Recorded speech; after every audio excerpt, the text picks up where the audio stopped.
Chapter 1. Aptamer detected. The peanut system provides the host with the most considerate multi-fortune service. Host body modification and upgrade in progress. 155100, upgrade complete. Congratulations to the host for acquiring the exceptional fertility constitution that surpasses the divine feminine existence. Please check the mainline task 1 for the binding gift package sent to the host. Wishing the host a pleasant journey in the beast world. The cold, mechanical voice roused Shuo from her stupor. Rubbing her forehead, she gradually opened her eyes to find herself in a modest stone cave, with a few vine-like plants hanging at the entrance, barely shielding her from prying eyes, while dappled sunlight filtered into the cave. On a stone table lay 5 or 6 fruits and a strip of jerky, and beneath her was a stone bed covered with tawny beast skin. She recalled hearing news of a heart transplant before losing consciousness, feeling relieved that she no longer had to be a sickly individual, treating the hospital as a second home. After the heart replacement, she would be able to run, jump, and even marry and have children. But how did she end up in a cave upon opening her eyes? Surely, human traffickers could not be so depraved as to abduct a frail, dying individual like her. Shuo, you're awake? A plump girl with orange hair entered, holding a fish and lifting the curtain. Upon seeing her sit up, her brown eyes sparkled as she approached with a smile, gently waving her hand and speaking slowly. Is your health improving? The spring comminglage ceremony of the Rini tribe is about to begin, and there will be many outstanding males to choose from. I wonder if we can select exceptional beast husbands. I was worried you might miss it here. This is what the other males gave me. You should eat first, and we'll go together. Shuo blinked, attempting to muster a polite smile to express her gratitude, but her throat was parched from lack of water. The girl, undeterred, shoved the fish into her arms. Hurry and eat, you'll need strength to attend the comminglage ceremony. Looking down at the fish, Shuo found its fishy odor somewhat tempting, yet she knew raw fish harbored many parasites. How could she consume it? Meanwhile, the girl had turned away, excitedly rambling to herself, even exhibiting a hint of mania. The Rini tribe is truly one of the largest in the southern part of the Donya forest. Among our Chimiao tribe, the best beast talent is only level 3. Yet here, any male you stop on the road is at least level 3, with some as formidable as level 8. I have excellent reproductive capabilities. I'm sure I can choose a male above level 6 as my first beast husband. What a pity, Shuo. You're beautiful. Yet you're an aberrant cat with low fertility, destined to be my foil. I wouldn't mind having cubs. You can help take care of them. Shuo gazed at her back in astonishment, half believing she had acquired telepathy, before her mind filled with the memories of the original owner provided the answer. This girl was named Yu Jiao, the original owner's half-sister. Their mother was a tabby cat of the Chimiao tribe with superior reproductive capabilities, while Yu Jiao was an orange cat, sweet and voluptuous, having inherited her mother's admirable fertility and garnered attention since childhood. The original owner was a blue-eyed white cat of an aberrant breed, born with hearing impairment, only able to understand through lip reading when others deliberately slowed their speech. She could only manage a few simple phrases. Since their father's passing, the frail and sickly original owner had become Yu Jiao's little follower, accentuating her sister's gentleness, kindness, and superior reproductive abilities. So, Yu Jiao, taking advantage of the fact that the original owner could not hear, turned her back to reveal her true nature. Hearing the sound of horns from outside, Yu Jiao suddenly stood up, tugging at Shuo as she dashed outside. Barefoot, Shuo stumbled along, biting her lip as she observed the muscular males clad in animal skins outside, some still preferring to run in beast form, while children played and frolicked nearby, and females were surrounded by males. Her azure eyes trembled as she came to a profound realization. She had been reborn in the beast world. The beastmen hurried toward the central area of the tribe, where a plaza constructed of various stones awaited. The plaza was tiered, with everyone standing around, while Yu Jiao pulled Shuo up to the 3rd tier, joining a line of young females of above-average fertility from various small tribes in the southern Donya forest who had yet to bond with a mate. Below them stood 6 rows of exceptionally fierce and robust males, and even from a distance of 5 or 6 meters, Shuo could sense a palpable surge of hormones. A flush crept across her face, a manifestation of the damned primal instincts. Yu Jiao, why did you bring Shuo up here? She's not qualified to stand with us. Ma Hui, also from the Qin Miao tribe, tugged at Yu Jiao, discontentedly whispering, I know you're kind and always look after your sister, but what occasion is this? Yu Jiao smiled and replied, it is precisely because Shuo has low fertility that she needs to stand here more than I do. Who knows, a formidable male might overlook the need for offspring and be attracted to her beauty. If she can't secure a level 5 or 6 beast husband, a 3 or 4 will suffice. By the way, have any of you set your sights on a beast husband? Several cat beast females could not contain their excitement, whispering about the males below who were about to receive beast marks, along with some high-level males who already bore marks but had yet to bond with a female.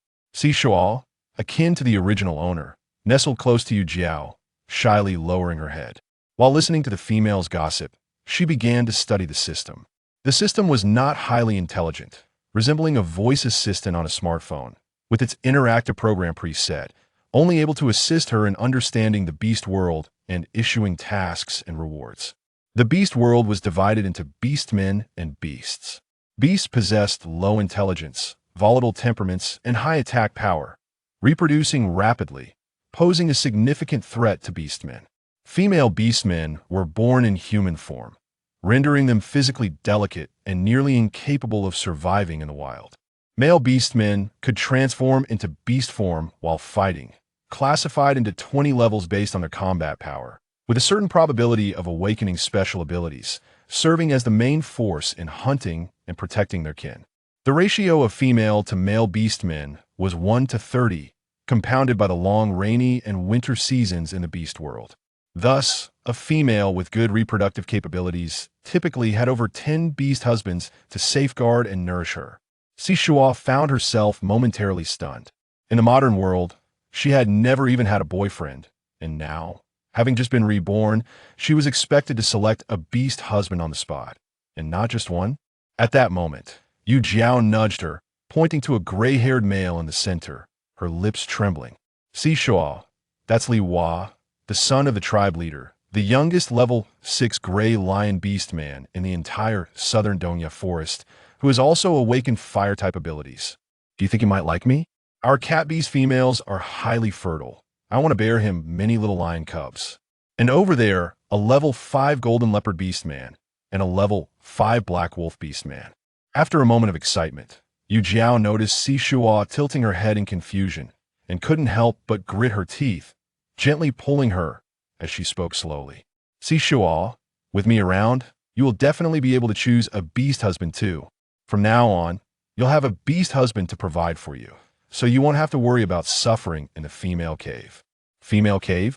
A flicker of confusion crossed Shuo's eyes, and the system immediately presented a definition. Red light district. Shuo trembled, rummaging through the original owner's memories regarding the female cave. Females with low fertility, frail bodies, and no beast husband to provide for them would be sent to the nearby female cave by the tribe, serving as tools for the unmarked males to relieve their frustrations and aggression. Once a female entered the female cave, the chances of her emerging were nearly non-existent, and very few could withstand the ordeal for over 5 years. Shuo grasped the situation. Even without any system tasks, the entire setting of the beast world compelled her to conform to local customs. A sense of helplessness flickered in her eyes. Her life was always her greatest constraint, and she quickly shook her head. No, I want go. Seeing the panic on her face, Yu Jiao smiled and patted her hand reassuringly. All right, we want go. Trust me. Choose a level 3 male who has no female and doesn't mind you not bearing children. With my support, Shuo will never go hungry. Shuo nodded vigorously, yet her gaze remained fixed on that gray lion beast man. The system had assigned her first task. Within 3 days, select a level 6 beast man as her first beast husband and acquire his beast mark. As the original owner was about to enter her first estrus period upon reaching adulthood, it was said that if not properly managed, she would succumb to her primal instincts, howling and wandering away from home.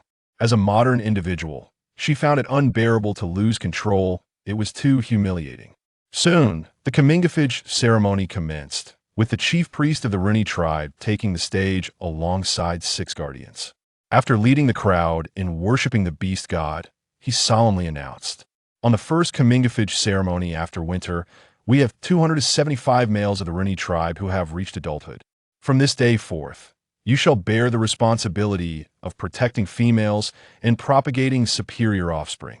The beast mark is a blessing from the beast god to us beast men from the moment we accept it. We pledge our lifelong loyalty to one female."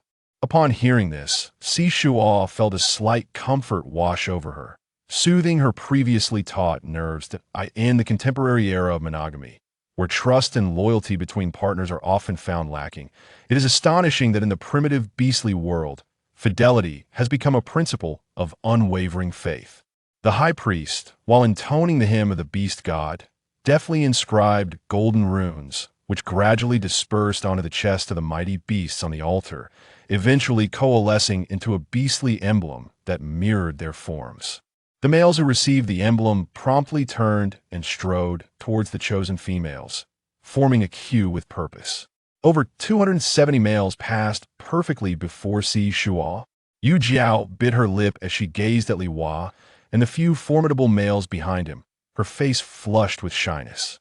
She couldn't help but grasp Shuo's hand, offering a resigned consolation. "Shuo, do not lose heart. Once we females make our selections, perhaps a male will choose you." Shuo forced a smile. Feigning indifference, it would be a lie to say she was not disheartened. Was she truly so unremarkable? Beside her, Ma Hui was in a good mood, scoffing, "Yu Jiao, none of us are fools. The blue-eyed white cat is a mutated beast, inherently deaf. Who would wish to mate with her and bear a lineage of the deaf? A deaf male is as good as dead outside the tribe, not to mention her low fertility and frail constitution. Who would sacrifice a lifetime for a mere few years of her beauty?" Shuo could not suppress the chilling thought that emerged, questioning the system. "Will I bear physically impaired offspring?" The system reassured her, "Rest assured, host. Your body has been modified and carries no genetic defects. You are still a natural energy absorber. Regardless of the male you bond with or the offspring you produce, their talents will be elevated." Shuo fell into a contemplative silence, a blush creeping onto her cheeks as she grasped the implication a natural furnace, perhaps. Soon, it was time for the females to select their beast husbands.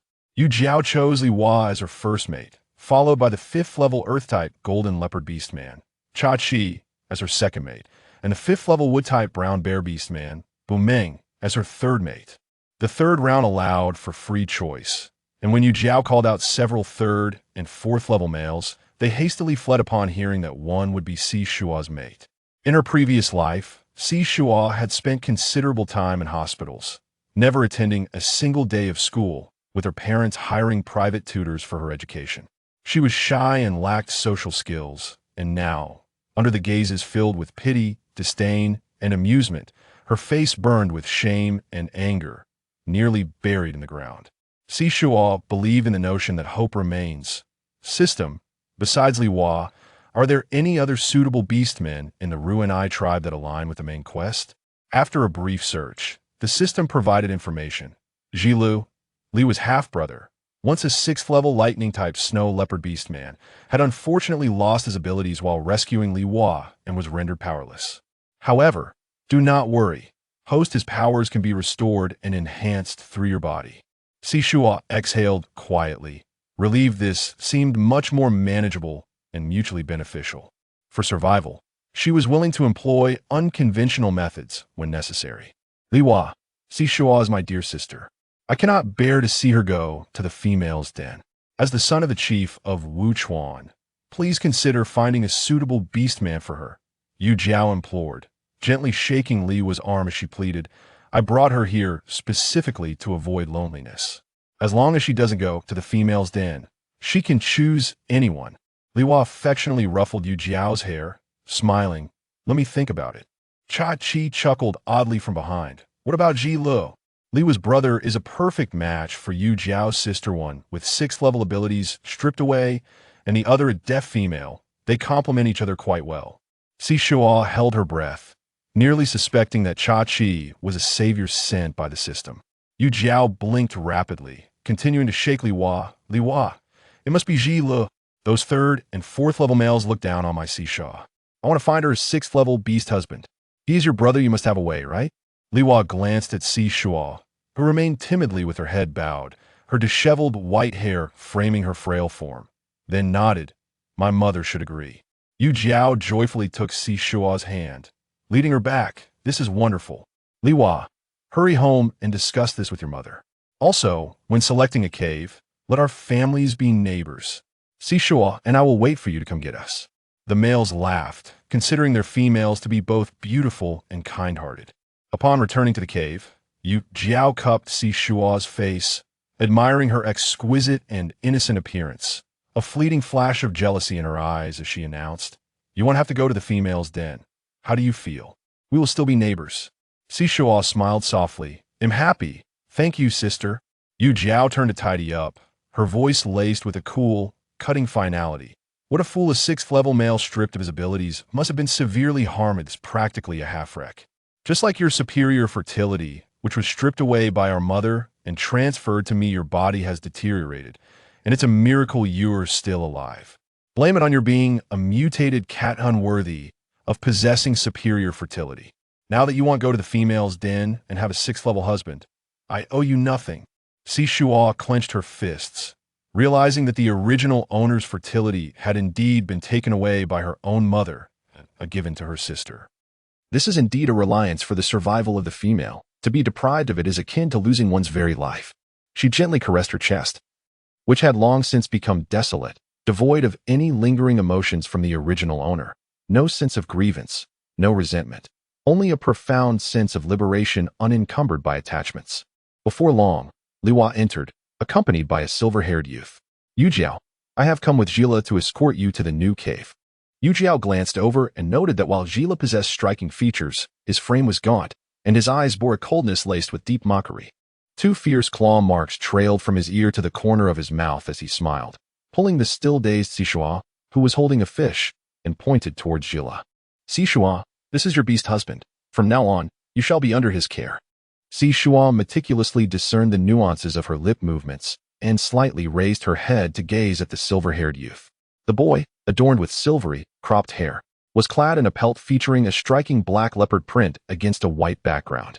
His skin bore an almost sickly pallor, and despite the horrifying scar that marred his visage, his features exuded a cold, ethereal beauty. Within his gray-blue eyes lay a familiar chill, a sense of despondency and disdain for the world, as if he were encased within a thick, protective shell of a snail, too fearful to harbor even a flicker of hope. When his pale gaze lightly fell upon her, Shuo's eyes suddenly sparkled, and her lips blossomed into a radiant smile. She knew all too well how to adopt a delicate demeanor, exuding an innocent and carefree charm. After all, her smile had once graced the pages of media outlets, shared millions of times overnight, and within 3 days, it had garnered over 1 billion views, earning her the title of the angelic smile summoned from the heavens. A pure and healing force that could resonate deeply within the soul. Shuo walked briskly towards him, her bare feet barely making a sound. She rose on her toes and, with great effort, gently reached out to touch his hair, enunciating clearly, "It is white." She then extended her hand again, playfully tapping his eyes, her laughter bubbling with joy. "Blue, just like Shuo." Ji-Le, caught between amusement and irritation, tugged at her ear, observing the perplexing shimmer of her glass-like blue eyes. "In what way are we alike? You are an aberrant cat, while I am a snow leopard." He had felt the swift decline of his powers, his capabilities barely holding at the 3rd level, having witnessed the pity, schadenfreude, and malice of others. His ears had grown calloused from the biting remarks. Yet, he could hardly consider a frail girl like her as one of his kind. Shuo frantically swatted at his hand, desperately attempting to rescue his ears, insisting, "You are a big cat." The delicate touch of her gentle hands tickled him, and as he tilted his head to glance at the slender neck of the young female, he could even scent the exquisite richness of her blood coursing through her veins. Ji-Le abruptly swept her up in his arms and strode towards the exit, coldly declaring at the threshold, "I am taking this young female with me. Remember your words. From this day forth, we shall have no further ties." Li Hua, with a sense of helplessness, replied, "Ji-Le, we too wish for you to lead a normal life as a beast man. Without our support, You may struggle to sustain yourself, let alone provide for a female. Gila scoffed and strode forth with resolute steps. Shuo wrapped her arms around his neck, burying her flushed face in his chest, and let out a soft sigh. Thinking to herself that she had finally gotten married, she feigned a stutter, yet sincerely declared, "From now on, I will cherish you." The youth paused momentarily in his steps before continuing to embrace her as they made their way to the eastern part of the tribe. The Taru Mountains stood separated from the Dongya forest by a swift and wide river known as the Shen River. The Luni tribe was perched on the southern cliffs of the Taru Mountains, adjacent to a canyon that offered a view of the Dongya forest across the river. The Luni tribe was quite sizable, with its cave dwellings growing denser and ascending higher as the population increased, fortified for both offense and defense. Ji Lu held Shuo as they ascended the unguarded stone steps, leaping several times to reach the third level, where they paused before a small cave that was easily visible. The interior was stark and empty, devoid of stone tables, stone beds, animal hides, jerky, or fruits. Ji Lu frowned slightly upon observing the emptiness and gently set her down. "Stay here for a moment. I will fetch some things." Just as he turned to leave, a delicate, fair hand grasped his arm. He glanced down at the tiny hand, his expression darkening as he turned his head, encountering the scarred side of his face. In their world, even though the beastmen possessed superior physical qualities and healed quickly from wounds, sometimes without scarring, certain injuries inflicted with specific toxins were challenging to heal completely. His scarred visage often caused little beastmen and females to steer clear of him, some even having been frightened to tears. Yet in the beautiful eyes of the young female, there was only a hint of grievance and fear, a fear that was not directed at him. "I want to leave. I want to abandon you, Shuo. I can be obedient and gather fruits." For someone weary of the world, it was essential for them to feel needed and validated to break down their defenses. Ji Lu was momentarily taken aback before realizing that this little one perceived this place as a den for females and believed he was the madman who had brought her here to abandon her. It made sense. Earlier, he had spoken without allowing her to see his face. He pursed his lips and, amidst her tearful plea, spoke slowly and softly. "Females in the female den do not have beast husbands. You do. I will go fetch some things. Wait for me here." Indeed, the young female's eyes still glistened with unshed tears. After attentively watching his lips, her cherry blossom pink mouth blossomed into a smile, pure and untainted, like a small flame that briefly warmed him. "Still not letting go?" he asked, a frown knitting his brow as he tugged at her hand. Shuo hurriedly withdrew his hand, expressing gratitude. From now on, Shuo had a home, alongside Gila's abode. Shuo was obedient, easily manageable. The little female was both gentle and soft, her eyes brimming with dependence, as if within the vast wilderness of the beast realm. Only he could immerse himself in that pool of azure water. In that moment, Gila felt an overwhelming sense of helplessness and a tinge of regret for succumbing to the desires of others, all in an attempt to break free from his own shackles. Yet, upon recalling the pitiful sight of the little creature being sent to the female den, a surge of resentment welled within him. Ever since he had been cast aside, he had drifted aimlessly through each day, ultimately becoming an indifferent observer, untouched by the world around him. His emotions remained stable, even when the sky threatened to collapse. It was merely a matter of lifting his eyelids. How could he maintain a cold demeanor towards her? How could he harden his heart? It was evident that his own struggle for survival was already a formidable challenge. With a disdainful snort, Gila leaped from the cave entrance, landing gracefully and confidently. Shuo peered ahead, catching a glimpse of his silver hair dancing in the wind, shimmering with scattered light, and the laughter glistening in his blue eyes. From this moment on, he would be her snow leopard youth. Beside the cave entrance emerged a round-faced female with red hair, who waved her hand as she turned, inquiring if she had come from the Qian Miao tribe and whether she wished to bond with Ji Lu. Shuo gazed intently at her lips.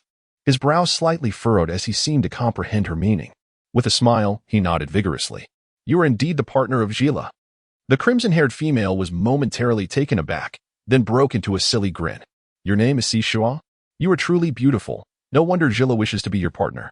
Before Gila was injured, both our tribe and the neighboring tribe's females vied to have him as their foremost mate. I am Ime. Will you join me for gathering tomorrow? Shall we go together? Spring has arrived, and there are many wild vegetables and mushrooms outside." Shuo gazed into the warm brown eyes of the female red fox, sensing a gentle kindness emanating from her. He smiled and nodded earnestly once more. Ime pressed her hand to her chest, struggling to control her racing heart. "Shuo, has anyone ever told you not to be so serious and obedient?" Indeed, someone has, in a past life. As the winter snow melted away, the breath of spring enveloped the southern continent of the beast realm. Life stirred anew, the grass grew lush, and the orioles soared through the air. Carried by a breeze infused with the fragrance of flora, warmed by the embrace of the sunlit spring, Shuo sat on the ledge at the entrance of the cave, her two slender, fair legs dangling as she gazed at the vast expanse of towering bushes in the distance, observing the lively bustle of the tribe. However, her attention was soon captivated by the commotion below. Directly beneath their cave was Yu Jiao's new abode, featuring 3 spacious chambers, each significantly larger than the one belonging to Shuo. 3 middle-aged females stood at the cave entrance, directing a group of males who were incessantly transporting items into the cave, all while cheerfully engaging Yu Jiao in conversation. Yu Jiao, from now on we are family. If you need anything, do not hesitate to ask. In our Runny tribe, no one dares to bully you. These pottery jars were purchased by Li Hua from the market near the Donya forest before last year's rainy season. They are far more convenient for storing items and brewing soup than stone pots. And these colorful beads.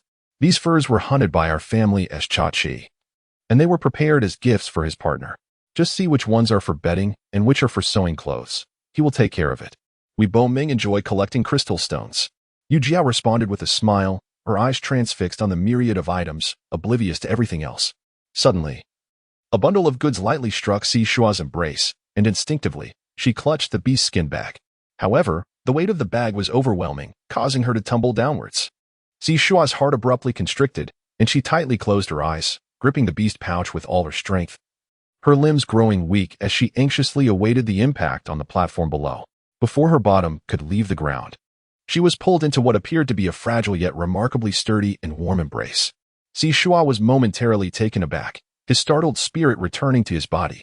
Silently, he wrapped his other arm around her waist, embracing her gently. The simple phrase had echoed countless times since his birth, yet the way she uttered it carried an abundance of emotion. He responded with a soft sound, cradling her in his arms and carrying her into the cave, followed by bringing in the 2 bundles from the entrance. Although the cave was devoid of any furnishings, it had been tidied up for their allocation as a new dwelling. He selected a thick, glossy bear hide to serve as a bed in the center and layered it with a sheep's skin, with the fur side facing upward. Ji Lu patted the hides, indicating for Shuo to sit upon them, before she resumed rummaging through the large bundle filled with animal skins. He chose 2 pieces of animal hide, one hard and one soft, and as his fingertips elongated and sharpened, he deftly sliced the hides into 2 sections. Shuo curiously cradled the fur pouch in her arms, tilting her head to observe him. The silver-haired youth was diligently stitching 2 small pouches onto the slightly thicker and stiffer hide using a fishbone needle. His earnestness was utterly captivating. In just about 10 minutes, before she could fully satiate her gaze, Shao had already concluded his task, gently placing her foot upon his lap. Shuo bit her lip, suppressing the warmth that crept across her face as she observed him meticulously cleaning the soles of her feet and adorning her delicate feet with beastly shoes. Standing up, she took a few steps to test them. Jilla tilted his head, gently grasping Shuo's chin to draw her attention, and spoke slowly. Shuo hurriedly got up, noticing that the beast's skin had been punctuated with evenly sized holes, making it soft and breathable. The fit was perfect, with the shoe collar snugly encircling her ankles. She walked back and forth, stamping her feet as if she were wearing Oxford shoes, feeling extraordinarily comfortable. Jilla, quite impressive. Jilla raised an eyebrow, lazily gesturing towards the beast's skin pouch in her arms, suggesting she take a look inside. Shuo sat down beside him, obediently opening her bag to discover it filled with beautiful crystals, each measuring 2 fingers wide and palm-sized. These crystals, formed from the energy of powerful orc beings or beasts, serve as a vital currency in the beast world. The color of the crystal denotes the type of ability it embodies, while its size indicates the level of that ability. Crystals can elevate the rank of orcs, and males can impart energy to females, enhancing their physique, shortening gestation periods, and augmenting the innate talents of their offspring. The higher the rank of the crystal, the more elusive it is to procure. She counted meticulously, finding over 130 of them, all of the same size. As she gazed at Ji Lu in astonishment, a hint of pride flickered in his eyes as he silently mouthed, "Level 6. I've been saving them all, and they've all been exchanged for level 6. He then retrieved a vibrant green crystal, popping it into his mouth and crunching it a couple of times. With one hand firmly securing Shuo's head, he leaned closer, gradually transferring energy to her. The gentle contact of his lips sent her mind into a daze. rendering her incapable of coherent thought, while the youth remained emotionless, solely focused on imparting energy. A refreshing sensation coursed through her body, akin to waves gently rippling through her. Overwhelmed by the comfort, Shuo couldn't help but emit soft, delicate sounds, her hands clutching Ji Li's clothing as her lips brushed against his. Ji Li's gaze deepened, and his grip tightened slightly. Once the energy transfer was complete, he caressed her radiant face and, with a satisfied smile, remarked, "At least you resemble a human now." Shuo held a crystal in his arms, gazing at him in a daze. Level 6, for Shuo, to nurture his health? Jilla nodded slightly and replied with a calm demeanor, "You are to be my little female. It would do for you to meet the beast gods so soon after our contract. At that time, others will not blame your frailty, but rather my incompetence. A male must not be deemed incompetent. Furthermore, whatever others possess, you must possess as well. Do not languidly gaze at others with envy." A warm feeling surged within Shuo's heart as she smiled with pursed lips and nodded vigorously, saying, "All right, I only want what Shile offers." Observing her disheveled hair and unkempt appearance, Shile rummaged through the animal hides and fashioned her a vibrant crimson attire, urging her to take a bath. In Shuo's mind, her first reaction was that tonight marked their wedding night. She realized how unremarkable she had become. Usually, she would often hide beneath the covers, indulging in the weighty matters her body was unprepared to bear. Her theoretical knowledge was abundant, yet her practical experience was non-existent. However, it was unreasonable for the flush on her face to linger after she was swept away by Ji Lu. Ji Lu stuffed her clothes into her arms and lifted her up, burying his head close to her chest. Shuo clutched the beast pouch containing the crystal core tightly in her hand, whispering, "Ji Lu, I can go." No sooner had she spoken than Ji Lu embraced her and leaped from the 10-meter-high cave. Upon reaching the ground, Ji Lu set her down and transformed into a snow leopard, towering and robust, even larger than her. He crouched before her, tilting his head in a gesture that invited her to climb aboard. Shuo found herself in a distant realm, her worldview undergoing a profound transformation. She realized that she had ultimately failed to wait for her heart and had traversed into a world of beastly beings, becoming a pitiful creature devoid of parental affection. Yet, the difference between knowing and witnessing the transformation of the beast men was stark. However, she quickly composed herself. Gripping the fur draped over her and climbing onto the back of a snow leopard, her heart racing with both anxiety and curiosity as she clung tightly to its form. Once Shuo found her balance, Ji Lu sprang into action, leaping gracefully as they bounded out of the tribe and traversed the canyon, heading west along the sacred Mother River. In contrast to the towering skyscrapers and bustling modern cities, this land was adorned with picturesque mountains and waters, filled with the songs of birds and the dance of swallows. The weather was splendid, and nature thrived, allowing one to forget all worries and sorrows. The snow leopard galloped with remarkable speed, blurring the surrounding scenery into fleeting shadows. Shuo pressed closely against its back, finding a sense of reassurance in the exhilarating ride. Before long, they arrived at a crystal-clear stream, surrounded by an abundance of stones, a perfect spot for a bath. As Shuo dismounted, Ji Lu transformed into his human form without granting her a moment to turn away. Fortunately, remnants of beast skin clung to him, sparing him the embarrassment of nudity. "Find a shallow area to bathe. I shall remain nearby. Call for me if you need anything," he instructed, playfully tugging at her hair with 2 fingers, his expression revealing an unmistakable disdain. "Make sure to scrub your fur well." Shuo puffed her cheeks and let out a hum, clutching her clothes in one hand and the crystal in the other as she searched for a bathing spot. Initially, she anticipated a cold shower, but the stream flowed down from the mountain hot springs, imbued with a gentle warmth and rising steam. With her brows relaxed and her body immersed in the pleasantly cool water, she found the leisure to delve deeper into her system. It seemed that just as she opened her eyes, she heard a voice announce the binding of a grand gift package. Shuo silently opened the package, and as a result, 3 empty spaces appeared in his mind. The voice of the system resonated, in order to better serve the host. This grand gift package is divided into 3 aspects of wishes: host, partner, and offspring. Please contemplate carefully, for this opportunity is a rare one. Shuo's eyes sparkled with inspiration as he quickly formulated his thoughts. "I desire to possess formidable supernatural abilities, enabling me to share a space of growth with my partner through beast marks. As for our offspring, let them be blessed with the 9 lives of a cat." After a brief moment of silence, the system chimed. 3 grand wheels of fortune have been prepared for the host. Shuo could not help but rub his hands together, reverently bowing to each deity in succession. With his eyes closed, he decisively channeled all three rewards at once. The system promptly delivered three notifications. Congratulations to the host for acquiring the life-infused with type ability, which possesses remarkable healing powers and can even resurrect the deceased as the level increases. Congratulations to the host for obtaining a shared growth space, measuring 1 cubic meter, which can currently only store items with time standing still. Congratulations to the host for receiving the 9 lives cat lineage, which can be inherited by his descendants. The cat's eyes of Shuo Yuan Xing widened even further, and holding her breath, she could not help but inquire, System, what does it mean to possess the 9 lives of a lineage that can be inherited? Do I also possess 9 lives? The system replied, Indeed. Only when the host's fate is sufficiently abundant can the offspring inherit it. This explanation was quite satisfactory. She closed her eyes to carefully sense her body, yet found no discernible differences.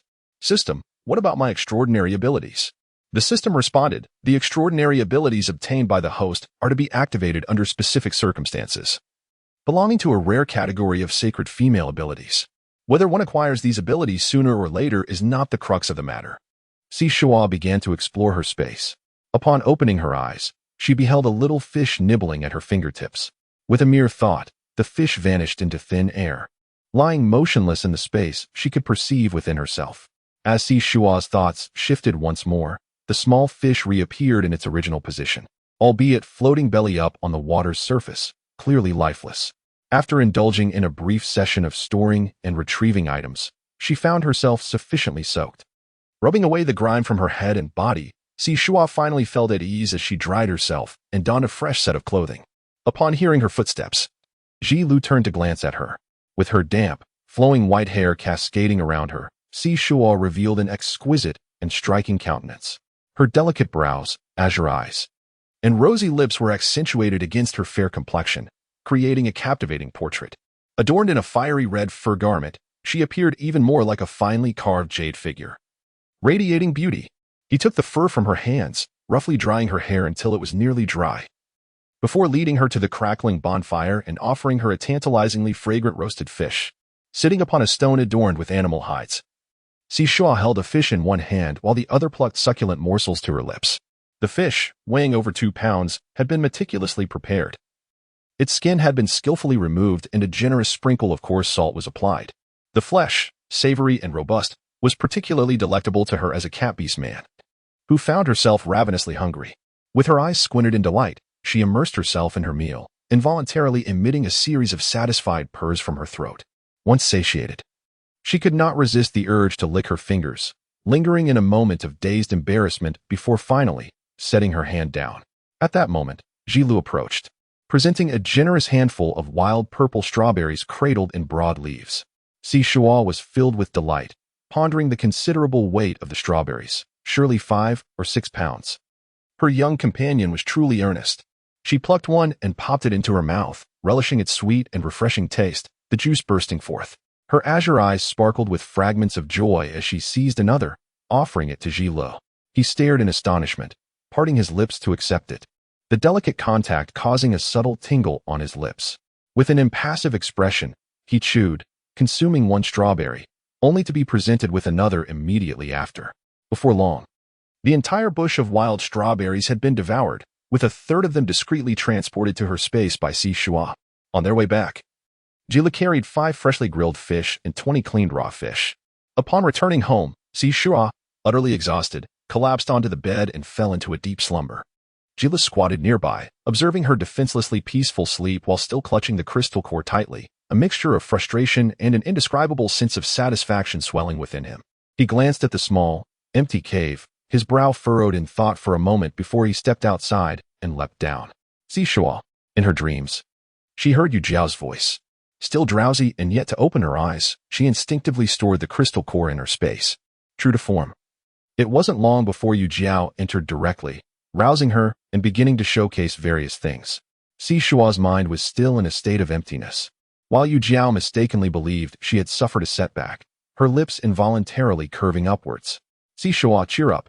Your union with Jilu is merely a temporary arrangement. Now that you have a beast husband, there's no need to seek out a female cave. Females are precious, even if they cannot bear offspring. Many males are still eager for them. It seems that after the tribe completes the spring hunt, they will organize a group of females to journey to Nani City in search of formidable males to bond with. We can go together. It's far from here. And no one will know your circumstances. Perhaps you might acquire several strong beast husbands, allowing you to navigate this year's rainy and cold seasons with ease. The original host's memories of the rainy and cold seasons were vivid. Each time, she barely survived, clinging to life by a thread. This time, the original host did not endure, meeting the beast god instead, leaving Shuo with a mere skeletal frame. Shuo possesses a unique space. As long as she comprehends the rules for its enhancement and diligently collaborates with Jilu to stockpile provisions, animal hides, and timber, she need not fear the impending rainy and cold seasons. In comparison to climatic concerns, Yu Jiao and her 3 capable beast husbands present a far greater threat. Do they not? Emulating the demeanor of the original owner, she tilted her head and smiled faintly. Shuo, heed your sister's advice. Observing her clean and refreshing appearance, Yu Jiao remarked, I have heard from Li Hua that given Ji Li's current abilities, his prospects in this spring hunt may be rather grim. Shuo pressed his lips tightly together, his heart trembling sharply as Yu Jiao had wished. He retorted word by word, is it truly dire? Yu Jiao nodded, letting out a sigh, indeed. In our tribe, hunting has always been a family affair. Now that you have bonded with Jila, to continue enjoying the tribe's protection, you must actively participate. As spring approaches, the beasts in Dongya Forest, having starved throughout the winter, are ravenous and fierce. We shall hunt them, yet they too are eagerly awaiting our arrival. My beast husbands are capable. Any 2 who join the spring hunt can yield bountiful rewards with combat skills of level 5 or 6 at the forest's edge. However, without any abilities, Urgila's combat strength has regressed to level 3, making a safe return quite challenging. It would be wise for you to prepare yourself mentally. Shuo clutched the animal hide tightly, his breathing slightly rapid. Indeed, on the Beast World continent, the living conditions were harsh. There was no cultivation of crops or domestication of livestock. To satisfy their hunger, the inhabitants were compelled to hunt and gather. Confronting the relentless laws of survival of the fittest, Yu Jiao patted him on the shoulder and, tossing down 3 first-tier crystal stones, prepared to depart. Shuo grasped her hand and stuffed the crystal back, while Jilu remarked that he supported her and did not wish to claim what belonged to others. Yu Jiao paused momentarily and could not help but laugh in exasperation, saying, Shuo, how long has it been since we parted? Am I already considered someone else's now? The gift was given by my sister. You should keep it. Throughout our lives, how many things have I given you? Now you are drawing a line between us? Do you intend to remember my kindness only after Ji Lu has passed away, hoping that I will still take you to Nani City to find the beast husband? Shuo pushed her away with palpable anger, his expression exceedingly grim.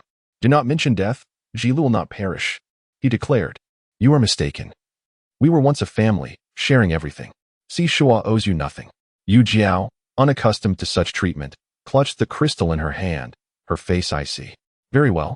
I shall observe how long the 2 of you, both crippled, can endure. With that, she turned to leave. At the doorway, she encountered Ji Lu, leaning against the wall with crossed arms. Her expression faltered, regretting the facade of benevolence she had constructed. However, considering Ji Li's predicament, she scoffed. My sister is just like her father, cold-hearted and unable to offer warmth. Ji Lu possesses quite the talent for making me defend you. Ji Lu did not deign to glance at her, instead retreating into the cave. She flicked Shuo's forehead, still fuming. Why do you believe everything others say? Are you foolish? Moreover, our family is not devoid of resources. Should we lose a crystal of level 7 or 8, would your sister even acknowledge it? Yu Jiao, incensed, found Ji Li's audacity astonishing, as if level 7 or 8 crystals were merely fruits hanging from trees, easily found. In frustration, she leaped into Bu Meng's embrace, weeping for solace. Shuo grasped Ji Li's hand, gazing at the youth who was seeking a venue for himself, and inquired with concern. Are you going to the spring hunt, Jilu? Jilu responded with a faint sound, realizing she could not hear him, then nodded nonchalantly, saying, Do not heed her nonsensical words. Although your beast husband lacks extraordinary abilities and possesses somewhat diminished combat prowess, I have grown wiser. Self-preservation is certainly within my capabilities. However, he leaned closer to Shuo, a smirk playing upon his lips. After the spring hunt, I shall take you to Nani City to select a few beast husbands.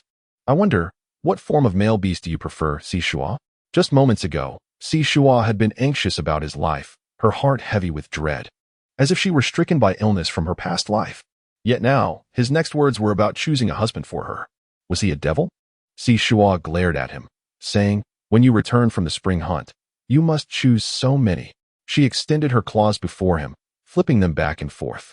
Lu couldn't help but chuckle, appraising her from head to toe, and bluntly retorted, with such a slight frame, can you handle it? Shuo's face flushed crimson. As a novice, she found herself outmatched by the orc, observing the composed expression on his face. A flicker of doubt crossed her mind. Could it be that their lack of emotional foundation allowed him to openly discuss the prospect of selecting another mate? Or perhaps males are simply slower to awaken to their emotions. Even the most mundane objects, a pin or an eraser, were things she preferred not to share with others. How much more so when it came to a person? Jealousy and possessiveness, it seemed, were uncontrollable instincts. Jill gently grasped the chin of the blushing female, the soft and tender sensation compelling him to caress her. He slowly recounted his earlier actions. This cave is too small, so I enlisted the help of some friends to expand it. I also plan to craft a stone table and chairs. What do you think? Shuo turned to glance at the cave, envisioning it as their future abode. A flurry of thoughts flooded her mind, and with a radiant smile, she eagerly inquired, how much can we expand it? 2 rooms, is that sufficient? One for sleeping and another for storage. Can we excavate the walls for cooking? Would 2 rows of small holes suffice for clothes and little trinkets? The young female animatedly gestured, her bright eyes illuminating the cave, dispelling its previous desolation. Lu, affected by her enthusiasm, curved his lips into a smile, pulling her closer and asking, are you this happy? Shuo nodded vigorously, realizing that this was indeed his home. A thought he had pondered for quite some time. Shao could not resist the urge to embrace her tightly, burying his face in the crook of her neck, murmuring softly, little female, how is it that you can be so obedient and easily appeased? Shuo's eyes curved with delight as she embraced his waist. Adding fuel to the fire, with father gone, Shuo has no one to care for her.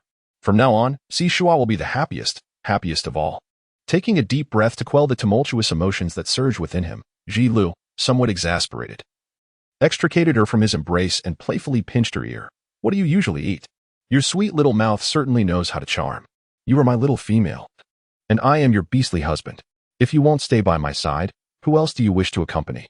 Shuo chuckled gleefully, rising onto his tiptoes to gently touch Li's ear. An involuntary shiver coursed through his body, prompting him to take a sudden step back and clear his throat. I wonder why Cui Tai and Kabiao have not yet arrived, he mused. Just as these words left his lips, 2 robust orcs leaped onto the scene in succession. Shuo timidly hid behind Lu, clutching his clothing with a pair of claws. I am going to find Imei, who lives next door. She invited me to go berry picking together tomorrow. Lu gently patted her hand and turned to look at her. I'll bring over 2 fish. Wait for me to finish my tasks before I come to fetch you. If you find yourself bored at her house, feel free to return home.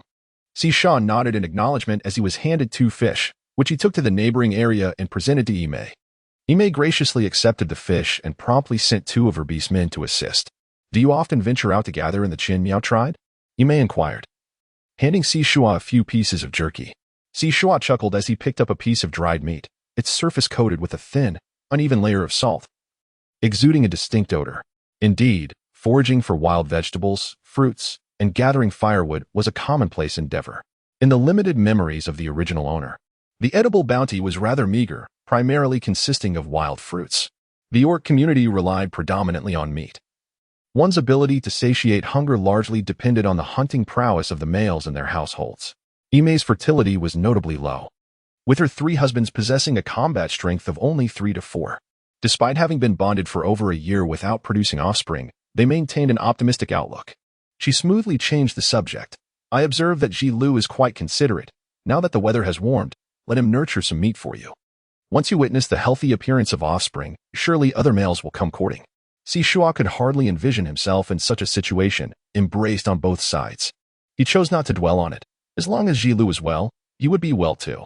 Imei shook her head with a smile, saying, even if Li's combat prowess has diminished, he could never boast that he could single-handedly provide for you. Life is replete with surprises. Having an additional male presence among us offers an extra layer of security. Moreover, given your frail constitution, it is imperative that you receive the nourishment of beast marks. When a male and a female bond, the beast marks from the male transfer to the female. This nourishment enhances the female's health, facilitating her ability to bear offspring, while the male, endowed with beast marks, can sense the female's whereabouts and well-being. Shuo could not help but softly inquire, Ime, with so many beast husbands, do they not compete or fight among themselves? Ime chuckled at the question and nodded. Why wouldn't they fight? When we select the foremost beast husband, he is invariably the strongest among them. The subsequent beast husbands must undergo the scrutiny and trials set by the first. They must learn to harmonize with one another, discovering a way to coexist peacefully. As for us, we refrain from intervening, allowing them to express their rivalry freely. If one wishes to favor a particular individual discreetly, they must be cautious. Otherwise, the one you hold dear may easily be ostracized. However, they are all part of the same family, and they would not resort to lethal measures. They exercise restraint. Shuo blinked her eyes, her face flushed with a rosy hue. She felt as though the heavens, having pitied her in her previous life, had bestowed upon her an abundance of happiness, regardless of whether she could truly absorb it. The efficiency of Ji Lu and his companions was remarkable. They carved out 2 parallel caves, crafting large stone blocks into 2 stone beds, along with a set of stone tables and chairs. Numerous niches were chiseled into the walls to accommodate various items. In the outer cave, they even constructed a stove and fashioned 2 sizes of stone pots. After completing the cleaning, a male with fire abilities used flames to warm the entire cave, dispelling moisture and eliminating any insects hidden within the crevices of the stone. Looking at her newly expanded home, now twice its original size, Shuo joyfully dashed about. It could be said that she had indeed secured a 2-bedroom apartment of approximately 80 square meters through her connection with a man. Ji Lu shook his head with a slight smile, making the bed and placing their clothes and furs into the crevices of the walls. At this moment, the sun had already set, and the hunting orcs returned, excitedly roaring as they carried their numerous spoils.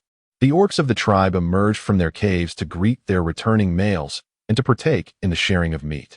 Ji Lu, holding Shuo, jumped down and led her through the crowd towards the square, explaining, in our Luni tribe, we operate as family units, each household contributing half of its members to participate in hunting and guarding activities. As for our family, you are free to join in the gathering. You may accompany the females whenever you wish, and if you tire, you can rest at home. As your beast husband, I alternate between hunting one day and patrolling the tribe the next. Hunting involves cooperation among several individuals, with half of the spoils surrendered to the tribe and the other half distributed among the participants according to their contributions. Shuo gazed at his thin lips, which moved rhythmically, and a sense of inner turmoil enveloped her. An irresistible urge compelled her to wrap her arms around his neck and lean in closer. In the coming days, I intend to venture out for hunting, to gather some dried meat for you. When I embark on the spring hunt, you shall not go hungry at home, he whispered. Previously, he had lived a life where his own satisfaction sufficed for the entire household, with little thought for the future.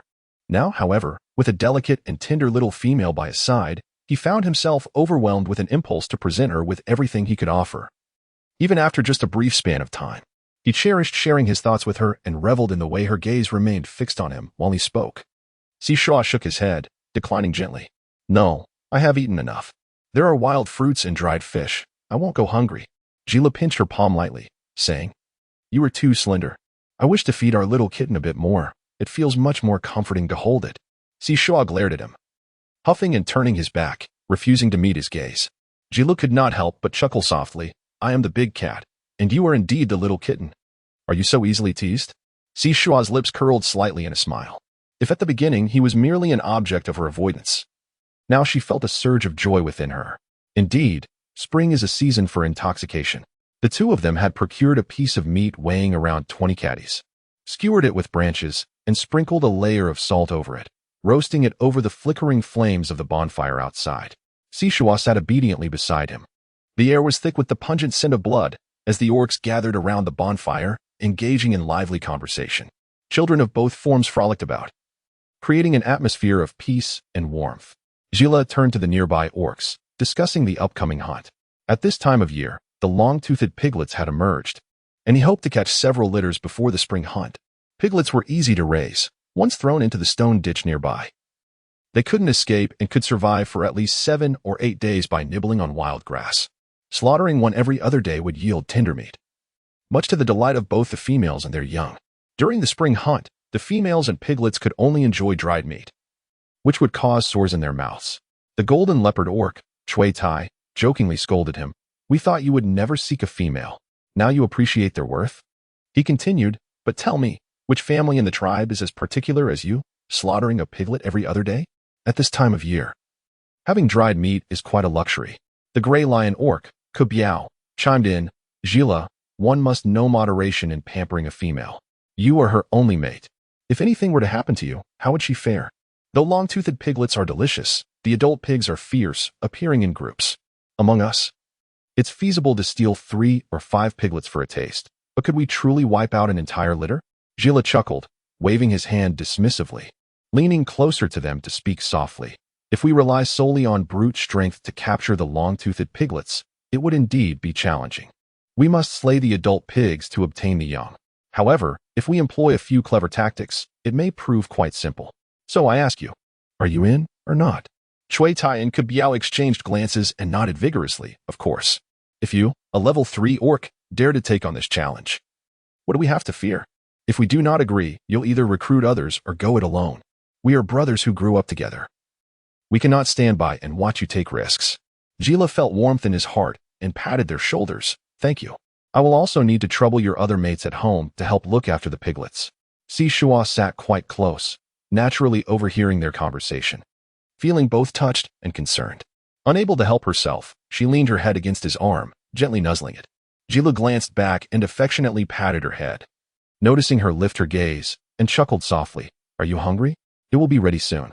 Shuo's eyes sparkled with delight as he pointed to his chest, exclaiming, Can you smell that?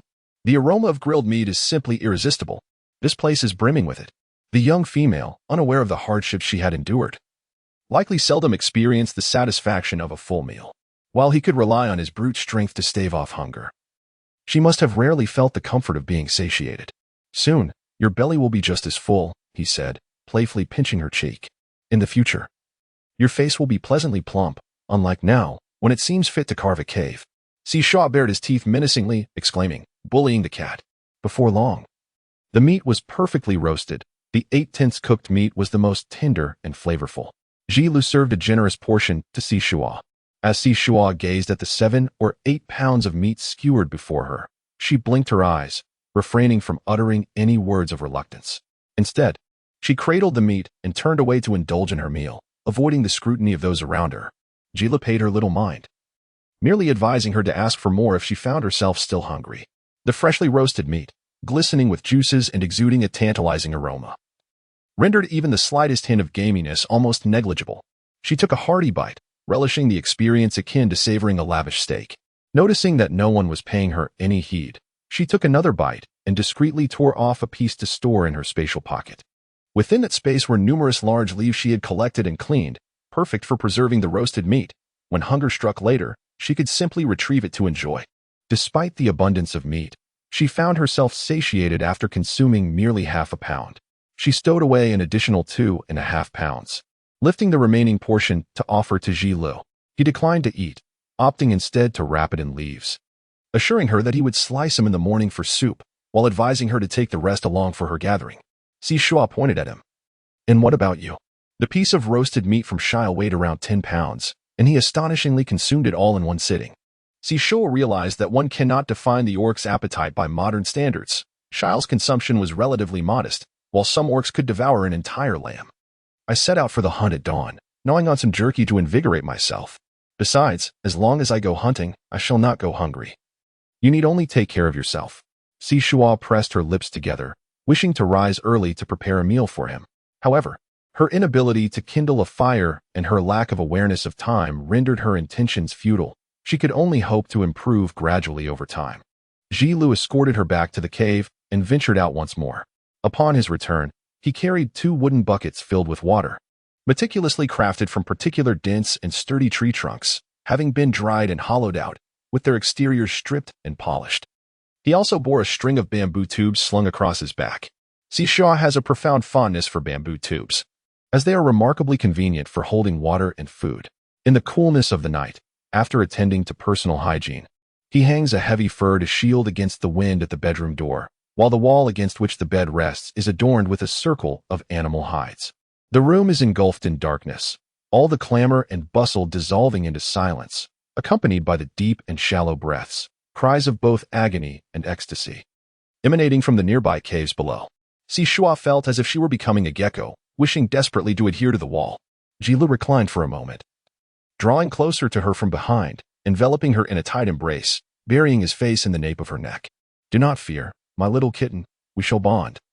And I will give you my beast mark. You must take care of your health, so I can rest easy about tomorrow's gathering." Originally tense and flushed, Shuo was struck by a wave of helplessness and desolation as she absorbed his words. In her view, romantic entanglements should naturally unfold after deep affection has been established. She could sense Jili's fondness for her. He wished for her well-being, yet there was no time for their relationship to develop gradually. The original owner of her body was too frail, even with the system's enhancements. It could not alter the fact that she was little more than skin and bones at that moment.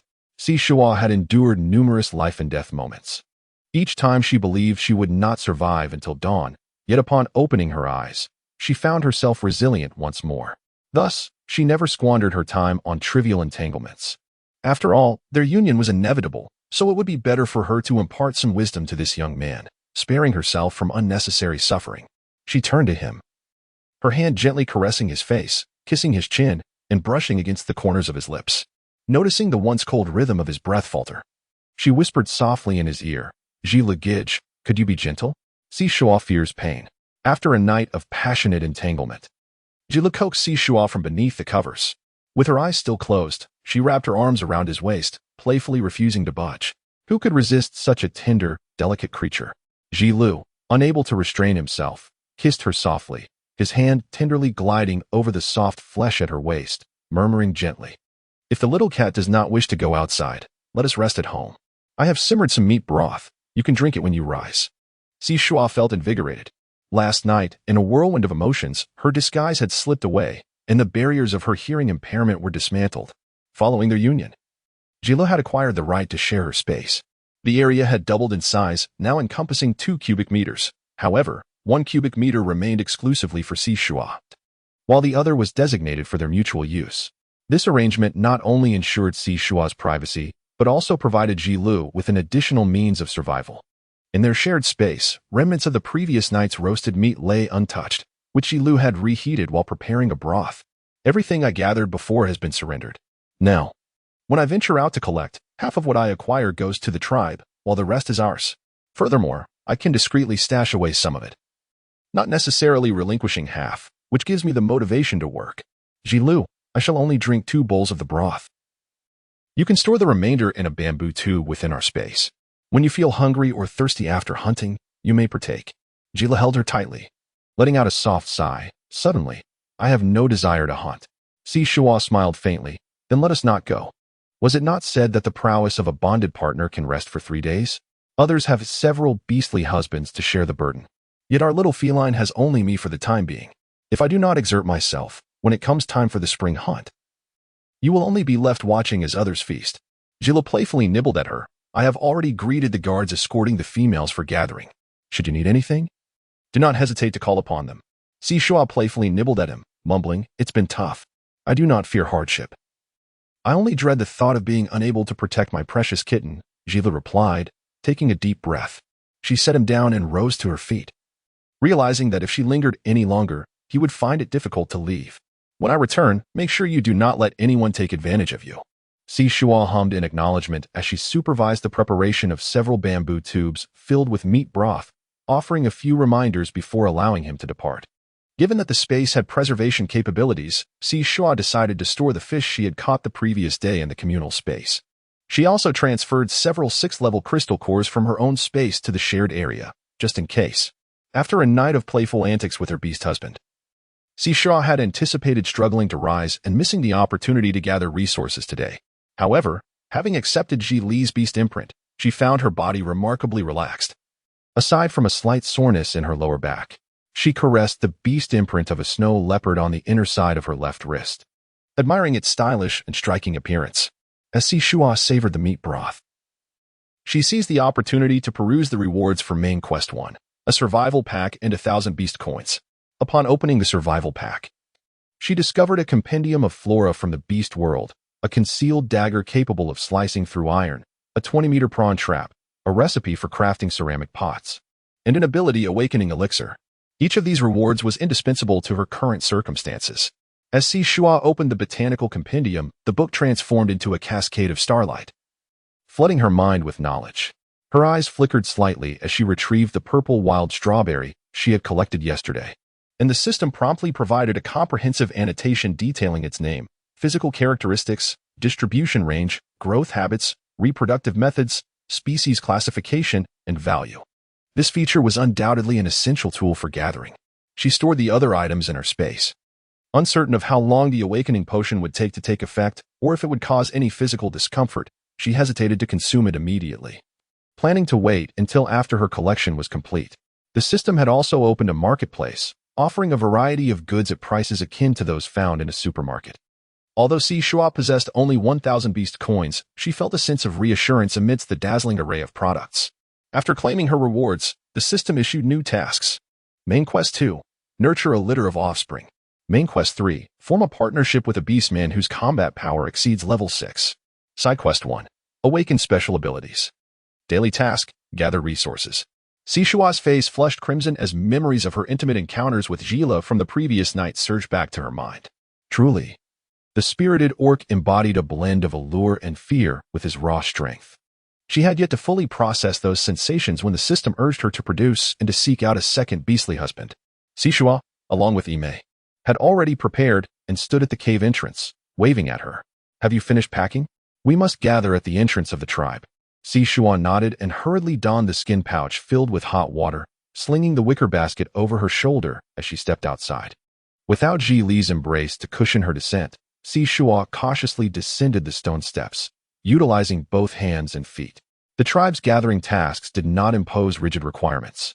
The females could choose to participate or remain at home, awaiting the attentions of the males. Nevertheless, most of the females felt a sense of empathy for their husbands, fathers, and brothers, and willingly sought to share in the labor. The Luni tribe possessed several conventional gathering sites, each overseen by a designated leader and a robust guard team. Ime led Shuo with familiarity to join the queue. At this moment, within the southwestern thicket, there were abundant delectable wild fruits.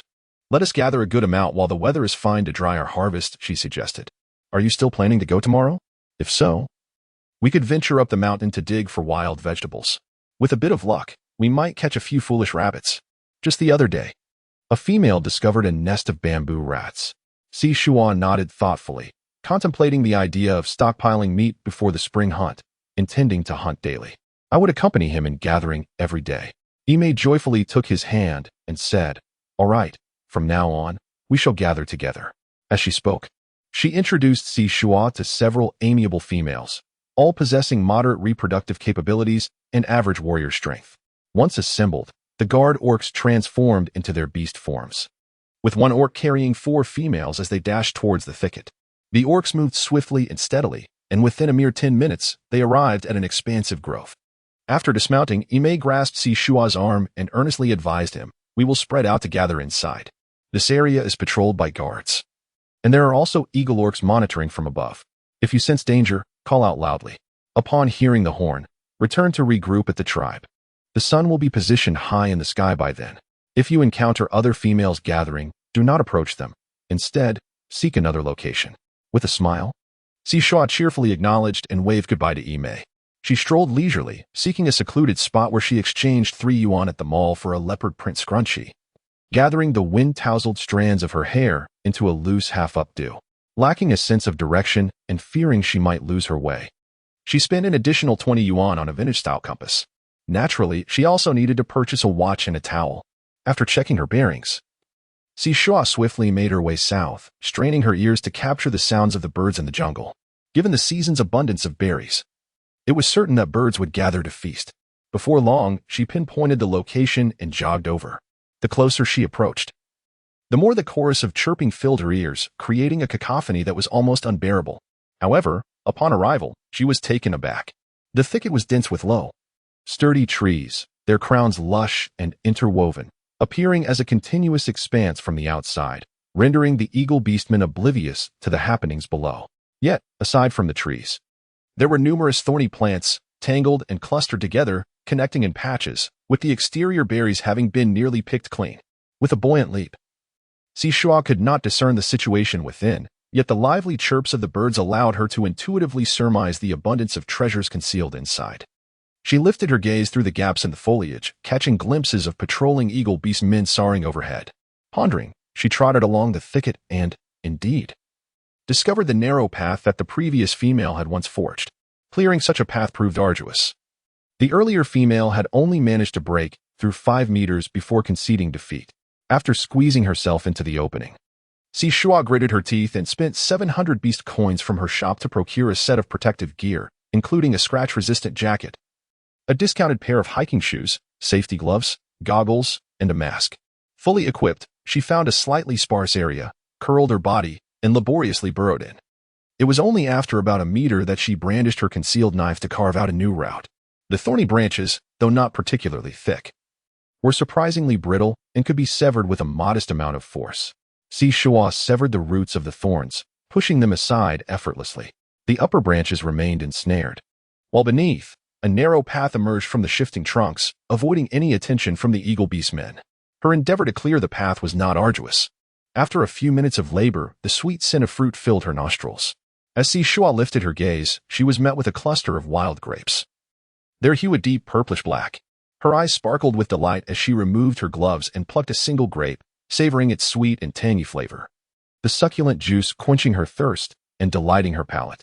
Shuo promptly purchased a pair of scissors and clipped a bunch of grapes, weighing approximately a pound. After rinsing them thoroughly with water and indulging in the delight of showcasing half the bunch, she resumed her work, carefully storing the clipped grapes in her spatial pouch. In addition to the grapes, she also encountered familiar fruits such as jujubes, wild strawberries, purple plums, and yellow cherries, all within her reach.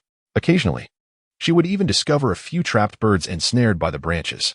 Beyond the fruits, Shuo noticed an abundance of medicinal herbs, those known for their hemostatic, anti-inflammatory, heat-clearing, detoxifying, cough-relieving, diarrhea-stopping, analgesic, and blood-activating properties. She was not discerning. She gathered whatever fruits and herbs she encountered, allocating 2/3 of the fruits to her spatial pouch, while temporarily storing 1/3 in a vine basket within that space. As for the herbs, she only placed the more recognizable and commonly known varieties outside. Dressed in a windproof jacket, she also wore animal hide beneath. After laboring intermittently for nearly 2 hours, with the vine basket filled to the brim, Shuo felt both hot and fatigued. Thus, she created a small space for herself, shed her jacket, and enjoyed a warm bowl of meat soup as she took a well-deserved rest. Shuo had developed an immense fondness for labor that left her drenched in sweat. This invigorating sensation was something she could only yearn for in her previous life. Noticing that there was still ample time, she decided to take out an awakening elixir similar to the one used by my Li Su and tossed it into her mouth. The pill melted instantly, releasing a gentle power that coursed down her esophagus and permeated throughout her body. Before long, Shuo found herself feeling even hotter and more fatigued. In a daze, she nestled into a fur blanket and succumbed to sleep. The distant sound of a horn echoed faintly, jolting her awake. A foul stench invaded her nostrils, nearly causing her to retch. Shuo patted her forehead, realizing there was no time to attend to her appearance. She could only muster her resolve and hurriedly tidy up, not even donning her protective gear. As she made her way back, she pulled some of the severed thorn branches behind her. Approaching the exit, she retrieved the wicker basket from her spatial storage and slung it over her back. Shuo hurried along, anxious not to miss the returning party to her tribe. Behind her, a woven basket held at least 30 pounds of wild fruits and herbs, yet she felt no burden. In fact, she felt as light as a feather. Had she successfully awakened her extraordinary abilities? Indeed, within her consciousness, she discovered unread messages from the system. The system announced, "Congratulations, host, on awakening the primary healing wood-based powers. Level 1 skill Gentle Breeze provides a certain degree of hemostasis and accelerates healing of injuries and ailments. Proficiency 0-100. Auxiliary skill. Level 1 Fertility Technique. Proficiency 0-100. Shuo could not contain her excitement as she clenched her fists and stomped her feet in place. With the emergence of her newfound abilities, she felt a renewed sense of security in the beast world. If she honed her powers to a remarkable extent, she could assist those dear to her, rather than helplessly witnessing their suffering as they lay before her, grievously injured and lacking effective care, facing the possibility of disability or even death. No one understood the despair of awaiting death more profoundly than she did. "Shuo, where are you? came the voice of Ime from a short distance away. Shuo hurried to the place where the two had parted ways. Upon seeing her emerge from the thicket, Ime let out a sigh of relief and quickly ran over, waving her hand. It is my fault. I forgot that you cannot hear. During our first gathering, I ought to have been with you. Shuo shook his head with a smile. I have gathered resources in the tribe before. Upon arriving at this new place, I failed to manage my time properly. I will be more careful next time. As she approached, Ime caught a whiff of the scent lingering on him and couldn't help but cover her nose. Shuo, where have you been? You didn't happen to disturb the foul lady while gathering, did you? Shuo frowned, her petite face flushed as she nodded earnestly. Her eyes wide as she fabricated a tale. She had stumbled upon a fruit, only to inadvertently disturb a foul-smelling home. Her body, having awakened latent abilities, expelled an unpleasant miasma. Such a potent stench could not possibly be attributed to a mere insect. Ime, with a sympathetic tone, advised, you must exercise caution next time. Let us return to the tribe first. You can bathe once we arrive home. Shuo, concerned that his scent might afflict others, placed a hide beneath him as he ascended the golden leopard. Upon returning to the tribe, he prioritized delivering half of his fruits before hastily climbing home for a bath. The hunting party returned at dusk, with Ji-Lu leading the way, burdened with their catch. Upon reaching the tribe's entrance, amidst the throng of welcoming beast men, he did not spot his petite female. Transforming into his human form, he cast a cold glance aside and exchanged a few words with his two companions before striding homeward. Upon noticing him, Ime called out with a smile, Ji-Lu, our gathering team has just returned. Do not worry, Shuo is fine. She merely had the misfortune of encountering a nest of foul-smelling creatures. She is currently bathing at home. Ji-Lu felt a slight relief and nodded in gratitude. Yet his unease propelled him back home. Once he leaped onto the platform, he found amusement in watching the petite female squatting on the ground heating water. Her fair face smeared with streaks of ash, and indeed, a faint odor lingered in the air. He cleared his throat softly, suppressing the upward curve of his lips, and said, Little kitten, after a day of toil outside, I am covered in blood and dust. Would you accompany me to take a bath? Shuo raised her head to glance at the youth by the door, only to realize that after a day apart, she could no longer suppress her yearning for him. The truth was, she had been too preoccupied earlier to contemplate such feelings. I gathered an abundance of wild fruits and some herbs today, though I fear I may have picked up a bit of an odor that might offend you. I didn't mean to neglect coming to greet you. She stood up, earnestly elucidating her situation. Ji-Lu's eyes sparkled with warmth as he replied, I am truly delighted to return home and see you. There is no need for you to greet me at the door. The scent of blood is rather overpowering. Come now, let us wash up. And by the time we return, dinner will be ready. Perfectly timed to enjoy the meat we've prepared. Today, we hunted a den of long-toothed pigs, slaying 3 adults and bringing back 7 piglets. I shall take you to see them shortly. Shuo nodded, extinguished the flames, and took a set of clean clothes, intending to ascend the stone steps on her own. However, Shuo stepped forward, effortlessly lifting her in his arms, and chuckled, No matter how you are, I adore you. We have both toiled outside all day. None shall disdain the other. Let us bathe together shortly. Shuo, her cheeks flushed, closed her eyes and decided to let things be as they may. After all, she had grown accustomed to her own scent and could no longer perceive the unpleasantness.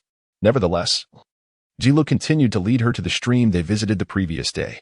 Shuo recalled that when she opened her survival package this morning, she had discovered a 20-meter prawn trap. She glanced at Ji-Lu, biting her lip as she caressed the beast mark on her wrist. Little cat, please stop touching it. I cannot endure it, Ji-Lu murmured, his voice tinged with a hint of hoarseness, gazing into her gray-blue eyes that shimmered with a trace of crimson. The beast mark signifies our bond. When you caress it, it feels akin to the gentle whisper of your breath against my ear. A fleeting touch reminds me that you think of me, yet when you linger, especially in my presence, it makes me feel as if you are constantly preoccupied with thoughts of me. Shuo immediately understood the meaning behind his words. She hurriedly turned her hand away, insisting, I'm merely curious, nothing more. Ji-Lu raised an eyebrow and replied, Oh, aside from thinking of me, do you harbor any other intentions? We must communicate effectively. Attending to the needs of our own female is my responsibility. Shuo, despite his bashfulness, delighted in teasing her, treating her as if she were a playful kitten. She boldly retrieved the shrimp trap, crafted from metallic mesh, which had manifested in her space. It was designed to hold bait, enticing fish, shrimp, and crabs to venture inside when placed in the water for a while. I long for succulent shrimp. Her fondness for freshwater and seafood had only intensified since she had become a cat-beast man, and the mere thought made her salivate profusely. Jilu, without further inquiry, acquiesced to see Shuo's instructions. Gathering some walnut-sized snails from the stream to place in the trap before submerging it at the confluence of the creek and the Divine Mother River. Today, Shuo dedicated 2.5 hours to her daily gathering tasks, earning 63 beast coins. She purchased a bottle of amino acid shampoo for hair nourishment and a delicately scented peach-flavored shower gel that provides moisturizing benefits, successfully achieving a balance between income and expenditure. After indulging in a refreshing shower, she felt utterly revitalized. Upon emerging from her attire, Jilu pulled her into his embrace. The delightful fragrance enveloping her made it irresistible for him to refrain from stealing a few affectionate nibbles. Had he not been concerned about her catching a cold, he would have desired much more.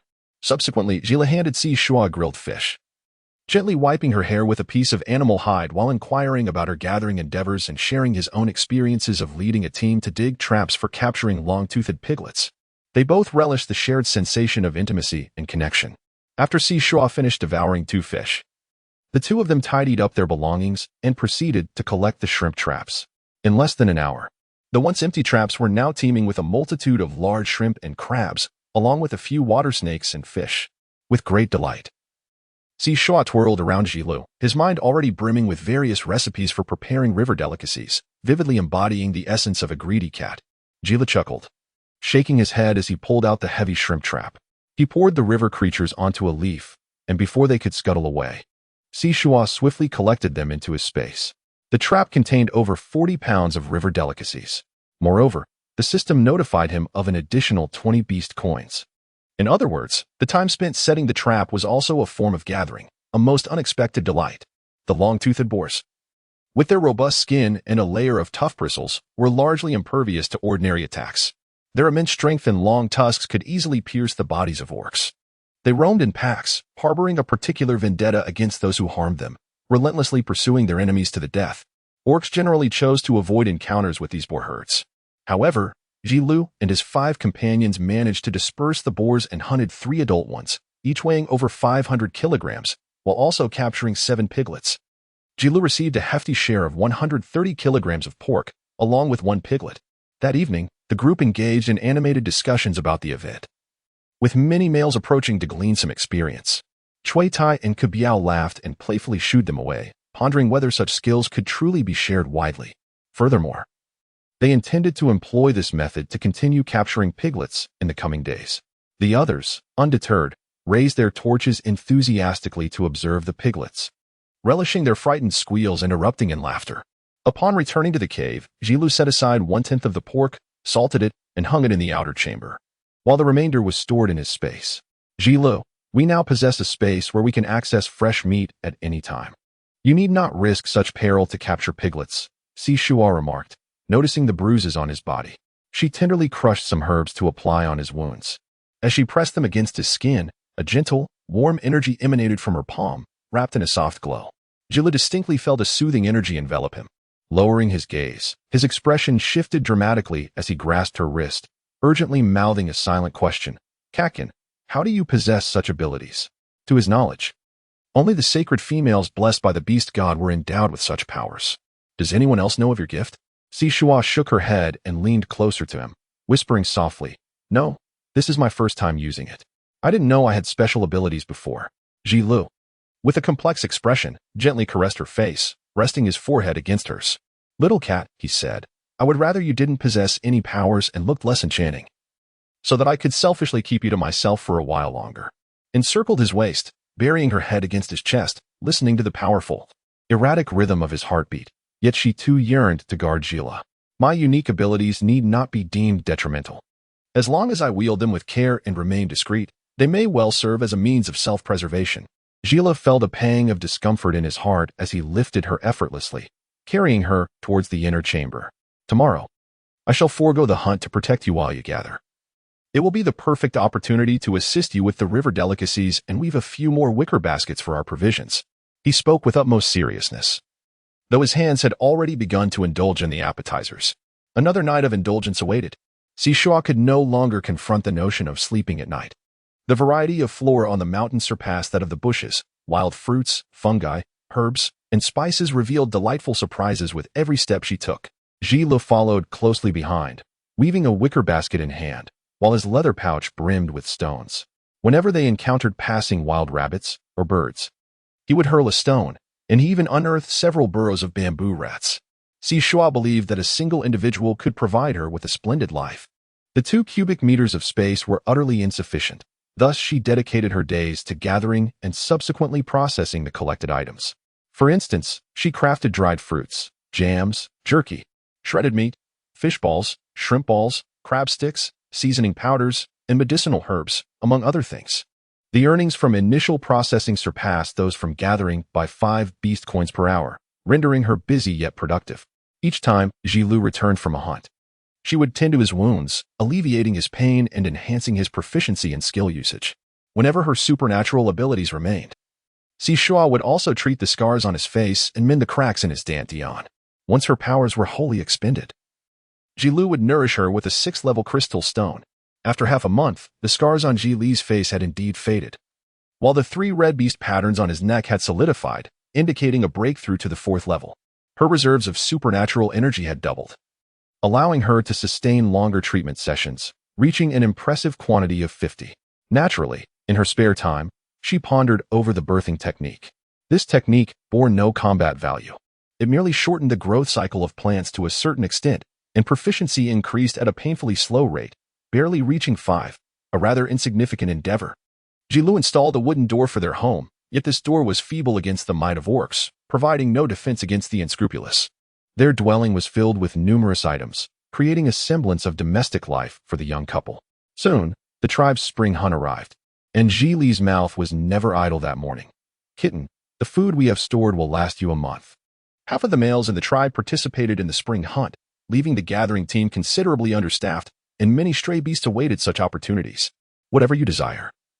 I will accompany you to gather upon my return. Unless absolutely necessary, do not leave the tribe." Shuo listened attentively, nodding in agreement. "All right, I shall heed your words."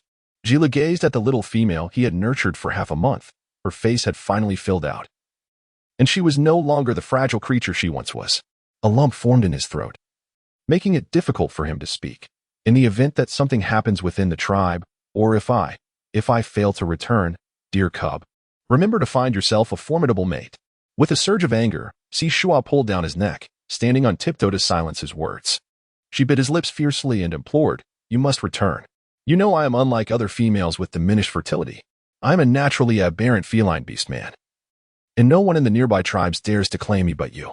Do you wish for me to be relegated to the breeding den or to be bullied by feral beast men? Your existence is my protection. Please, take pity on me." By the end of her plea, her voice quivered with the threat of tears, prompting Zhi to deepen their kiss. "All right, I will certainly come back. I am resilient. The beast god will not claim me." After sending Zhi away, Shuo felt utterly deflated, lacking the motivation to engage in any activity. In the tribe, half of the males participated in the spring hunt, while the remaining males divided into 2 groups to alternate between hunting and guarding. For safety reasons, the females' foraging was also adjusted to take place every other day. After slumbering until the sun had risen high in the sky, Shuo arose, refreshed, and proceeded to wash up. She then ventured into the marketplace, purchasing a steamer basket of dumplings, 2 tea eggs, a corn cob, and a bowl of 8 treasure porridge. Ever since awakening her extraordinary abilities, her appetite had notably increased. Following her meal, with nothing pressing to occupy her, Shuo resumed her contemplation of the art of accelerated growth, as was her custom. In her possession was a small basket containing various seeds and seedlings. Each species exhibited a distinct growth period, resulting in varying effects from her cultivation efforts. During her harvesting attempts, she had experimented with hastening the ripening of nearly mature fruits. While the fruits did indeed ripen, their texture resembled that of produce artificially ripened, lacking the exquisite flavor of those naturally matured. Shuo gazed at the seeds sprouting in her palm, utterly perplexed by the significance of this spell.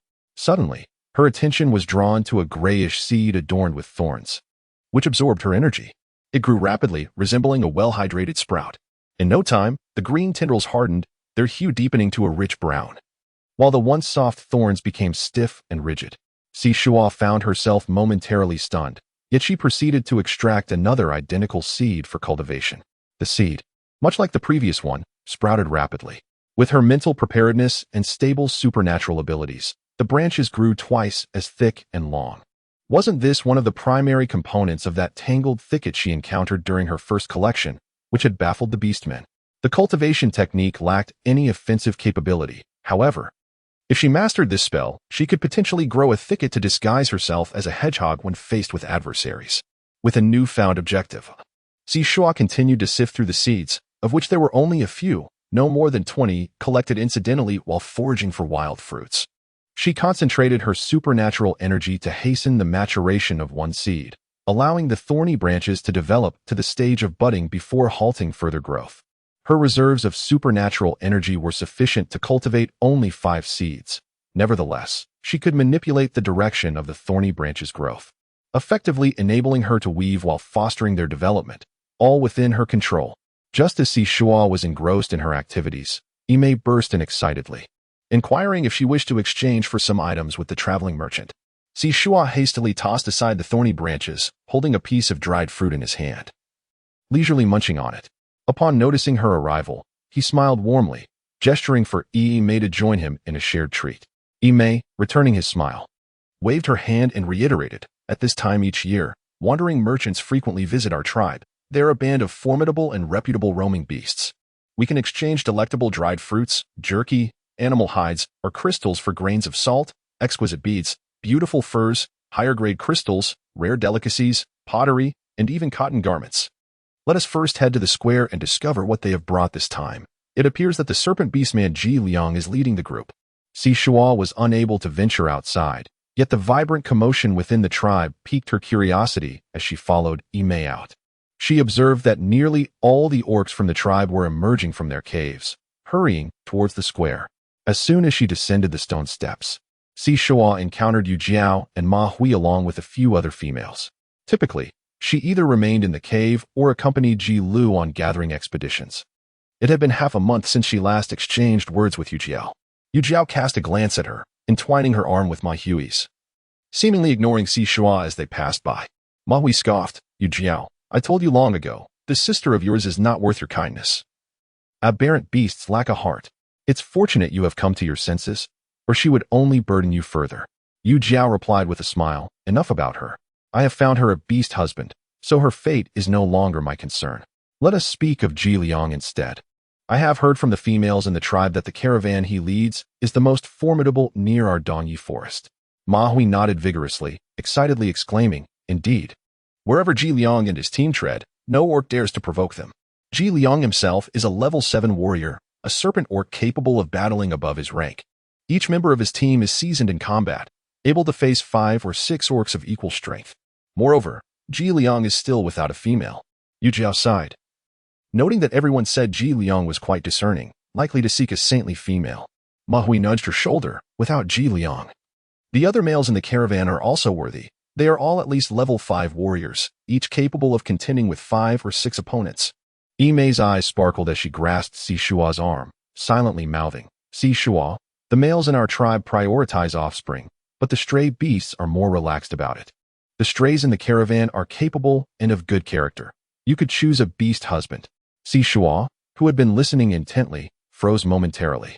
She shook her head repeatedly, whispering, "No, Ji Lu is outside, working hard for me. I cannot betray him by seeking a beast husband." Ime could not help but tap her on the head. "Silly Shuo, finding a formidable beast husband would alleviate Ji Li's burdens, allowing him to worry less about you while he is away."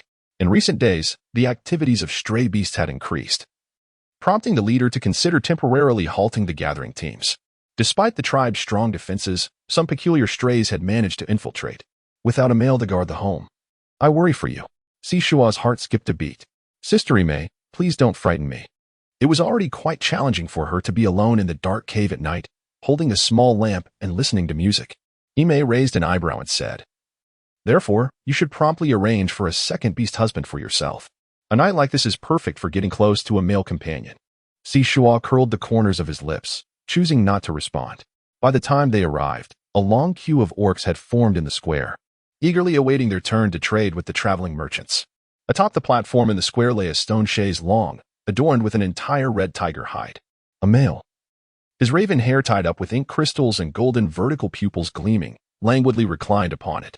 He was clad in a lightweight black robe embellished with gold, cinched at the waist with a dark red and silver patterned belt, accentuating his tall and muscular frame. His chiseled features were strikingly handsome, and a smirk played on his lips, exuding both allure and mischief, captivating the female onlookers who incessantly called out for Ji Liang. The bolder among them even dared to propose he become their beast husband. Oblivious to the commotion, Ji Liang appeared to bask in the sun, squinting at the festivities, occasionally flicking out his forked tongue, emitting a hissing sound. Shuo cast a glance, unable to suppress a shiver, sensing a certain chill in the sunlight today. She turned her head to observe the transaction between the beast men and the traveling merchants, only to feel a faint, ominous gaze lingering upon her. Shuo felt a tingling sensation on his scalp, and the hair on his body stood on end uncontrollably.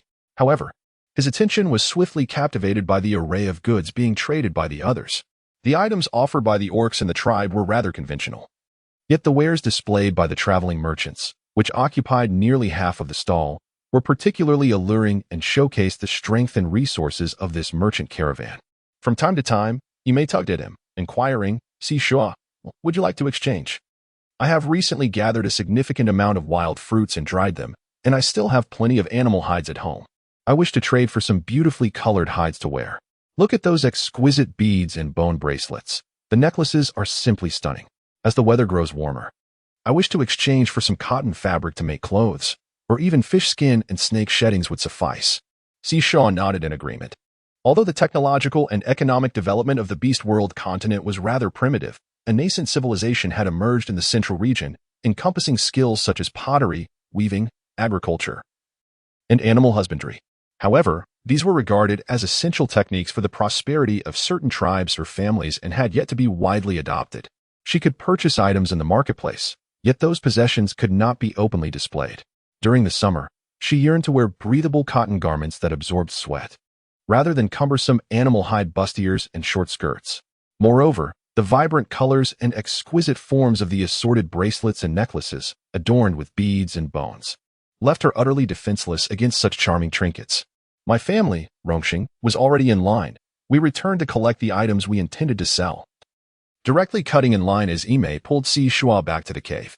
In the 2 cubic meters of space belonging to Shuo, 18 wicker baskets are filled to the brim. She has set aside some durable dried goods in the adjacent room. If one were to speak of the abundance within their home, it would undoubtedly be the river delicacies. Every morning and evening, she and her partner cast shrimp traps in varying locations, yielding bountiful catches, typically amounting to 50 to 60 pounds each time. The shrimp and crabs, encased in their shells, occupy considerable space. During their leisure hours, the couple diligently seasons the river delicacies with salt, scallions, ginger, cooking wine, and soy sauce before simmering, extracting juices, shelling, and retrieving the meat, which is then sun-dried.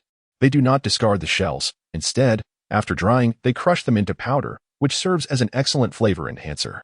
After shelling and drying, from the initial 50 to 60 pounds of river delicacies, only about 21 or 22 pounds remain. However, dried river delicacies take up significantly less space. Within her space, she has 1 basket, while outside, 2 large baskets have been accumulated. Shuo retrieved her woven basket, typically used for gathering, and filled it halfway with dried river delicacies.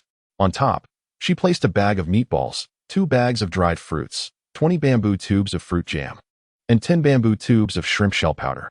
She also rolled up some dark-hued, less useful animal skins before exiting the cave. Imei, too, carried a basket on her back and held a bundle in her arms. After tossing the animal skins below, the 2 of them carefully descended the stone steps, continuing to clutch the skins as they made their way to the square. Rongxing, being quite astute, positioned himself towards the front. Once Imei pulled Shuo to stand beside her, she began to discuss her desired exchanges with Rongxing. He listened attentively, occasionally feeding her some dried fruits. As the 2 of them shared a sweet and affectionate moment, Shuo could not help but lower her gaze slightly, gently caressing the snow leopard beast mark on the inner side of her wrist, a faint dimple appearing at the corner of her lips. Suddenly, a tall and robust male stood beside her, his voice slightly husky, as he smiled and said, "Hello there, little female. I am Tao Yun, the 3rd chief of the Dark Crow trading team, with a battle strength of level 6. You are truly beautiful and charming. May I have the honor of becoming your beast husband? Upon hearing this, the surrounding beast men fell silent. The Loony tribe was known for its formidable strength, and a beastman with level 6 battle prowess was considered an elite within the tribe. Every female they possessed was not only of above-average fertility, but also held the esteemed position of primary beast husband. This third chief of the trading team, indeed a wanderer, sought to establish a bond solely based on first impressions, without any understanding of what made Shuo unique. Yet, the person in question, Shuo, remained with her gaze lowered. Imei felt a sense of urgency for her friend and nudged Shuo. Seeing her look up in confusion, Imei hastily reiterated, Shuo, this is Tao Yun, the third chief of the trading team, who wishes to become your beast husband, was momentarily taken aback. Turning her head to see Tao Yun, who was admiring her delicate and fair profile, playfully sticking out his tongue, the ashen tip tantalizingly close. Her expression shifted abruptly, and she retreated, shaking her head repeatedly. I'm sorry, I have a partner, and I'm not looking to bond at the moment. Just moments ago. She had feigned ignorance, her speech halting. Now, her pallor revealed genuine fear, as cold sweat broke out on her brow. It was overwhelmingly terrifying. She could even detect a faint, chilling scent of blood. Moreover, Tao Yun's eyes were larger than those of the average beast man, with slit-like pupils that could pivot a full 180 degrees, far beyond her capacity to suppress her psychological dread. Thank you for your concern. Ji Liang, who had been observing the scene, noticed the young female's transformation, trembling visibly. As he watched with keen interest, the mention of her partner's name made him involuntarily hiss and stick out his tongue. He beckoned to a male companion assigned by the tribe's leader. Has Ji Lu found a partner? Indeed, Lord Ji Liang. It is that blue-eyed, white-furred mutated feline female. Born deaf, unable to comprehend spoken words, relying solely on lip-reading. Ji Lu currently possessed a combat rank of 3, but had become disfigured. His demeanor turned aloof, leaving no female willing to bond with him. The two had indeed formed a pair. Ji Liang chuckled. I find it hard to believe that Ji Lu is capable of maintaining a relationship. It must be said, this young female was exceptionally beautiful, strikingly so. Having traversed numerous tribes and encountered countless females, indeed, even the revered holy females numbered only a few. None could rival her captivating allure. When she stood there, she embodied the purest essence of snow, impossible to overlook. Moreover, her azure eyes were devoid of any taint, inciting a primal desire in males to imprint their emotions within them. This young female was indeed a vision. Ji Lu had gone to great lengths for her, capturing several tusked piglets to raise in the ravine, slaughtering one every couple of days, fearful that Shuo might not have access to fresh meat. Ji Liang continued in a hushed tone, noting her apparent importance. When Shuo first arrived, she was frail and timid, looking as though she might not survive for long. Ji Liang raised an eyebrow. Whom did Ji Lu choose as his partner? Brother? No one, just Shuo. Before Ji Lu departed for the spring hunt, he informed several friends who remained behind to keep an eye on her. There is no one foolish enough to provoke her. Ji Liang smirked. So, they truly consider her a treasure. His tongue flicked out again, eyes narrowing in intrigue. Not only Ji Lu, but even he felt a twinge of desire upon seeing the young female. Although Tao Yun was a vagabond beast, his formidable combat prowess earned him respect as the third in command of a well-regarded trading caravan. Typically, it was only a matter of whether he nodded in approval. No female would dare refuse him. He skeptically exclaimed, Young female, why is that? I know Ji Lu, despite his low combat capacity, can be your partner. Why can't I? Bring your beastly husband here. I shall challenge him one by one. Shuo merely wished to call for her mother. The cold-blooded creature was truly unbearable. She resolutely crossed her arms before her, shutting her eyes and shaking her head. After all, she was deaf. As long as she kept her eyes closed, she could pretend not to hear anything and refuse communication. Tao Yun routinely traversed various tribes surrounding the Dongya forest with the merchant caravan, encountering numerous oblivious wandering beasts along the way. These wild creatures often resorted to violence, emanating a strong aura of bloodshed and hostility. Imei felt intimidated by the anger he exuded. She understood that Shuo genuinely disliked this third chief. Grasping her beast husband's hand, she summoned her courage and said, Lord Tao Yun, Shuo cannot hear you. She was timid, perhaps not quite suitable for him. Tao Yun's expression darkened, his eyes bulging even more. Suitability is not for you to decide. Little Shuo is merely shy. My combat prowess is formidable. Why should I not be her beast husband? Yimei buried her head in Rongxing's embrace, her body trembling slightly. Upon Tao Yun's return, Ji Liang lazily remarked, "You are the third chief of the Dark Ravens, but that does not mean you can disregard the rules and seize every female beast you encounter. That delicate little female cannot withstand your brute strength." Tao Yun turned to him, his earlier arrogance replaced by a hint of grievance. "Boss, I have not done anything wrong. What is lacking in me that Shuo does not want me?" Ji Liang hissed, "Though your combat strength is high, your thinking is rather straightforward. Who said that females choose their beast husbands solely based on strength? The beast god has decreed that you too are not fated. Now that your feelings are not deeply rooted, you should seek another female. Do not invest in a fruitless romance. Where could I find another female? They are not from our tribe and lack exposure. After wandering for so long, I have only encountered such an appealing individual," he exclaimed. "Did the beast god truly say that?" he asked, unwilling to give up. Ji Liang nodded, replying earnestly, "Indeed. Those blessed by the beast god can recognize one another at a glance. If it is only you who feels this connection, it is merely a test from the beast god."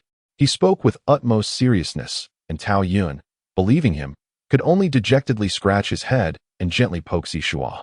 Shuo timidly peeked through his fingers. Tao Yun's eyes glistened with tears. How could such an exquisite female be at odds with him? "Shuo, do not be afraid of me. I shall no longer regard you as my beast husband. Look at the stage and see if there is anything you desire. Take it freely, it shall be counted as mine. After all, you are the first female I wish to have as my beast husband, and you are truly deserving." Shuo pressed his lips together. This orc was actually quite amiable, albeit rather intimidating in appearance. "Thank you, you are quite nice, but I have a situation." She extended a token of goodwill to him. "I brought my own items and can redeem them myself." Tao Yun, feeling helpless, realized that the beast god was not particularly generous towards him. Why was it that he could not even give away his offerings? He lingered as he departed, casting glances backward with a sense of frustration. He crouched beside Ji Liang, drawing circles on the ground. Ji Liang could not help but stifle a laugh. The little female was not as timid as he had imagined. Soon, it was Shuo and Yimei's turn. The two presented their items to the green serpent orc, who appraised their goods, allowing them to exchange according to the valuation. If the value fell short, they could supplement with crystal stones. Referencing Yimei, Shuo first exchanged for sea crystal sand, also known as sea salt, along with vibrant and delicate animal hides in hues of pink, powder blue, pale yellow, and lavender, varying in thickness and adorned with various patterns. She also procured some fish and snake skins, suitable for summer wear as undergarments. Bracelets and necklaces were acquired, while the remainder was exchanged for cotton fabric. Naturally, she returned 3 times to transport her bounty, selling all the dried river delicacies she had stored. With a full wicker basket on her back, Shuo was in high spirits, having arranged to return home with Yimei to sew garments together. At noon, she simmered a pot of fish ball and shredded meat porridge, adding 2 bird eggs and pairing it with a plate of pickled wild vegetables, and secretly exchanged for a bottle of pure milk to replenish her nutrition. Having satisfied her hunger, she strolled around the cave to aid digestion while continuing to study the recipes she had purchased from the supermarket's book section. The orc's living environment was exceedingly harsh. Even after the long winter had passed, the populace was already bustling to prepare for the next rainy season and cold spell, 6 months hence. Both from the original owner's memories and the orc's descriptions, these 2 seasons each year appeared to be a perilous threshold of life, with many orcs failing to survive. Initially, she had assumed the orcs existed in a state of extreme backwardness and primitivism, but in truth, on the continent of the beast realm, a nascent civilization had begun to take shape. The limitations imposed by the climate had lessened, at least not as dire as in the fringe areas, such as the Luni tribe or the Qian Miao tribe, where daily toil in gathering and hunting was essential for mere survival. If possible, she yearned to visit the mainland of the beast realm, and perhaps even settle there, selecting a prime location to open a restaurant. After a brief rest, Shuo dragged a wooden stool and carried a shallow basket to the cave entrance, where she and Yimei basked in the sun while working on their needlework. Yimei nudged Shuo with her knee, and when Shuo looked up, she curiously whispered, "Shuo, although that Tao Yun seems a bit intimidating, I don't think he means any harm. Have you not considered him further? His strength is truly commendable. Who knows when you might encounter another beast husband with a 6th-level combat prowess." Shuo wore a troubled expression as he fabricated a tale. "In my childhood, I was bitten by a snake, and thus I hold an aversion to the cold, slippery creatures. The beast men, however, are preferable. They offer warmth in their embrace. Ime smiled and nodded in agreement. Indeed, while wandering beastmen possess both virtues and vices, they are inherently emotionally shallow, often never even encountering their parents. At times, their methods of handling situations are excessively extreme, disregarding the feelings of other beastmen. Some females, defying the objections of friends and family, take in wandering beastmen as partners. Yet, as the novelty fades, they find it intolerable to endure their brutality, selfishness, and emotional coldness, ultimately resorting to forcibly severing the beast bond. Shuo was momentarily taken aback. Could one truly forcibly remove the beast seal? The original owner's father had departed early, leaving her without guidance, and her inability to hear rendered her oblivious to many matters. Ime patiently elucidated. Indeed, the beast god employs the forces of heaven and earth to forge the beast seal as a means of safeguarding the females. Once a female possesses the beast seal, she is granted the absolute protection of a male, along with a portion of his life force as sustenance. Should the female find herself in peril, the male will instinctively sense it, regardless of his location, and rush to her aid. If the male harbors any treachery, he shall endure the torment of a devouring heart. Should the male perish, the beast seal upon the female will gradually fade away. Conversely, if the female dies or the seal is forcibly removed, the male's lifespan and combat prowess will be halved. It is precisely due to the beast god's favoritism towards females that the beast seal imposes such a formidable constraint upon males. Shuo was profoundly moved. Every male who offered the beast seal was a true warrior. She felt a cool gaze, as if a chilly breeze were brushing against the down on her face. Shuo instinctively turned her head, meeting a pair of golden-slit pupils. The owner of those eyes had just approached her beneath the leader, squinting slightly as they looked her way. Their voice, neither too loud nor too soft, resonated clearly in her ears. This time, we trouble Chief Wuchuan. Please send the flying beastmen to notify the nearby tribes. For the time being, our Dark Crow merchant caravan will be resting at the Runi tribe. Those who wish to exchange goods may come forth. With the Dark Crow merchant caravan present, there is no need for the tribe to remain in constant dread of the roaming beasts in the vicinity. Chief Wuchuan responded joyfully, fearing that Ji Liang might reconsider, and promptly instructed someone to make arrangements. Ji Liang leaped to the entrance of the cave and sat down, a mere arm's length away from Shuo. One of his legs was extended straight while the other was bent, his hand languidly resting upon it. His tall stature and long limbs enveloped Shuo in a sense of being embraced, akin to the refreshing coolness of an air conditioner brushing against her ears. She clutched the animal hide tightly, her blood nearly ceasing to flow from fear. Despite her trepidation, she dared not lower her gaze, terrified that he might grasp her chin. Is Shao your beast husband? Ji Liang inquired with a smile. Shuo nodded slightly. My name is Ji Liang.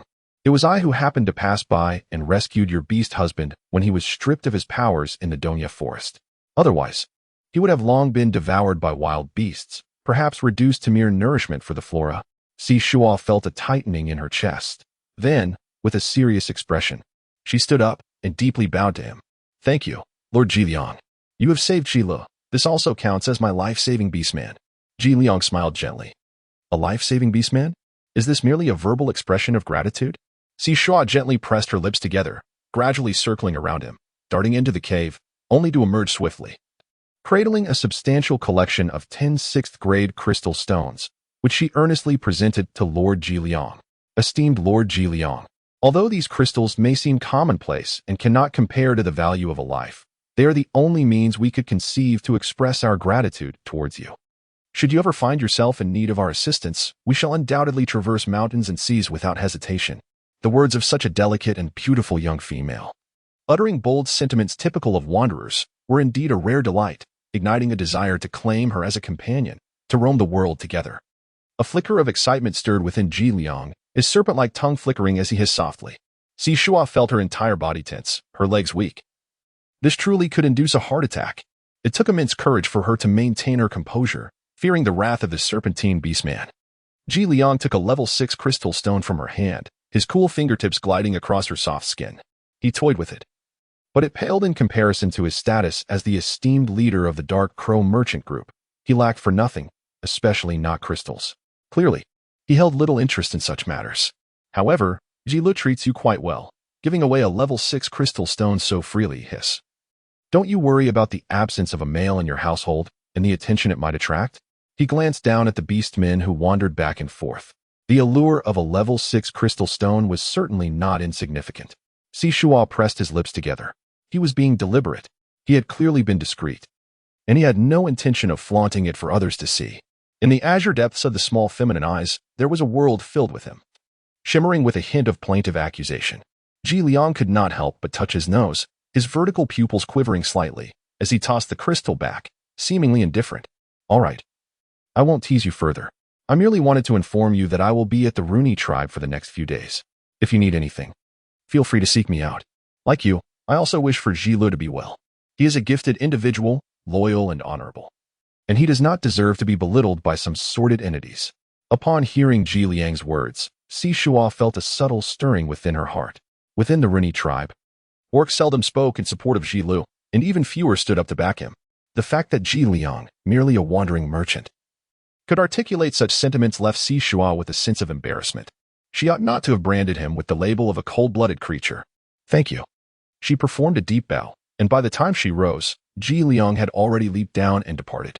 Shuo leaned back, exhaling a sigh as he faced Imei. I'm still rather naive and narrow-minded. Lord Ji Liang is indeed a commendable beastman. Imei's expression was somewhat peculiar. In the beast world continent, where could one find admirable beastmen? It was merely the case of males harboring desires for females. Upstairs, any commotion was first detected by Yu Jiao. In the morning, Tao Yun had been overly attentive to Shuo in the square, and in the afternoon, Ji Liang had taken the initiative to approach Shuo in the cave. Her sister truly had remarkable skills, even in the absence of reproductive capabilities. There were still formidable males who would relentlessly pursue her. She inhaled deeply, suppressing her rising agitation. The pressing matter at hand was to seize the opportunity while the Dark Crow trading caravan was in the tribe for a few days. She must secure a powerful wandering beast as a husband. Regardless of the type of male, they all possessed an inexplicable obsession with offspring. Her fertility was quite above average, and her appearance and physique were commendable as well. Yu Jiao changed into a new outfit, not allowing the guard Bu Meng to accompany her, and called for Ma Hui to join her in the square for some amusement. Although Ji Lu had gone spring hunting, he shared a space with Shuo. Shuo prepared a delectable meal and habitually set aside a portion in the space. Whenever Ji Lu had a moment to spare, she would retrieve it for her enjoyment. Each day, Ji Lu would fill the space with fresh water and kindling for her use, assist in disposing of the bathwater, and whenever she encountered beautiful flowers, delicious fruits, savory meats, or exquisite furs, she would eagerly stow them away in the space. Through this exchange, an indescribable bond blossomed between the two, deepening with each passing day. Shuo pondered that when Ji Lu returned, she would gradually teach him pinyin, enabling them to communicate through it whenever they were apart. With the presence of the Dark Crow trading caravan, the gathering teams in the tribe became lively once more. Shuo, eager to procure the seeds of the thorny vine, ventured out alongside Imei. The thicket was abundant with fast-growing, thorny plants, particularly suited for her gestation technique, while foraging for wild fruits to appease others. She discreetly collected various seeds into her space. The thorny vine possessed excellent defensive capabilities, but lacked offensive strength, so she also made sure to gather several plants with anesthetic or toxic properties for synergistic use later. After this outing, she could nest at home, awaiting Ji Li's return. The weather had just begun to warm, yet for some inexplicable reason, Shuo felt particularly overheated that day. After bathing and rinsing her clothes, she stored the wastewater in her space. Once her hair was dry, she tied it back in a low ponytail, allowing her wispy strands to partially obscure her delicate face. And she changed into a dull gray beast hide. With no males in the household, she opted for a more understated appearance. As she opened the door to let out the dampness, she stood on the platform before the cave and spotted the returning warriors from the hunt. To her surprise, Ji Liang had also participated in the day's hunting competition and had captured an exceptionally large horned beast. To her eyes, the horned beast was like an oversized cow, robust in stature, with a pair of thick, powerful horns and eyes as large as bowls. Even in death, its formidable appearance remained intimidating. This particular horned beast must weigh around 5,000 to 6,000 kilograms. Capturing such a beast was no small feat. It possessed immense strength and raw power, easily overwhelming several level 6 beast men, and they preferred to appear in packs. Truly, Ji Liang was remarkable. His prowess was evident in the formidable horned beast he had brought back. The meat of this creature was known for its robust flavor. She wondered if they could exchange some for the females at home. As Ji Liang passed beneath Shuo, facing her yet gazing elsewhere, he cheerfully addressed the crowd. Tonight, everyone will have a share of the horn beast. Let us ignite the bonfire and enjoy the evening together. Muchuan enthusiastically echoed his sentiments. Already making arrangements for the feast. Shuo's eyes sparkled slightly. The beast world was teeming with diverse species. Each day, the males could hunt a plethora of wild beasts. Yet the distinction between different types of meat was quite pronounced. The males were not discerning in their palate, relishing all kinds of meat with hearty enthusiasm, often consuming it raw, still dripping with blood. Having transitioned to a new era, her culinary preferences remained unchanged. She delighted in chicken, duck, fish, pork, beef, and lamb. Having recently savored river delicacies, she found that, when prepared skillfully, they were exceptionally delectable. She had also indulged in the tender, rich meat of long-toothed pigs. Presently, she harbored a keen anticipation for the meat of the horned beast, curious about which portion she might receive. Imei tugged her towards the plaza, where they settled among familiar faces. One of the females had recently conceived, eliciting envy from the others. Although their reproductive capabilities were limited, resulting in the challenge of conception, it was not uncommon for them to bear 2 or 3 offspring in a lifetime, with none particularly outstanding in talent. As Shuo listened to their conversation with a gentle smile, her mind inexplicably drifted to thoughts of a group of snow leopard cubs. Her heart swelled with tenderness. When Ji Lu was present, she often asked him to transform into his beast form, relishing the joy of being held, though it pained her to see him confined in such a cramped space. Ji Liang, watching the flickering flames of the campfire, felt his usually steady heartbeat quicken at the sight of Shuo's soft smile. He curved his lips, each hand carrying a basket of meat as he approached her, standing beside Shuo and placing the meat before everyone. Recently, our dark crow merchant team has caused some trouble in the tribe, particularly by hunting a horned beast. So we thought we would treat everyone to something special. As he spoke, he set down roughly 10 pounds of meat wrapped in leaves before Shuo. Noticing her glance in his direction, Ji Liang paused momentarily, realizing how strikingly beautiful she was since the moment he first laid eyes on her. Yet, standing so close, he could count the delicate fuzz on her face and observe her eyelashes tremble with anxiety, fear, and a hint of shyness. Her eyes reflected the firelight as well as him, both illuminating her exquisite visage. Ji Liang swallowed hard, suppressing the urge to stick out his tongue in excitement. Especially considering the thought of it brushing against her only intensified his restlessness. He took a slow, deep breath and smiled silently at her, mouthing the words. Would you like me to help you roast the tenderest meat from the horned beast? Shuo shook his head repeatedly, murmuring a soft thank you before pressing his lips together and lowering his gaze. Ji Liang felt a sudden pang in his heart, realizing he had been rebuffed in his attempt to communicate. With a resigned smile, he stood up and departed. Shuo sat in a somewhat secluded spot. Yet their interaction went unnoticed by others within a mere 2 breaths. Of course, steak must be cooked slowly to attain its delectable flavor. Reluctant to waste, she discreetly substituted the beef for another type of fresh meat, concealing the beef in her space. Upon returning to the cave after their meal, Shuo felt a slight chill. Having been close to the campfire earlier, her mind had been clouded. However, this refreshing coolness was short-lived, as an unfamiliar yet familiar restlessness began to rise within her. Shuo could not help but tug at her clothes. Suddenly, a thought flashed through her bewildered mind, prompting her to hurriedly exchange for a cat care guide at the supermarket. Taking a deep breath, she painstakingly turned to the section on a cat's estrus cycle. Indeed, mature female cats, if not impregnated, experience a heat cycle every 2 to 3 weeks lasting 3 to 6 days. With a furrowed brow, she glanced at her journal. It had been over half a month since Shuo had left. Was it possible that she had merely evaded the first estrus cycle, while a second awaited her? Shuo laid a layer of cool fish skin over the animal hide and purchased a handheld fan from the supermarket. Biting her lip, she tossed and turned on the bed like a pancake. Why was she like a cat? She did not wish to lose her composure and cry out, alerting the entire tribe to her yearning for a male companion. Shuo bit down on the animal's skin, emitting soft whimpers as she helplessly rubbed against it. In a daze, she was unaware of when she had drifted off to sleep. Upon opening her eyes, she found that daylight had broken, and she felt lethargic.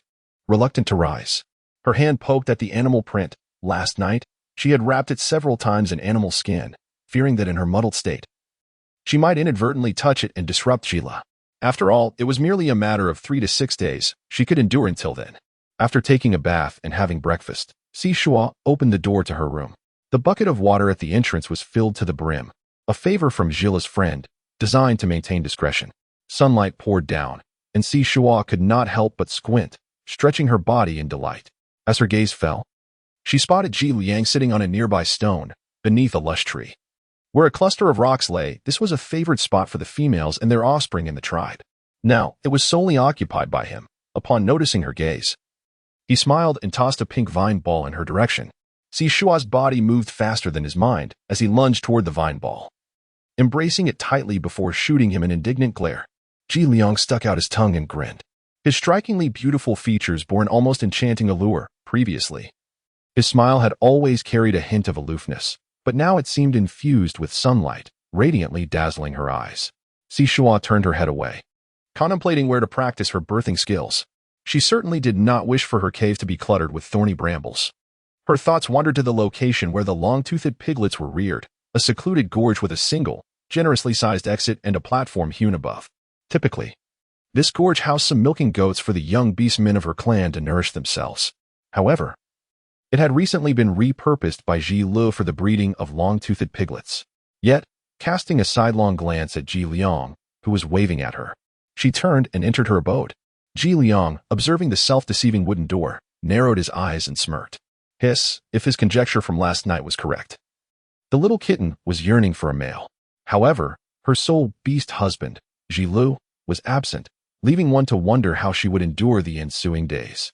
Yu Jiao bit her lip, suppressing the uncontrollable jealousy bubbling within her. Ji Liang was a level 7 male warrior, indeed the leader of the merchant caravans. Yet now he was left with nothing but crystal stones. What merits does Shuo possess, apart from her beauty? A female who cannot bear offspring. Is she even truly a female? Summoning her courage, she descended the steps and approached Ji Liang, a gentle smile gracing her lips as she greeted, "Greetings, Lord Ji Liang. I am Yu Jiao, the sister of Shuo. Though they share the same mother, even if Shuo resembles their father, Yu Jiao takes pride in her own appearance, which is not lacking. Moreover, she is voluptuous, and her voice is soft and melodious, surely not inferior to one who stutters. If Ji Liang can take an interest in Shuo, why not in her?" As she gazed upon Ji Liang's unparalleled handsomeness, her heart raced. And emboldened by his typically indifferent smile, she stepped closer. Since her birth, she has been unable to hear the sounds of the world and possesses a diminished capacity for procreation. Apart from me, no one has shown her any regard. Over these years, her peculiar temperament has caused her to trouble you, Lord Ji Liang, for which I sincerely apologize on her behalf. Ji Liang, catching sight of Shuo peering in through the window, abruptly rose, ignoring Yu Jiao, and strode swiftly to the cliff's edge, leaping to stand before Shuo. Shuo, frightened, curled up and buried her head in her knees. Ji Liang let out a light laugh, leaning against the window, his hand reaching in to gently tousle her hair, which was indeed soft and smooth. With his warm hand caressing her, Shuo paused for a moment, and before her mind could spiral, her body instinctively leaned into his palm. She bit her own hand, the sharp pain pulling her back to reality. She took a deep breath and looked up at him. Ji Liang slightly retracted his hand, a hint of regret in his demeanor, and with a touch of grievance, began to speak slowly. "Little Shuo, does your sister truly wish for your misfortune? Right before my eyes, she speaks ill of you. So what if her fertility is low? We are not beasts, coupling merely for the sake of reproduction. Little Shuo cannot hear the voices outside. I am already pained on your behalf. How could I possibly align with her disdain? I fear you might find me a cold-blooded stray." Shuo was taken aback once more. No, had she perhaps missed something? They had only met a handful of times. Were the topics he broached a tad too intimate, crossing the boundaries? Ji Liang sighed. "Little one, have you truly matured? You seem so naive. How much have you endured in the past? Would you like me to reclaim it for you?" Shuo pressed his lips together, his gaze cast downwards. Ji Liang, a truly capable and formidable beast man, was widely acknowledged for his prowess. Shuo did not dare to show any disdain. Did he once again refuse to engage in conversation? Ji Liang reached out once more. Shuo caught a glimpse and helplessly raised his head to look at him. "Little female, do you wish to see the world beyond? There are forests, vast grasslands, arid deserts, and snow-capped mountains, inhabited by a myriad of beautiful beasts, vibrant flora, an abundance of fruits, and a diverse array of beast folk." Ji Liang leaned against the window, chuckling softly as he enticed her. Shuo shook his head, refusing to go, waiting for Ji Lu. Wherever Ji Lu was, that was where Shuo's home lay. The little female's rejection was indeed ruthless. Hissing, he chuckled softly, "Little female, do you think Shuo would be delighted if I told him I wish to become his bonded brother?" Shuo glared at him. Aware that this man lacked martial ethics, she didn't need to guess that Lu would undoubtedly concur. Ji Liang chuckled softly, silently proclaiming, "For the next few days, I shall remain at your doorstep. Whenever you find yourself unable to endure any longer, simply open the door. My beast seal still remains. Shall I offer it to you?" Shuo abruptly shut the window with a decisive clap. She had once believed that Ji Liang, with his aloof demeanor, would remain distant, yet within mere days, he had approached her window, seeking to offer his company, particularly during these recent days, as she found herself in a vulnerable state. She feared her clouded judgment might compel her to open the door. Taking advantage of her predicament, he exemplified the cunning nature of a wandering merchant. After Ji Liang departed, Shuo took a moment to compose herself before descending the stone steps to check on the piglets. She sensed a malevolent gaze upon her and turned her head to find herself unexpectedly confronting the envy of Yu Jiao. With a disdainful snort, Yu Jiao turned on her heel and walked away. Shuo pressed her lips together, sensing that before Ji Li's return, Yu Jiao would likely take some action. Her desire to achieve results in the art of grew even stronger. The orcs in the tribe were typically absorbed in their various tasks, whether hunting, gathering, collecting firewood, mending, or preparing jerky. They scarcely had a moment to spare outside of mealtimes. Occasionally, some guards would pass by, and Shuo feigned nonchalance as she discreetly touched the ravine. Once inside, she quickly found a relatively concealed corner to nestle in, from which she could see anyone approaching before they entered her line of sight. Moreover, with her awakened abilities, her sensory perception had heightened. Shuo took out a handful of seeds, placing each one delicately in her palm to initiate germination. She selected several varieties, all characterized by their rapid growth and prickly nature. Once she had determined the seeds she would frequently utilize in the future, Shuo began the dual task of nurturing the seeds while deftly weaving a cage. To aid her in this endeavor, she even exchanged for a weaving tutorial in the bookstore section of the supermarket. However, her intention behind crafting the cage was to enhance her concealment and render her adversaries powerless against her. This necessitated a tightly woven structure, preventing any intrusion from outside. Foliage was to obscure her form, and an unkempt appearance was essential, ensuring that any passing beastmen would merely perceive her as part of the background. After an entire afternoon of weaving, Shuo finally grasped some insights before her extraordinary abilities were depleted. In the valley, she had discarded several clumps of plants, each imbued with a faint essence of wood spirit, which attracted a few piglets that, undeterred by any prickles, eagerly buried their snouts to feast. Shuo fell into a contemplative silence. The ferocity of the beast was certainly formidable. Fortunately, she had prepared some toxic plants to accompany her efforts. Otherwise, should she be discovered, she would swiftly become another's meal. Upon returning to the cave, a thin sheen of sweat adorned her brow. She ignited a bonfire and placed a delicate stone pot atop it, resolved to distract herself with culinary delights. Beside her, she set up several small fans, the breeze from which would cool the frozen dumplings placed in front of them. From her storage, she retrieved a slab of beef, slicing it into pieces an inch thick to marinate with spices. She proceeded to boil pasta, sear steak, fry eggs, and steam broccoli, artfully arranging cherry tomatoes on the plate, finishing the presentation with a drizzle of pepper sauce and a bottle of sparkling orange soda. Shuo felt as though she were dining in a themed restaurant. Completely oblivious to her own awkward emotional state, the only regret that lingered was the absence of Ji Li's company. Coupled with her recent reclusiveness, a solitary outing for a collection task had left her with dwindling beast coins. When would she accumulate enough money to purchase a mobile phone? Even if it lacked internet connectivity, she could still indulge in single-player games. She was utterly defenseless against such trivial amusements, which could easily consume an entire day. After leaving a few slices of steak, seasoned with black pepper sauce, for Shuo, Shuo took a shower and then sprawled on her bed, illuminating the room with a bedside lamp as she watched an unabridged version of The Adventures of Tom Sawyer, valued at just over 20 yuan.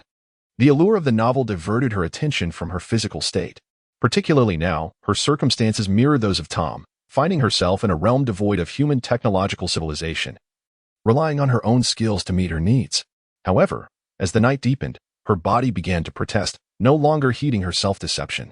She stifled the cries that threatened to escape her throat, biting down on the beast hide, uncertain whether her prolonged restraint had led to this backlash, or if her emotional turmoil followed an ebb and flow akin to familial relations, oscillating between peaks and valleys. At that moment, a soft knocking echoed from the wooden door, and a flicker of crimson flashed in her sapphire eyes. The individual outside appeared resolute, seemingly intent on remaining until she opened the door. Shuo bit down on a handkerchief, stifling her cries as she stumbled to the doorway, growling, "What are you doing? Are you so eager for others to know?" She continued, "As a mere itinerant merchant, why would you entangle yourself with a frail and disabled female like me?" Before she could finish her thought, Shuo froze, her mind beginning to clear. She wasn't feigning a hearing impairment. Why then had she rushed to engage in conversation? Indeed, outside the door, Ji Liang's low chuckle echoed, "Hiss. So our little Shuo can hear after all? You play the part quite convincingly. Is it just me and Jilu who are privy to your secret?" The mute Shuo spoke with a fluidity that was particularly alluring. Shuo took a deep breath, his nails digging painfully into his palm. The air thick with a hint of blood. "I won't open the door. Just go." Ji Liang's expression changed abruptly. "Shuo, if you're in pain, don't torment yourself. If Jilu finds out, he will surely be heartbroken. If you refuse to open the door, I promise I won't enter. May I at least speak with you here at the threshold?" Shuo pressed against the door, gently sliding down to the floor. The warmth enveloping her instinctively urged her to draw closer to him as she pressed firmly against the door. Her voice, tinged with a hint of grievance, pleaded, "No. You will be discovered here." Ji Liangqi chuckled. "Shuo, our kind possesses keen senses of smell and hearing. There are caves all around us. Do you truly believe that if I were not standing guard outside your cave, expending so much of my extraordinary abilities to create a protective barrier that muffles sound and scent, I would be doing this? Outside your cave, there are countless deceased females and males of combat levels 1 and 2 standing idly. Whatever he did, it should be stated plainly and clearly." Shuo was momentarily taken aback, biting his handkerchief and murmuring, "The males in our tribe dare not become entangled with me. Are you not afraid that my frail constitution may lead to an early demise, thus having your strength after I am gone?" Ji Liang curled the corners of his lips, observing, "It seems that Jilu has shielded you too well. Males marked with beast insignia do not dare to approach you, while those unmarked refrain from bullying you due to Jilu and his friend's lack of courage. Your beauty captivates me deeply. What use are precious crystals or the prowess of a 7th-level warrior without a female worth protecting? Life among beasts would be utterly insipid." Shuo hummed, expressing her disdain for cold-blooded creatures. "Little Shuo, are you certain that you do not have an affinity for them now? How chilling they are," Ji Liang whispered, his words brushing against her ear. She found herself drawn to the frigid sensation, yearning for something cool and refreshing. How could this creature possess such an ability to capture one's heart? I am not a beast, succumbing to primal instincts. Even if you take advantage of my vulnerabilities, we share no bond. Are you not afraid that I might forcibly break the beast seal?" Shuo, feeling distressed, scratched at the door with her paw. Listening to the scratching sound reverberating against the wooden door, Ji Liang felt a pang of sorrow in his heart. Emotions can indeed be nurtured. Even other males and females find companionship through mutual attraction, and over time, feelings develop. Little Shuo, I promise to behave. Please do not judge me through the lens of your prejudices against stray beasts. I have roamed as a merchant and earned a modicum of respect. Wishing to stand proudly before a female I admire and assert, I am different. I possess loyalty and compassion akin to Jilu, and I strive to assist those in need whenever possible. I have committed no heinous acts. I still bear the beast seal, and I endeavor to learn the art of navigating social interactions with grace. I toil harder than others. Do I not deserve to stand by your side and protect you? At the very least, do not dismiss me solely based on my cold-blooded nature and status as a stray." Shuo endeavored to remain alert, absorbing every word he uttered. As a modern individual, her perceptions of love and marriage diverged significantly from those of the beast men, one steeped in spiritual essence while the other was rooted in survival. Yet, it must be said that Ji Liang's words softened her heart. With a weary tone, she replied, "How can I discern the truth in your words?" Ji Liang chuckled lightly. "The beast mark is my sincere testament, dear Shuo. If I refrain from touching you, would you permit me entry? I could infuse you with a touch of spiritual energy to alleviate your discomfort. Enduring this alone may harm your body. No, I cannot allow you to enter." Shuo retorted, biting down on her handkerchief with such force that her gums began to bleed. Ji Liang sighed softly. "Alas, you have seen through me once more. Very well, I shall not intrude. May I transmit spiritual energy through the door?" As he spoke, a cool, gentle aura seeped through the cracks of the door, gradually caressing Shuo. She nearly let out a contented sigh, her furrowed brow relaxing in an instant. Be good. Winter has just passed, and your frail body cannot withstand the night's chill. Lay down the beast hide at the threshold and cover yourself with another layer. I shall continue to bestow upon you spiritual energy. Suddenly, the flow of energy ceased, and Shuo instinctively grasped at the air, softly murmuring before hastily retreating to the inner room to retrieve the beast hide, ensuring she was properly covered. I'm ready now, she whispered. Ji Liang hissed in frustration, longing to burst through the door. Did the little female comprehend the implications of such a statement to a male? After a painstaking effort to lower her defenses, he found himself thwarted by a mere wooden door, channeling energy towards her, allowing a substantial portion to dissipate into the air. Nevertheless, the energy lowered the temperature within the cave, providing Shuo, in her estrus phase, with considerable relief. Then you should rest. I shall keep watch until dawn before departing. He leaned against the door, gazing at the cool moonlight in the sky, his voice imbued with a profound tenderness. Shuo gently curved his lips and said, Thank you, Lord Ji Liang. With a touch of sincerity, he continued, When you have some spare time during the day, could you craft a bracelet for me? Ji Liang raised an eyebrow and replied without reservation. Shuo had never encountered anyone who could climb the ladder of success as swiftly as this individual. Nevertheless, since they had rendered her considerable assistance, she could only respond with a reluctant acquiescence.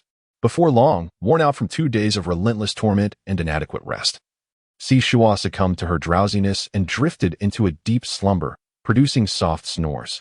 A night devoid of dreams passed, and upon awakening, Shuo instinctively touched the beast mark on her wrist, signaling to Ji Lu that she was awake and missed him. As she regained her senses, she realized she had fallen asleep at the entrance of the cave. The memories of the previous night caused her cheeks to flush, and her body temperature rose slightly.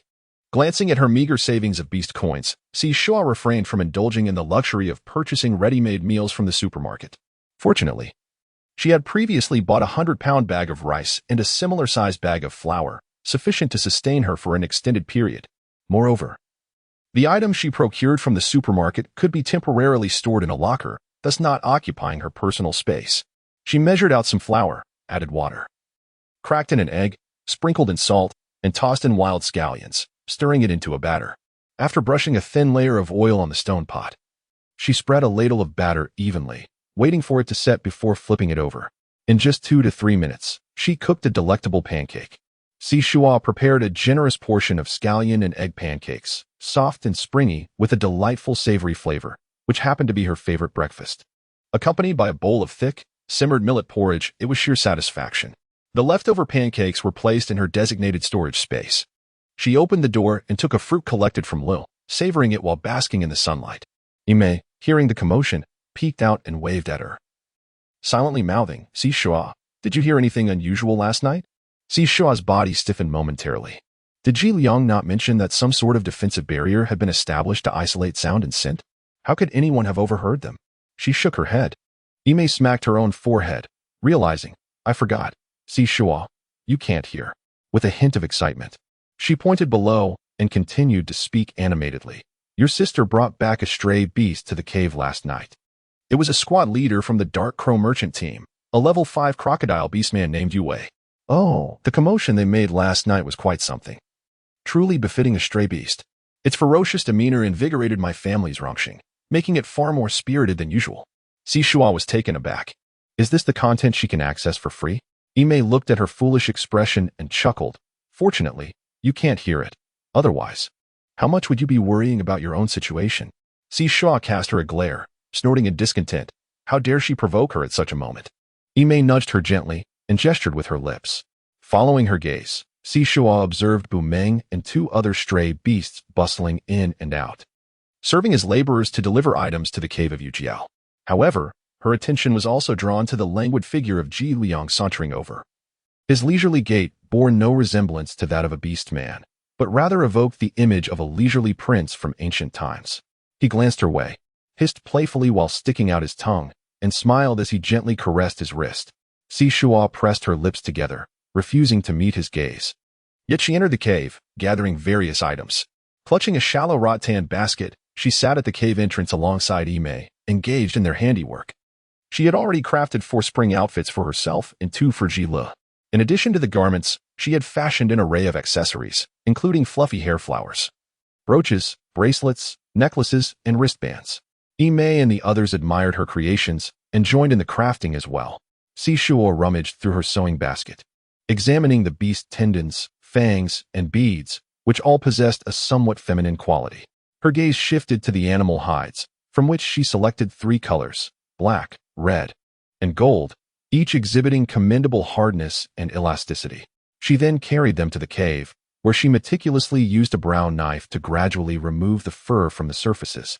Shuo wielded a pair of scissors, meticulously cutting the fur into slender strips that matched in thickness. The fur of the same hue was fashioned into 2 strands, while 3 distinct colors were braided together in a harmonious plait, the ends adorned with an adjustable flat clasp. This bracelet, simple yet elegant, with its contrasting colors, complemented his wardrobe without appearing overly feminine. Rather, it exuded a cool aura. Unable to resist, she slipped it onto her wrist, finding it increasingly appealing. She crafted a bracelet in shades of pale blue and white for Jilu, while she donned one in white, pink, and blue hues. The females around her admired the creation, eagerly learning the art from her. The bracelet's weaving was straightforward yet aesthetically pleasing. Shuo completed several within 5 to 6 minutes while instructing the others. During lunchtime, she brought the bracelets to the square, selling them to wandering merchants in exchange for various trinkets, and casually passed one to Ji Liang. Unable to restrain himself, Ji Liang grasped her hand. Little Shuo, am I truly so unremarkable? Did you weave this bracelet especially for me? You have so many that you resort to selling them. His hands were cool and dry, and Shuo felt an irresistible urge to bring them to her cheek. Found himself at a loss for words, grappling with the realization of his own folly. How could he be so foolish, allowing the allure of the exquisite bracelet to lead him into such a predicament, thereby giving him an excuse to press further? What do you wish to do? He inquired softly, feeling a twinge of urgency as he feared being seen by other beasts. Ji Liang leisurely toyed with her hand, marveling at its softness and delicate texture, a temptation to take a playful bite. With a light scoff, he remarked, Little Shuo, I have already shamelessly solicited a token of gratitude from you.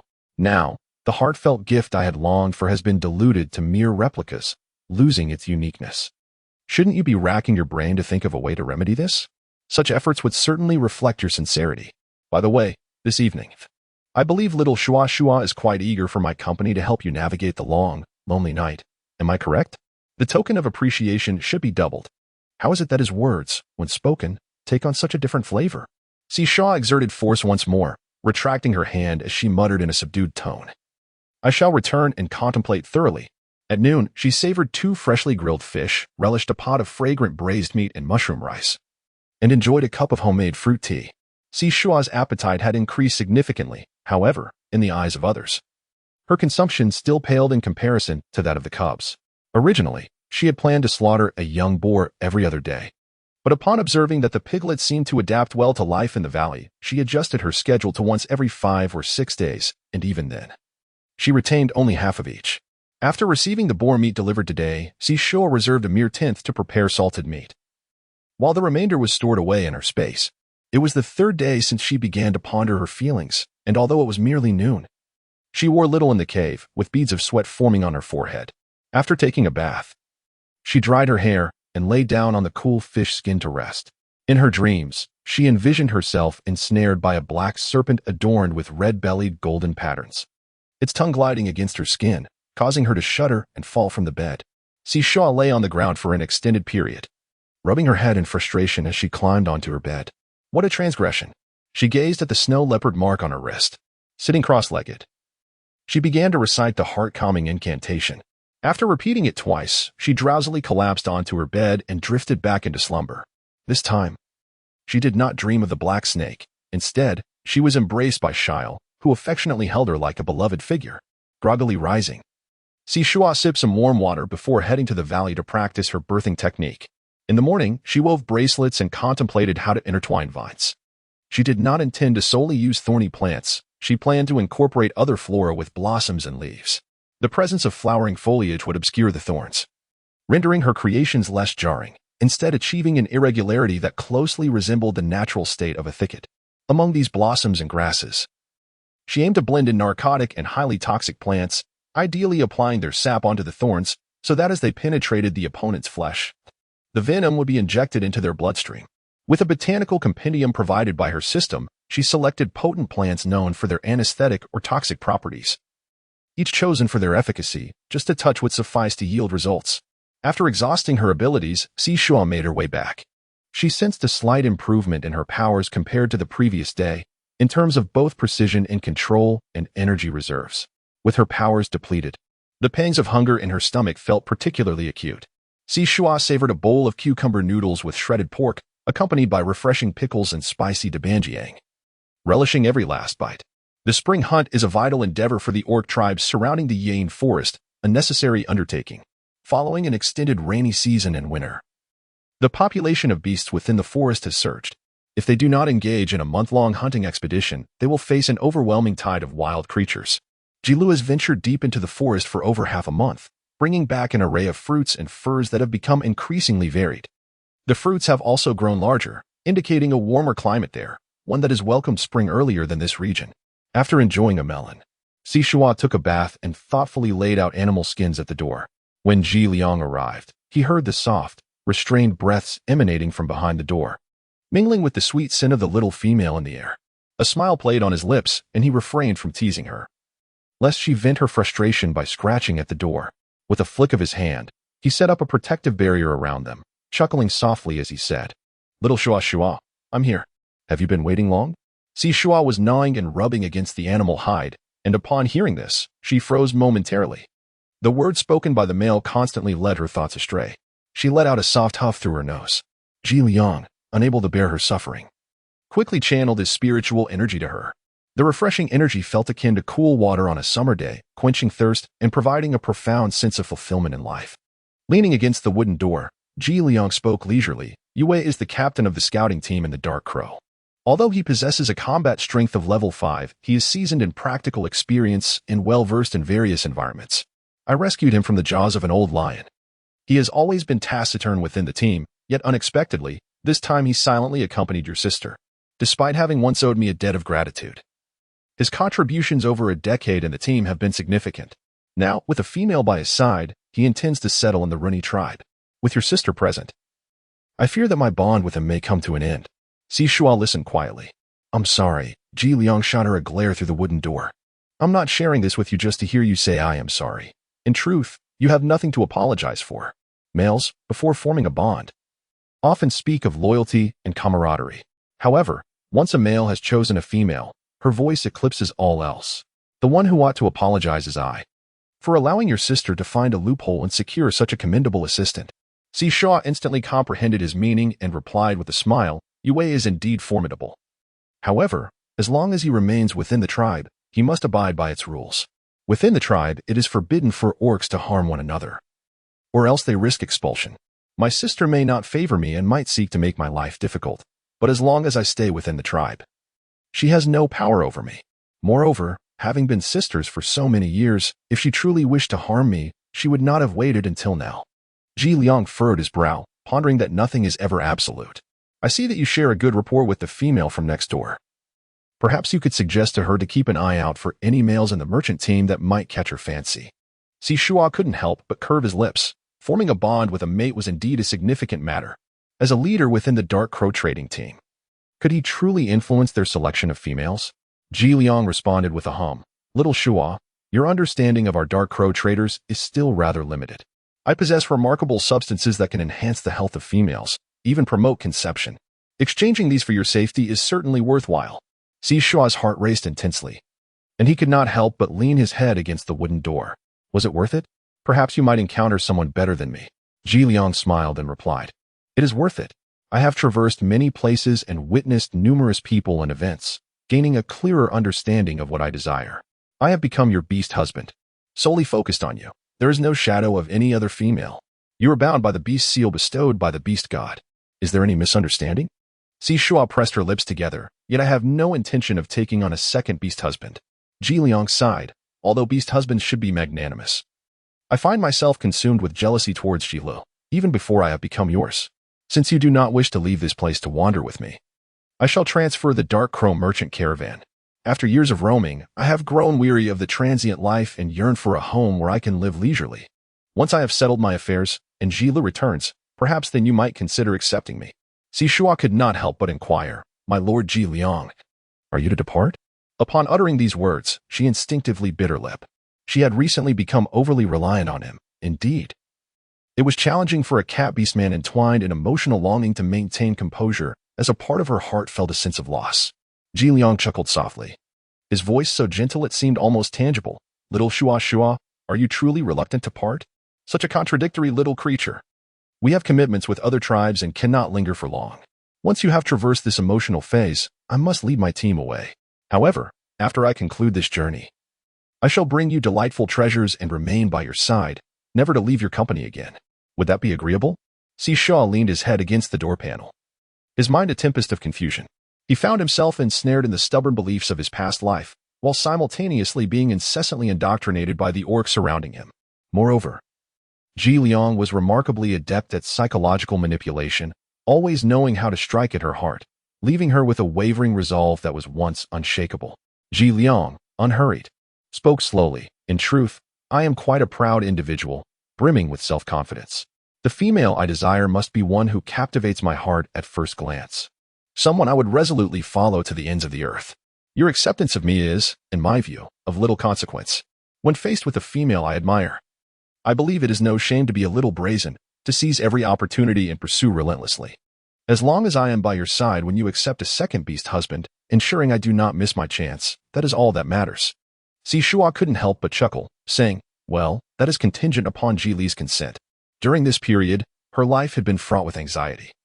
The beast realm was governed by numerous rules, forged through countless deaths and sacrifices, emerging from the bloodshed. Since she would eventually adapt to local customs and select a second beast husband, what difference did it make if that individual were Ji Liang? At the very least, snakes were not exceedingly repugnant. People's fear of them stemmed primarily from a concern for their own safety. Ji Liang paused momentarily, then burst into a hissing laughter, a sound imbued with genuine joy and exuberance. In the stillness of the night, his laughter resonated with a sense of carefree delight, and she found herself captivated by it. However, soon after, Ji Liang gently coaxed, Little Shuo, why not open the door and let me into converse with you? I promise I shall do nothing but wish to embrace you. With a darkened expression, Shuo exclaimed, this won't do. However, Ji Liang was not insistent, and began to recount his various adventures from the years spent traveling far and wide. His voice was deep and resonant, and with a wealth of experience. He was well-versed in the art of storytelling, captivating his audience with tales that were utterly irresistible. In my humble opinion, before the arrival of the rainy and cold seasons, Little Shuo should embark on some explorations. You should gather a few formidable males, yet I remain concerned that Shuo and I may overlook your well-being. With an abundance of males at home, we would be less fraught with anxiety when faced with various dangers during the rainy and cold seasons. What types of male beasts do you fancy? Shall we acquire one or two that soar through the skies, swim in the waters, or run across the land? What do you think? Shuo was perplexed and exclaimed, Lord Ji Liang, you have yet to officially become my beast husband. So why are you already arranging rivals for yourself? Ji Liang chuckled and replied, it is because I cherish you and am concerned for your well-being. I must set aside my feelings of jealousy to prioritize your safety. Moreover, a formidable male must be secured promptly, lest he be claimed by another female, leaving our little Shuo to weep in my embrace. He went on to enumerate a plethora of striking beastly humanoids, such as the adorably Navi yet immensely powerful iron-eating beast, the enigmatic winged horned deer, the exceedingly fierce flying general falcon, the oceanic sovereign kuan, the multi-tailed azure fox, and the resplendent vermilion bird, among others. Until now, Shuo has been unable to seamlessly connect the realms of beasts and humans. Nevertheless, the sounds of these creatures have piqued her curiosity, igniting a desire to explore. It is not merely her confinement within the tribe that stirs her wonder about the outside world. The vastness of the beast realm captivates her imagination, much like the anticipation that fills many hearts at the prospect of travel and adventure. Yet, the notion of embarking on a journey solely to seek a beastly consort feels rather peculiar. Fortunately, Ji Liang has discerned that his shy little female harbors a fondness for him, prompting him to shift the conversation towards his experiences in various locales. As the deep, gentle timbre of his voice envelopes her, accompanied by the soothing flow of his spiritual energy, Shuo soon drifts into a serene slumber. After a while, Ji Liang falls into silence, his heart racing with an increasing fervor. Quietly, he solidifies his spiritual energy to gently open the door, gazing upon the tranquil beauty sleeping beneath the moonlight. Unable to resist, he leans in to bestow a tender kiss upon her forehead. Ah, how intoxicatingly sweet she is. He retrieves a 7th-grade crystal stone, savoring it to convert its vibrant energy into a gentle essence that she can absorb. Leaning closer to her soft lips, he begins to share this energy with her, marveling at the exquisite softness of her mouth that sends delightful shivers coursing through him. Exercising utmost restraint, he carefully regulates the flow of energy to nurture her body. Yet, the little female, unable to contain her longing for his coolness, wraps her arms around his neck, nuzzling against him with a delicate softness. What was meant to be a simple exchange of energy transforms into an unexpected kiss. Ji Liang's ears flush crimson, and a rosy hue creeps into the corners of his eyes as he murmurs helplessly, "Little Shuo, you truly test the limits of my willpower." With a wave of his hand, he closes the door, pulling her into his embrace and tenderly caressing her head. He is utterly captivated by her warmth and softness, finding himself irresistibly drawn to this sweet indulgence. Shuo slept exceptionally well that night, so well that it led her to believe her emotional turmoil was drawing to a close. After savoring the egg pancake she had prepared the previous day and a bowl of rice porridge, she opened the door to allow fresh air into the cave. At this hour, the tribe's orcs were scarce. The males had gone hunting while the females were occupied foraging, with others also engaged in various tasks. Aside from her, there were only a few pampered females who, like her, had enjoyed a long slumber until the sun reached its zenith. Not only had Yu Jiao taken in a wandering beastman as her mate, but Ma Hui had also brought back a member of the Dark Crow merchant caravan to the cave. The two were chattering animatedly downstairs, tilting their heads slightly as they spoke, half of their conversation seemingly intended to impress Shuo, flaunting their recent acquisitions. Adorning their heads, hands, waists, and legs were an array of ornaments, resembling a Christmas tree, jingling with every step they took. Shuo swung her legs gently, gazing into the distant thicket, pondering a heartfelt gift to express her gratitude to Jiliang. Her eyes shifted slightly as she returned to the cave to examine the weaving tutorial.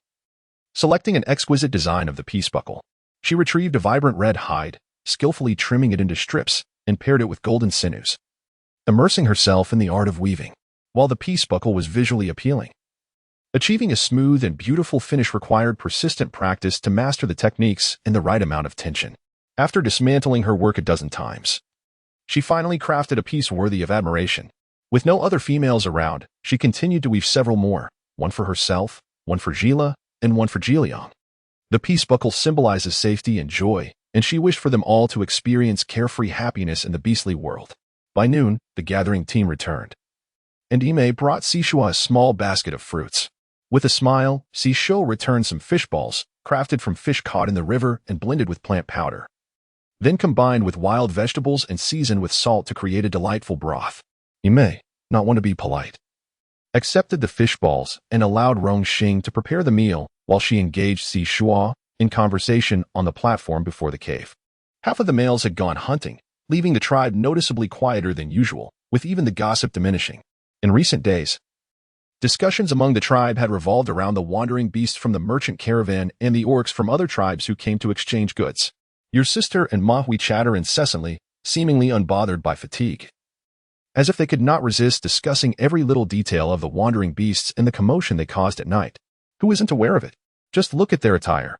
They walk as if burdened by nothing, Ime remarked, echoing Shuo's sentiments.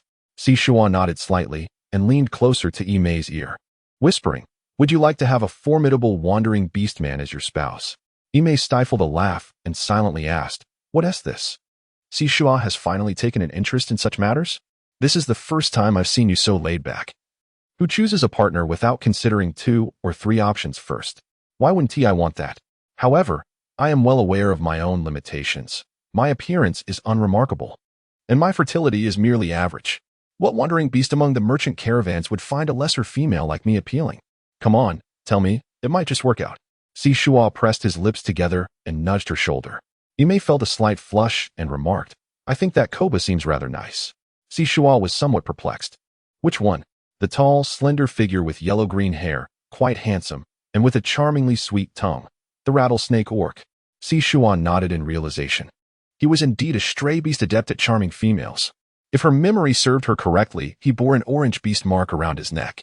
Among male beastmen, these marks indicate their combat prowess, categorized into 7 colors ranging from red to violet.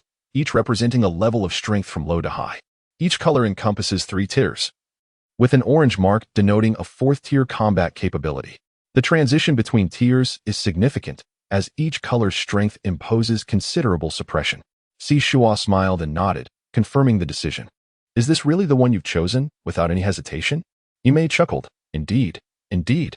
I have a particular fondness for this charming young man.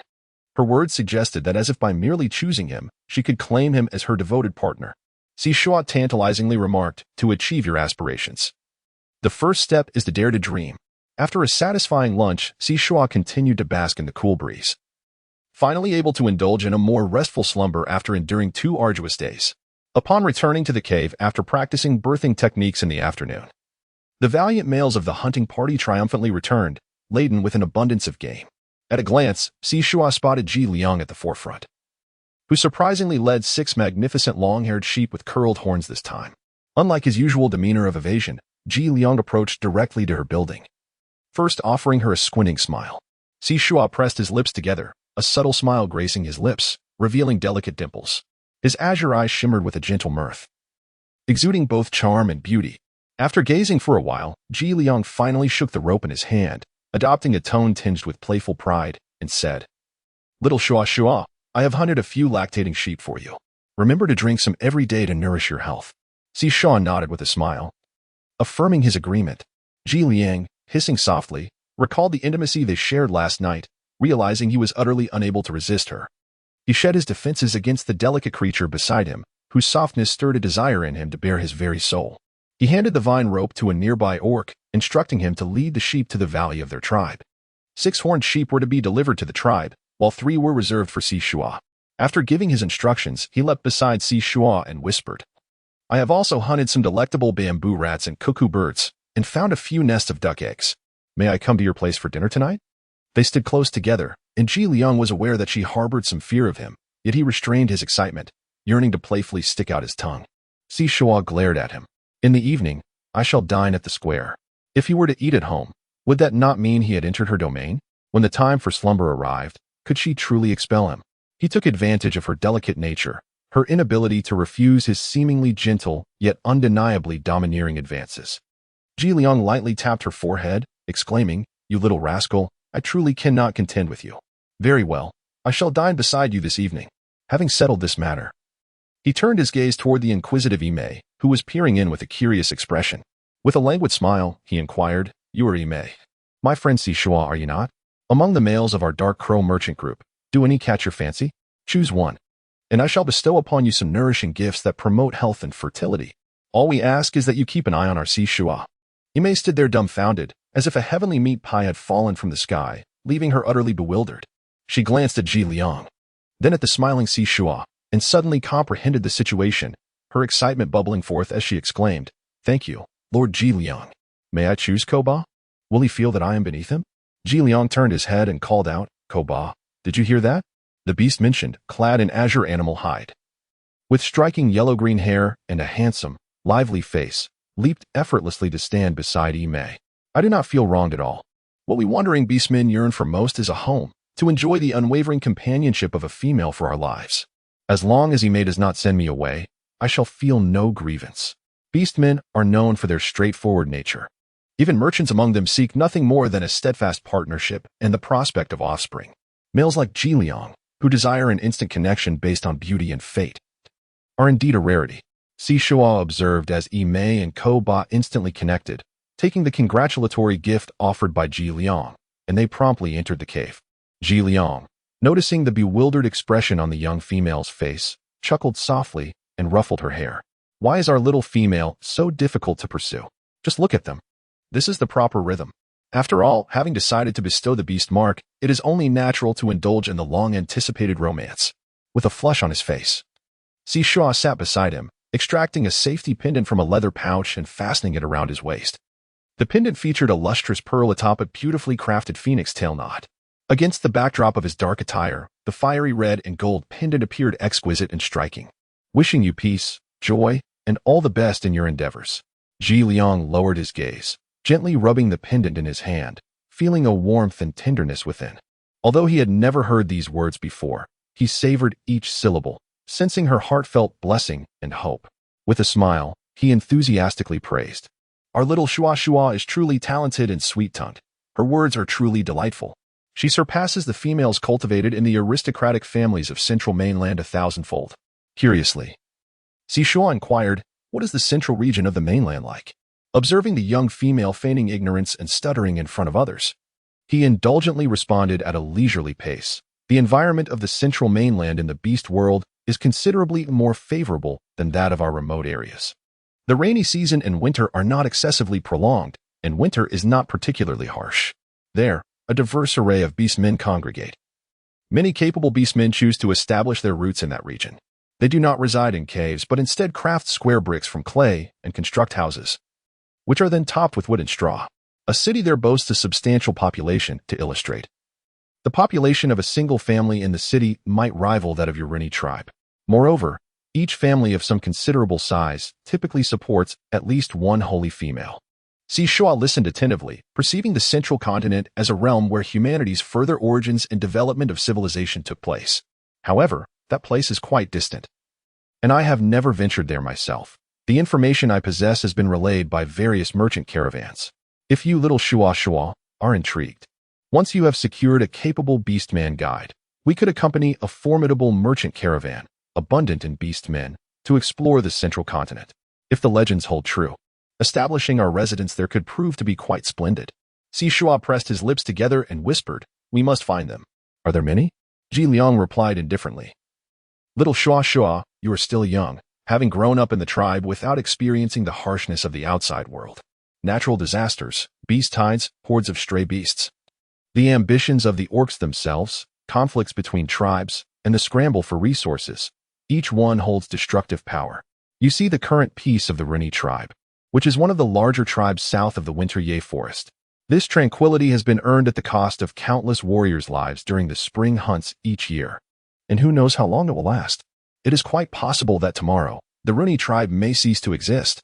Do you truly believe that only I and Jilu can protect you then? Shuo's complexion was slightly pale. Indeed, since her rebirth, the farthest she had ventured was to the thickets for gathering and the nearby mountains that had been cleared of beasts. The information she had received was regurgitated by other beastmen, embellished with exaggerations, and their incessant repetition left her mentally fatigued, failing to impart a profound understanding of this world. Ji Liang held her hand, gently rubbing and playing with it. It's all right. In truth, reality is not as terrifying as it seems. After all, we are here together. Aren't we? Just like now, while Ji Lu is off to the spring hunt and I am unable to leave with the merchant caravan. You are without your own male protector by your side. Even if we implore others to bind themselves with affection and interests when true danger arises, they will prioritize their own females. Furthermore, what if we were to encounter a pack of ferocious strays while we are out exploring? Shuo nodded. As if undertaking a formidable task, I shall strive to find a remarkable and virtuous male, so that we may all remain safe and sound. Ji Liang could no longer contain himself and embraced her, burying his face in her neck, inhaling her sweet fragrance. Little Shuo, while you search, do remember to cherish me. Do not allow me to fade from your thoughts. Shuo's body stiffened momentarily. The gentle warmth emanating from him, coupled with the broad expanse of his chest, enveloped her in a profound sense of security that ignited a sense of affection within her, contrary to her previous notions of aversion. Slowly, she leaned her head against his shoulder, whispering softly, no, you all will be irreplaceable. Ji Liang persistently nuzzled against her, expressing his desire. Little Shuo, I wish to whisk you away right now. During the bonfire gathering, it was common knowledge among the group that Ji Liang had taken a liking to Shuo. They anticipated that once he completed his current task, he would return to dutifully serve as her secondary mate. The other beastmen were filled with incredulity, unable to fathom Ji Liang's reasoning. With his strength, connections, and wealth, he could easily secure a powerful female as his primary mate. Yet he seemed intent on settling for a frail, mute feline as his second. However, another sensational piece of news swept through the crowd. Imei, known for her low reproductive capacity, had surprisingly acquired a formidable stray beast. Throughout the evening, Ji Liang remained close to Shuo, diligently preparing roasted meat for her and offering fruits, displaying a remarkable level of attentiveness and devotion. The heartbeat of Shuo quickened as he allowed himself to intertwine his fingers with hers, feeling drowsy and somewhat overwhelmed. This was the fourth night, and though her discomfort had lessened, her body temperature remained slightly elevated, causing a sense of restlessness within her. Ji Liang, still lingering outside the door, persistently inquired, "Little Shuo, I will be leaving the day after tomorrow. Are you certain you do not want my beast mark? I also wish to be able to sense your whereabouts and well-being when I am not by your side. During dinner, I noticed that before you ate, you touched the beast mark of Lu." Shuo smiled slightly, offering you a chance to reconsider. "What if you encounter another female that captures your fancy along the way?" Ji Liang scoffed, asserting that despite years of wandering, he had never encountered such fortune, yet now he seemed to be favored by the beast god. Coming across two in one journey. I speak sincerely, Shuo. I have bestowed my beast seal upon you, enhancing your vitality. With me, and Jilu outside, I can rest easier. Shuo shook his head, reflecting that he should not have indulged Jilu from the outset. Jili's strength had already diminished significantly. And given the perilous nature of the spring hunt, his decision to bestow the beast seal upon me had undoubtedly affected his prowess. Regrettably, at that time, she possessed only a superficial understanding of the beast seal, being solely focused on overcoming her emotional turmoil to fulfill her mission. Ji Liang chuckled, remarking that Jilu was quite fortunate. The beast god dared not claim him, so there was no need for concern. Once Shuo had drifted into a deep slumber, Ji Liang stealthily re-entered the cave, embracing her with restraint. The following day, Ji Liang participated in the hunting expedition of the Runi tribe, successfully capturing a considerable number of golden-feathered chickens and black-billed ducks. He clipped their wings and discarded them in the ravine, ensuring that enclosures were established between each species of beast. The golden-feathered chickens and black-billed ducks were quite prolific in their egg-laying in the central continent. Orcs tended to raise such creatures, with a casual offering of wild vegetables and fruits, and by clipping their wings, they could be nurtured over a short period, resulting in daily egg production. Shuo smiled, waving at him. When he approached, she stood on her tiptoes to wipe the sweat from his brow. "You've worked hard, Lord Ji Liang." Ji Liang grasped her hand and pressed it to his lips, declaring, "It is my honor to toil for my beloved." With the Dark Crow trading caravan set to depart the following day, a steady stream of beastmen came to exchange their goods. And even the usually laid-back Ji Liang found himself busily engaged. By evening, Shuo had returned to her usual self, and the slight restlessness within her no longer troubled her. Ji Liang handed her a heavy pouch filled with beast skins. "Little Shuo, my feelings for you have always been sincere. Please do not dismiss the efforts I have made these past days simply because I must leave for a while. Here, this is my dowry. Keep it safe for now. If I return safely, I shall patiently await my turn to be your beast husband. Should I stray as you fear, then this pouch of crystals shall serve as my apology. Rest assured, I would never let my dear Shuo suffer." Shuo embraced him once more, unable to quell her curiosity as she opened to inspect the contents. Within, the crystals were all of the 7th grade, with even some of the 8th and 9th grades. Ji Liang casually selected an 8th grade crystal, popped it into his mouth, and after a few chews, possessively wrapped his arms around Shuo's waist, gradually transferring the converted energy to her. His lips, as cool as his demeanor, bore a tender warmth. Once the energy was fully transferred, he deepened the kiss. Shuo clung to his arm, delicate as a flower, evoking an irresistible desire to consume her entirely. Ji Liang pressed his forehead against hers, acknowledging his own madness for indulging her whims. Calming his emotions, he languidly reclined against her, enveloping her in his embrace, and continued, "Ji Lu is a prudent individual. Given that he entrusted you with the high-grade crystals, it is evident that you possess a method of concealment. Hold on to these crystals. Whenever discomfort arises, absorb one. Should you find yourself in need, I shall procure more for you." He spoke with meticulous care, cautioning her about a bamboo tube within the bag that contained his venom. Handle it with utmost caution. Even a mere touch could corrode flesh to a soupy consistency. He reiterated the names of various tribes and those he had acquainted, explaining whom she could turn to in times of trouble. Regardless of whether she could remember them, he recounted every detail, eventually presenting her with a cool, smooth bone token. "This is the first trophy from a level 10 beast I defeated. At the time, I sustained some injuries, coinciding with my 6th level breakthrough, and I utilized that crystal. From the hide, flesh, and bones of that beast, I earned several level 10 crystals, leaving only this hard-bone token, polished to perfection. It will nurture your body and exude an aura of intimidation, deterring ordinary low-level beasts from provoking you." Shuo could not help but wrap his arms around his slender waist, his eyes glistening with tears. "Ji Liang, how can you be so wonderful?" Ji Liang chuckled softly. "It wouldn't do to pamper our little Shuo too much, would it? Be good and wait for me here. I shall return shortly." After exchanging words and parting gifts, Ji Liang turned back numerous times, ultimately being ushered out of the cave. The dark crow merchant caravan arrived in a lively manner but departed in silence. As the horizon began to lighten with dawn, and the loony tribe once again fell into its mundane routine, Shuo now spends nearly every day in the valley, diligently practicing her birthing technique. From initially being able to summon 5 seeds, she has progressed to weaving a sparse hemisphere that perfectly envelopes her crouching form. Complemented by the surrounding greenery, the flowers and leaves obscure the gaps between the thorny branches, and as long as she puts effort into her scent and aura, she will be able to disguise herself as an inconspicuous bush in no time. One day, while she was having a meal, she felt a burning sensation emanating from the beast mark on her wrist. Startled, she quickly stood up and rushed next door, anxiously calling out, "Ime, Ime, Ime." Having never seen her in such a state, hurriedly emerged, asking, "What's wrong? Shuo? Are you unwell?" Shuo extended his hand, pointing to the beast mark on his wrist, which felt quite hot. Koba followed him out and inquired, "Shuo, it's merely hot. Do you feel any pain?" Shuo shook his head, feeling a bit warm, but not in pain. Was something amiss with Ji Lu? Koba chuckled, "Nothing to worry about. It seems Ji Lu is advancing. This indicates that Ji Li's previous injuries have healed, and regaining his former strength is merely a matter of time." Upon hearing this, Shuo turned to Ime, who was also smiling and enthusiastically nodding in agreement. He let out a sigh of relief as he gently caressed the beast insignia.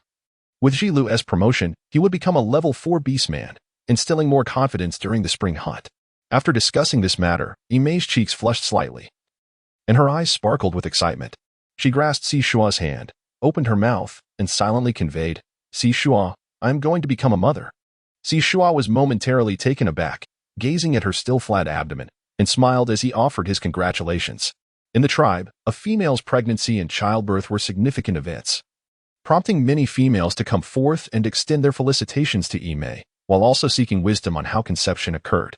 Ime stole a glance at Shuo, chuckling as she attributed her condition to Koba's prowess, which elicited hearty laughter from the crowd as she candidly expressed her desire to find a formidable beast husband. In just a few days, the wild beasts in the mountain valley had begun to relish their newfound leisure. This was due to the fact that both Ji Lu and Ji Liang had been bringing her long-toothed pigs, horned sheep, colorful-headed chickens, and black-billed ducks, half of which were surrendered to the tribe. Consequently, the patrol personnel were tasked with guarding the wild beasts in the valley while also ensuring they were fed. Each day, Shuo was able to enjoy fresh goat's milk, chicken eggs, duck eggs, and pork. Thankfully, the collection of goat's milk and eggs had also rewarded her with a few beast coins from the system. She purchased almonds to cook with the goat's milk, adding a touch of sugar for a delightful and sweet treat. Living next door was another expectant mother, and her own space was rather limited, unable to accommodate much. With the rising temperatures, she found herself unable to consume everything alone, thus she shared her meals with Ime. Ime, being a red fox female, had a gestation period of only 2 months. After the initial week, her appetite surged, requiring significant energy. Relying solely on Rongxing for hunting proved insufficient. So Koba joined the daily hunting party, departing at dawn and returning at dusk. During this time, Ime and Shuo would sit on the platform in front of the cave with their sewing baskets, basking in the sun while crafting items for the little ones growing within Ime's womb. It remained uncertain whether her brood would be fox cubs or snake offspring, a thought that brought a hint of worry to Ime's mind. Shuo was perplexed. Ime sighed, recalling that at the time, she felt her fertility was low, making it difficult to conceive. Did it truly matter who she chose as a mate? It was only after she became pregnant that she remembered there were 2 types of stray beasts, those cast out from their tribes for transgressions, and those born with inherently cold-blooded, emotionally detached natures, akin to serpents and lizards. After I laid the snake eggs, Koba intended to take them elsewhere for incubation. Among us orcs, there exists a legacy. Some orcs, like those of the serpent lineage, inherit traits from their forebears. From birth, they are predisposed to consume their siblings that hatch later, devoid of any familial affection, not even from their fathers. If they are not driven away as they mature, they might come to view their mothers as mere females, usurping the place of their fathers whom they would slay. Shuo was taken aback upon hearing this. Ji Liang was a serpent beast. Ime nodded. It is inherently challenging for females to conceive, and they possess an innate affection for their offspring. The male partner, being a stray beast, must confront such a harsh reality. Shuo could not help but inquire of the system. If I were to become partners with Ji Liang and we were to bear offspring, must the snakelings also be driven away? The system replied, rest assured, host. The offspring you nurture possess a lineage of half-highly intelligent future humans, and the bond of kinship is strong. Such acts of patricide or matricide will not occur. With that, she secretly breathed a sigh of relief. However, Ime, with a shift in tone, remarked with a smile, nevertheless, Koba and I have come to terms with it. Bringing our offspring into this world is our kindness to them. From now on, whether they live or die is the concern of the beast god. My sole duty is to nurture them well, providing ample energy and nutrition to enhance their chances of flourishing. As the two were conversing, a sudden piercing and terrified voice cut through the air. It's bad. The feral beasts are coming. Ime's expression changed, gripping Shuo's hand, her lips trembling as she anxiously urged, Shuo, the feral beasts are approaching. We must hide in the cave on the back mountain.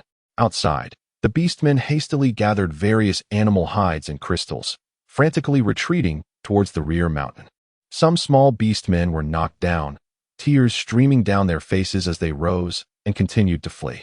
Shuo pressed her lips tightly together. Hastening down the stairs with Ime, with both their families' males absent, she paused at the cave's exit, choosing not to follow Ime to the back mountain, but instead veered onto a different path leading into the valley. As she entered, she heard a familiar and rather excited voice exclaim, I see Shuo. She went that way. Shuo pressed her lips tightly together and guided Ime to the place where she often practiced her birthing techniques. One hand covered Ime's eyes while the other swiftly summoned the seeds of life, pushing her powers to the utmost limit, crystallizing into a thorny sphere, adorned with flourishing leaves that exuded vibrant vitality. She enveloped Ime in this creation and whispered, Ime, do not make a sound. I will divert their attention. Do not worry about me.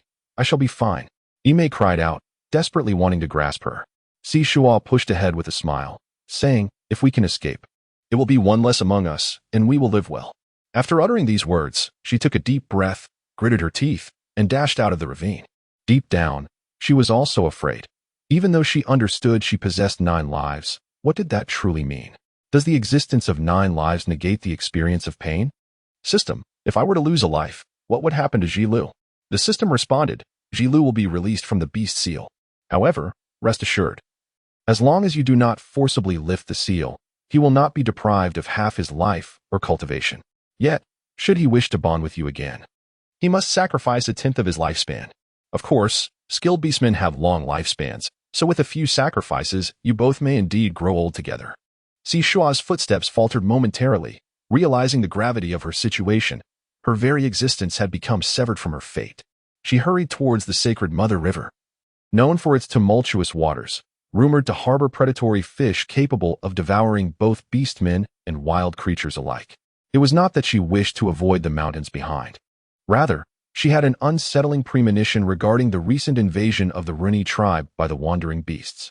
The cries of Ma Hui had betrayed her whereabouts, further corroborating her suspicions. Yet, she had never anticipated that Ma Hui and the others would be so reckless as to ally with the wandering beasts, offering up the entire tribe in their desperate bid to save her. Alternatively, it might be that the wandering beasts had long been stirring, with certain individuals driven by fear and self-preservation acting as traitors from within. Entering the mountains would not ensure her safety, on the contrary. The beastmen of the tribe might very well sacrifice her to appease the ravenous beasts. The defenders of the Runi tribe fought valiantly against the onslaught of the wandering beastmen. But their numbers were formidable, each having emerged from the harshest of conditions, possessing numerous skills, with several already infiltrating the tribe. Capture her. Shuo is the reason the Runi tribe has drawn the attention of the wandering beasts, Ma Hui shouted, pointing at Shuo with fervor. Shuo's lips curled into a faint smile as he turned to run towards Ma Hui. At this moment, there was only one male beside Ma Hui, who regarded Shuo with indifference, raising an eyebrow as if waiting for him to throw himself into the trap. Shuo approached in apparent frustration, exclaiming, You villain! You shall incur the wrath of the beast god as curse. Ma Hui chuckled with an air of arrogance and delight, retorting, I am well aware that during this time of year, resisting the strays results in numerous sacrifices. Why should we live in constant fear when we could quell the fury of the feral beasts with you barren females? Shuo inquired word by word. Do you understand that I am doomed to a dead end? What does that have to do with me? Sacrificing one for the sake of many. Exchanging the few for the many. Even a fool would make such a choice. If you must assign blame, then blame your misfortune. Why must it be you? The transformed cat, who was also so strikingly beautiful. Shuo nodded slightly, acknowledging the consequences. Then I shall not hold back. Ma Hui was momentarily taken aback. You are not stuttering. As she opened her mouth, Shuo swiftly raised his hand and injected the venom from the syringe. The male beside them sensed something amiss and advanced to seize Shuo's hand. With a deft twist of his wrist, Shuo plunged the needle into the man's arm and rapidly pressed the plunger. Almost instantly, as the venom coursed through their veins, an excruciating pain surged upon them like a tempest, the toxic substance spreading throughout their bodies. Witnessing the two collapse and convulse on the ground, Shuo let out a cold laugh. Since I cannot escape, even in death, I shall take two others down with me. She lifted her gaze towards the stunned Yu Jiao. Yu Jiao shuddered violently and shouted to the circling eagle beast, quickly take my sister away, the farther the better. Shuo was amused by the absurdity of the situation. How could she still be performing at such a moment? The eagle beastman had yet to react, when suddenly, the nearby vagrant crowned eagle beastman swooped down with an exhilarating cry, its sharp claws seizing her wrist, preventing her knife and syringe from even grazing its form. Shuo was thus lifted into the heavens. Yu Jiao's voice brimmed with pride, yet she feigned ignorance and called out loudly, Shuo, make sure to protect yourself. You must hold on until Shuo comes to find you. Shuo retorted, Yu Jiao, just wait for me. I vow not to become a female until I have brought you to meet the beast god. Before she could finish her words, her entire weight was borne by two slender wrists, propelling her skyward. The crowned eagle beastman soared high and swift, the biting cold wind making her shiver uncontrollably. Her hair a chaotic mess, her eyes unable to open, and her mouth too difficult to part. The beastman's claws gripped her wrists painfully as Shuo glanced down. Watching the distance from the Rini tribe grow ever greater, the sprawling Winter Yi forest and the Ta Lu mountain range gradually vanishing into the horizon. Her heart racing with panic. Let me down, she cried. But as soon as she opened her mouth, a chill gust filled her lungs, carrying away much of her desperate plea. The crowned eagle beastman seemed oblivious to her cries, continuing its relentless flight. Shuo fell silent, closing his eyes in contemplation. Although the crowned eagle orc was indeed an orc, it could not escape the inherent traits and characteristics of the crowned eagle. Birds require a considerable amount of energy for flight, and the crowned eagle orc, lacking a robust physique, had little fat reserves for sustenance. Furthermore, they were not migratory birds, which left them deficient in endurance and strategy for long flights. Thus, he chose to rest, conserving his energy while patiently awaiting the gradual recovery of his innate powers, planning to make his escape during the crowned eagle orc's moments of rest and hunting. Meanwhile, the orcs participating in the hunt within the Winterai forest were beginning their return journey. Shuo had just collaborated with his companions to take down a long-haired golden-spotted tiger, his body drenched in a chilling aura and splattered with droplets of blood. With a satisfied swipe of his hand across his face, he gazed at the relatively intact hide, feeling a surge of pride. Having exerted considerable effort, he anticipated claiming the entire tiger's skin, which he intended to use to craft garments or bedding for his mate, thus ensuring a one to his supplies for the harsh winter ahead. He first pried out a few of the tiger's teeth, cleaning them against his body before suddenly, his expression shifted dramatically as he turned towards the direction of the Runi tribe. Instantly transforming into a snow leopard, he sprinted towards that vicinity, nearly becoming a mere white blur. Simultaneously, Ji Liang, who had just arrived at another tribe, seemed to sense something amiss. He turned sharply, his expression frosty as he briefed his second in command, having hired a suitable white-fronted goose orc for the long journey back. Shuo dozed off in midair, while the griffin orc continued its relentless flight. She exchanged for a pair of protective goggles at the supermarket, adjusting their position until they rested comfortably on her nose. With the goggles in place, she could finally open her eyes with ease. Before her lay vast expanses of lakes and low forests, interspersed with scattered orc tribes. However, flying at such heights, her calls would merely amuse the griffin orc, serving only to alleviate its boredom. Shuo shouted with all her might, "Hey, big brother, esteemed sir. Are you not weary? Would you care for a moment's respite? I am hungry. I am thirsty. I need to relieve myself." She sensed a slight movement from the griffin beast man, its eyes glimmering with interest. She continued to plead, "Please, take a break. What harm could a fragile little female like me possibly cause you? My body is frail. Are you intent on freezing me to death or starving me? Such methods are exceedingly cruel. Having flown this far, do you truly fear my escape? I am starving, truly famished." after going through such effort to capture me? Is this your intention, to torment me? At last, the griffin beast man let out a cold snort and soared toward a distant mountain range, coming to a halt at a cliffside cave, where he set her down, as Shuo just removed his protective goggles and had yet to fully comprehend the situation. He transformed into human form, maintaining his grip on her two arms. He led her through the overgrown thicket of the cave, finding a vine to bind her securely. She twitched at the corner of her mouth, her voice particularly frail as she remarked, "My lord, are you not being overly cautious?" Before her stood a male figure with disheveled gray-brown hair, cold white skin, and a prominently hooked nose. He chuckled darkly. "I am not that foolish gray wolf beast man. The more fragile and diminutive a creature, the more cunning it tends to be. I witnessed you effortlessly dispatch 2 beast men, and I shall not grant you the opportunity to lay a hand on me." Shuo nodded absent-mindedly, expressing his frailty. The tribesmen were well aware that his days were numbered. "What purpose do you have in capturing me?" he inquired. The orc, Guan, was refreshingly forthright. "We, a band of wandering beasts, are merely united to assault your tribe. Those with the strength will seize the females." He continued, "I shall hunt for you. Do not entertain thoughts of escape. If you fall from here, it will either be to your demise or into the hands of the roaming orcs below. My intention is to share a life with you.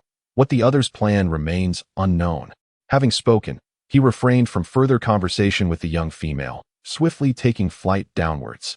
Confident that with her arms bound and precariously positioned halfway up the mountain, her chances of escape were utterly negligible.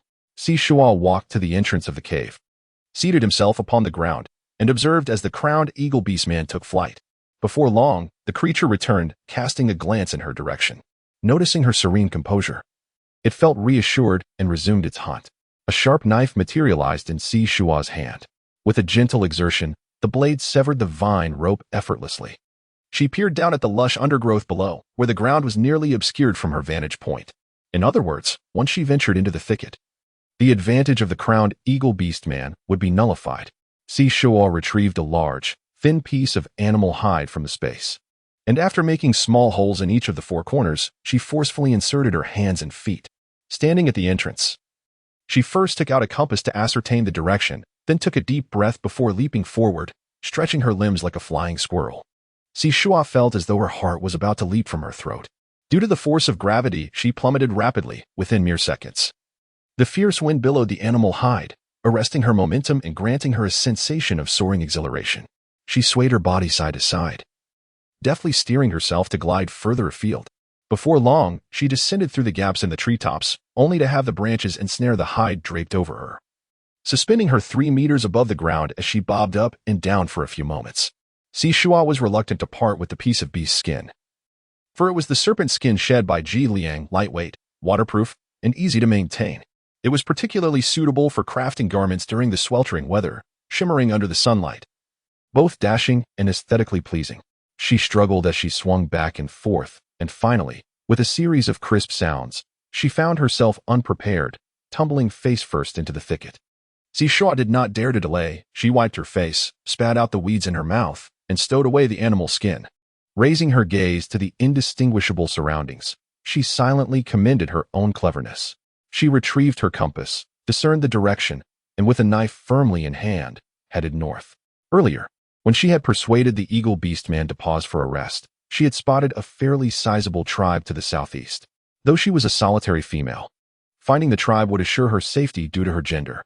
At that moment, she could then illustrate a map for Ji Lo, informing her of her safety and instructing her to take her time in searching for her. After distancing herself from the site of the fall, Shuo quickly prepared some coarse rice balls, filled with strips of carrot, cucumber, pickled vegetables, and shredded meat, topped with a drizzle of salad dressing, and neatly packed in a preservation bag. When she took them out to eat, they were perfectly warm. She also ladled some goat's milk from a pot she had boiled, sipping it from a bamboo container. After finishing her meal, she nibbled on a fruit, while Shuo was digesting his food. He foraged for some herbs nearby, and even stumbled upon a plant known as the stingbug herb. This peculiar herb emitted an intensely foul odor, mimicking the scent of a stink bug, and its taste was a bitter and sour experience, repulsive to both beasts and orcs alike. Not a single insect could be found within a radius of 2 to 3 meters. However, this herb possessed properties of detoxification and could also enhance vitality and longevity. It was notably particular about its growth environment, thriving in a domineering manner, allowing only one cluster to survive within a mile radius. Shuo collected the stinkbug grass, plucking several leaves and enduring the headache-inducing odor as she coated herself with it. Alas, she could not conceal her scent. Yet the keen olfactory senses of the beasts and orcs would allow them to detect her presence from afar, enabling them to steer clear of her, bearing the pungent aroma. Shuo pressed on against the tree trunk, listening to the frantic cries of the eagle-like orc overhead, interpreting them as encouraging shouts, her legs moving with joyful exuberance. As she approached the riverbank, she sensed a slight tremor in the earth, and an orc shouted from nearby. "He has fled in that direction. Quick, pursue him. How dare a mere Tier 3 beastman snatch a level 6 crystal right under our noses?" Shuo sensed a group of orcs rushing towards her direction. She hurriedly searched for a hiding place. Fleeing was futile, as she could not outpace their four-legged forms. Spotting a thicket, she approached it and conjured thorny vines, weaving them into a basket, managing only to create a few green plant disguises. With a leap, she jumped behind the bushes, crouched down, and placed the basket over her head, exhaling softly as she peered through a gap. The presence of orcs indicated she had neared a certain tribe. Yet whether they were foes or allies remained unclear, thus she could not risk revealing herself. The pungent aroma of stinkhorn mushrooms wafted through the air, overwhelming and dizzying. She felt as if her mind were enveloped in a haze. We must depart swiftly. This scent was particularly intoxicating for the scent-sensitive orcs. Even with a mask, she felt slightly lightheaded. She silently shook her head in delight, only to find herself gazing into a pair of cool, bewildered eyes. Shuo's smile froze. Her round almond-shaped eyes widened in astonishment. When did this person arrive? Who is this? She had been preoccupied with hastily seeking a hiding place, listening to the commotion outside, and swiftly weaving a concealment net, completely oblivious to the presence of an orc concealed nearby. Undoubtedly, this creature was likely the third-level orc that the group outside was searching for. The orc's skin was porcelain white, with finely chiseled, deep-set features. His tousled flaxen hair framed his face, and his brown eyes were pure and cold, gazing at her with an expressionless demeanor, as if she were merely a wall. Utterly unaware of the awe others felt in her presence, Shuo blinked, feeling a wave of curiosity within her. Though she was acutely aware of his presence, other senses failed to perceive him. Nevertheless, she sensed no malice from him, allowing her heart to momentarily relax. The two squatted together, and she occasionally turned her head to glance at the person beside her. How was it that he could be so close and yet remain imperceptible to her? Shuo contemplated deeply, striving to regulate her breath as she began a process of self-hypnosis, repeating to herself, "I am but a blade of grass. I am a delicate flower. I am an unassuming sapling." After an extensive wait that rendered her legs numb and lulled her into a near slumber, the group of beastmen finally retreated, their grumbling fading into the distance. She exhaled a long, forceful breath, unveiling her escape basket. The male gaze lingered momentarily on the freshly blossomed flowers above her head before he rose to his feet. Shuo hastily rose to her feet, casting a glance at the three orange beast-like patterns adorning his neck, which instilled in her a sense of security. Being of a lower rank was advantageous. She felt a greater hope of escape should the situation turn perilous. Prior to this, she had been following this seemingly innocuous orc, seeking to gather more information while simultaneously evading potential dangers. The male, with a leather satchel slung over his shoulder, pressed forward, and with a gentle leap, effortlessly cleared the small river that spanned over 3 meters in width. Shuo removed his shoes and stepped into the frigid river water, dashing over the stones in pursuit of him. Though he did not move particularly swiftly, his long legs allowed him to cover 3 of her strides with each of his own. After persisting for more than 10 minutes, Shuo was left panting with exhaustion. "Brother, where are you headed? Are you some kind of beast man?" She refrained from inquiring why he did not transform. Surely, navigating the forest in beast form would be more expedient. Yet, even in his human form, she struggled to keep pace. If he were to transform, it would be utterly foolish for her to produce a crystal stone and hire him to carry her. She had no intention of engaging in any illicit activities. The male halted abruptly, turning around, his voice as clear and soothing as a mountain stream. "I'm not going anywhere. My father forbids it." Shuo tilted his head slightly, pondering for a couple of seconds before realizing that these 2 short phrases were indeed responses to his own 2 inquiries. Where is the destination if one is not going anywhere? Did his father forbid him from revealing his beast form to others? Contemplating this, she boldly posed her question. With no particular destination, he feared the potential for trouble. He stood at a distance, observing her intently. Shuo approached, hands on her hips, gasping for breath. In her bright, sparkling eyes, she could distinctly see the reflection of her own disarray, prompting her to scream in surprise. The animal hide draped over her was marred by scratches from branches, with tufts of fur missing in places. Her hair was a chaotic mess, resembling that of a madwoman, adorned with stray blades of grass, withered leaves, and a few flowers. Furthermore, her face bore several smudges from dirty hands. Since childhood, Shuo had never been so disheveled. With a glint in his eyes, he meticulously removed the withered grass and leaves from his head. From the animal skin satchel he had organized, he retrieved a water flask and a piece of cloth. Wetting the cloth, he diligently wiped away the grime from his face and cleaned his hands, finally taming his hair into a semblance of cleanliness. Suddenly, the male raised his hand and plucked a flower from atop her head, tossing it aside. Shuo's body went rigid, and as he regained his composure, he displayed a remarkable patience, standing still. "What about you?" the male inquired, tilting his head slightly. Yet, there was not a trace of emotion reflected in his eyes, resembling a robot merely performing a routine task. Shuo pressed her lips together, declaring, "I am a female from a nearby tribe. I got lost while foraging. Could you escort me back?" The male's gaze lingered on her flushed ears, and with a subtle movement of his throat, he replied softly, "You lie." Shuo chuckled softly, explaining that she truly intended to visit a nearby tribe. But the reason for her presence here was not convenient to disclose. The male glanced at her twice, silently turning away. This time, however, he did not proceed forward but instead changed direction, heading toward the tribe that Shuo had observed from above. She pursed her lips and smiled as she followed him. In truth, the people of the beast realm were rather easy to decipher. Many emotions and schemes were evident in their expressions and actions, with the exception of Ji Liang, who, as a merchant leader, was often duplicitous. "I am Shuo. What is your name? Could you perhaps slow down a bit? I can hardly keep up," she said, her face flushing slightly, realizing she had picked up some bad habits from Ji Liang, becoming rather audacious. After being tense for so long, the sudden opportunity to relax made her quite talkative. "Su Qi," he replied, his pace slowing to match hers, their strides harmonizing, maintaining the same distance between them. "Do you lack a destination?" she inquired. "No, not really." "Why is that?" Shuo was curious. Even if one were to wander, there should be a distant place one wishes to reach. A faint glimmer of confusion flashed in Su Qi's eyes. "My father said to walk without looking back." The name Shuo hardly evokes pleasant connotations. It suggests either expulsion or a dire event that necessitated his escape. "Where do you hail from?" "It seems you cannot disclose that either." Then, what can you articulate? Are you particularly adept at concealment?"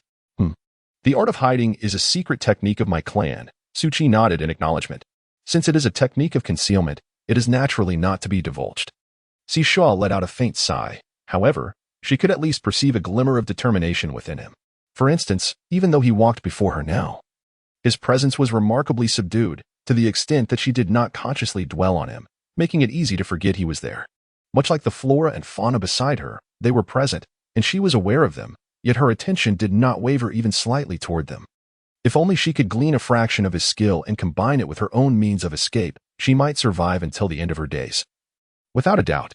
After all, in this world, the males possessed the ability to transform, wielding power and rank that she could not simply match through sheer effort. After traversing for over an hour, Shuo felt her strength wane. "Su Qi, I can no longer continue. May we pause for a moment?"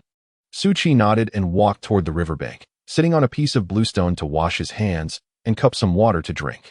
Shuo washed her hands and face. By now, it was afternoon, and the sun hung at a slight angle, casting a warm glow that slightly tinged the skin. She rubbed her arms and legs, recalling that since the day of her birth, there had never been a day quite like today, where she had traversed such a distance. Su Qi gazed vacantly at the surface of the river, and suddenly, he stood up, uttering, "I shall go hunting," before swiftly vanishing into the forest with a few agile leaps. Shuo sat upon them, furrowing his brow. He exchanged a package of craft paper and an eyebrow pencil at the supermarket and began to draw while leaning on the. Can you guess what kind of beastman is Su Qi? Guess correctly to unlock a new chapter. Each person may only submit one answer. In her previous life, Shuo engaged in pursuits that were largely static, fostering her temperament and passing the time. Although she possessed a certain degree of talent in painting, her ability to apply color with precision was overshadowed by a lack of the vibrancy and emotional resonance sought after in the industry. Indeed, she found herself confined within the bounds of dimensions. Her knowledge was limited to what others articulated, what was inscribed in books, and what was broadcast on television. Having never experienced life firsthand, how expansive could her heart be, and how far-reaching her thoughts? Nevertheless, she now found that her modest skills were sufficient to convey messages to Shuo. Shuo pondered while holding the eyebrow pencil, and after a moment of contemplation, she began to draw. One illustration depicted her daily life, another represented the arrival of Ji Liang, the third illustrated the arrival of the stray beast and her subsequent abduction, and the final one captured her escape, during which she encountered Su Qi. Ultimately, she drew a smiling face, gently caressing the beast's mark, signifying her anticipation for his arrival. After binding the drawings with withered grass, Shuo placed them into the spatial realm. She gently caressed the beast mark on her wrist. The snow leopard, racing through the jungle, suddenly came to an abrupt halt, its heart racing with urgency and anxiety now beginning to calm. Taking a deep breath, he opened the space with a sense of hope and discovered the stack of drawings. Sha lowered his gaze, observing slowly. Wishing to envision the complete narrative she would have shared for each illustration, Shuo employs a simplistic comic style, using just a few strokes to vividly and clearly convey meaning. Observing that she seemed to be fine for the moment, Gila still could not allow himself to relax. He placed some fruits into the space and transformed into a snow leopard, racing towards the direction he sensed her presence. As soon as Shuo stored the painting away, Su Qi returned with a long-eared rabbit, a bamboo rat, a speckled chicken, and a half-grown piglet in tow. He also dragged along some firewood. Su Qi swiftly cleared a patch of grass, removing the weeds with ease, and, employing the method of friction fire, ignited a pile in just a minute or two. The efficiency of his actions left Shuo momentarily stunned. After preparing the game, Su Qi placed it on broad leaves and silently began roasting each piece. Once the rabbit was cooked, he tore off a hind leg and offered it to her. Shuo hurriedly took it, but the freshly grilled meat was too hot to handle, and she couldn't help but toss it away. Su Qi caught it and placed the meat on a leaf. Upon seeing her delicate hand, which immediately developed several blisters, he pressed his lips together and led her to the riverbank, submerging her hand in the cool water. The icy water alleviated the burning sensation at her fingertips, and Shuo let out a gentle sigh. "I'm sorry," he murmured, lowering his gaze. "It's all right. I was a bit impatient and forgot that the meat was too hot right after grilling," Shuo replied with a smile, shaking her head. Observing him still holding her hand, she helplessly added, "Su Qi, you can let go now. I can soak it myself."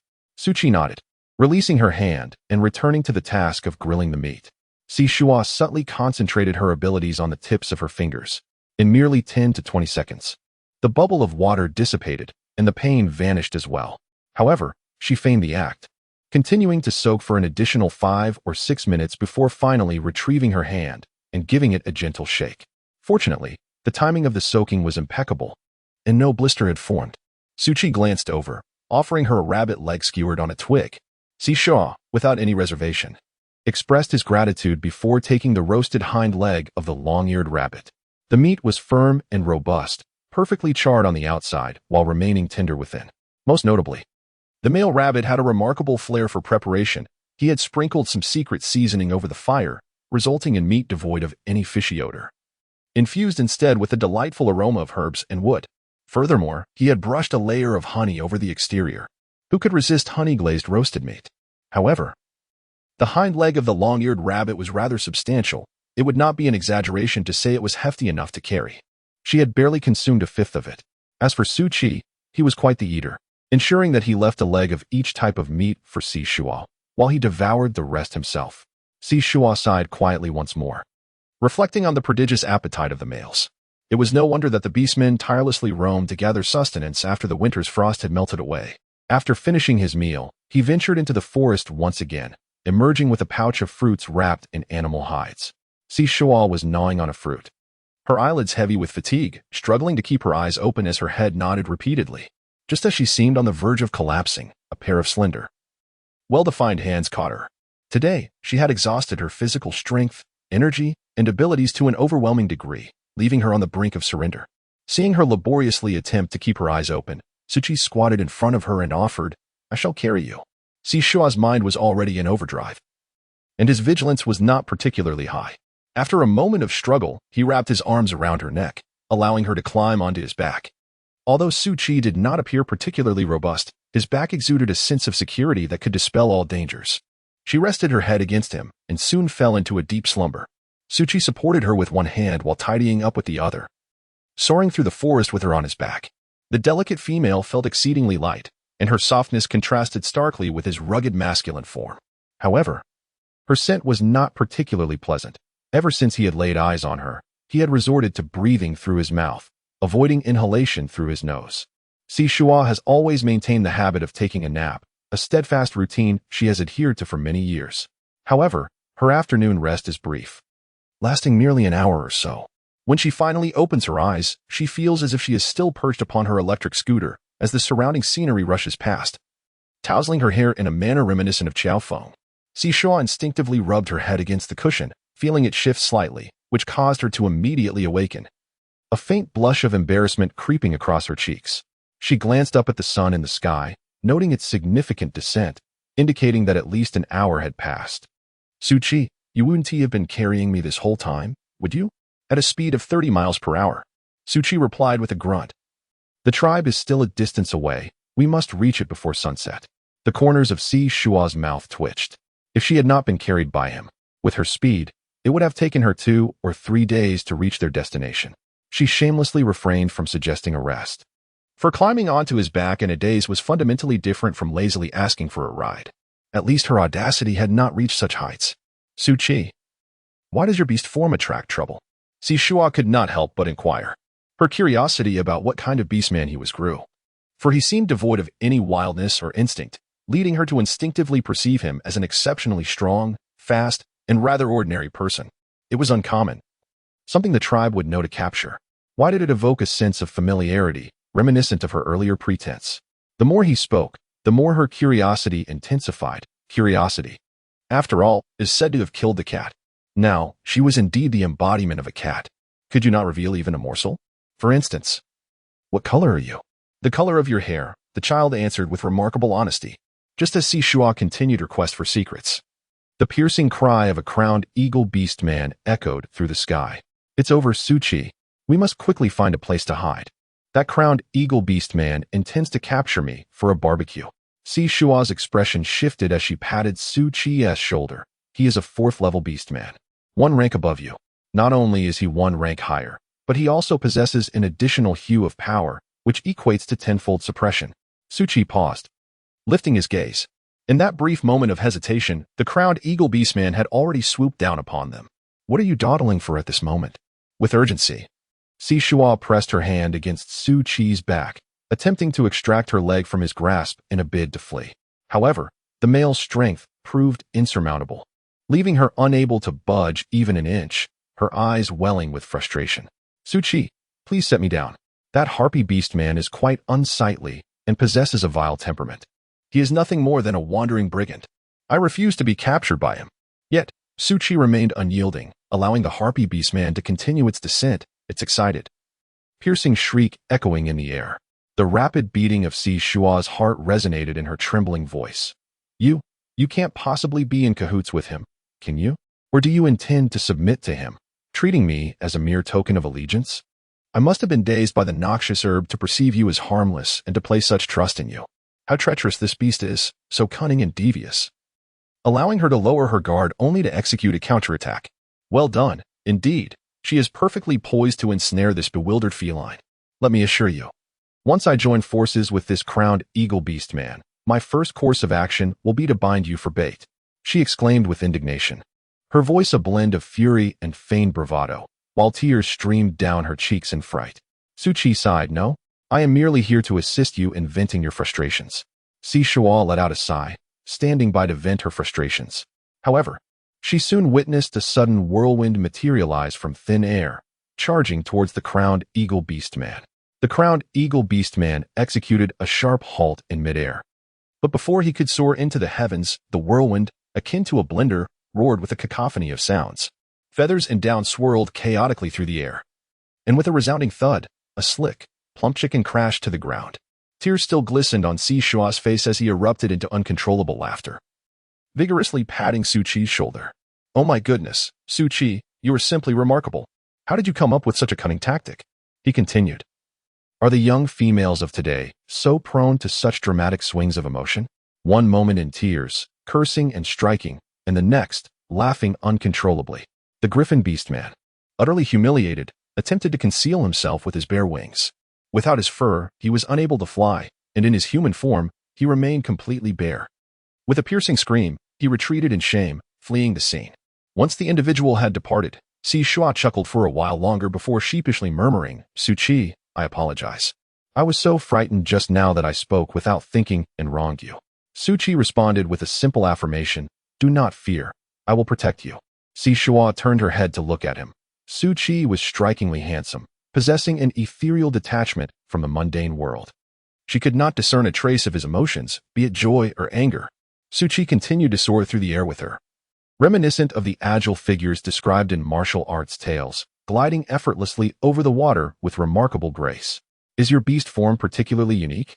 It seems that an orc's true strength is unleashed only when transformed. Have you never encountered a formidable beast that compelled you to change shape? Share with me an extraordinary characteristic, and let me take a guess, Shuo thought, her curiosity piqued, playfully poking his shoulder. The two had indeed weathered many trials together. Suchi remained impassive, revealing only that he had never encountered such a creature, one that possessed wings. Shuo's mind meticulously compared the answers to his inquiries. Could it be that the beasts in this region, far removed from the Donya forest, possess such feeble combat prowess? Even a level 3 orc like Suchi does not require transformation into his beast form. With a gasp of wonder, Shuo exclaimed, "How magnificent it is to possess wings and the ability to soar. Alas, without transformation, one might as well not have them at all." She pondered, counting on her fingers. What creatures boast such wings? Surely, they cannot be mere sparrows. Perhaps a majestic crested eagle, or could it be a peacock? While the peacock is indeed resplendent in appearance, its capacity for flight is rather limited, almost negligible. No, let us venture another guess. Shuo, has he truly engaged with her? The issue lies in the fact that this fellow speaks in a monotone, which imparts a sense of dissonance to his words. An ostrich? The ostrich is indeed charming. Yet it possesses remarkable speed. It has wings, yet cannot soar. No, let me guess again. A creature with horns? There are far too many winged beasts. I require further hints. Shuo felt perplexed by this riddle, to the extent that he found it difficult to sleep that night. With horns, that's all I can disclose. Insisted Suchi as Shuo opened his eyes, he beheld a creature adorned with wings and horns. Could it be a unicorn? Yet, its crimson mane bore a flaxen hue. Surely, unicorns are not confined to just white. The realm of beasts is boundless, where anything is possible. With a contemplative nod, Suchi replied, "Close enough." Shuo said with great anticipation, "When will you be able to transform? Suchi? Will you take me flying through the skies?" "Of course. But when will you transform?" "My father said that I can only transform when I reach level 15 in combat power or when a female is in grave danger." Suchi replied earnestly to her inquiries. "Level 15? Shuo glanced at the pitiful red markings on the child's neck, wondering when that might be achieved. She was aware that the highest combat power was possessed by the eldest son of the chief of the Runi tribe, Wuchuan, who was Li Hua's full-blooded brother. Wapu, boasting a combat level of 8. He was the one leading the team for the spring hunt. Otherwise, with him around, the surrounding rogue beast would not dare to be so audacious. After running for a while, the usually chattering little female fell silent. Suchi calmly remarked, "It won't be too long." Shuo nodded thoughtfully. Before long, they emerged from the thicket and beheld a series of dwellings constructed from trees, leaves, dried grass, and earth surrounding the lake. However, upon glimpsing the wooden doors of the tribe, Shuo was struck by a particularly grave concern. In the presence of others, she assumed the form of a blue-eyed, white-furred, mutated cat, embodying the characteristics of a naturally hearing-impaired and low-fertility female beastman. After enduring significant fluctuations in her fortunes, and having been witnessed by Suchi employing her birthing techniques, Shuo instinctively succumbed to despair, neglecting to conceal her true identity. Shuo took a deep breath, convinced that her forgetfulness was not due to a lack of intelligence, but rather her innocent nature, unaccustomed to the treachery of society, compounded by the disorienting effects of the mugwort smoke. "That's Yachi. When I speak later, please grant me a modicum of grace and refrain from exposing my blunders." Shuo coughed softly, whispering a negotiation to him. "A reason? Will you reveal the truth without providing one?" Shuo sighed. "I am not a member of this tribe. I was stolen by that orc-crowned eagle. For the sake of our safety, we must feign weakness to lower their guard, allowing us to act more freely." "Very well," she thought, finding his succinct explanation surprisingly convincing. How could he not inquire further? "Who are you?" A tribal guard spotted the pair from a distance and rushed over to question them. Upon noticing a lovely female upon Shuo's back, their voices softened, their eyes sparkling as they gazed intently at Shuo. "Is the little female injured?" Before Shuo could respond, someone turned and shouted, "Where's the shaman? There's an injured little female here."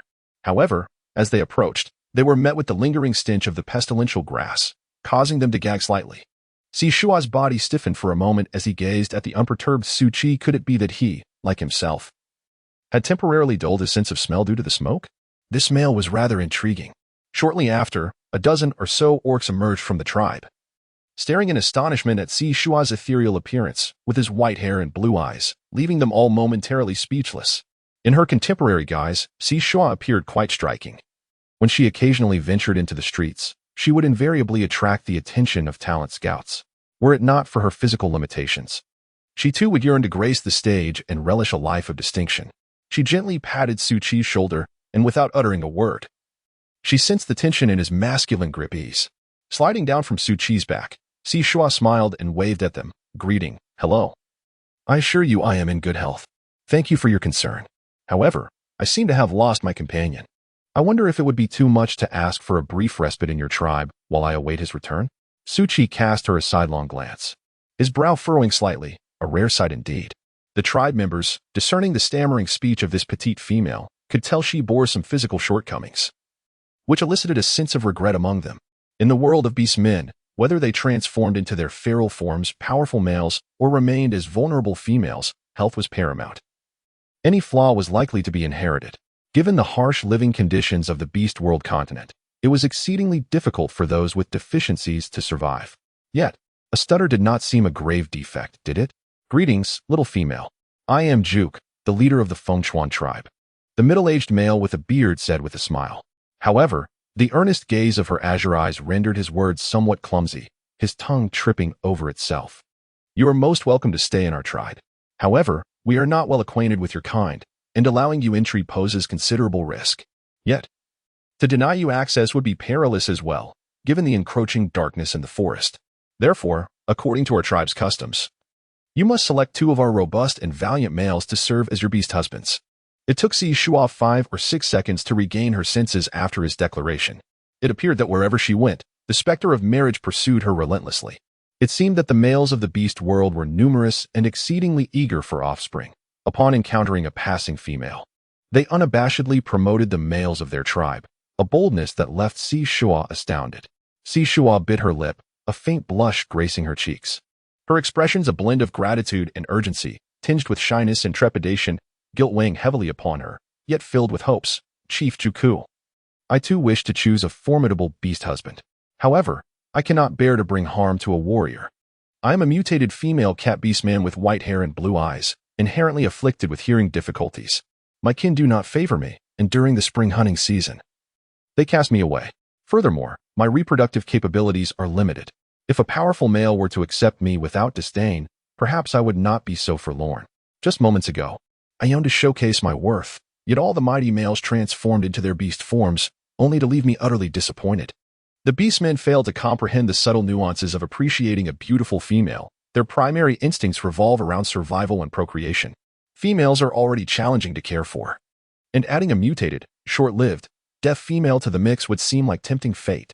Moreover, the all-knowing shaman sighed and nodded in agreement, acknowledging that this female indeed was a mutated cat beast man, characterized by her white hair, blue eyes, and accompanying deafness. If she were fortunate enough to bear a female offspring, that child might inherit her traits, needing the protection of 1 or 2 males. Should she give birth to a male, he would venture into the wilds to hunt and might never return. Shuo, feeling ashamed, lowered his head and hid behind Shuo, casting a hopeful glance towards Juku. "Leader Juku, I am aware that I am not good enough. Can I still wait for my partner to come and find me?" Juku glanced at the 3 beast tattoos on Shuo's neck, exchanged a knowing look with the shaman, and replied with a smile, "Indeed, it is our tribe's males who are lacking fortune. They would not go so far as to trouble a weak female, for the very existence of a weak female is also the will of the beast god." Shuo let out a sigh of relief, smiling as he hurriedly expressed his gratitude and pulled Shuo into the village. The 2 of them were assigned to a small, drafty hut, and Juku even dispatched a young orc to deliver 2 animal skins, a piece of meat, and even 2 second-level crystal stones, inviting them to join the bonfire feast. Shuo was overwhelmed by the warmth and quietly confided to Su Qidao, "I can't shake off a sense of guilt, as if my presence here is driven by ulterior motives. We are the ones seeking refuge in this place, yet they are the ones offering us gifts." Suchi tilted his head and replied, "Tomorrow, I shall take you hunting." Shuo propped his chin on his hand as he searched for some wild grass to block the drafty spots. He then took animal skins to make a bed. Suchi's implication was clear. "Do you still hold any regard for the people of Fengchuan tribe in your hunting endeavors?" Suchi nodded in response. The smile on Shuo's face faltered momentarily as an unsettling suspicion took root within her. Trembling slightly, she inquired, "Suchi, are you intending to repay a favor on my behalf?" "Why?" Suchi's gaze remained fixed upon her. The sun had dipped below the horizon, leaving only a soft hue of purple in the sky. Several bonfires flickered to life within the tribe, as the orcs busied themselves preparing and roasting the beasts they had hunted. Every detail was vividly etched in his brown eyes, containing a reflection of her. Much like a tranquil lake, undisturbed and serene. "You have blossomed." Shuo waited for quite some time, contemplating several answers in his mind. Ultimately, he responded with a simple, His father remarked, "I possess a naturally shallow affinity for emotions. I am unable to find a female unless she blossoms forth." Suchi spoke with remarkable seriousness. "Shuo, this is clearly a case of Suchi's frustration with his father, lamenting that with such a temperament, it would be arduous to find a suitable mate. Yet, he has taken this statement as an immutable truth? Where have I blossomed?" Shuo gritted his teeth and declared, "I am a female, not a plant. I cannot bloom." Suchi extended his hand, revealing a wildflower that had been crushed beyond recognition in his grasp. Shuo looked familiar. Wasn't this one of the flowers and plants she used for disguise during her routine escape practice? "I found you, and I shall protect you," Suchi solemnly declared. Shuo's lips twitched as she reasoned with him. "I am a female, not a discarded gemstone or animal hide that anyone can claim at will." Suchi gazed at her, aware that a solitary female could not survive on her own. According to the beast goddess decree, any solitary female encountered by others automatically belonged to them. Indeed, there is no such thing as a free lunch. It seems Suchi had previously regarded her merely as his own female to care for. Shuo felt guilty. She had indeed received his protection and care. She extended her wrist to show him the beast mark and said, "This belongs to my beast husband. He is quite fierce and does not allow me to casually seek another." Suchi responded with a hum. "Then I shall confront him until he concedes." "Is he truly that brutal?" she inquired. "However, Jilu is a level 4 beast man and is rapidly approaching level 5. You cannot possibly contend with him. Of course, you must not use the whirlwind technique against him." She did not wish to acquire a hairless, slick leopard, for it would be too glaring. Suchi stepped closer, nearly touching her nose with his, enveloped in the warm aroma of grass and wood.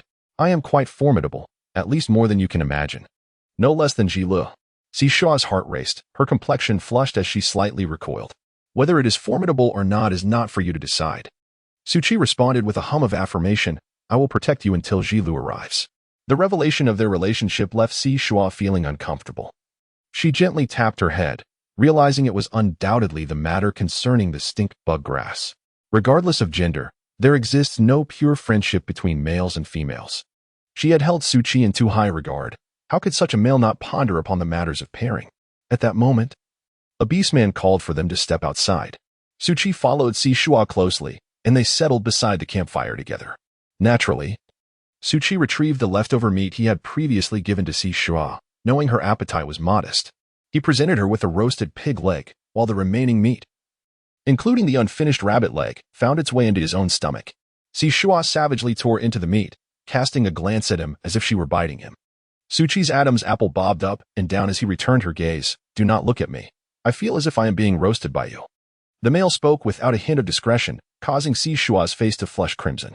The onlookers were all quite curious about her, gathering around her. Some of the beast men could not help but offer her gifts, including males, females, and even young beast men, driven solely by innocent affection. Having departed from the Qinmiao tribe, devoid of Yu Jiao and Ma Hui's embellishments, the outside beast men did not shun her identity as a mutant beast. At most, they regarded her with pity, sympathy, and a sense of loss. The atmosphere lightened, and Shuo joined a group of females encircling the campfire, hand in hand, kicking their legs in jubilant dance. In this new world, she experienced the charm and joy of square dancing, her face beaming with smiles throughout the night as she momentarily cast aside all her previous unhappiness. Upon returning to the shelter, which was rather cramped at around 5 to 6 square meters, Shuo, unlike the robust figures of the brown bears and horned cattle beast men, possessed a lithe and muscular frame. Together they squeezed inside, making the already confined space feel even tighter, the air thickening with warmth. Shuo, let us discuss our matters once Jilu arrives.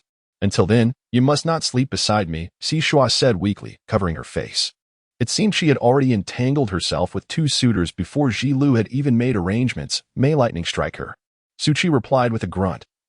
I will stay here and watch over you. You may sleep. The dwelling had merely a movable wooden fence as a door, and each household covered their entrances with worn-out furs to shield against the wind, offering little sense of security. She did not dare to voice her desire to have someone sleep outside in the cool breeze. Shuo lay upon a bed layered with numerous pelts, enveloped beneath a heavy covering. With a silent sigh, his mind felt entangled. The sounds of the night reverberated as if amplified, carried far by the wind. The rising and falling murmurs, faintly competitive, made Shuo's heart tremble, prompting him to quietly pull the pelts over his head. Shuo turned his head, advancing to tug at the blanket covering him. Shuo held tightly and whispered a warning. Shuo, you must restrain yourself and avoid indulging in wild thoughts. What thoughts? Shuo replied. Don't cover your head. It will suffocate you. Shuo continued to tug. Shuo emerged, his gaze wandering, unable to find solace in sleep amidst the cacophony outside. With a mere wave of his hand, a translucent veil of light flickered and vanished, silencing the clamor beyond. As Shuo's eyes sparkled with curiosity, she inquired, Shuo, how did you accomplish that? Was it difficult? Since Ji Liang can do it, does it imply that anyone with special abilities can as well? I wish to learn. It is not particularly challenging, yet your innate abilities may not be sufficient. Shuo responded, shaking her head. After a moment of contemplation, she asked, Are you a sacred female? The females blessed by the beast god, endowed with extraordinary reproductive capabilities, are said to gain enhanced abilities for survival. If you possess such powers, you must indeed be a sacred female. Yet, how could a sacred female struggle with fertility? No. My reproductive capabilities were deemed inadequate during our assessments, Shuo asserted with unwavering determination. If you wish to have offspring, you must seek another female. Shuo gently patted her head, declaring, I do not desire offspring. Once I have identified a female, my choice is irrevocable. Ah. The unwavering loyalty of the beast men. Shuo found herself utterly unable to resist. She surrendered to her fate, revealing her true identity as a deeply concealed sea king, compelled into the open by the stringent survival rules of the beast world.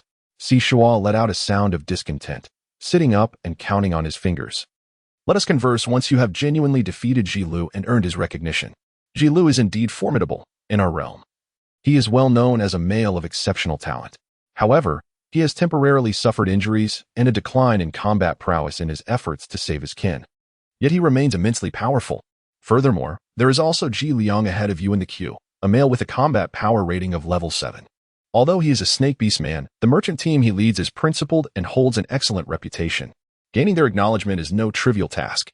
Shuo gazed at her quietly. Do you wish for me to vanquish them and become your beast husband? Shuo chuckled lightly, raising an eyebrow as he couldn't help but toss the question back. What do I wish for, and what do I not wish for? If you hold a desire, then I shall show mercy. If you do not, I shall contemplate whether to strip their hides. Shuo's expression remained composed, his gaze languid. Yet how could he utter such a brutal statement? Shuo felt a pang in his heart, his expression darkening. Shuo, is this how you fight? This is utterly unethical. Yet, you smiled with unrestrained joy. Shuo, this topic cannot be pursued any further. Shuo's intuition suggested that Shuo was not entirely ill-natured. However, his approach to interpersonal relations could be perceived as somewhat blunt and lacking in consideration. Unable to restrain himself, Shuo felt compelled to reason with him. You see, it varies from person to person.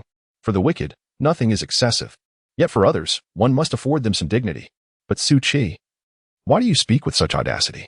He continued, if you were to fight beyond your means, you might barely match up against Jilu.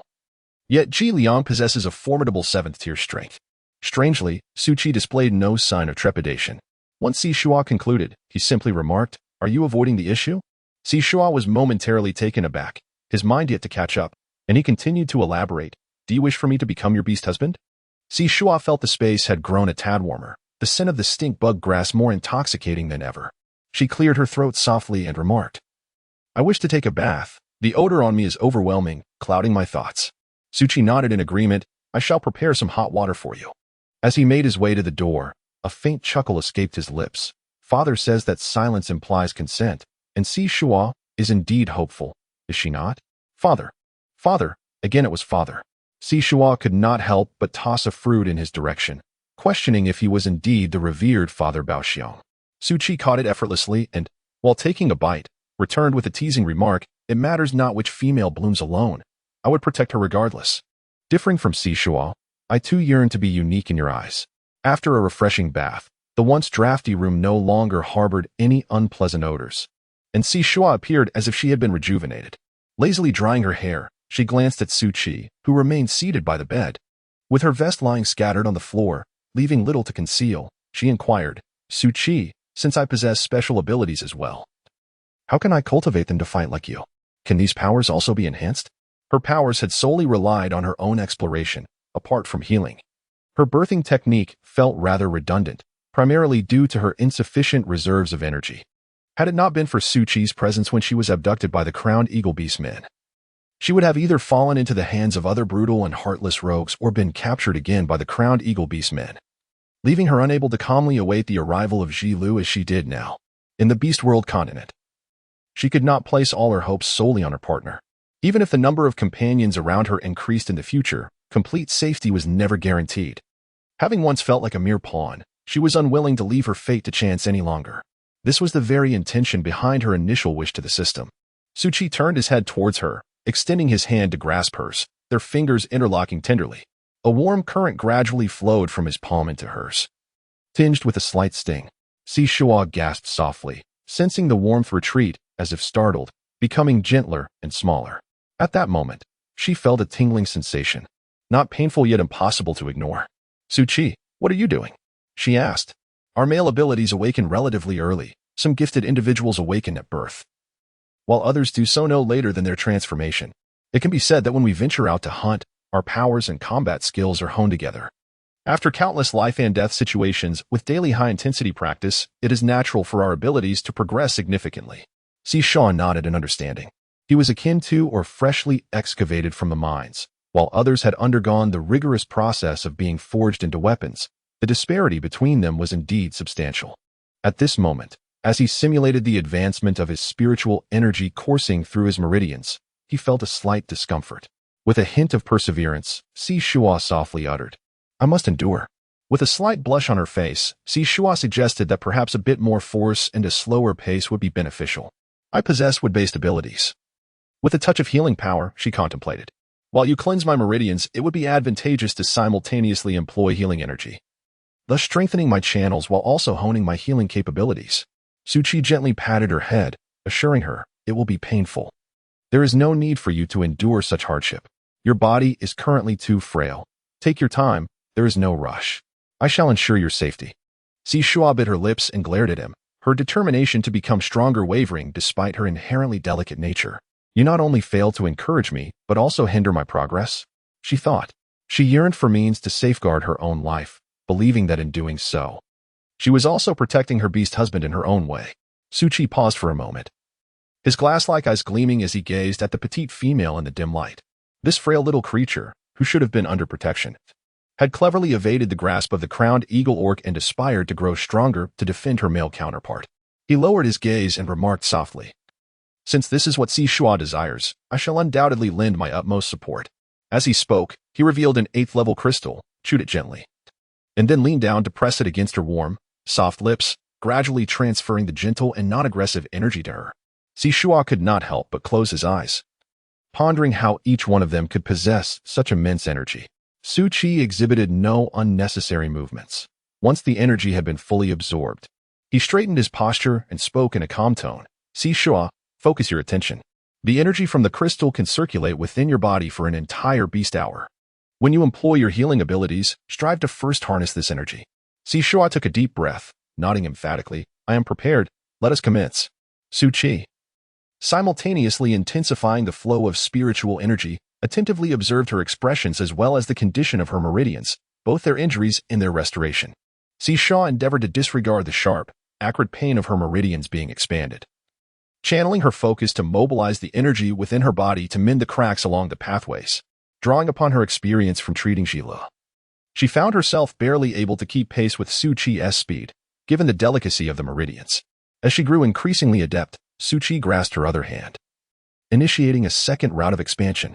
In the beast world, a day comprises 36 hours, with each beast hour lasting 2 hours. After having her meridians thoroughly refined and purified, Shuo found that the energy stored within her crystal stones had been entirely expended. She exhaled softly, opening her eyes to feel a remarkable sense of clarity and lightness enveloping her. Shuo, try compressing multiple seeds into a whip adorned with barbs, she instructed, her lips curving into a subtle smile as she released Jisong's hand. Shuo nodded and, after acquiring the seeds, began the process of germination. This time, she distinctly felt that the reserve of her supernatural powers within her was at least tenfold more abundant than before. Moreover, her control over these abilities had become significantly more precise. Under the guidance of Su Qi, Shuo stammeringly conjured a whip measuring 3 meters in length and as thick as a thigh, adorned with delicate barbs. Su Qi grasped the whip and assessed it, remarking that it was quite commendable. At the very least, it had attained a tangible form. He advised Shuo to strive for a finer whip next time, with the barbs being more rigid and sharper. When the time comes that you can wield tenfold the current number of seeds to forge a whip as thick as 2 fingers, you shall ascend to the first level of extraordinary abilities. Shuo glanced at the twisted whip in Su Qi's embrace, her lips twitching slightly. With a gentle grip, the whip transformed into a green luminescence, dissipating into the air. Observing her proficiency in the art of cultivation reaching 58, and her mastery of the breeding technique attaining 30, her spirits soared. She firmly believed that with relentless effort, she would soon achieve further advancement. As she relaxed, she finally caught a whiff of the sweat and the pungent odor of impurities emanating from her body. Shuo could not help but inquire, Su Qi, do you possess the cleansing technique? You know, the one where I can simply snap my fingers and become clean and fragrant without having to bathe myself. Su Qi gazed at her and replied, indeed, I do. Shuo was pleasantly surprised. Could it be that he hadn't arrived in a beastly world, but rather in a realm of cultivation? Please, teach me swiftly. Just snap your fingers and call me your beastly husband, and I shall no longer need to bathe myself. Shuo truly overthought. After taking another shower, she was drying her hair, already feeling drowsy. Su Qi pulled her into his embrace, his hand gently caressing her hair, as a soft breeze swept through, carrying away the moisture. In just 3 to 5 minutes, Shuo nestled into his arms and fell into a deep slumber. Su Qi crouched before her, intently observing her, his fingers lightly brushing her lips and cheek, their softness igniting an instinctive urge within him to consume her. A flicker of confusion crossed his eyes, but he quickly clenched his fists and returned to his previous position. He was neither a spider beast nor a cockroach beast, and certainly not female. How could he entertain such thoughts of devouring his partner? The Fengchuan tribe was situated by the lake, where the males had already gathered at dawn to embark on their hunting expedition, while the females set out in groups, baskets in hand, to gather. Shuo awoke naturally from her slumber once more, instinctively reaching to touch her wrist. She did not see Su Qi, however. At the entrance of the hut lay a wooden bucket filled with water and a piece of soft, clean animal hide. After finishing her ablutions, Shuo emerged from the makeshift shelter and beheld Su Qi seated before the campfire, roasting a bamboo rat. She approached with a light step and settled beside him. Su Qi, inhaling the delicate fragrance that clung to her, subtly shifted away. Shuo discovered a bounty of fungi, wild vegetables, and fruits nestled within the belly of the bamboo rat, all generously coated with honey. While undeniably delectable, she found herself unable to fully embrace a diet centered around meat. She longed for the comforting presence of steamed buns or rice. Even when her stomach felt uncomfortably full, she sensed something was still lacking. While digesting her meal by the lakeside, she could not restrain her curiosity and inquired of the small beast men who accompanied her, "Are there any fish, shrimp, or crabs in this lake?" The little beast men nodded in unison, replying, "Indeed, but the fish are quite cunning, making them difficult to catch. Moreover, their bones are numerous and fine, posing a risk of choking, and their taste is rather fishy. The avian beast men, however, relish them and occasionally come to catch them." Shuo blinked her eyes inquisitively. "So, you dwell around the lake and seldom catch fish?" The young beast men nodded in agreement. You are a feline beast man. Surely you enjoy fish? We do not have a taste for it, they replied. This preference was not inherently linked to their race. In her previous life, she had not been a cat, yet she relished various river and sea delicacies. In truth, many individuals did not genuinely dislike fish. Rather, they found it troublesome to prepare and were averse to its fishy odor. Shuo inquired, "Do you wish to eat some, Shuo? I can catch some for you." In the realm of Shuo, there exists a shrimp trap, yet the formidable guardian makes it difficult to retrieve. Thus, she intends to weave a simple one from vines. Upon hearing Shuo's words, Shuo inquired with curiosity, "How do you plan to catch them?" Shuo promptly snapped his fingers, conjuring a whirlwind that appeared upon the lake. As the wind spiraled, both the water and the aquatic creatures were drawn ashore. Once the whirlwind dissipated, water, along with fish, shrimp, and crabs, cascaded onto the grassy bank. The young beastmen exclaimed in delight and eagerly rushed over to gather the shrimp and crabs for play. Shuo couldn't help but give Shuo a thumbs up. This male had truly mastered the art of manipulating the wind. Moreover, he snapped his fingers. Observing this, Shuo responded with another snap, and this time, the whirlwind danced back and forth across the lake, returning to the shore laden with a dark bounty of fish, shrimp, and crabs. Shuo watched in envy. This skill was utterly remarkable, reminiscent of tales from her past life where storms rained down fish and crustaceans. The commotion created by the whirlwind drew the attention of the playful young orcs and the females who had remained indoors in the tribe. Shuo could not help but roll up her sleeves. If her memory served her right, she had seen potatoes among the gathered supplies in the tribe last night. Potatoes could be processed to extract starch. Everyone was assisting in collecting fish, shrimp, crabs, and even river delicacies such as loaches, eels, water snakes, and turtles into the wicker baskets. Shuo inquired of a middle-aged female whether he could exchange river delicacies for some earth eggs. The female smiled and waved her hand, stating that Shuo was a guest from afar and need not make any trade. He could take as many as he desired. We can still gather more. There aren't many other good things here, but earth eggs are plentiful. After saying this, she beckoned a few of her young beastmen to bring Shuo a basket full of earth eggs. Shuo chuckled lightly, not declining the request, and directed Shuo to wash the potatoes, peel them, and chop them into pieces before placing them into the water for stirring and squeezing. Shuo effortlessly and swiftly accomplished these three tasks using his wind-based abilities. Shuo explained to the females that his actions were aimed at extracting the floury paste from the earth eggs, which, when dried, could be preserved for an entire year. However, he intended to prepare fish balls and shrimp balls, directly using the first extraction of potatoes. The filtered, viscous liquid would suffice. This would be complemented by a variety of river delicacies, minced meats, salt, chopped scallions, ginger, garlic, and pepper, seasonings that could easily be substituted with those found in the botanical compendium. After thoroughly mixing, he would incorporate egg liquid, continuing to blend until the mixture achieved uniformity. Before seeking the assistance of an ice elemental orc to facilitate refrigeration and solidification, the minced meat would be shaped into appropriately sized spheres, resulting in handcrafted river delicacy balls. These morsels, whether pan-fried, deep-fried, roasted, or simmered in soup, would offer delightful flavors, a chewy texture, and abundant nutrition, as they savored the delicious river delicacy and wild vegetable soup. Everyone was intrigued. The river delicacies had not only lost their previous fishy odor, but had transformed into a savory delight, so delectable that one might be tempted to swallow their own tongue. Truly, the essence of river delicacies was embodied in this dish, with an increased variety of food sources. The orcs in the tribe were particularly elated, as this signified a reduction in the hunting burden on the males, allowing even the elderly, infirm, and disabled orcs to fill their stomachs. It could be said that as the cold season approached, stockpiling these balls would save numerous lives within the tribe, carrying profound significance. Their gratitude was expressed in a straightforward manner, presenting Shuo with what they believed to be their finest offerings: eggs, meat, furs, and crystals, held reverently in both hands. Shuo found herself at a loss, unable to refuse as the other party set down their belongings and turned to leave, leaving her in a state of bemusement, as though she had come with the intent to extort wealth from them. "Just accept it. I shall assist them in catching more river delicacies." Tsuchimo gently patted her head. Shuo turned his head to look at him, a light smile gracing his lips as he inquired, "Are you once again reciprocating my kindness?" Suji responded with a sincere nod. His eyes remained cold and devoid of emotion, betraying not a hint of affection, yet wherever his gaze fell, it was always upon her. Shuo couldn't help but beckon him with a flick of her finger. Su Qi, puzzled, took a step forward, however.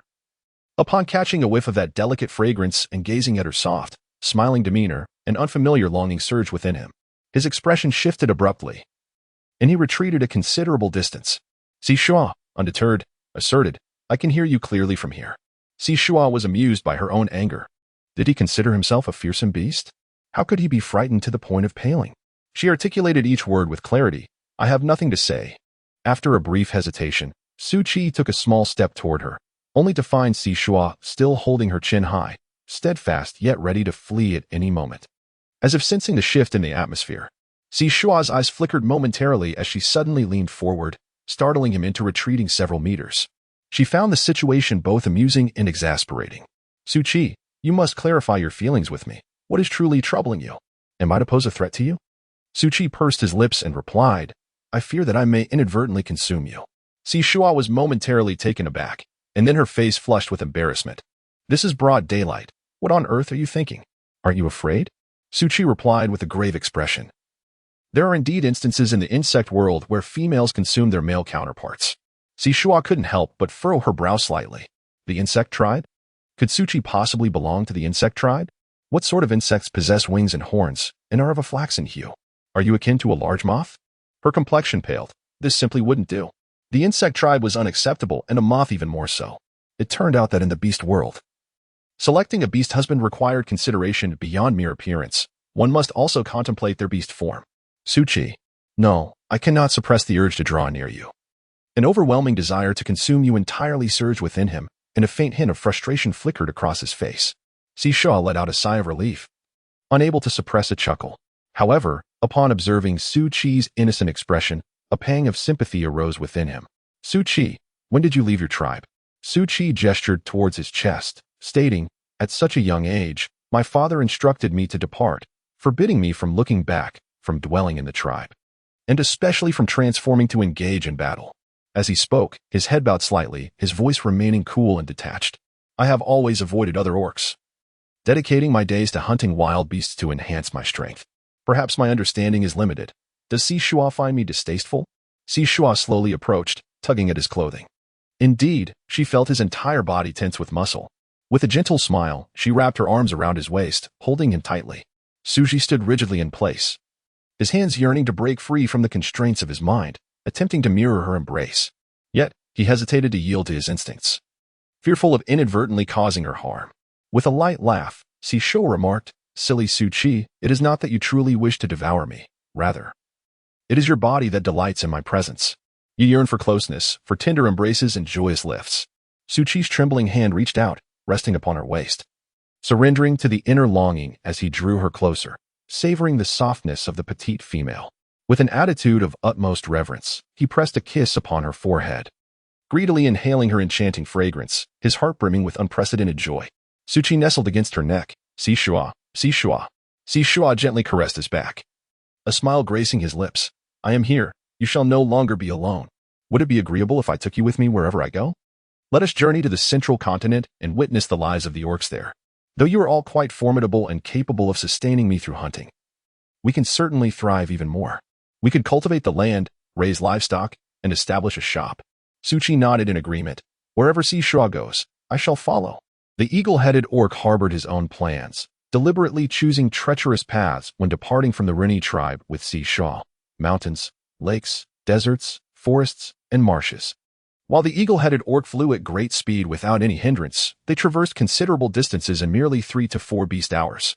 Furthermore, Jilu was engaged in the spring hunt and had ventured deep into the Winter-Yi forest. It would take him at least 4 or 5 days to seek them out. Shuo then accompanied the females to gather resources. The weather in their region was somewhat arid, and the vegetation was not particularly lush. However, there was an abundance of drought-resistant tuberous plants. They discovered various edible roots such as earth eggs, potatoes, sweet potatoes, yam, and even corn. Shuo immediately collected a considerable amount, while Su Qi constructed a small shed beside their hut specifically to store these items. Each type of food was larger than the varieties she was familiar with, as they were wild and diverse. Some had a rich and delightful flavor, comparable to those cultivated in later generations. Gazing at the mound of grains, Shuo couldn't help but sigh, wishing she could take them all away. Suchi glanced at her and pressed an object into her hand. With a curious gaze, Shuo looked at the light blue bead strung on silver beast sinew in his hand. He chuckled softly as he hung it around his neck. "What is this?" he inquired. "It is a space of Shumi, crafted from the crystallized essence of our kin after their passing. The dimensions of this space are contingent upon the rank of the clan members from whom it was forged. This one belongs to my grandmother, and yours belongs to my great-grandmother. She wishes to watch over you." Shuzi also revealed the black bead hanging from her neck for Shuo to see. Shuo paused for a moment, pulling him into the shelter. "Is the space meant for me to store all the food from outside within here?" Suchi nodded slightly, flipping his hand to reveal a large beast hide bag. The sound within was crisp and familiar to Shuo. "This is the dowry that my father instructed me to accumulate." Shuo opened the bag, revealing it brimming with crystal cores, predominantly of 6th rank or higher, with the most exceptional reaching the 10th rank, and in considerable quantity. Her beast husband truly surpassed all in extravagance. The lower ranks were unworthy, as I had absorbed them all. Once my combat prowess elevates, I shall assist Shuo in hunting even more formidable beasts. "Suchi, is it true that you possess only 3rd rank strength?" Suchi leaned closer to her ear. "And when I become your beast husband, you shall witness it during my transformation." Shuo felt an itch in his ears as he gently rubbed his forehead against his chin. Suji was shrouded in numerous secrets. No wonder your father advised you against transforming easily. If everyone were to discover that Suji could be forged into a realm, wouldn't the entire clan rally together to hunt him down? Suji embraced her, his eyes curving with a hint of warmth. For he bore many secrets he longed to share with Shuo. Shuo could not help but lift her head, wrapping her arms around his neck, drawing him closer. Their noses lightly brushing against one another, feeling the subtle tremor of his body. She let out a soft laugh and playfully asked, "Are you ready? I am delighted to devour you." In that moment, she felt akin to the cunning wolf in the fable, luring an innocent child. Yet, this naive boy took her words to heart. Suchi's expression turned grave as he closed his eyes, his breath slightly uneven. His voice carried a hint of reluctance, yet remained resolute. Shuo's body is frail, consuming me will strengthen her. The more he insisted, the more Shuo was tempted to tease him. Her fingers gently caressed his brows and eyes. "But Suchi, are you not afraid of pain? Before I consume you, is there anything you wish to say?" "I fear not the pain. I simply wish to spend more time with you." Shuo, could you delay your feast for a few more days? Do you not wish to see my beast form? Suchi opened his eyes, his clear gaze filled with sincerity and longing. As tears welled in Shuo's eyes, she pressed her lips against him, unable to resist the urge. Suchi, silent, gazed at her with a blend of reluctance and helplessness, allowing her to indulge in her whims. Gradually, the clarity in his eyes was veiled by a mist. His breath quickened as unfamiliar currents surged within him. When Shuo deepened the kiss, the tension in his mind snapped, and he, taking the initiative, learned to reciprocate her embrace. As Shuo felt slightly dazed from his kiss, nearly gasping for breath, she gently tapped him. Suchi, startled awake, released her. His fair complexion tinged with a rosy hue, utterly at a loss.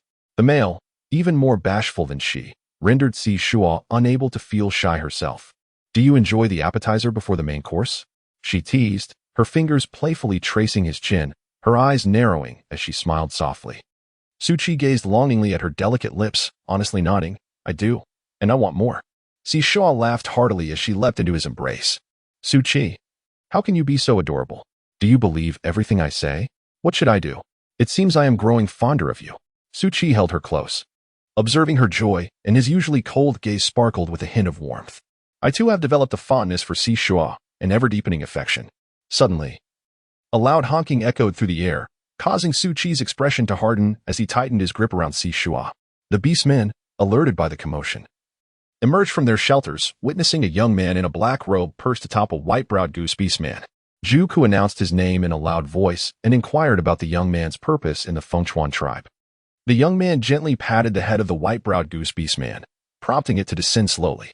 A cold smirk played upon his lips as he directed his gaze towards one of the shelters. "I have come to seek my partner." Upon hearing the familiar voice, Shuo momentarily froze, breaking free from Suchi's embrace and hurriedly dashing outside.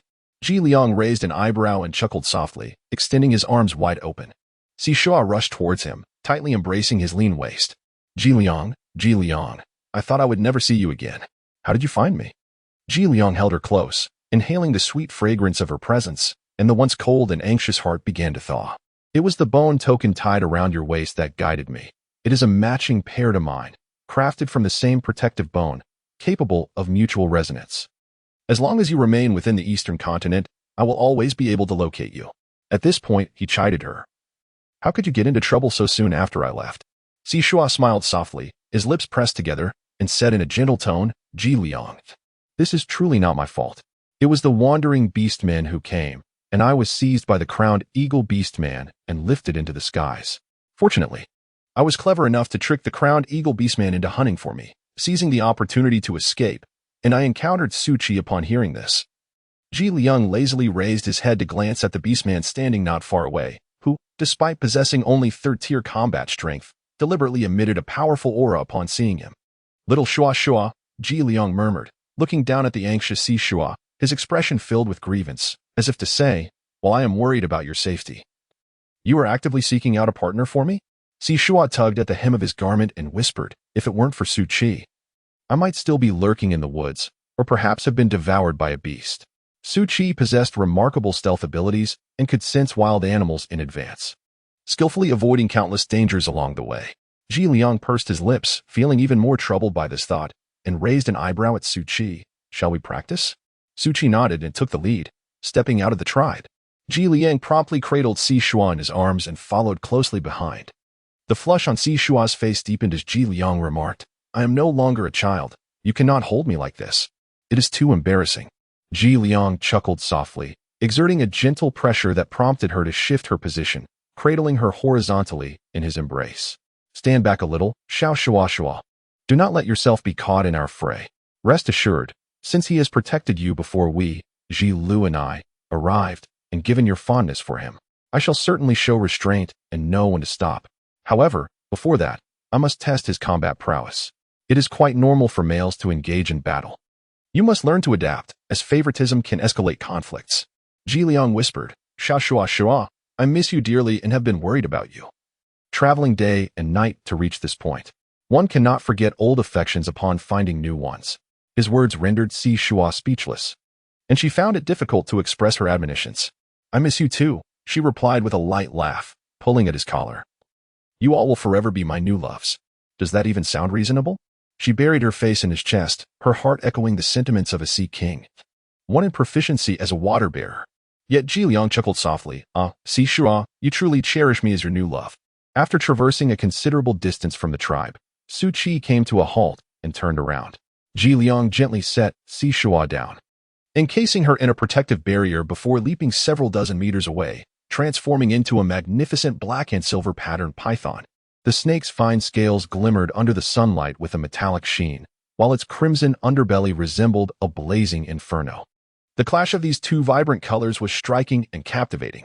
To Shuo, fear was a foreign concept, before the imposing 20-meter-long giant python. Su Qi appeared particularly frail and diminutive. She pressed her lips tightly together, her gaze unwavering. Is this how you choose to battle me? Ji Liang hissed. Su Qi nodded nonchalantly. In the wild, I hunt beasts while maintaining my human form. Realizing that Ji Liang was also one of Shuo's beast tamers, he added, my beast form tends to attract trouble. It's not a sign of disrespect towards you. Ji Liang scoffed. Enough of your nonsense. Let us begin. With that, he swung his tail to ensnare Su Qi. His movements were swift, exuding the formidable pressure of a level 7 beast. None of his prey had ever escaped his grasp. Yet, Su Qi seemed unperturbed by the oppressive aura, effortlessly leaping aside. The two males initially refrained from using their abilities, engaging instead in a spirited chase. Su Qi, with his agile prowess, managed to evade Ji Liang's advances for the time being. Is this how you hunt in the wild? Ji Liang inquired, aware of Su Qi's offensive tendencies. A mocking laugh escaped him, causing the air temperature to plummet, and moisture in the atmosphere crystallized into frost. As Shuo was engrossed in the scene before her, a vast expanse of white suddenly engulfed her surroundings, followed by a tempestuous gale that sent sand and stones whirling. Hailstones pelted down with such ferocity that they splintered tree trunks, leaving craters in the ground. Were it not for the protective formation devised by Ji Liang that enveloped her, she would undoubtedly have been swept into the sky, bloodied by the hail. The commotion from the fierce clash between the two males was so tremendous that within a short span, a radius of 1 mile was reduced to rubble. Shuo occasionally glanced at the wind and then at the hail, his heart heavy with anxiety, uncertain of how long their tumult would persist. As the sun dipped below the horizon, they finally ceased their commotion. Ji Liang had also transformed into human form. However, his garments were riddled with tears, and the corner of his lips bore traces of blood, revealing a slightly complex expression. Su Qi, too, was not the same striking figure he once was. His hair was disheveled, and his face bore abrasions. After the protective shields were removed, Shuo hurriedly approached, glancing around, unsure of how to speak. "Do not worry. Shuo, I am unharmed. We have reached a stalemate," Su Qi began. Ji Liang cleared his throat softly, saying, "There is nothing shameful here. I must admit I was somewhat weaker. Had it not been for our future bond as brothers, I would have fought with all my might. I would not have sought a mutual destruction, but you would have surely faced grave consequences." Su Qi nodded in agreement. "It has been a long time since I have fought so fiercely.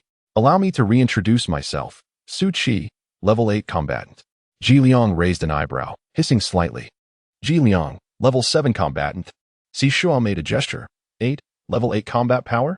Goodness. What kind of luck does she possess to casually encounter a formidable ally with such strength? Ji Liang, too, was at a loss for words. Our little Shuo's fortune fluctuated greatly. Wait, Shuo glared at Su Qi. Which of us has a better relationship, you or Ji Liang? Why do you confide your combat power to him while being so reticent with me? Ji Liang chuckled as he wrapped an arm around Shuo. This fellow cannot maintain his facade in front of me. I have compelled him to reveal his true capabilities. Whether he admits it or not makes little difference now. However, his lack of honesty towards our dear Shuo may suggest he is contemplating other females, deliberately concealing the truth from you. Su Qi clenched his fists, unable to articulate why he felt the urge to wait for Shuo to discover the truth. His gaze perpetually fixed upon her. Observing Ji Liang's ability to incite such frustration in Su Qi, Shuo playfully pinched him. Su Qi has always been alone, with no one to guide him. Do not take advantage of him. Little Shuo, you are biased. How am I taking advantage of him? Ji Liang replied with a downcast expression. I act in your best interest, wishing to eliminate any unfavorable influences. What do you mean no one taught him? The deceitful tricks of males to ensnare females. Who is born without some form of legacy? Shuo, I harbor no ill intentions towards you. Su Qi insisted, his gaze unwavering. I merely wish to become your beast husband. Shuo felt a heavy burden on her shoulders, as if the water was unsteady. I know I am hungry and need to return for a meal. Would you like to join me? She inquired with a smile. Ji Liang and Su Qi exchanged a glance, then turned to follow Shuo as they walked towards the tribe. However, Ji Liang discreetly took her hand, their fingers intertwining, as his fingertips gently brushed against the back of her hand, conveying the longing and heartache born from their days of separation. Shuo lowered his gaze, a hint of crimson coloring his cheeks. Su Qi paused for a moment, his eyes lingering on the entwined hands of the two, then extended his own hand to grasp Shuo's other hand, their fingers intertwining once more in a delicate embrace. Shuo found herself momentarily bewildered. Her attention being tugged in two directions, for such enchanting beauty was indeed a challenge to endure. During the meal, both Ji Liang and Su Qi took turns grilling meat for her. Shuo, wielding a knife, carefully sliced portions for herself and placed them into her wooden bowl, complementing the feast with a roasted corn cob, savoring each bite with undivided focus and delight. After engaging in merriment with the ladies for a while, she was gently led back to the hut by Ji Liang. The hut, already modest in size, felt even more cramped with 3 individuals inside. The males of her household, while not overly muscular or exaggeratedly built, possessed a tall and slender elegance, their presence undeniably striking. It is said that beauty is best observed in the glow of light. Under the flickering flames of the bonfire outside, both males exuded a captivating charm, one exuding a languid allure, the other a cool and ethereal grace. Each could easily command attention and step into the limelight based solely on looks and physique. Su Qi gazed at her with a composed demeanor, stating, I shall go prepare your bathwater. Once he departed, Ji Liang drew Shuo into his embrace, his fingers gently caressing her chin as he inquired softly, Little Shuo, has my arrival caused you any distress? Shuo had yet to utter a word, yet he took the initiative to speak first. No, it's just that I am uncertain how to manage both of you simultaneously. I wish to spare neither of you any distress. I would gladly split myself in 2. Nestled in his embrace, Shuo reflected on how the two of them had left him spinning like a top, expending all his energy to placate them. And now, with Ji Li's arrival imminent, not to mention her future intentions to acquire a beast husband, he couldn't help but lament why she hadn't requested an infinite duplication skill from the system in the first place. Ji Liang chuckled softly, unable to resist kissing her forehead. The tender sensation igniting a yearning for more within him, compelling him to suppress the myriad thoughts swirling in his mind for the moment. He tentatively ventured further, kissing her nose, then her cheek, his gaze fervently fixed upon her expression, ultimately resting upon her lips. From the moment the snake beast man was born, he had never encountered a mother, and thus remained oblivious to the essence of familial affection. As he emerged from his egg, the competition for survival had already commenced. If he did not strive to break free from his shell, he risked becoming a meal for his brothers, which is precisely why he was the first to hatch, turning his siblings into his inaugural feast. It is said that the father is the first adversary that a snake beastman aspires to conquer and vanquish during his growth. Ji Liang's legacy also instructed him that to grow stronger, one must adhere to the established rules. However, the inevitable conclusion of this journey would see him defeated and slain by his own offspring. Thus, when his father lay on the brink of collapse due to his relentless pursuit, Ji Liang chose to depart. His sole focus became the pursuit of strength, alongside becoming a wandering merchant, enriching his own legacy through the experiences gained from traversing mountains and rivers, all the while yearning for a female he could protect with his very life. He craved warmth and a sense of home, the delicate female in his embrace. Fragrant and soft, indulged his whims and timidly reciprocated with an affectionate attachment, making it impossible for him not to feel joy. I apologize, little Shuo. Until I become your beast husband, none of us will find peace in our hearts. I realize we have been rather noisy, he said, contentedly pulling her closer, allowing her to hear the erratic rhythm of his heartbeat. You needn't worry. This is our issue. It is our first experience as bonded partners and brothers, and we are still adjusting. Shuo murmured. Ji Liang, you've come to seek me, but what will happen to the merchant caravan? Will you return? Ji Liang chuckled softly, a hissing sound escaping his lips. All the females of my household have been abducted, so why should I concern myself with the merchant caravan? I shan't be leaving. In fact, I have been quite occupied and have already concluded all necessary matters. From now on, I shall await the opportunity to become the beast master of little Shuo, remaining by your side always. Shuo lifted her gaze to him. In the annals of history she knew, romantic affections were merely a phase of adjustment for men, who harbored far grander ideals and aspirations. Her beastly companions were all formidable orcs, not solely meant to revolve around her, like other males. With a playful smile, she wrapped her arms around his neck, proclaiming, "Let us venture to the central continent and forge our own commercial empire. I shall open a restaurant, become a landowner, and establish shops." Ji Liang paused momentarily, captivated by the starlit glimmer in her eyes, and chuckled softly. I never imagined our little Shuo could possess such wild ambitions. I admire that.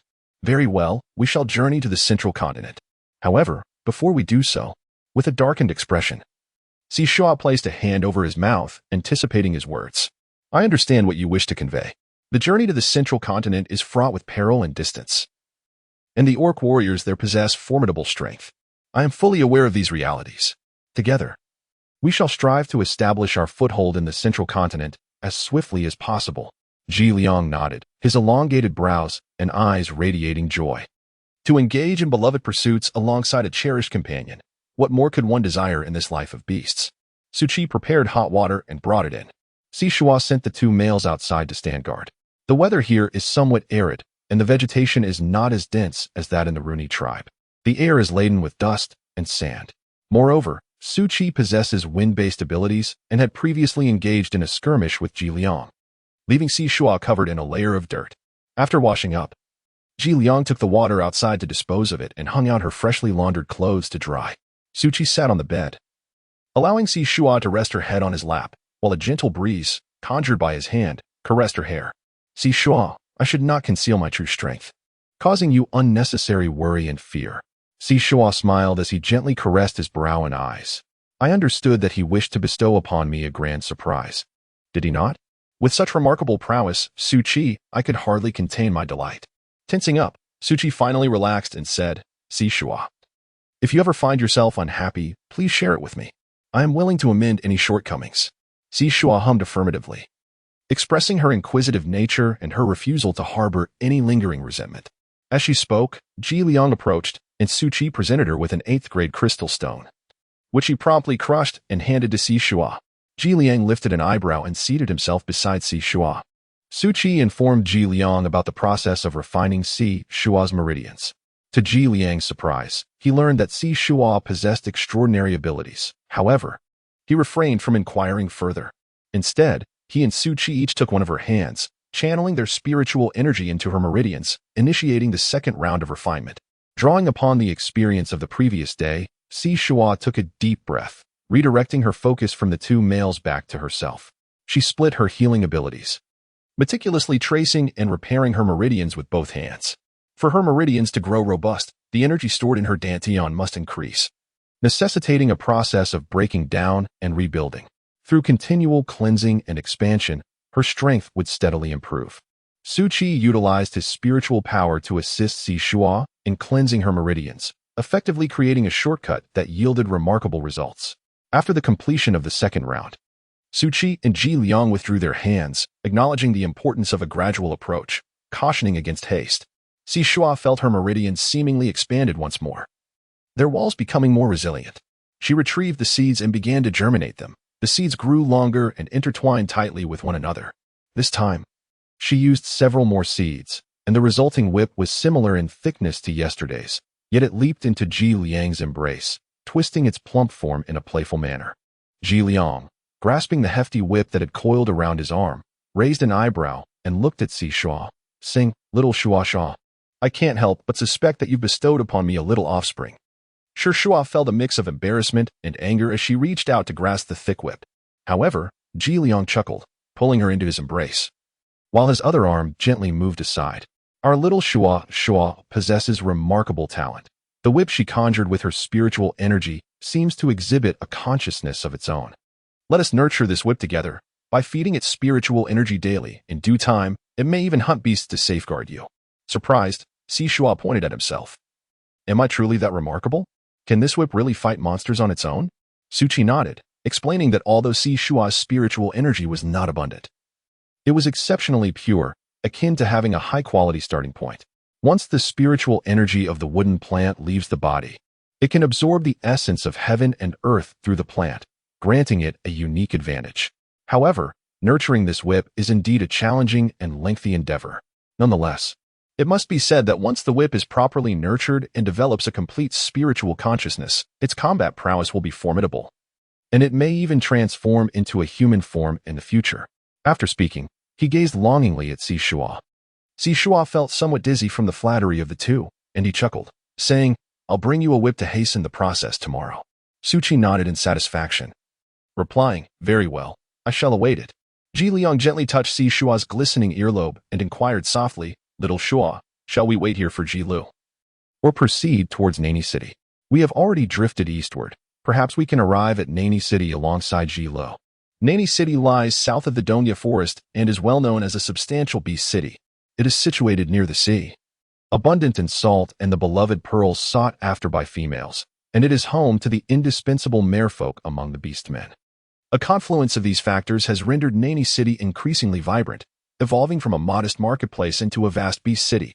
Consequently, every year, as the winter snow melts and spring blossoms, the nearby tribes, when journeying to Nani City to exchange for sea crystal sand, bring along their fertile females to select formidable beast husbands. Shuo pressed his lips together, his cheeks betraying a fervent flush. "Very well. I happen to have heard from the females of the Fengchuan tribe that they are in contact with several nearby tribes to journey together to Nanyeching. The commotion created by a larger group will deter the wild beast along the way, making it safer than if the three of us were to travel alone." Ji Liang exchanged a glance with Su Qi, and thus the decision was made. Traditionally, the Fengchuan tribe would prepare an abundance of animal hides, crystals, jerky, and honey for their journey to Nanyeching to trade for sea crystal sand and other supplies. However, having now learned to extract starch and prepare river delicacies, they included both starch and dumplings in their list of necessary provisions. The males joined in the effort to catch river delicacies, while the females set out to gather earth eggs, sweet potatoes, and corn, 3 types of root plants that could be used to produce starch. Shuo was apprehensive about the orcs' excessive harvesting of river delicacies and root vegetables, so he specifically sought out Chief Juke. Chief Juke was at home, assisting in the preparation of river delicacy meatballs. Upon seeing the 3 of them arrive, he quickly summoned the young orcs to fetch honey water. Shuo smiled in gratitude and sat upon a tree stump, cradling a cup of honey water. Noticing her delight, Chief Juku promptly presented 3 beehives, each comparable in size to winter melons. To Suchi we have an abundance of blooming flowers to the north, and the nearby woods are replete with wild beehives. Take these and enjoy. Typically, aside from the soon-to-be productive females, only a select few get to savor the wild honey to nourish their bodies. Everyone else is saving it up to trade for goods in Nani City. Shuo nodded with a smile, glancing at Ji Liang. The latter cleared his throat and expressed their desire to accompany the group to Nani City. Zhu Ku was not surprised. The young female was indeed attractive. Yet she was accompanied by too few orcs. In the vast expanse of Nani City, abundant with orcs, she might discover some worthy companions or perhaps uncover methods to enhance her health and fertility. That poses no issue. We are set to depart tomorrow. Had it not been for Shuo's female waiting for her mate in the tribe, we would have extended an invitation for her to join us. Ji Liang, representing the nearly deaf and mute Shuo, solemnly continued, Leader Zhu Ku, our Shuo has learned the art of extracting starch and crafting river delicacies from other females. This technique was imparted by the beast god. Although he wishes for more orcs to be well fed during the prolonged rainy and cold seasons, we must adhere to his guidelines. Upon hearing the mention of the beast god, Leader Zhu Ku hastily stood and knelt down, demonstrating utmost reverence as he proclaimed, the Fengchuan tribe heeds the will of the beast god. The orcs present followed suit, kneeling in unison to echo his declaration. Shuo was taken aback and subtly shifted her position to avoid the direction in which everyone was kneeling in reverence. Ji Liang cast a bemused glance her way. His tone cool and somber, the beast god has proclaimed that all things grow according to their own rhythms. Yet, due to his teachings, there has arisen a reckless overharvesting of river delicacies, marine treasures, as well as an excessive gathering of earth eggs, sweet potatoes, and corn, which has entirely disrupted the customary balance. Should we fail to establish regulations from the outset, you will be digging your own graves. Indulging in tomorrow's provisions today will inevitably lead to hunger in the morrow. His words were straightforward, eliciting a wave of cold sweat among the listeners. Over the past few days, their joy in consuming river delicacies and extracting starch from earth eggs had blinded them to the impending consequences, leading them to wish for an unrestrained harvest of river treasures. Ji Liang then shifted his discourse. In truth, if we intervene proactively, nurturing the river delicacies and sowing the earth eggs, we can entirely avert such future calamities. He proceeded to relay key points from the aquaculture and agriculture manual he had exchanged at the supermarket to Zhu Ku, suggesting methods such as feeding the river delicacies in the lake, encouraging the young beastmen to catch insects or toss minced meat and vegetable leaves into the water, imposing a ban on fishing during the breeding season of the river delicacies, and cutting and burying sprouted earth eggs in the soil. The specifics of implementation, however, would require the beastmen of the Fengchuan tribe to gradually explore. The beastmen listened with utmost seriousness and attentiveness, nodding in acknowledgement that they had taken note. Shuo and the two others were diligently extracting starch to prepare river delicacies. Suchi, wielding wind element abilities, assisted in the collection and extraction of starch, while Ji Liang, possessing ice element powers, was ideally suited to solidify the dumplings. Their seamless collaboration rendered Shuo's involvement nearly unnecessary. As Shuo discreetly took advantage of the orcs' inattention, she stuffed the summer space with earth eggs, sweet potatoes, yams, and corn, ensuring that upon her arrival in the central continent, she could cultivate the land for planting. After a day filled with toil, they had prepared 4 large bamboo baskets of river fish balls, along with 3 leather bags filled with starch from earth eggs, sweet potatoes, and corn. As dusk fell, Shuo dutifully sketched for Ji Lu, informing him that Ji Liang had arrived riding a white-fronted goose. They had prepared fish meatballs and were set to join the tribal procession to Nani etching. Once the illustrations were safely stored, she gently rubbed the beast mark on her wrist. Observing the little female sneakily scribbling away, Ji Liang's eyes softened, and he turned to Su Qi, remarking that he had persistently pursued a place for quite some time, while Su Qi had seemingly stumbled upon this opportunity. Su Qi paused, a faint smile gracing his lips, attributing it to the guidance of the beast god. Claiming a bond with Shuo. Remembering the bead around Shuo's neck, Ji Liang's expression turned complex, cautioning Su Qi to keep his identity concealed. Otherwise, not only would he invite peril upon himself, but he would also endanger Shuo. Su Qi nodded, asserting his resolve to grow stronger. No longer constrained by his lineage or coveted by others, thus sparing Shuo from trouble. That evening, Shuo also helped Su Qi cultivate a plump and affectionate thorn whip. Watching the two males nurture the whip with their spiritual energy, joyfully wagging it, Shuo covered her eyes, unable to bear the sight. However, she pondered that, given her pure spiritual energy, it might be more worthwhile to attempt nurturing it herself rather than merely cultivating it daily. The following day, at the break of dawn, the tribe stirred with activity as preparations commenced for their departure to rendezvous with other tribes. Jiliang transformed into a black serpent, allowing Su Qi to attach items to his form. Su Qi then hoisted Shuo into his arms, joining the others as they set off. The males transformed into their beast forms, carrying bamboo baskets and animal skin bags, or even females, as they raced forward under the leadership of their guide. Though Su Qi remained in human form, he wielded his wind abilities, keeping pace alongside Jiliang. In her previous life, Shuo was perpetually awakened by a suffocating difficulty in breathing, making it arduous to enjoy a peaceful slumber. Thus, in her rebirth, she indulged in an extraordinary drowsiness and intentionally permitted herself the habit of lingering in bed. As she lazily opened her eyes, she beheld Su Qi's chin.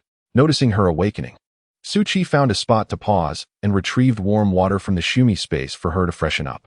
Jiliang coiled beside her, hissing softly.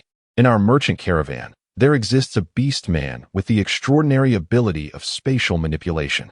However, such beastmen possess limited space and face considerable challenges in ascending their ranks. I have also heard of storage rings and spatial artifacts, yet these treasures are rare and invaluable, often encountered only by chance. Shuo smiled gently, tilting her head as she wove her hair. She could discern the envy in Ji Liang's words. Do you want one? Just let me know, and I shall equip you with it. You know my luck has always been rather favorable, Shuo replied with a light chuckle, and I assure you, I will not be partial. Jiliang couldn't help but laugh, gently nudging her shoulder with her head. I am well aware of your ever-increasing talent for grandiose promises. There are countless treasures in this world, and I envy each and every one of them. But alas, I feel a tad imbalanced, as there is a lack of opportunities to curry your favor.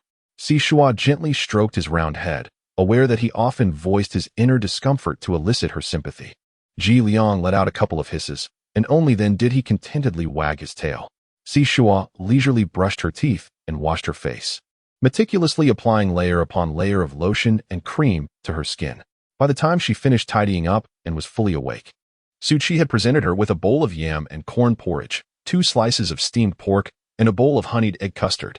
Shuo could not help but smile radiantly at Su Qi, joyfully relishing her breakfast. Ever since she discovered these delectable dishes, her meals had gradually returned to a delightful norm, making each bite particularly satisfying. After finishing her meal, Su Qi hoisted 3 beast hide bags while Shuo settled upon the formidable form of Jiliang, pursuing the main group. Their pace was brisk, yet Jiliang raised a protective barrier, allowing Shuo to hear only the howling wind beside her, while she felt not a trace of it. The endurance of the orcs was astonishing. They ran from dawn until dusk before finally halting for a rest. The resting spot was not chosen arbitrarily. It was a well-known refuge they frequented throughout the years. Upon their arrival, they found a considerable number of orcs already gathered around a crackling bonfire. Oh, that one with the golden hair seems to be the Holy Maiden, Chuman. A young female could not help but exclaim. As Shuo followed the gaze of the crowd, he beheld a striking figure by the largest bonfire, an alluring female with golden hair and a plump physique. Surrounding her were a dozen formidable males, exuding an undeniable presence. Before any questions could arise, Jiliang, having transformed into human form, leaned closer to whisper in her ear. Did you see that? Such is the grandeur of a sacred female's entourage. Our little Shuo has a long way to go. Shuo rubbed his ears, asking, Are you envious? Indeed, Jiliang hissed softly.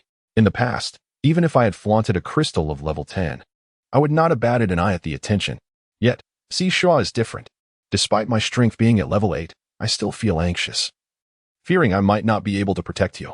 This overwhelming concern compels me to adhere to the rules and actively seek a powerful beastman for my little female. Their arrival soon captured the attention of the group of beastmen. Chuman turned her head, and with a sly smile, she stood up and approached, flanked by 2 males. She walked directly to Jiliang, seemingly ignoring Shuo. Lord Jiliang, why are you not accompanied by your caravan? Are you heading to Nani City as well? Jiliang placed an arm around Shuo's shoulders, stepping back while frowning lazily. And you are, given your extensive travels. It is understandable that you might not remember me, Lord Jiliang. I am Chuman, the sacred female of the Minghu tribe. As she spoke, she subtly arched her belly, her hand caressing it gently. The shaman foretold that this child will be a little female. Ji Liang, you are inherently a wandering beast. An ordinary female cannot offer you the affection you crave. How about I bear you a little female? Once I give birth, we can pray before the beast deity for his grace. Surely he would grant us a snake beast little female. As she uttered these words, her eyes sparkled seductively. Her neck gracefully tilted back, her hand trailing from her lips downwards. She was acutely aware of the desires of males, especially the wandering beasts, who could scarcely resist the allure of having a little female offspring. However, Ji Liang remained unfazed, his gaze lowered towards the puffed cheeks of Shuo, who appeared vulnerable and bullied, and teased, "Little Shuo, someone is here to snatch your beast man." Shuo took a deep breath and, with a light laugh, addressed Chu Man, saying, "Chu Man, the sacred female, Ji Liang, is my beast husband. If he desires offspring of the female kind, it is I who shall provide them." Chu Man disdainfully scanned her from head to toe, remarking, "I know you, the aberrant female cat beast man with white hair and blue eyes. You may not even have much longer to live. By what right do you hinder Ji Liang's promising beast life?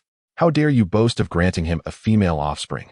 Moreover, you have yet to claim his beast mark, while I already possess the opportunity." At this point, she glanced at the members of the Fengchuan tribe and chuckled softly.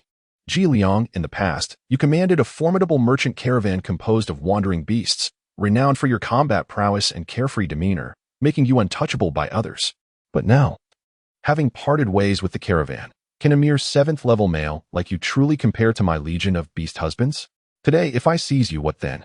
Can a frail female and a 3rd-level male truly protect you?" Shuo was momentarily taken aback as she observed the group of males who had gathered to support Chu Man, and then glanced at the 2 males beside her. It dawned on her that with so many males around, they could potentially compete for her beast husband. Ji Liang gently patted Shuo's head and sighed softly. "Little Shuo, I apologize. I have traveled through numerous places leading the team, and although I conduct myself with propriety, your beast husband is simply too exceptional, attracting the attention of many females, even the revered ones. Had you not claimed me sooner, I would have had no choice but to confront them to preserve my integrity." Shuo was filled with regret, realizing her stubbornness had cost her dearly. Had she accepted Ji Liang's affections sooner, she would not have drawn the attention of other females. Her mind began to devise a strategy to alter the current predicament.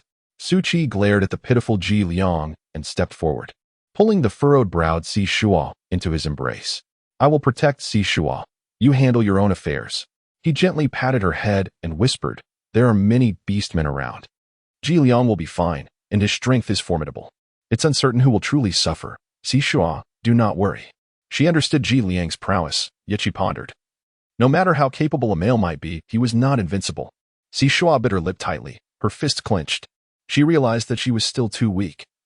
Unable to fight, her healing abilities were utterly inadequate. She resolved to work diligently, believing that one day she would stand before her beast husband, wielding strength to suppress any adversary. Indeed, one must never grow complacent, especially in the perilous beast realm. Ji Liang concealed his earlier helplessness and resumed his nonchalant demeanor, an aura of lethal intent radiating from him, the air around thick with a chilling hum.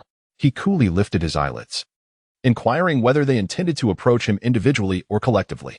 "TSK, among you, the strongest possesses merely an 8th-level combat power. Think carefully. As for me, I am a particularly ferocious male.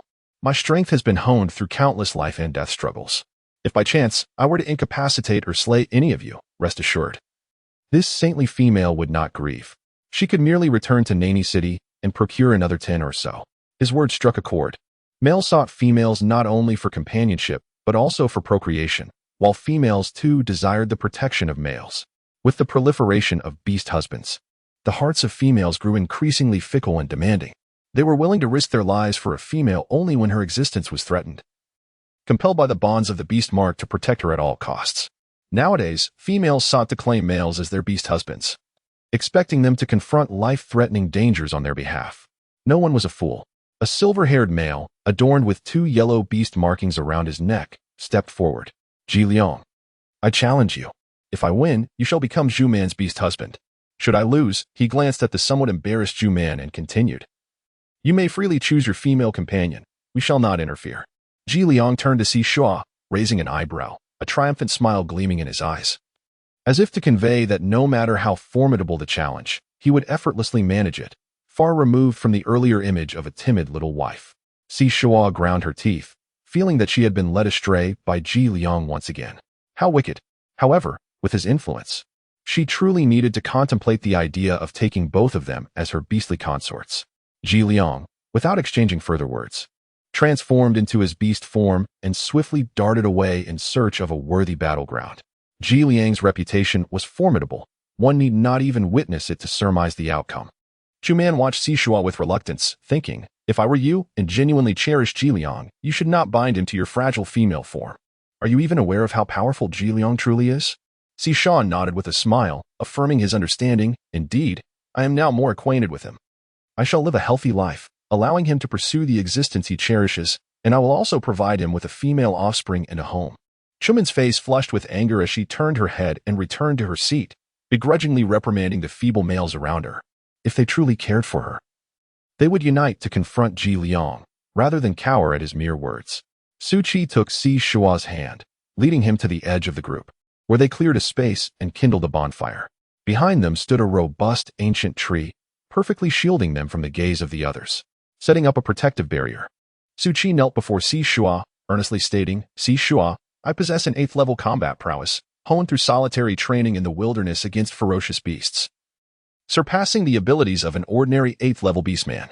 Ji Liang is a marauding beast, inherently fierce and exceptionally powerful, making it easy for him to engage in battles beyond his level.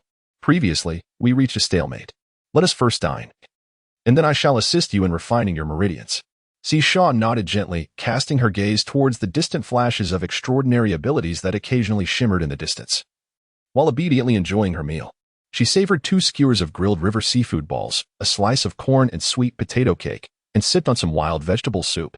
After Su Qi had refined her meridians for an entire week, Shuo meditated as per his guidance and realized that while others needed to actively draw in and capture the corresponding elements from the air, her body possessed the innate ability to absorb them automatically. In other words, whether she was walking, eating, or sleeping, she was continuously cultivating, albeit her spiritual energy circulated within her at a leisurely pace.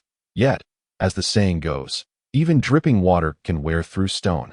Shuo had summoned a plump whip for herself, and as soon as it slipped from her grasp, it attempted to dart into Su Qi's embrace, only to be yanked back by her. That is my beast husband. What do you think you're doing, burrowing into his arms?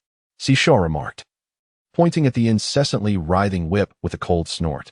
If you don't behave, I shall shatter you into pieces. Sensing the impending danger, the whip trembled and ceased its movements, resembling a wilted branch uprooted from the earth. Oh. She glanced at Su Qi and realized that he had indeed awakened his spiritual awareness. He could truly comprehend human speech. Su Qi remained immersed in the delight of being referred to as her beast husband, his brows and eyes relaxing, dispelling his usual aloofness. With his gaze alight with the brilliance of fire and the stars of the sky, Shuo was momentarily taken aback. Su Qi chuckled lightly and leaned closer, coaxing. Shuo, would you like to try an appetizer? Shuo couldn't help but chuckle as he playfully tugged at Su Qi's ears, swaying them back and forth. Are you still the same Su Qi I met back then? You've certainly changed. Su Qi gazed at the little female in his arms, unable to resist lowering his head to affectionately nuzzle her nose, his voice unexpectedly husky. Shuo is truly beautiful. In truth, his ancestral lineage was not entirely complete, as everyone habitually concealed their private matters. Additionally, he had navigated life independently, steering clear of the beastmen. He remained oblivious to his own desires, yearning only to savor the taste of an appetizer once more, even if it meant that the little female might inadvertently swallow him whole. Shuo observed the redness at the corners of his eyes, yet he remained composed, holding him gently. He pressed his lips together and leaned in to plan a delicate kiss upon him. It resembled boiling water, with steam rising fiercely, lifting the lid in a fervent outburst. Whimpering and clamoring uncontrollably, the two embraced for an extended period, only parting after they were breathless.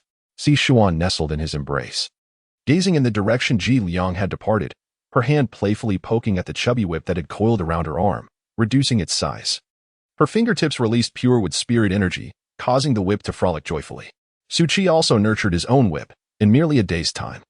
It had shed the clumsy and rotund appearance it bore when first formed, slimming down to half its size, moving with greater agility and versatility. It even peered curiously at its new companion, and when the new whip ventured forth, It proudly held its head high, exuding an air of elder brotherhood. Seeing the amusement, Shuo suggested to Su Qi, "Let us bestow upon them names. Otherwise, with an abundance of whips, we shall be unable to distinguish one from another." Su Qi nodded in agreement, and Shuo rose. Shuo coughed softly twice, "And since they were all birthed by me, let them share my surname. In chronological order, they shall be named Sida, Sier, and San." Su Qi responded with a smile, "Shuo, there are indeed numerous aggressive plants in the forest. You might consider nurturing a greater variety. This way, you can hone your abilities, enhance your reserves, and, most importantly, have an additional means of protection in critical moments." Shuo's eyes sparkled with realization as she lightly tapped her forehead. "Indeed, I have been rather narrow-minded, focusing solely on the thorny branches." She possessed a botanical compendium, allowing her to explore which plants were edible, which possessed medicinal properties, and which could serve as means of defense and offense. When they were not pressed for time, they could search for these plants one by one. After exchanging a few more words, Ji Liang and the Beastman finally emerged from the forest. Shuo hurriedly ran forward, taking Ji Liang back into the protective shield, meticulously examining him for any injuries. "I'm fine, just a minor scrape, nothing to worry about," Ji Liang said with a smile, grasping her fidgeting hand.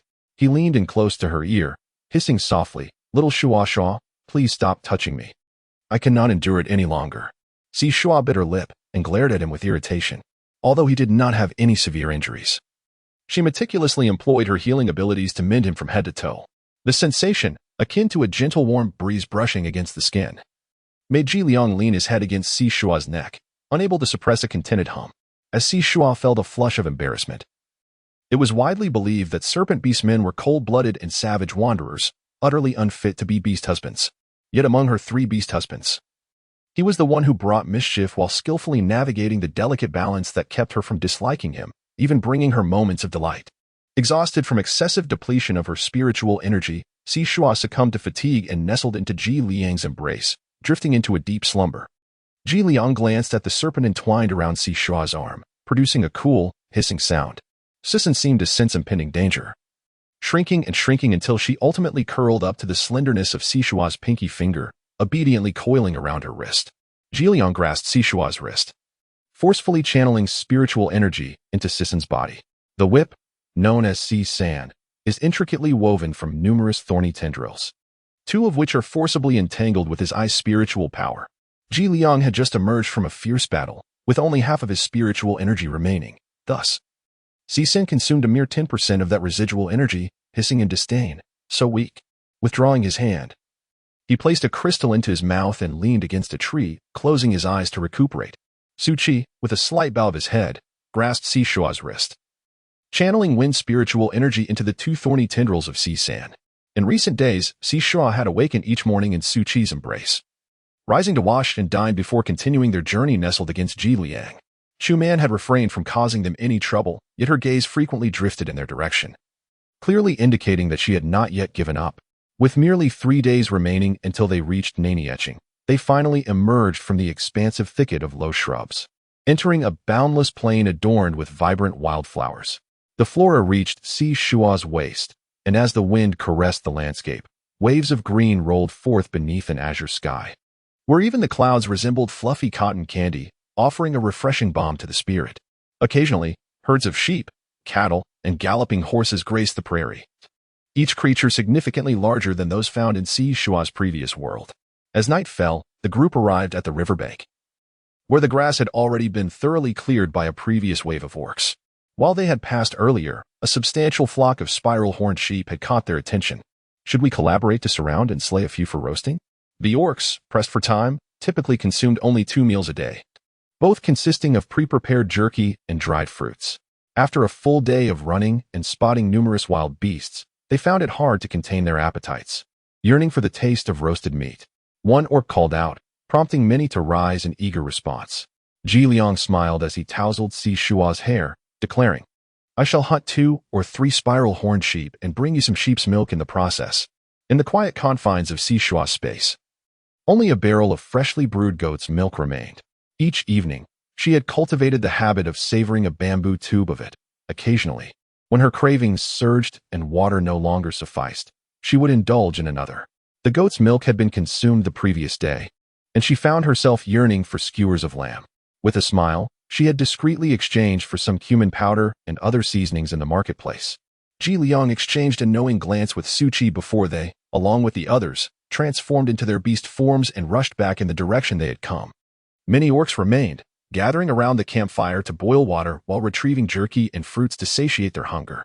Su Qi's gaze drifted towards Chu Man. Noticing two males stealthily depart, his expression turning icy. What troubles Su Qi?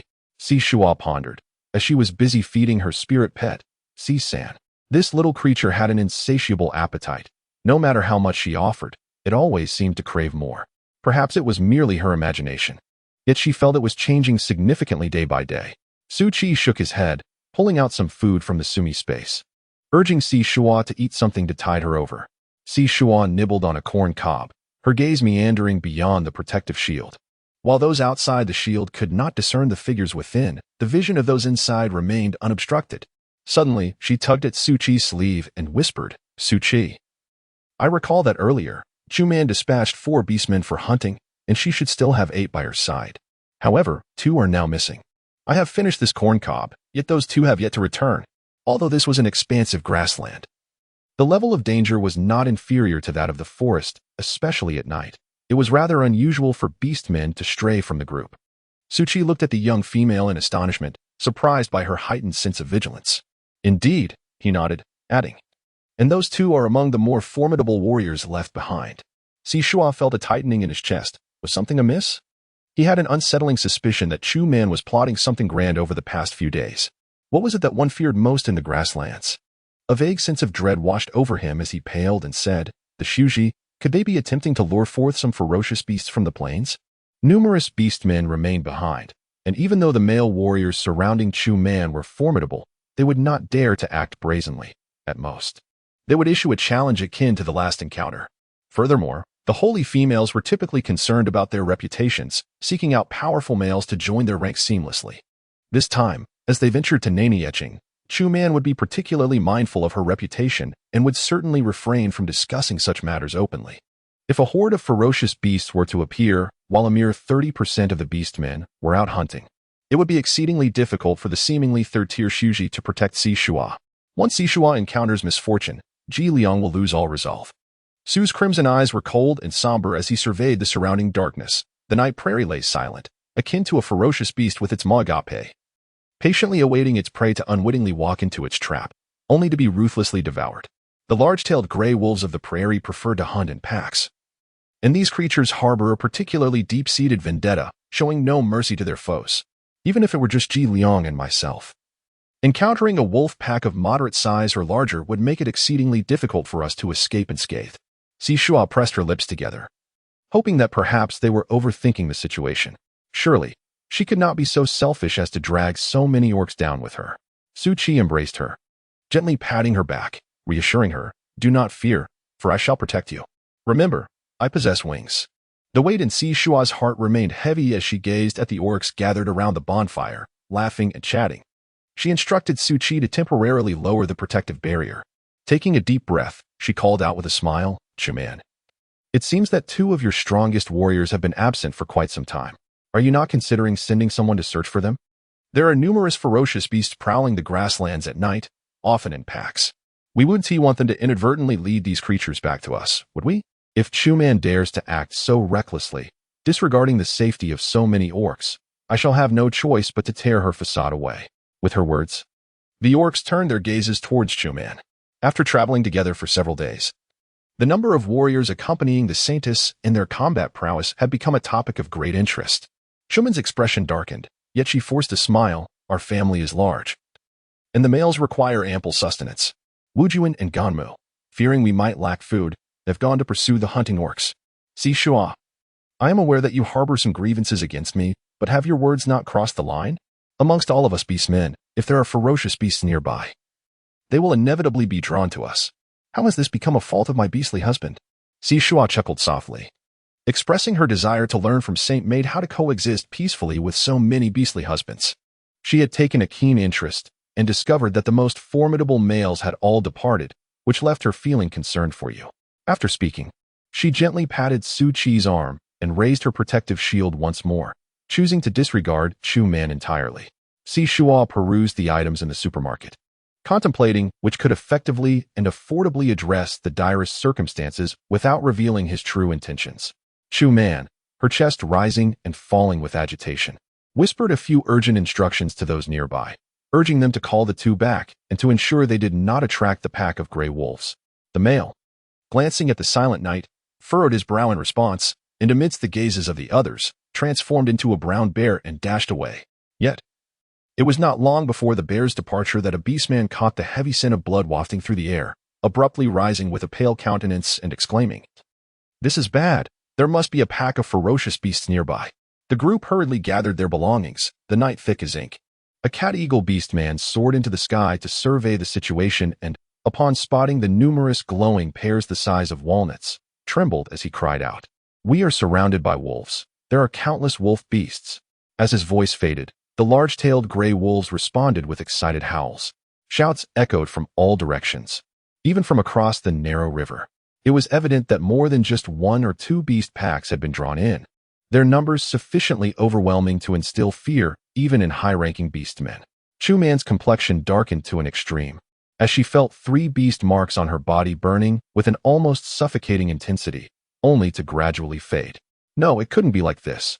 How could Wu Jun and the others, so formidable, possibly perish?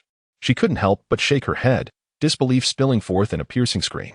Those were 7th-level 8 beastmen, elephant beastmen, and 6th-level brown bear beastmen. How could they fall so easily to a pack of ferocious beasts? The higher the rank of the males, the more proud they were. Even a holy female would find it arduous to sway their hearts. The group, already gripped by fear, felt their limbs grow cold and immobilized. Hearing that 7th-level males had become prey for the beasts only deepened their despair. Was this night to be their final resting place? Shuo gestured towards several barrels of potent chili pepper water, whispering to Su Qi later, "You will utilize your wind elemental abilities to see if you can sprinkle this chili water upon those packs of gray wolves. Be cautious to avoid the beastmen, for this substance can severely harm their eyes, and even a mere touch upon their skin can induce a burning sensation." Su Qi nodded, raising his hand slightly, causing a small whirlwind to envelop the chili pepper water from the barrels. A protective shield formed around it, containing the pungent aroma within. The whirlwind then divided into myriad tendrils, each carrying the formidable chili pepper water, silently dispersing above the wolf packs confronting the beastmen. Wind, an omnipresent element of nature, was particularly palpable on a night in the grasslands, where it whispered past one's ear. In such a tense atmosphere, who would notice these seemingly harmless air packages of chili? As Shuo observed that everything was in order, he snapped his fingers. Su Qi gently caressed her hair, and those small whirlwinds shattered the outer protective barrier, as the pepper spray cascaded towards the faces of the gray wolves like a torrential downpour of pear blossoms. The speed was so swift that the gray wolves scarcely had time to blink, almost as soon as the pepper spray made contact with their eyes.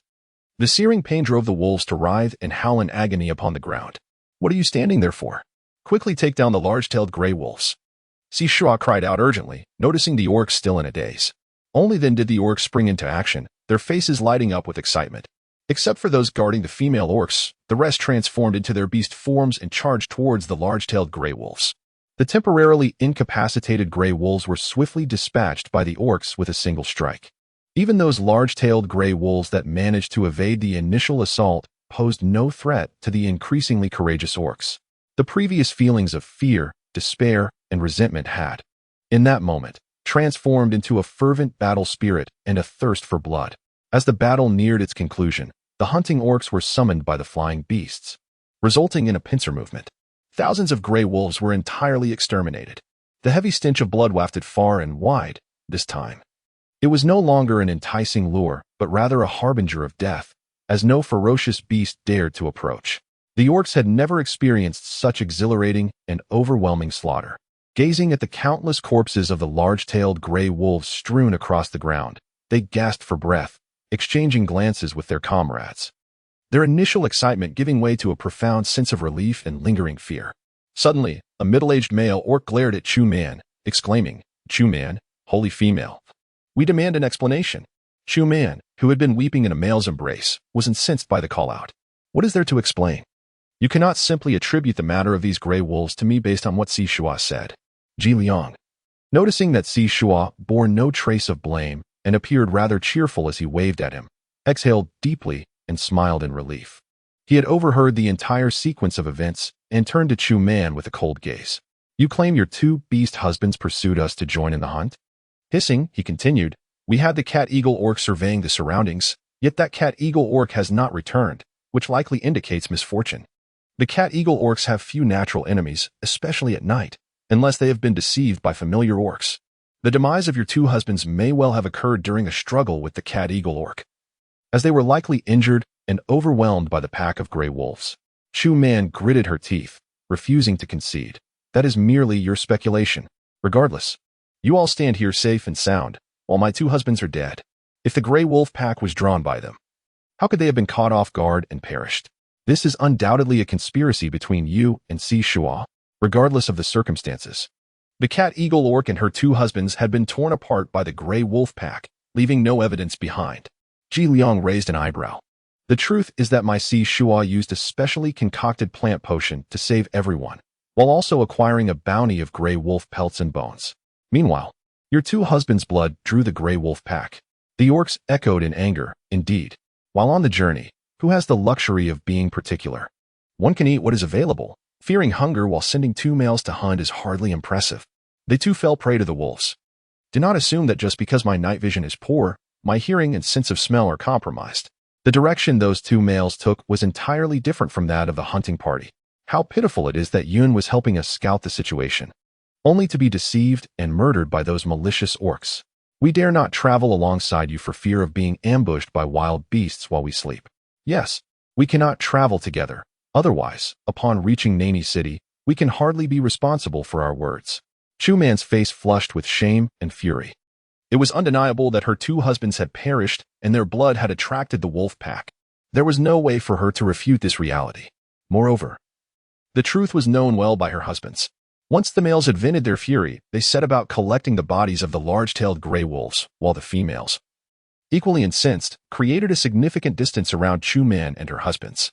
The orcs were acutely aware that they had narrowly escaped with minimal casualties while slaying thousands of large-tailed gray wolves, a feat made possible by the invaluable contributions of Shuo and Su Qi. Several leaders expressed their intention to allocate all the spoils of the large-tailed gray wolves to Shuo and her companions, pledging their assistance in processing the pelts and transporting them to Nani City. Shuo turned his gaze towards Su Qi and Ji Liang. "Little Shuo, you are the hero of this encirclement against the gray wolf pack. Feel free to speak your mind," Ji Liang remarked with a gentle smile. His little female had truly astonished him time and again. Even with his partnership with Su Qi, he could not have achieved such minimal casualties. Su Qi nodded in agreement, saying, "Shuo, the decision lies with you." With a smile, Shuo addressed the leaders, saying, "Everyone contributed during the encirclement of the gray wolf pack. I shall take half, and you may allocate the remainder among yourselves."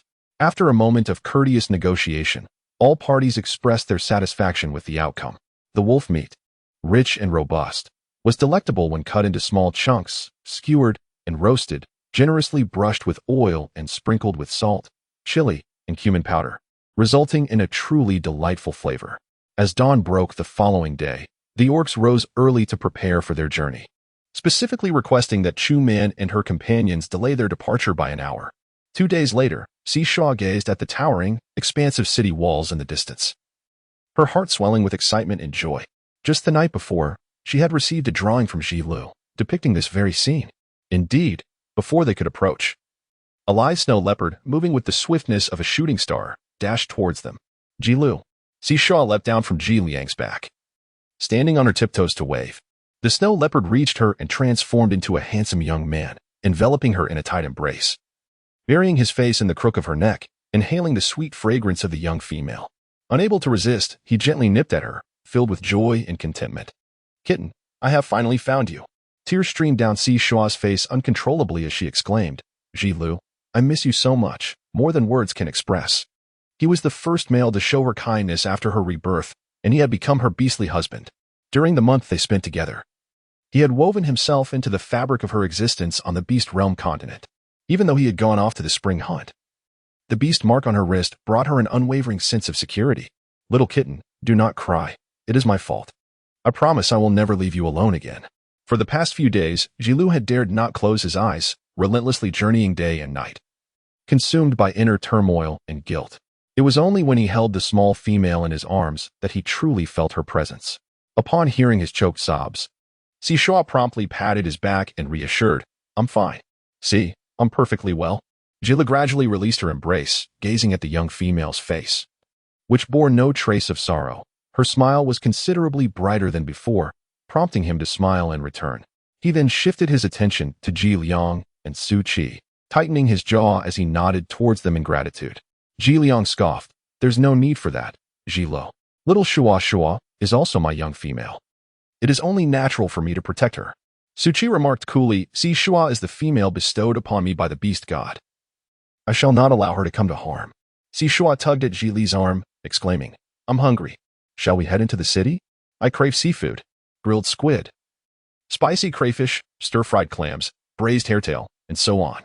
The mere thought of these delectable dishes made Shuo's mouth water, his eyes sparkling with desire, resembling a little glutton. The tense atmosphere among the three males was abruptly shattered. Jilu, with a tender smile, affectionately ruffled her hair, transforming into a snow leopard as he nestled beside her, gazing at her with gentle warmth. Shuo joyfully leaped forward. Although Ji Liang's serpentine form was cool and smooth to the touch, she cherished it dearly. Once she settled comfortably, Jilu took her by the hand and sped towards the city. Ji Liang exchanged a glance with Su Qi, feeling a twinge of envy, while others forget their old loves for new ones. It seemed that Jilu held more significance in the heart of their little female than both of them combined. Su Qi's cold demeanor softened as he expressed a growing yearning. Shuo treated her beast husband well. Both could not help but smile, eagerly following behind them. At the entrance of Nanya City, a lengthy queue had formed, with guards meticulously registering the identities of arriving beasts. The beast realm possessed a form of written language, albeit only accessible to those in special positions, nobles, and high-ranking members of major tribes. Upon hearing Ji Li's introduction, Shuo quietly informed her three males, "From today onward, we shall each study half a beast hour of phonetics every morning and evening. This way, when you venture out, we can communicate through phonetics." Ji Liang and Su Qi were baffled, but readily nodded in support of their little female. Jilu held Shuo's hand, unable to get enough of her presence. Since their meeting, his gaze had not strayed from her. "All right, we shall heed your words." In truth, he wished to express that he would never leave her side. Yet the unpredictability of life meant that no one could guarantee they would always be together. The queue moved slowly. During these special times, the scrutiny at Nanya City was particularly stringent. "Jilu, what information are they registering?" Shuo suddenly recalled this concern, glancing anxiously at Su Qi. "Will they account for our beast forms? Is it possible to misrepresent?" Jilu raised an eyebrow at Su Qi, silently inquiring whether this future Bond brother's beast form was unpresentable. "Yes, Nanya City possesses shadow stones. As we pass by, these stones can reveal our beast forms to prevent the mingling of notorious feral beasts." Su Qi gazed at Shuo, his eyes reflecting the warm hues of the sky. "I am fine. Now you can see what type of beast I am." A yearning sensation washed over Shuo. She longed to jump the queue and unveil his true form immediately. Chu Man and her beast husband soon arrived. She scanned Shuo with an impassive expression before leading her group through a small door for registration. Jilu followed Shuo's gaze and explained, "That passage is designated for the holy females." Continuing, he chuckled softly, "Nanya City is vast, housing a statue of the beast god.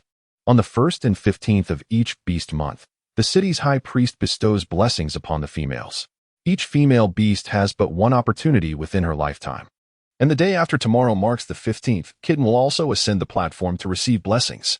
Through the memories of the original owner, Shuo learned of this matter.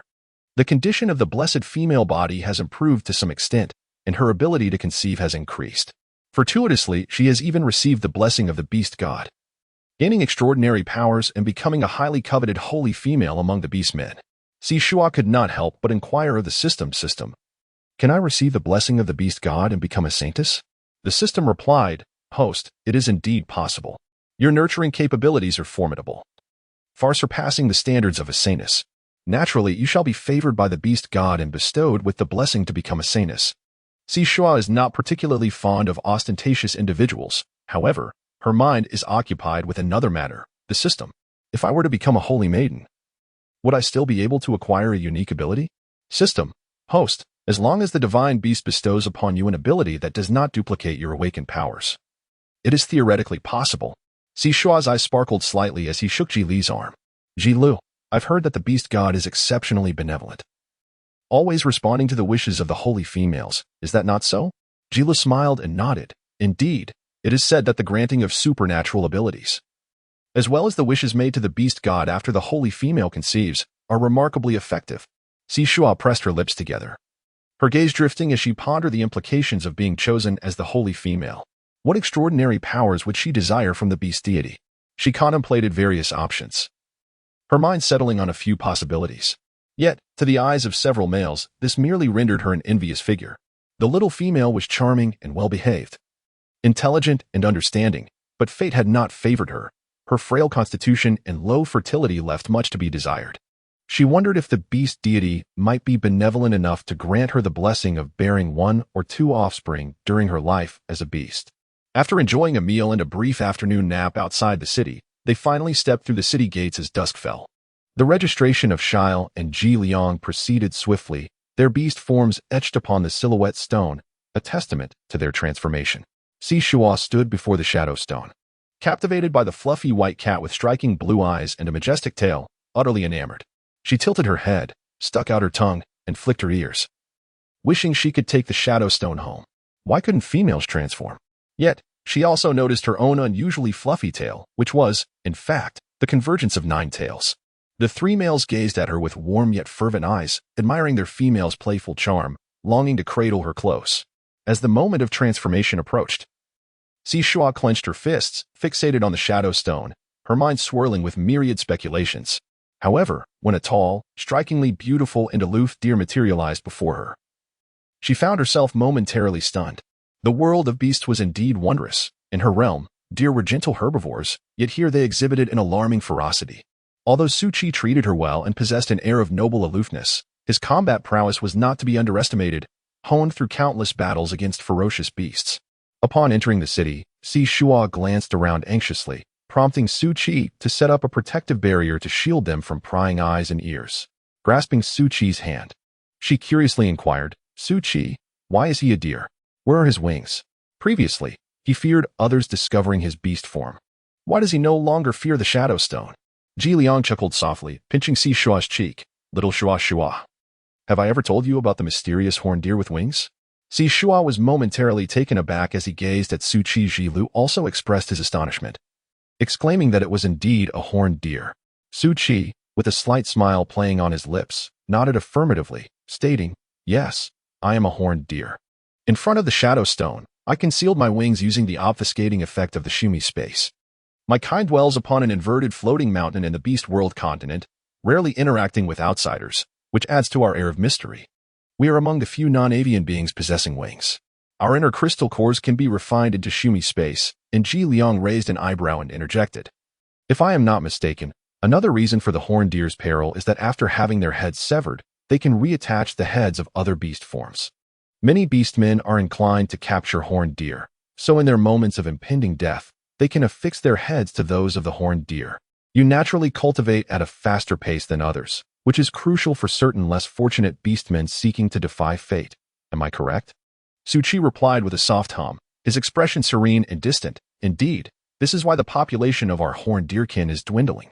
We have previously faced near extermination, compelling many of our kin to leave their homes in search of survival. Shuo did not anticipate that the answer would be this way. The horned deer possesses enviable qualities and capabilities, and is a treasure in the eyes of many beastmen, becoming a walking opportunity. She pressed her lips together and held Su Qi's hand tightly, smiling as she said, Su Qi, from now on, we will protect you and help you conceal your identity. There was no choice. The existence of the horned deer was too extraordinary. No matter how powerful he became in the future, he could never publicly transform into his beast form. They could not afford even the slightest oversight. Su Qi gently patted her head, saying, as long as you are not afraid of me attracting trouble. But it is a horned deer. Haha. Su Qi's identity as a deer could not remain hidden forever. The day he revealed his wings would inevitably expose the horned deer's identity he had painstakingly concealed for so long. The emergence of a horned deer would undoubtedly incite fierce competition among various tribes. Shuo chuckled lightly, raising an eyebrow. Fear not. for I possess a fortitude that surpasses even yours. Which family gives birth to offspring with 9 lives? Is this not more exhilarating than a mere additional life bestowed upon a horned deer? However, such extraordinary prowess, much like the ancient royal lineage, is destined to diminish, ultimately. By the 9th generation of her descendants, they shall blend into the crowd. Otherwise, the beastly realm would be thrown into disarray by her influence. Suchi leaned closer to her ear and whispered, "See, Shuo, you need not defy fate. My life belongs to you." See, Shuo found herself in a state of bemusement. Recalling how this child believed she could devour him, perpetually prepared to pay homage to her innermost cravings. The more innocent and oblivious he appeared, the more she felt an insatiable urge to tease him. During this season, a multitude of orcs flocked to Nani Etching, and they were not too late.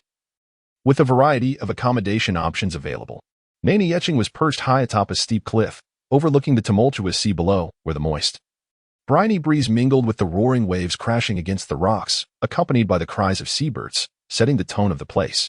Some dwellings were built directly into the cliff face, inhabited by flying beasts and their kin. Others were constructed by stone element orcs, forming sturdy stone houses that radiated outward from the central altar square in neat concentric circles. Additionally, there were wooden houses or tree houses built by those who had paid a certain amount of crystal stones, while some orcs, unable to afford the rent, erected makeshift shelters on the outskirts. Ji Liang, well acquainted with Nani Etching, suggested to Si Shuo, "Let us choose the stone houses in the central area. They are in close proximity to the altar square and several markets, yet are not overly noisy. Moreover, the stone houses are spacious, featuring small courtyards, making for a relatively comfortable living arrangement." Si Shuo was quite agreeable. She consented, and neither Ji Lu nor Su Qi would oppose her. Ji Liang then approached the steward responsible for property transactions and rentals to lease a small courtyard, temporarily paying 1 month's rent, a 5th-tier crystal stone. Si Shuo possessed limited understanding of crystals, as the males had provided her with crystals of grade 6 and above within the 3 beast bags. Aware that they would first seek lodging, several orc leaders who had accompanied them sent representatives to await their arrival. The gray wolf beast, with its skin, flesh, and bones, along with the crystals, or crystal cores, as they were termed, were of moderate quality, lacking any remarkable features. 560 crystals, ranging from grade 1 to 5, were gathered within a hide bag held by Si Shuo. Some hides were laid down in the newly rented stone dwelling, and a selection of tender meat was chosen, while the remainder was sold by Ji Liang to the official purchasing point in exchange for 5 grade 6 crystals.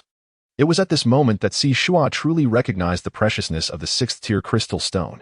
After completing these tasks, Si Shuo took a seat atop the snow leopard, while Ji Liang transformed into a black serpent, and Su Qi retained his human form. The group, laden with their belongings, made their way to their new abode. The streets of Nani City were spacious, with towering buildings lining them. Many beastmen preferred to dash about in their beast forms. Yet the atmosphere remained devoid of any sense of overcrowding. Si Shuo found everything novel, completely shedding the dazed demeanor from their recent journey. Upon their arrival at the new residence, the neighbors quickly gathered to extend their greetings. Ji Liang remained by Si Shuo's side, engaging in conversation while discreetly assessing the newcomers. Meanwhile, Ji Lu and Su Qi busied themselves with cleaning and arranging the stone house.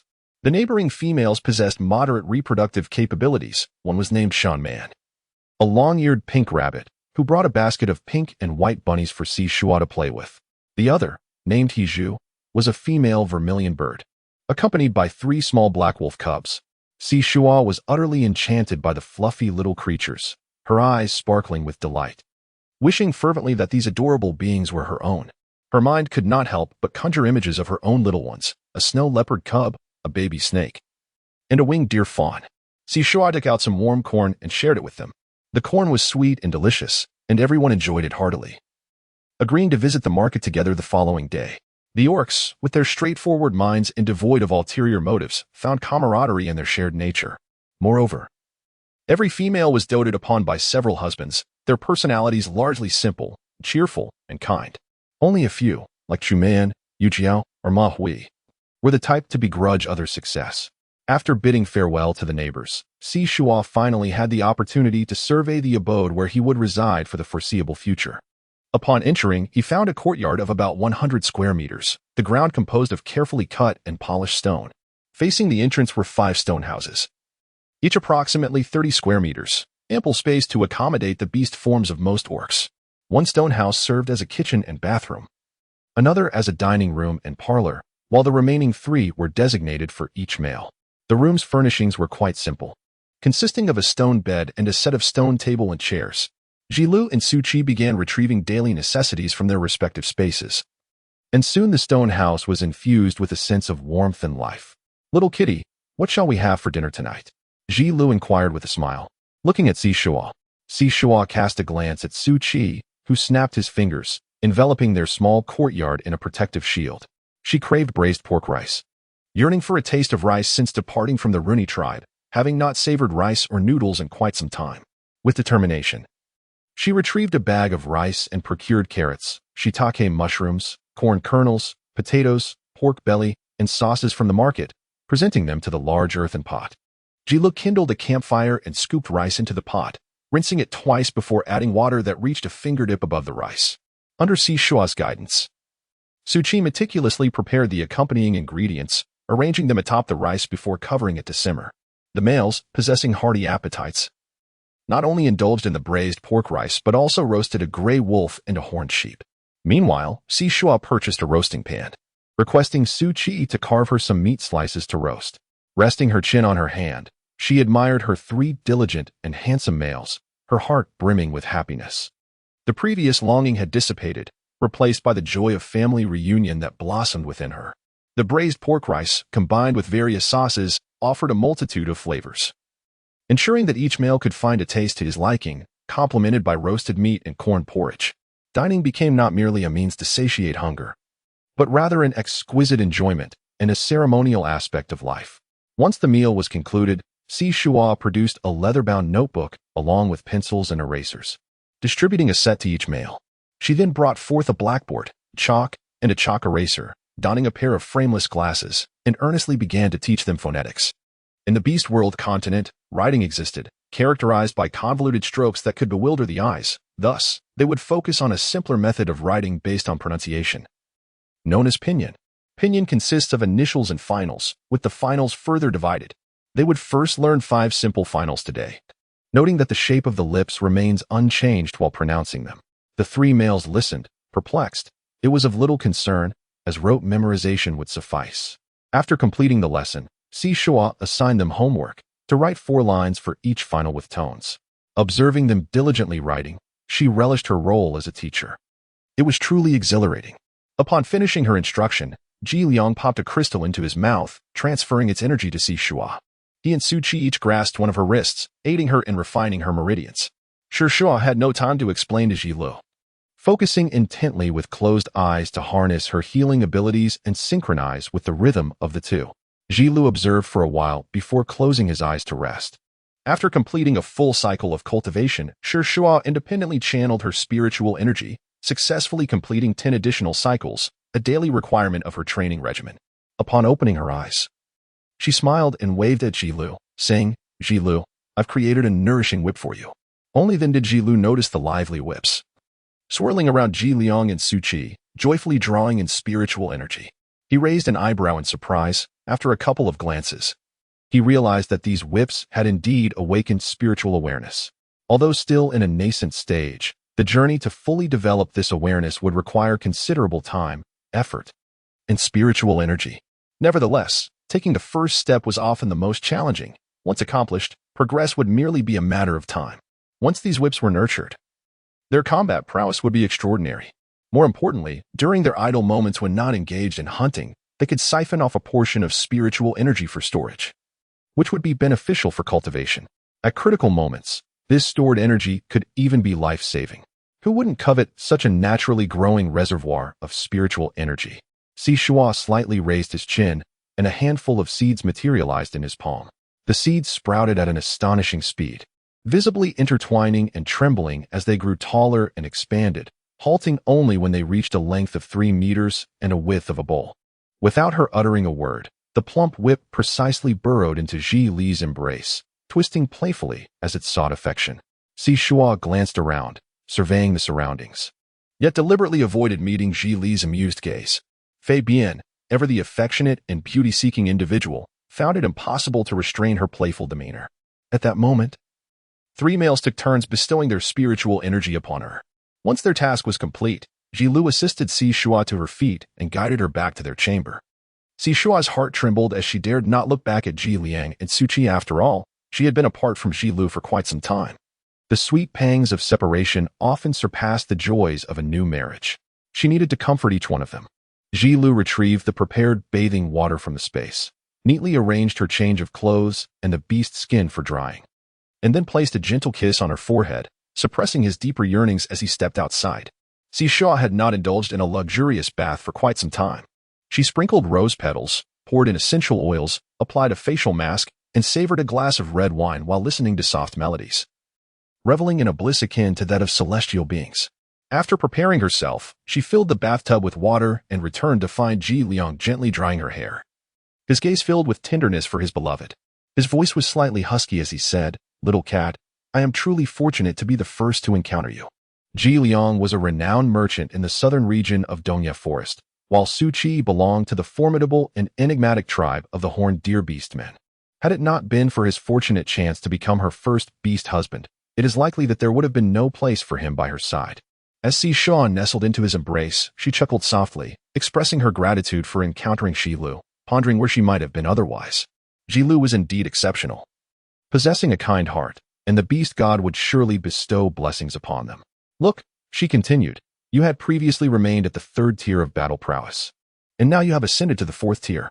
This progression signifies that your body has nearly recovered, and you shall continue to grow stronger." Jilu was not inherently timid or cowardly. Rather, his heart trembled in the presence of Shuo, as the blissful days before him felt ephemeral, akin to a fleeting dream. The worries and toils of the recent past echoed within him, urging him to confront the present.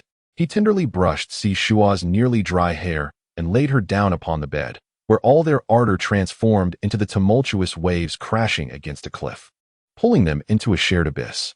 With the winter snow melting away, nature awakened in a vibrant rebirth. Buds blossomed and bore trembling fruit, exuding an enchanting sweetness. Among the whispering streams in the forest, fish leaped joyfully, celebrating the warmth of spring and the sweetness of life. Awaking from slumber at her own leisure was perhaps the most blissful aspect of Shuo's rebirth. However, today she rose later than usual, stirred from her dreams by hunger. Resigned, she climbed out of bed, feeling only a slight soreness in her waist and a touch of weakness in her legs, without any other discomfort. After donning her attire, she fashioned a centipede braid for herself. Upon opening the door, she beheld Ji Liang basking in the warmth of the courtyard, along with Su Qi, who was engaged in carpentry, and Jilu, who was preparing a meal. With a radiant smile, she greeted each of them with a cheerful good morning. Ji Liang and Su Qi's gazes lingered on her neck, seemingly imbued with a fervent warmth. A flush crept across Shuo's face as memories of a certain large cat's affectionate antics from the previous night flooded back to her.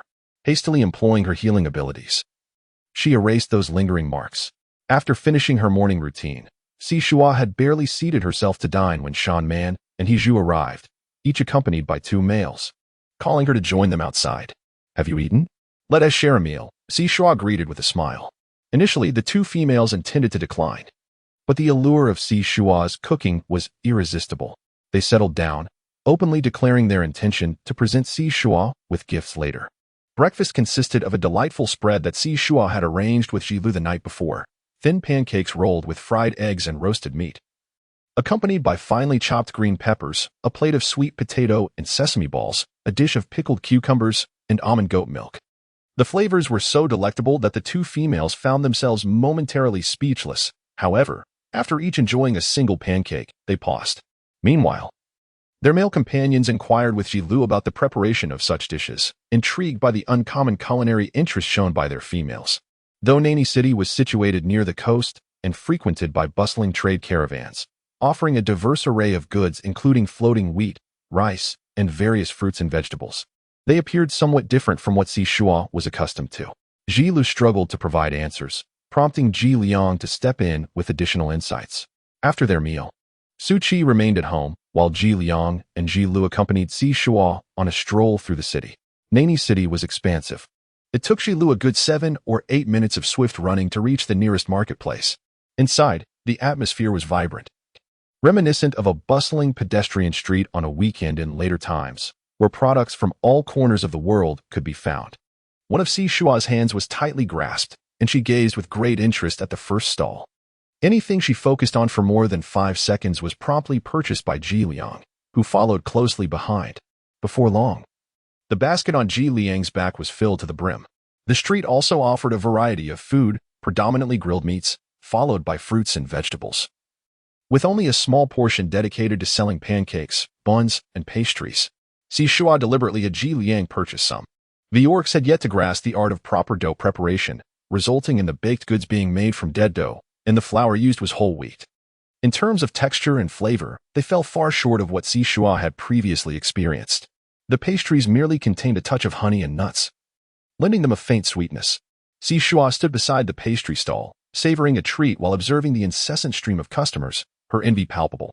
These diminutive pastries demanded a single first-grade crystal for purchase. Based on her exploration of the market, the purchasing power of a first-grade crystal equated to 1 Chinese yuan, a second-grade crystal to 10, a third to 100, and so forth. The males exhibited a generous spirit towards the females and their offspring, spending lavishly without a hint of regret over the crystals. Moreover, the appetites of the beastmen were substantial, and their physical exertion immense. Even the females and young were capable of consuming more than the average adolescent in modern times. As she delighted in her pastry, the vendor's earnings soared into the hundreds. Just as she was excitedly tallying the figures on her fingers, Shan Man and Zhu returned, bubbling with enthusiasm, each grasping one of her hands and pulling her into the throng of bustling patrons. The males followed closely behind, their expressions solemn, fearful of losing their respective females. Where are we headed? Shuo wondered, glancing back longingly at the pastry stall. Contemplating the possibility of setting up a stall herself to earn some pocket money while the beastmen flocked to Nanyi City. To the arena.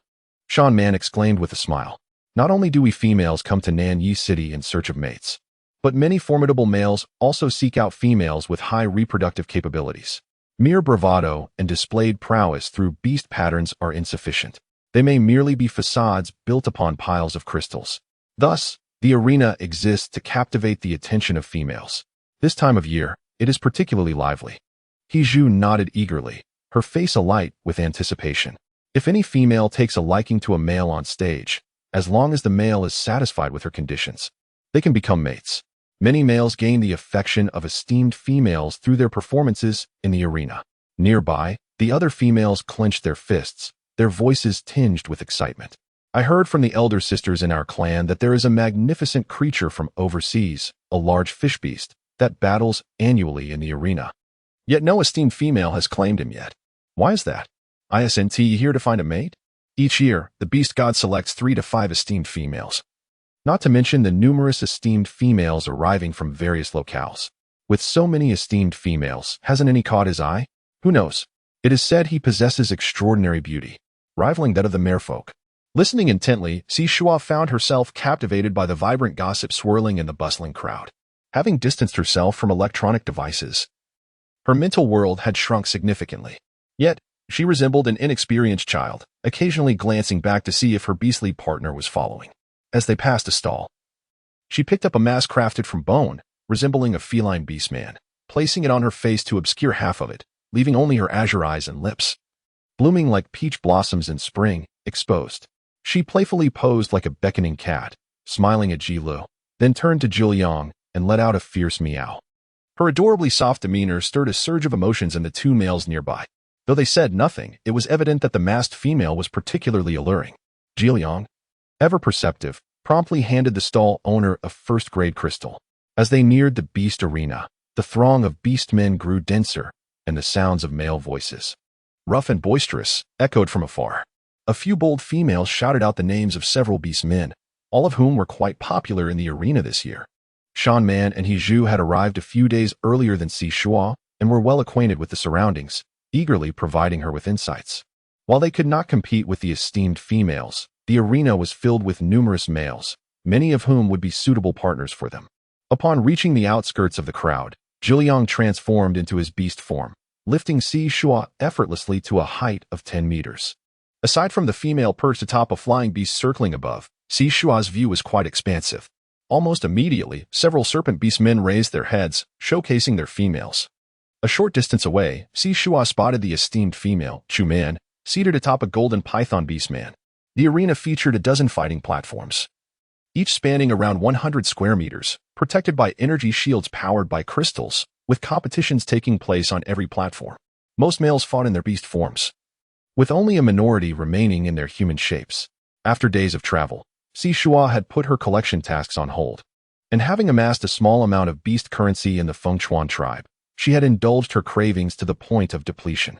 At this moment, she had exchanged some of her currency for snacks like crab-flavored melon seeds, potato chips, almonds, and various dried fruits, totaling about a pound, all stored in a leather pouch at her waist. She was merely here for the excitement, showing little interest in the battles of the males, casually glancing at the platforms. Her mind wandered to her pastry business as she munched on snacks and chatted with Jiliang. Jiliang, do you know if there's a place selling floating wheat and rice here? I haven't seen any. Yes, but the floating wheat and rice are not for sale. They have already been purchased by those stalls to be made into food for customers, he replied. Isn't that monopolizing?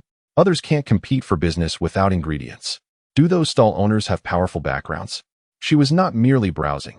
She had keenly observed that each stall owner possessed considerable strength, and their manner of attending to customers exuded an air of confidence akin to seasoned merchants in a popular tourist destination.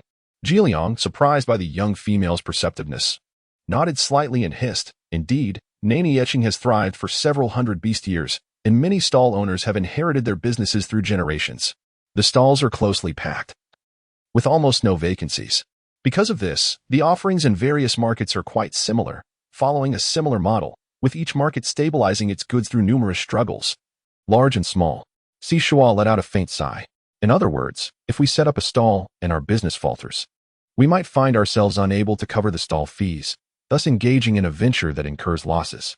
However, if our business flourishes, we might attract unwanted attention, possibly inciting hostility from other food vendors. Jiliang narrowed his eyes slightly, hissing with a sly smile. Indeed, the more vibrant the surface, the more intricate and formidable the underlying forces become. During my time leading a merchant caravan, when I was procuring goods in Southeast City, I too sought to temporarily evade their sharp gaze. There is no need to invite trouble over a few shards of crystal. Shuo stuffed snacks into his mouth, feeling somewhat dejected as he remarked, if we venture into the central continent, wouldn't the situation be even more dire? Will we have the opportunity to make our mark? Jiliang truly wished to embrace the young female, pondering how such a delicate creature could contemplate these matters. The collision of thought stirred within him, rendering his heart softer than a pool of spring water, far surpassing the delight of mere visual splendor. He chuckled softly and said, then, little Shuo, why not seek a formidable beast husband with a powerful background among the great families? With the support of a sturdy tree, all our troubles will be effortlessly resolved. Shuo nearly choked, pondering why so many topics inevitably converged towards the theme of companionship. Suddenly, a sharp scream jolted her attention back to the arena. It was Gongyu, who had just leaped into the fray to face a level 10 Longfang mammoth orc. The distinction between level 9 and 10 was as stark as daylight, and the Longfang mammoth orc was renowned for its formidable offense and defense.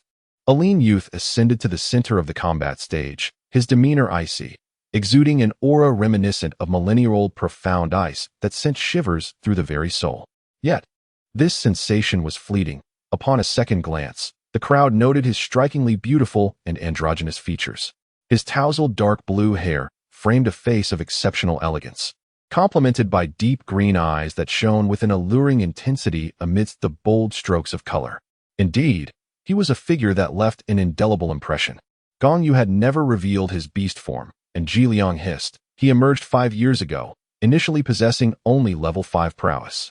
Through his swift agility and reckless fighting style, he fought beyond his level, becoming well known not only for his skills but also for his captivating appearance.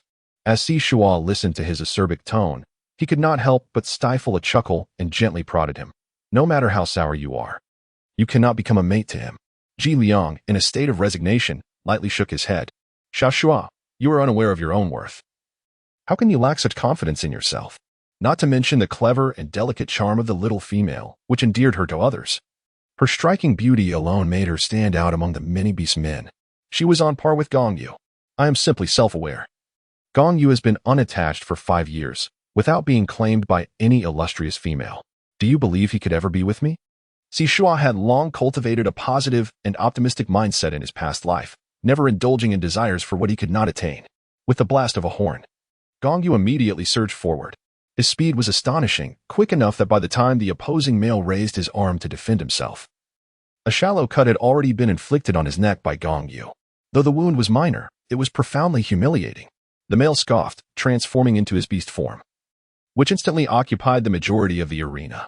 To him, Gong Yu was akin to an especially bothersome fly, annoying yet incapable of inflicting significant harm. He flailed about the arena like a madman, causing numerous stones to tumble, yet he could not touch Gong Yu in the slightest. Instead, he ended up with numerous cuts that broke the skin and oozed droplets of blood. The Longfang mammoth beast man was genuinely angered and somewhat fatigued, beginning to stand still, his immense pressure instantly radiating outward. Behind the protective barrier, the beastmen seemed to perceive the undulating waves of that pressure. The combat prowess of the beastmen was categorized into tiers, with each 3 levels representing a distinct gradient, almost an insurmountable chasm. A level 10 beastman could effortlessly handle 10 level 9 opponents, showcasing the stark contrast between the 2 tiers. Under such overwhelming pressure, no matter how adept Gong Yu was, the Longfang mammoth beastman was confident that he could reveal Gong Yu's elusive form. Should he capture Gong Yu, a single punch would either spell death or severe injury. Just as he reveled in his triumph, a chilling sensation coursed through his abdomen.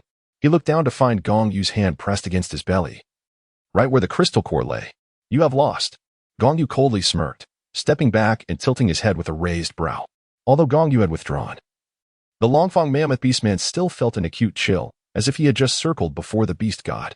The crowd erupted in fervent cheers as the Longfang mammoth bowed in defeat and presented Gong Yu with a level 9 crystal.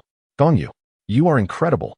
Immediately, a young female rushed to the foot of the stage, craning her neck to introduce herself, hoping to have Gong Yu as her beast husband. Yet, Gong Yu did not spare her a glance. He lowered his head, twisting his wrist, and coldly addressed the crowd. Who else wishes to challenge? His disdainful demeanor, which seemed to regard everyone with indifference, only served to endear him further to the females in attendance, inciting raucous cries. "Gong Yu, be my beast husband. Gong Yu, I want to bear your offspring. Gong Yu, I will give you female offspring." The familiar voices echoed, a familiar tune. Shuo turned to look at Chu Man, who had once again become animated in her self-promotion. Amused, he chuckled a couple of times and joined the others in their playful teasing, creating an atmosphere akin to that of a live concert. Caught up in the lively spirit, he cupped his hands around his mouth and shouted, "Gong Yu, I am infatuated with you. I am mad for you. I am recklessly crashing into walls for you." Sensing her excitement, the little creature wrapped around his wrist, Si-san, sprang to life, leaping gracefully into Gong Yu's embrace, twisting playfully and acting coy. Shuo fell silent, realizing that the shameless creature surely did not originate from her. It was her fault for letting her emotions get the better of her, affecting the intellect-deficient fat whip. Under the collective gaze of the crowd, she wore a wooden expression and patted Ji Liang, saying, "This is so embarrassing. We must leave." Ji Liang hissed, "Little Shuo, you did the right thing. When encountering a remarkable male, one must take the initiative. Regrettably, when I first met you, little Shuo, you were still oblivious. I too wish for you to be infatuated enough to crash into walls for me." Is this the moment to praise her for her proactive engagement? Yet on the stage, the fat whip was entangled around Gong Yu's arm, continuously pulling him towards Shuo. Just how much strength could a single fat whip possess? Under its relentless tugging, Gong Yu stumbled to the edge of the beast fighting platform, his dark green eyes coldly fixated on Shuo. Chu Man quickly interjected, "Gong Yu, you may not be aware in nani etching, but this Shuo is a mutated cat, inherently frail and deaf. Her reproductive capabilities are severely limited. She cannot bear offspring. I am Chu Man, the sacred female from the Minghu tribe." Shuo glared over, expressing his disdain, insisting that he did not require the assistance of the exalted Chu Man for an introduction. She prodded Ji Liang, urging him to depart. However, Ji Liang remained as motionless as if frozen, refusing to budge even slightly. Meanwhile, Gong Yu continued to gaze at her intently, his eyes unblinking. Feeling the weight of the moment, Shuo thought it imperative to say something to salvage his dignity. With a forced smile, he waved his hand and said, "Hello, Gong Yu. My name is Shuo. Would you consider accompanying me?" Despite his words, she was already mentally preparing herself for a cold rejection, her thoughts drifting elsewhere as she contemplated whether to engage in some business dealings with the authorities. Crystals not only symbolize formidable purchasing power, but also represent invaluable resources for cultivation. There must be mutual investment between the masculine and feminine. She could not take their kindness for granted. Each crystal they hunted came with varying degrees of peril, and except in dire circumstances, they could scarcely bear to consume them themselves, dedicating all to her. She too wished to acquire crystals, to provide for them, so they would not have to toil endlessly. Gong Yu's voice was icy. Why would I accompany you? In a moment of confusion, Shuo found herself at a loss. Ji Liang exerted a gentle pressure with his head, causing Shuo to lose her grip and be propelled forward. Like the plump whip of San, she tightly shut her eyes, her heart racing rapidly as she arced through the air, landing precisely into Gong Yu's embrace. His masculine hold was cool, adorned only with a light, gradient blue and white short shirt draped over his upper body, concealing his left chest, while his lower half was clad in deep blue trousers. Shuo could distinctly feel the firm muscles beneath his touch, concealing an astonishing potential for explosive power. A masculine arm embraced her as he gradually lifted the mask from her face. Her deep green eyes narrowed slightly, revealing a glimmer of light. His calloused hand traced her brow and eyes, gently pinching her delicate, lustrous earlobe, and he inquired once more, "Why do you want me to accompany you?" As Shuo's breath caught momentarily, she lifted her gaze to meet his, her eyes shimmering with mirth as she enunciated, "Naturally. You shall return home with me and be my beast husband." Gong Yu's attention lingered on her delicate lips, and a low chuckle escaped him as he succumbed to his innermost desires, leaning down to kiss her. The masculine dominance and assertiveness shattered the rationality that Shuo had strived to maintain. The raucous cheers of the surrounding beast men faded into an ethereal whisper, distant as if from another realm. For a prolonged moment, Gong Yu pressed his forehead against hers, the emerald depths of his gaze shimmering with a tumultuous glow as he murmured in a husky tone, "It is my honor." Shuo remained in a daze as Gong Yu carried her home with an ostentatious display. She was still somewhat bewildered by the turn of events. Glancing at her 3 other beast husbands, she couldn't help but point at herself and then at the door guardian, Gong Yu. Am I truly bringing home the very Gong Yu who has steadfastly guarded the arena for 5 years? Ji Lu felt an immense pressure and nodded affirmatively.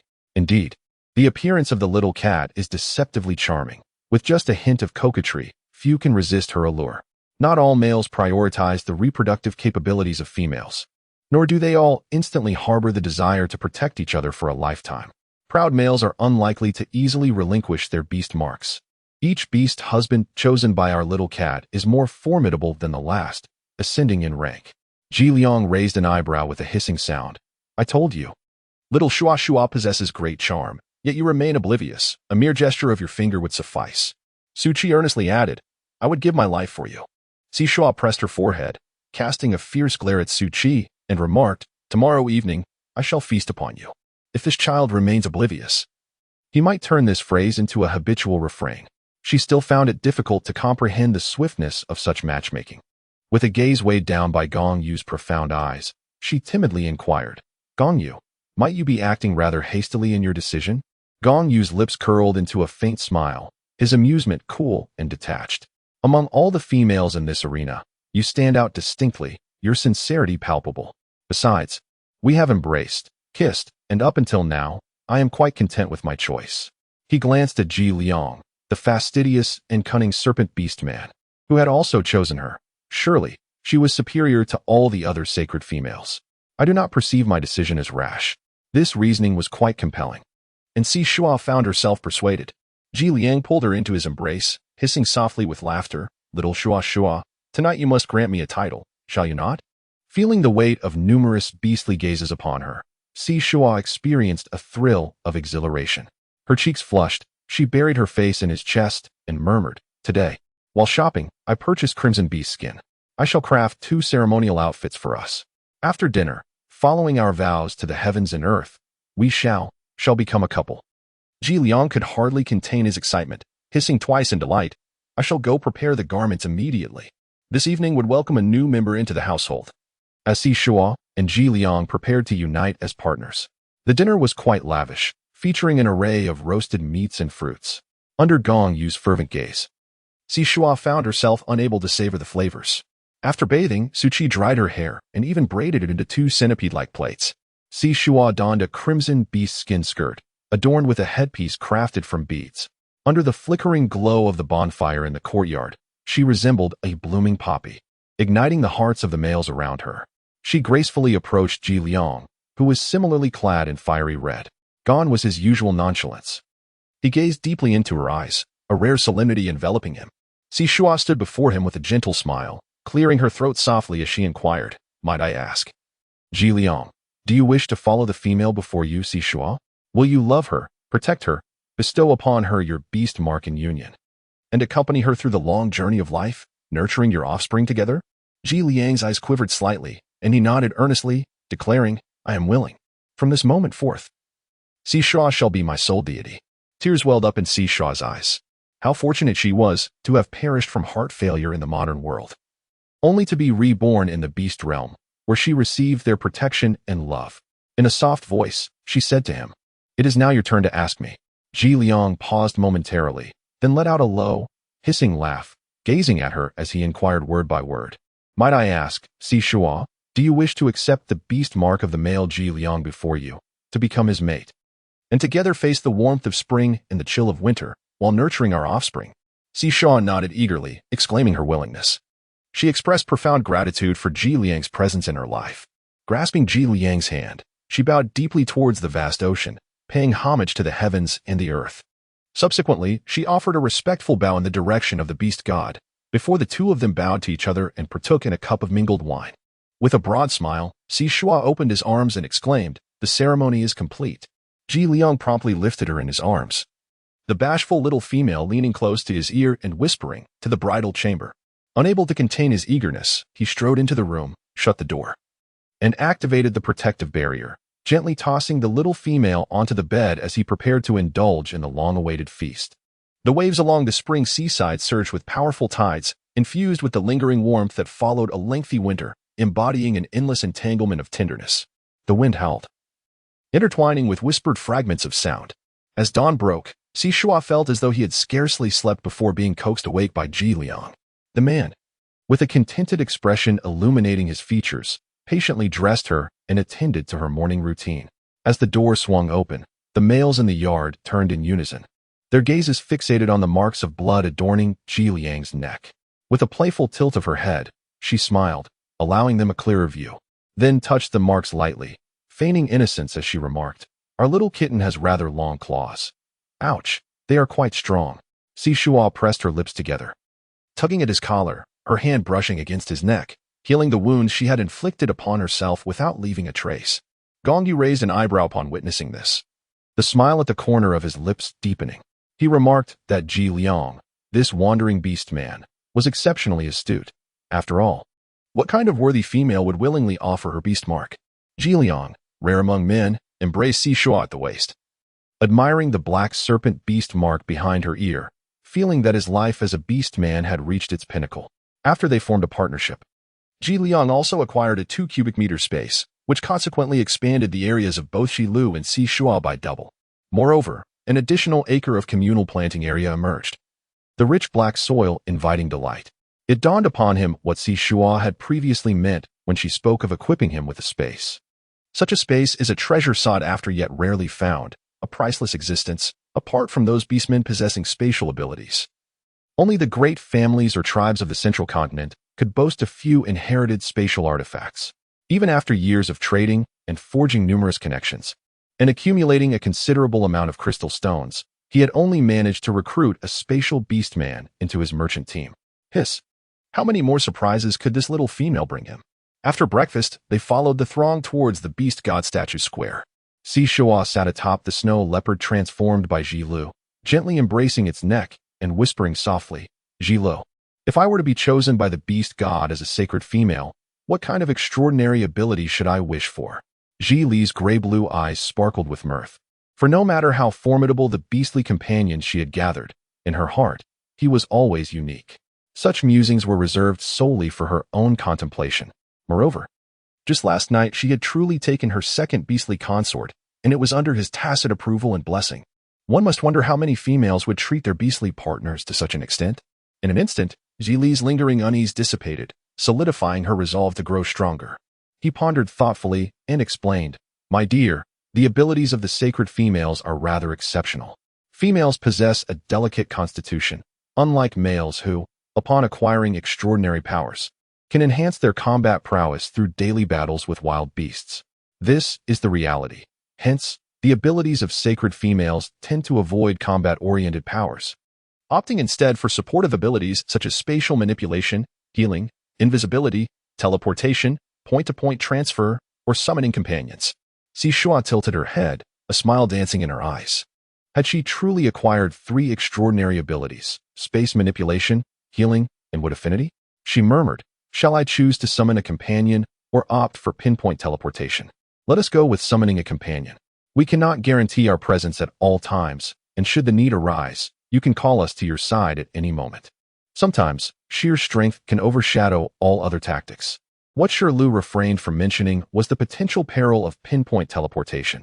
If she were to be encountered by a low-ranking or malevolent male, she would find herself escaping from one danger only to fall into another. Shuo chuckled softly as he affectionately ruffled his hair, gently assuring, "All right. I will heed your words. Little kitten, do not overthink. Regardless of whether you are a saintly maiden or not, you are a female we must protect. And that truth shall remain unaltered." Shuo nodded, unable to resist leaning closer to him. I am aware that when she first encountered Jilo, she had just been reborn, her body visibly frail, and the nearby tribes regarded her as a burden.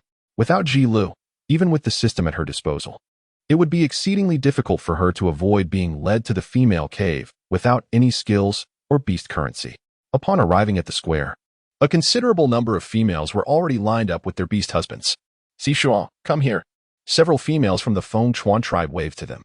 With a light-hearted laugh, Shuo trotted forward, a hint of awkwardness from having cut in line on her face. However, the familiar female companions readily assisted in forming the queue. "No, Xiao, Song, I see you all arrived quite early," she chuckled, pulling out the fries and chips that Su Ji had prepared for her to share with everyone.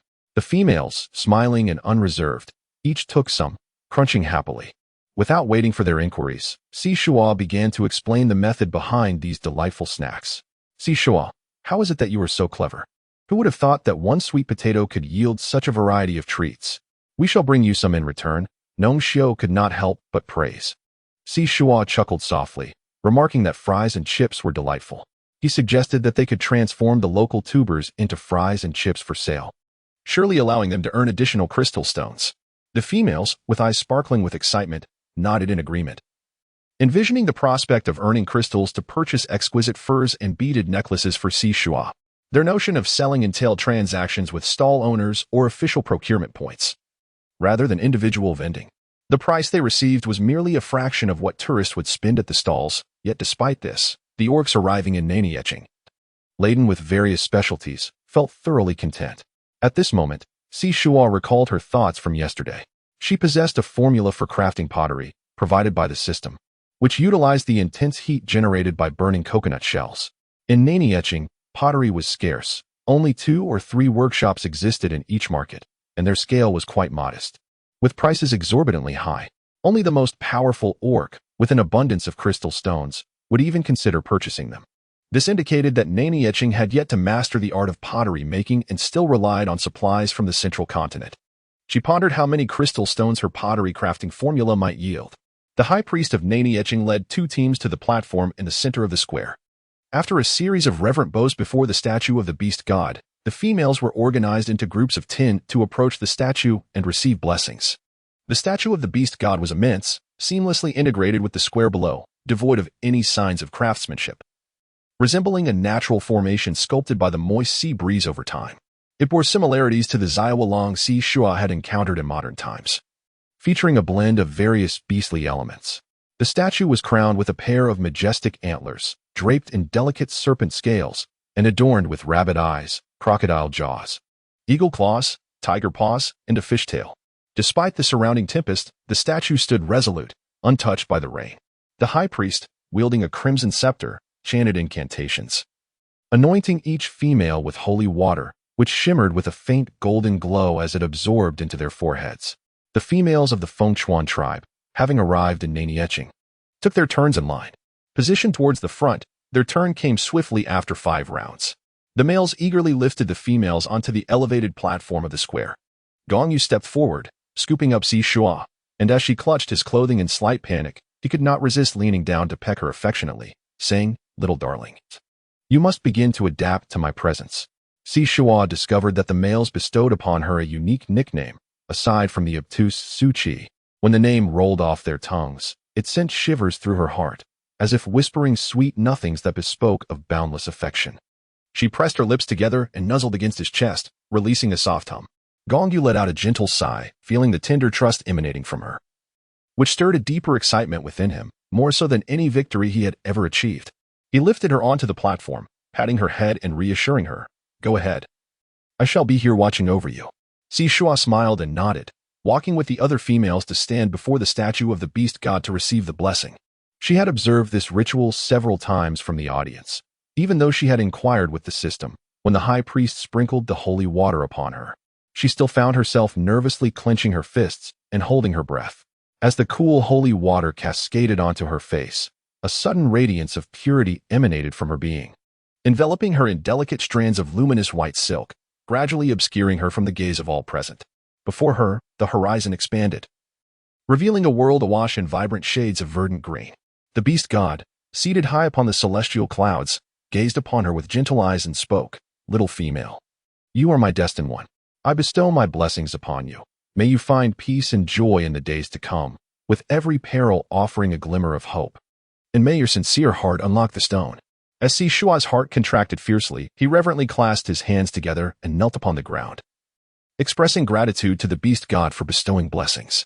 Shuo vowed to exert his utmost efforts to alleviate the hardships faced by the beastmen. Only through transforming their living conditions could the beastmen seize greater opportunities for survival.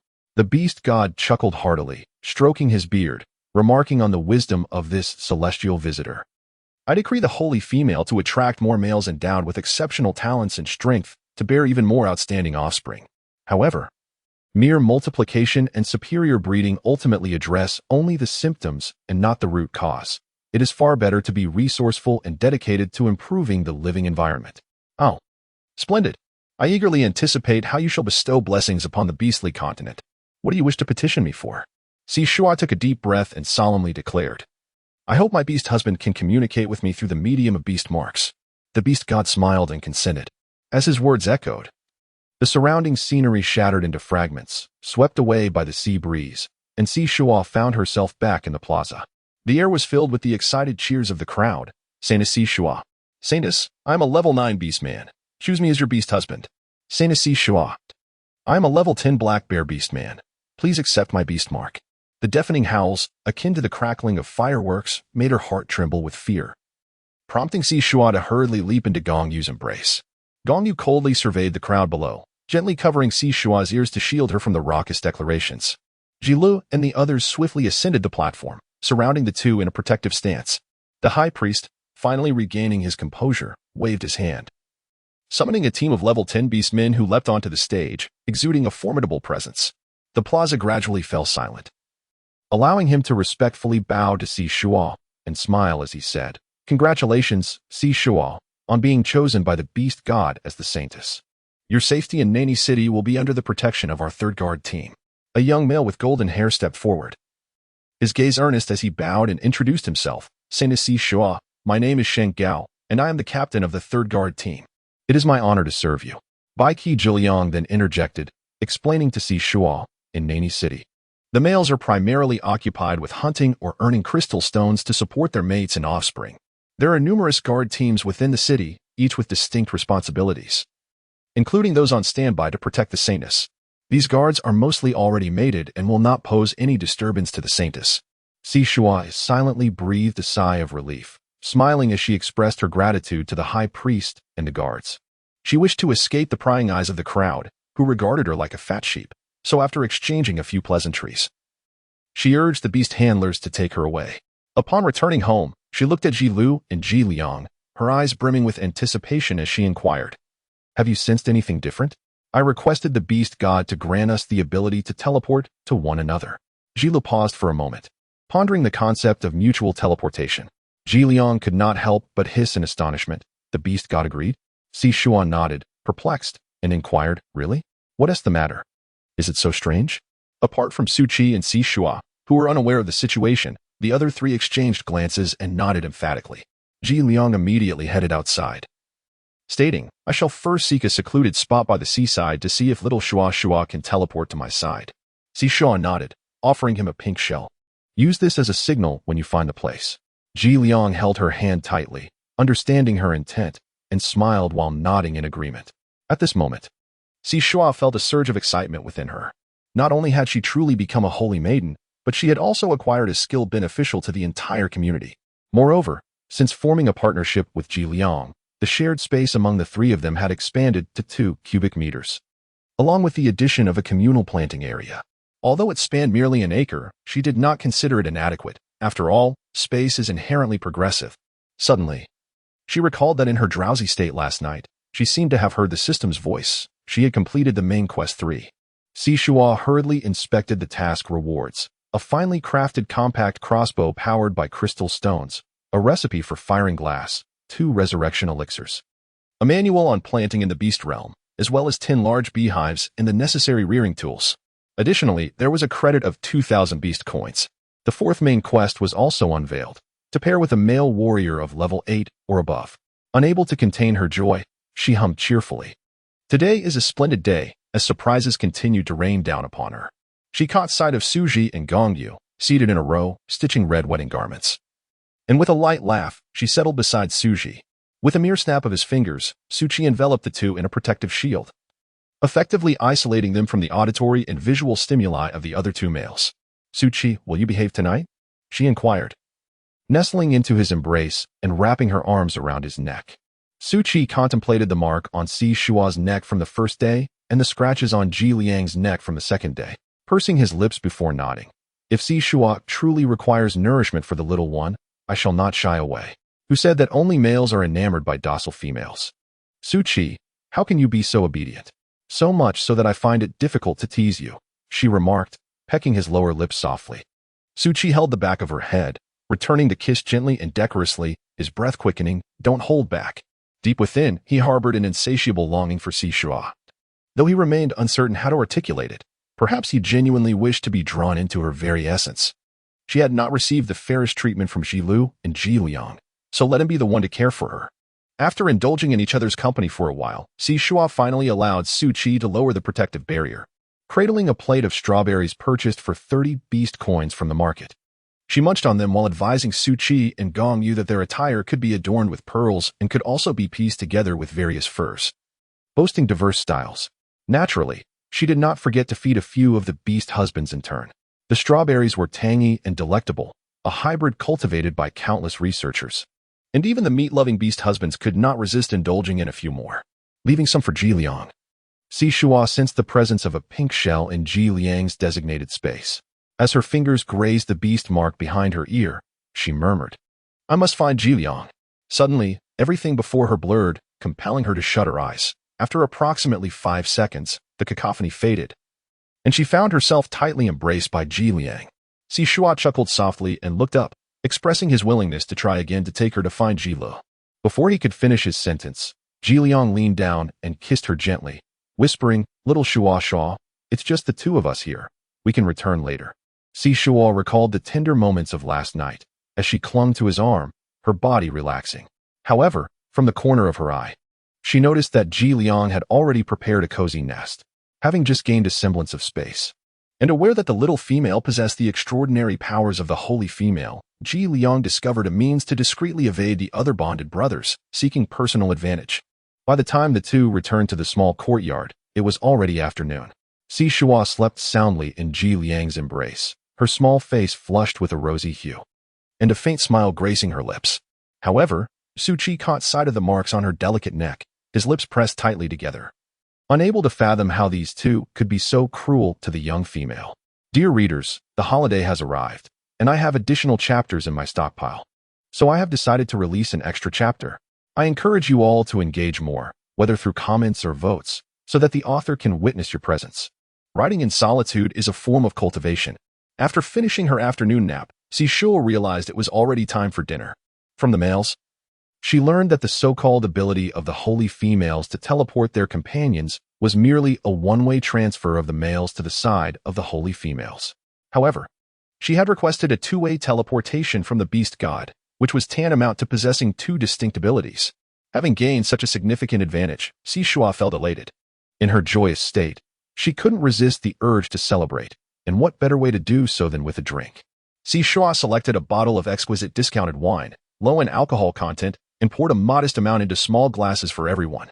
This beverage, crafted from a particular plant, was meant to be savored in small sips, providing a delightful distraction. As she spoke, she took a sip herself. The liquid was smooth and gentle, instantly awakening her taste buds as it glided down her throat, leaving behind a lingering sweetness. After consuming a cup of approximately 1 or 2 ounces, she felt a lightness envelop her, rendering her even more enchanting. Upon completing the ceremonial toasts, she proclaimed the completion of the rites and was led to the bridal chamber. Shuo lifted her into the room and set up a protective barrier. He gently placed the delicate female upon the bed, then half-squatted before her, meticulously tracing her features with his lips. Despite the lightness of his touch, Shuo felt the profound weight of existence. She pushed against his chest, observing the confusion and restraint etched on his masculine face, and with a soft chuckle, she stood and playfully tugged at him, using gentle force to guide the sturdy male onto the bed. Shuo conjured several thornless vines, binding his hands and feet. His fingers traced a path from his forehead downwards. "Shuo, I am about to indulge in a grand feast, and you must remain still." He proposed to start with cold dishes, contemplating the placement of 8 to 10 plates. Next came the seafood, and it was the first time Shuo realized that dining could be such a tormenting affair. He steeled himself to endure the discomfort. And when the substantial dishes finally arrived, he succumbed to temptation, breaking free from his restraints and transforming into a voracious diner. He savored the cold dishes, seafood, hot dishes, soups, staples, and desserts in their entirety, only feeling satiated when the first light of dawn graced the horizon, after which he dutifully cleaned up for Shuo. Observing the marks on the petite female, Shuo came to understand that, at times, the male could not indulge the female. With a mix of affection and amusement, he playfully nibbled her cheek, exclaiming, "Little trickster, I truly wish to give my life for you." Consequently, the following day, he bore a neck adorned with claw marks, drawing the envy of his fellow bonded brothers. Shuo's beast mark resided on Shuo's chest. Each mark held a unique position, shaped by the emotional interplay between the female and male, imbued with profound significance. After a leisurely slumber until noon, Shuo languidly perused the rewards for main quest 4, a golden silk armor that melts seamlessly with the skin, a booklet on silkworm rearing and silk production, 4 upgrading elixirs, a comprehensive set of optimized fruit and vegetable seeds, and a vintage wooden cotton ginning machine. Upon this revelation, Shuo fell into a contemplative silence, feeling as though she were Wang Xiaojun, wed to the beast world by the system, tasked with sowing the seeds of human civilization. Just look at the rewards bestowed upon her by the system: fishing, beekeeping, silkworm cultivation, a cotton ginning machine, and seeds. Nevertheless, her living space alongside her beastly companions had expanded to 3 cubic meters, while the communal planning area spanned 2 acres. After lunch, Gongyu, seated beside Shuo, quietly inquired, "I heard from Jiliang that you wish to set up a stall to sell some food?" Shuo abruptly turned her head, her gaze filled with anticipation. "Gongyu, do you have some connections? It won't lead to any trouble, will it?" This was the first time Gongyu felt the warmth of her eager stare. His usually stoic heart stirred with a hint of excitement as he straightened his back and nodded. "Having spent 5 years in nani etching, I've earned some crystal cores in the arena to enhance my combat prowess. In my spare time, I engaged in hunting and participated in various local endeavors, which allowed me to meet some influential figures. Nani etching is currently under the control of several prominent tribes and families, each possessing their own sources of resources and secret formulas. My dear, both Ji Liang and I believe that since we plan to develop in the central continent, which is quite distant from here, it would be wise to align ourselves with a particular faction. As the orc population in nani etching increases, we could seize this opportunity to amass some crystals and, before our departure, casually impart a few secret formulas to that faction." Shuo nodded repeatedly, murmuring softly, "I was originally contemplating exchanging the technique for crafting pottery for crystal stones." Upon hearing her mention the firing of pottery, the males in the yard paused in their breathing, pondering what skills their little female might still possess. Ji Liang deliberated and remarked, "Little Shuo, do you understand the significance of pottery on our beast world continent?" Even if Shuo was unaware, she comprehended the gravity of his words at that moment. Ji Li's expression turned solemn as he added, "In our tribes, only those beasts with considerable strength can access certain larger markets to exchange for pottery. Each piece requires a substantial amount of crystal stones." Even the solitary Shuo chimed in, stating that the ability to produce pottery can allow a family to amass a considerable fortune swiftly, gaining a modest reputation in the central continent. Furthermore, this craft is coveted by many, and numerous families lack the capacity to protect this secret method, often falling victim to annihilation. Shuo had considered the monopoly surrounding ceramic firing, yet she never anticipated it would lead to such grave consequences, leaving her somewhat anxious. What should she do? The recipe was rather straightforward, yet the ceramic vessels provided immense convenience in their lives. Those unfamiliar with the crafting methods would undoubtedly revere it, inadvertently transforming the recipe into a harbinger of doom. Ji Liang narrowed his eyes thoughtfully and hesitantly inquired, Shuo, are you suggesting that you wish to share the recipe? Not merely to exchange it for crystal stones, but to allow more beastmen to relish this convenience? Shuo nodded. The more power one has over this formula, the more they can produce pottery jars and earn crystal stones, thereby lowering the price of the jars, making them accessible to orcs of similar means. Consequently, this would inevitably encroach upon the interests of those who previously held the monopoly on pottery production. Gongyu pondered and suggested, why not sell the formula simultaneously to several major tribes and families in Nanieching? As long as we handle the matter discreetly without revealing our identities, it should pose no significant issue. There are many orcs traveling to and from Nanieching. Even if a few major tribes and families acquire the formula, the pottery jars they produce will only be in high demand. I believe this plan is viable. Perhaps we could conduct the transactions under my former identity as the owner of the Dark Crow trading caravan? Ji Liang raised an eyebrow in suggestion. After all, we must ensure that the young female remains undisclosed. This proposal was unanimously endorsed by all members of the household, leading to further discussions between Ji Liang and Gongyu regarding which factions in Nanieching should receive the formula and the quantity of crystal stones to be exchanged. Shuo noticed the subtle disappointment in Ji Lu and Su Qi with a light chuckle. She approached them and began discussing the intricacies of pottery making. Indeed, the two males became invigorated, attentively absorbing her plans. Currently, Shuo has merely acquired the recipe for firing clay pots from the system. In order to impart this knowledge to others, they must first master the technique themselves and produce commendable works. She succinctly recounted the method of firing clay pots, prompting the group to immediately divide their tasks. Ji Lu employed several earth element abilities practitioners to search for suitable clay for pottery in the vicinity, utilizing spatial transmission for convenience. Gongyu and Ji Liang scoured the coastline for a discreet firing location, while Shuo and Su Qi teleported nearby to gather coconuts and dried grass, preparing for the endeavor.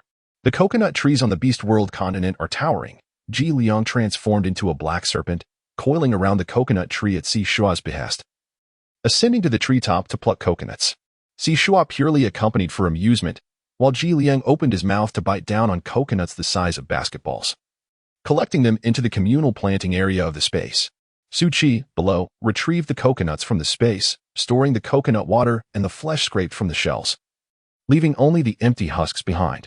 Once a sufficient quantity of coconut shells amassed, he would then employ his wind-based abilities to dry them. Shuo exchanged a cup at the supermarket, filling it half with coconut juice and half with milk, then sprinkling some fruit pulp and adding a few ice cubes. She savored the delightful concoction, relishing the taste of the fruit while basking in the sea breeze, an indulgence she had never dared to imagine during her previous life spent in a hospital bed. Gongyu noticed her particular fondness for fruit and ventured nearby to gather a considerable assortment. The seasonal changes on the Beast continent were distinctly marked. It had been just over a month since the harsh winter had passed, and the gentle spring breeze invigorated all living things. The seaside had already transitioned into early summer, with an abundance of fruits adorning the branches. Beyond Nani City lay a vast forest teeming with wild fruits of various kinds. The tropical fruits Shuo had encountered in her previous life were all present here, and they were notably generous in size. Pineapples, jackfruits, bananas, mangosteens, dragon fruits, lychees, longans, papayas, melons, watermelons, mangoes, passion fruits, and even durians. Each fruit boasted numerous varieties in red, yellow, green, or purple, creating a vibrant tapestry of nature's bounty. Shuo felt as though she had tumbled into a granary, overwhelmed by delight and unsure how to proceed. She was hoisted onto the shoulders of Gongyu, torn between the treasures she wished to gather, each fruit enticing her to pluck just a few more. Fortunately, she had the Shumi space gifted to her by Su Qi, a treasure passed down from his grandmother, forged from the essence of a celestial deer after its demise. This expansive realm measured an impressive 400 meters, akin to a well-enclosed playground, with a height of about 10 meters. Within this space, an assortment of fruits lay haphazardly arranged in piles. Regardless, she planned to have the males construct shelves for her to organize her collection. Even if the entire Shumi space were to overflow with fruits, she could still expand it vertically. Moreover, the fruits harvested by Gongyu were perfectly ripe, offering optimal sweetness and texture, preserved just right within the space. In contrast, those left hanging on the branches would soon succumb to decay and pests. After a thorough sweep, Shuo filled half the playground with her bounty, and, still feeling unsatisfied, affectionately patted Gongyu on the head, signaling it was time to return. Gongyu, with a gentle nudge, pulled the petite female into his embrace. Her eyes sparkled with remnants of joy, glimmering like the surface of the sea under moonlight, embodying the most enchanting visage of the sea folk. Her usually smooth and tidy hair was now slightly tousled, with stray strands playfully defying order, further endearing her to him. Gongyu turned and leaned her against a tree, aligning their gazes as he tenderly groomed her tousled locks. Shuo found herself unable to restrain her instincts, squinting her eyes as she nuzzled against his palm, a soft purr escaping her throat. With a faint blush adorning her cheeks, she stammered, "Gongyu, could you possibly refrain from touching my hair?" Although she often felt elated when playing with kittens, occasionally succumbing to the urge to tease them, reveling in their trusting purrs filled her heart with immense satisfaction and joy. Yet now, finding herself in the role of the kitten, she felt an overwhelming sense of embarrassment. Gongyu gently grasped her chin, a rare lightness gleaming in his deep green eyes. "Why ever not? Tonight, we are to become partners. Is it too much to merely touch your hair?" Shuo buried herself in his embrace, reluctant to make a sound, overwhelmed by shyness. Gongyu chuckled softly, nuzzling her delicate neck. "How could that be? How delightful it is. This is your way of showing your affection for me. The other beast men cannot touch you. Before me, there is no need for your embarrassment. To be precise, I find your shyness quite endearing." He rarely smiles, and for one such as him, when he does, both his appearance and his laughter possess an extraordinary charm that captivates all. Shuo lifted his head, unable to resist the urge to reach out and touch his charmingly smiling brows and eyes. Following this, his brows and eyes curved gracefully. Gongyu was exceptionally handsome, and his smile rendered him even more captivating. "Do you like it?" He gently caressed her back. Shuo let out a soft hum, her throat becoming slightly hoarse. She was a feline beastkin female, yet this male truly treated her like a cat. Noticing the blush blooming on the young female's cheeks, his deep emerald eyes sparkled with mischief as he chuckled softly. "Do you enjoy wild fruits, my dear? Allow me to savor them as well and discover their exquisite taste." With that, he leaned in to kiss her, delicately tasting the sweetness that belonged solely to him. It was indeed delightful, worth the long wait and the promise of protection for the rest of his life. "My dear," he inquired, slightly out of breath, "the weather has been splendid these past few days, and the sea is at a perfect temperature. Would you care to join me for a swim?" Shuo's aquamarine eyes sparkled with excitement as she nodded repeatedly, exclaiming her eagerness. Gongyu, chuckling, lifted her and dashed toward the seaside. His speed was remarkable. Even in human form, it rivaled that of Shuo in his leopard incarnation. However, he was considerate, enveloping Shuo in a protective barrier, ensuring her comfort throughout the swift journey. "Gongyu, I haven't even asked yet, what kind of fish beast are you? Everyone claims you're a great fish beast, but they never specify the type. Also, what extraordinary abilities do you possess that enable you to run so swiftly?" After spending half the day gathering fruits, she had come to appreciate the unconditional affection and attentive care he displayed toward her. As Shuo became increasingly familiar with Gongyu, her curiosity began to flourish. "It is the orc of the blue whale. We reside in the far north, where fish, shrimp, and crabs abound." Gongyu patiently explained, however. "Our name has reached this place, transforming into Kunyo. I possess water-based abilities and have comprehended the laws of time." Shuo was taken aback. "So, you employed the laws of time while running and engaging in combat with other beastmen on the beast fighting platform?" "Indeed, regardless of how swift my opponents may be. When I wield the laws of time, their movements appear to me as if they were akin to a tortoise." He curled the corner of his lips. "This secret is one I have only shared with you. Others may perceive me as formidable, but in truth, that is a misconception. I merely exploit opportunities, evading my opponent while seeking out their vulnerabilities. I am not as impressive as everyone imagines.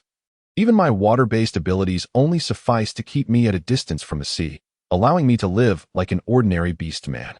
Shuosheng, would you ever disdain me?" Shuo could not help but raise his hand, gently patting his hair. "From the moment you left the arena with me, you became my beast husband. The bond we share is merely a formality. I shall not hold any disdain for you. At most, I will harbor concern, fearing that should anyone uncover your secret, it may place you in jeopardy. Thus, this extraordinary ability, much like education, must not be neglected in any area. While it is true that you possess the remarkable fortune of grasping the laws of time, you must not forsake the enhancement and honing of your water-based powers, lest it provide a sliver of opportunity for malevolent individuals. Gong Yu quietly relaxed his perspiring fist, a smile gracing his lips as he nodded. All right. I will heed the words of my obedient cub. Shuo chuckled softly as he tousled his hair. Do not worry, once we become partners, you can always teleport to my side in times of danger. We are all striving to grow stronger, and things will surely improve. The sensation of being protected by a delicate, seemingly frail female was quite peculiar. After all, he was the sovereign of the seas, with scarcely any rivals. His humble words seemed to have been somewhat misinterpreted by the petite female. While it was true that water-based abilities lacked formidable offensive power, the efficacy of such abilities varied significantly depending on the beastman wielding them. The thought of relying on the little darling made him nearly laugh aloud. Ironically, the petite female boldly pounded her chest in assurance, proclaiming, "Fear not. Stick with me, and you shall indulge in the finest luxuries." Rushing towards the edge of the cliff, Gong Yu propelled Shuo forward before leaping herself, transforming into a blue whale, bearing Shuo gracefully to the ocean's surface. Shuo's heart nearly ceased to beat. These males can indeed be quite terrifying. However, Gong Yu's beast form is extraordinarily massive, and she sits firmly upon his back as if on solid ground. Gong Yu's back is a deep indigo, while his chest and abdomen are strikingly white, adorned with symmetrical grooves and spots. His broad, flat tail sways gracefully, and a pair of fin-like limbs flutter through the water like delicate wings. Shuo glanced around with rare curiosity. Yet the expanse of Gong Yu is so vast that she could only perceive it in a general sense, unable to grasp its entirety. At that moment, she longed for a drone to capture the scene from above, but reflecting on her meager supply of beast coins, she hesitated to even acquire a smartphone. As the sea breeze caressed her, floating upon the water's surface, Shuo felt as though her body and soul were rejuvenated, awash with comfort and joy. Unable to contain her exhilaration, she stood upon him with arms outstretched. Gong Yu, noticing her movements, slightly retracted the protective shield to allow the gentle wind to tousle her hair. He then released a powerful jet of water soaring over 10 meters into the air, its form tapering elegantly from a broad base to a delicate top, resembling a firework with its scattered plume, accompanied by a delightful splash that was both beautiful and breathtaking. Ah, the sea, how I adore the sea. Ah, the azure sky. I cherish the azure sky. Ah, Gong Yu, my affection for you knows no bounds. Faced with such a magnificent sky, ocean, and blue whale, Shuo could not help but shout in delight. The possession of such a colossal blue whale was a wondrous surprise that sent shivers through her very soul. Gong Yu, hearing her exclamation, could not contain his joy, and with a sudden turn, transformed into human form to catch the falling little female, pulling her along as they swam into the depths of the sea. The protective shield, akin to glass, separated them from the surrounding water, while Gong Yu continuously supplied her with oxygen. Embracing her waist, he glided effortlessly through the underwater realm. Shuo held an unwavering trust in him, harboring no fear as she observed the startled fish and shrimp surrounding them with a sense of wonder. Gong Yu, I have heard that the song of the blue whale is exceptionally melodious. Why didn't you call out just now? Shuo turned to him, who had transformed into his beastly form, succumbing to his primal instincts. She could distinctly sense his delight. Why not let out a few calls? The voice of the blue whale is truly enchanting. The first time I heard it, I was utterly captivated, as if all the melancholy within me could be washed away. Gong Yu chuckled lightly. My beast form is quite large, and my voice is not something ordinary beastmen can endure at close range. I simply couldn't resist the urge to call out, which is why I reverted to my human form. He gazed at her, her hair flowing gracefully in the water, illuminating the space around them. He embraced her tightly at the waist and kissed her. This is how I lived before arriving in Nanieching, drifting through each day aimlessly while catching fish and shrimp in the sea. Eventually, I noticed the beast men on the shore and heard many stories. It ignited within me a desire to find a companion for life, a female I could cherish deeply. Thus, I journeyed here, witnessing the multitude of beast men in Nanieching. Especially during this time of year when many travel great distances. I ended up staying here for 5 years. For these 5 years, I have waited in the arena for your arrival. Such an emotional confession, yet upon hearing the last line, Shuo suddenly felt a wave of laughter wash over her, erupting into joyous laughter. 5 years, 500 years. It felt as though Akin to the monk Tang Sing, she had gathered around her beastly companions, each one devoted to safeguarding her. "Oh, I am just so delighted," she exclaimed, laughing until she was breathless, playfully tapping his chest, fearing he might misinterpret her mirth. After a moment, as she settled down and beheld Gong Yu, who was so eager to share everything with her, she couldn't help but inquire, "Gong Yu, if we venture to the central continent in the future, would it be too much to ask for you to accompany me? You seem to adore the sea so much." Gong Yu smiled, guiding her deeper into the waters. "The central continent is not too far from the coast. My dear, if you think of me, you can take me to the seaside every year for a little adventure." Shuo could not help but embrace him, inquiring, "Why is everyone so kind?" In pursuit of her happiness, she was prepared to relinquish her former way of life. "What choice do we have but to adore you?" The desire to see her at ease and joyful was paramount. Moreover, he reassured her, "I am an orc, not a beast. Once I can shape-shift and have awakened my water-based abilities, I can completely leave the ocean behind. My dear, there is no need for you to overthink. As long as you are happy, that is what truly matters. Come, don't you have a fondness for seafood? Let us gather some." With that, he transformed into his beast form, carrying Shuo through the waters, encountering schools of delectable fish and shrimp.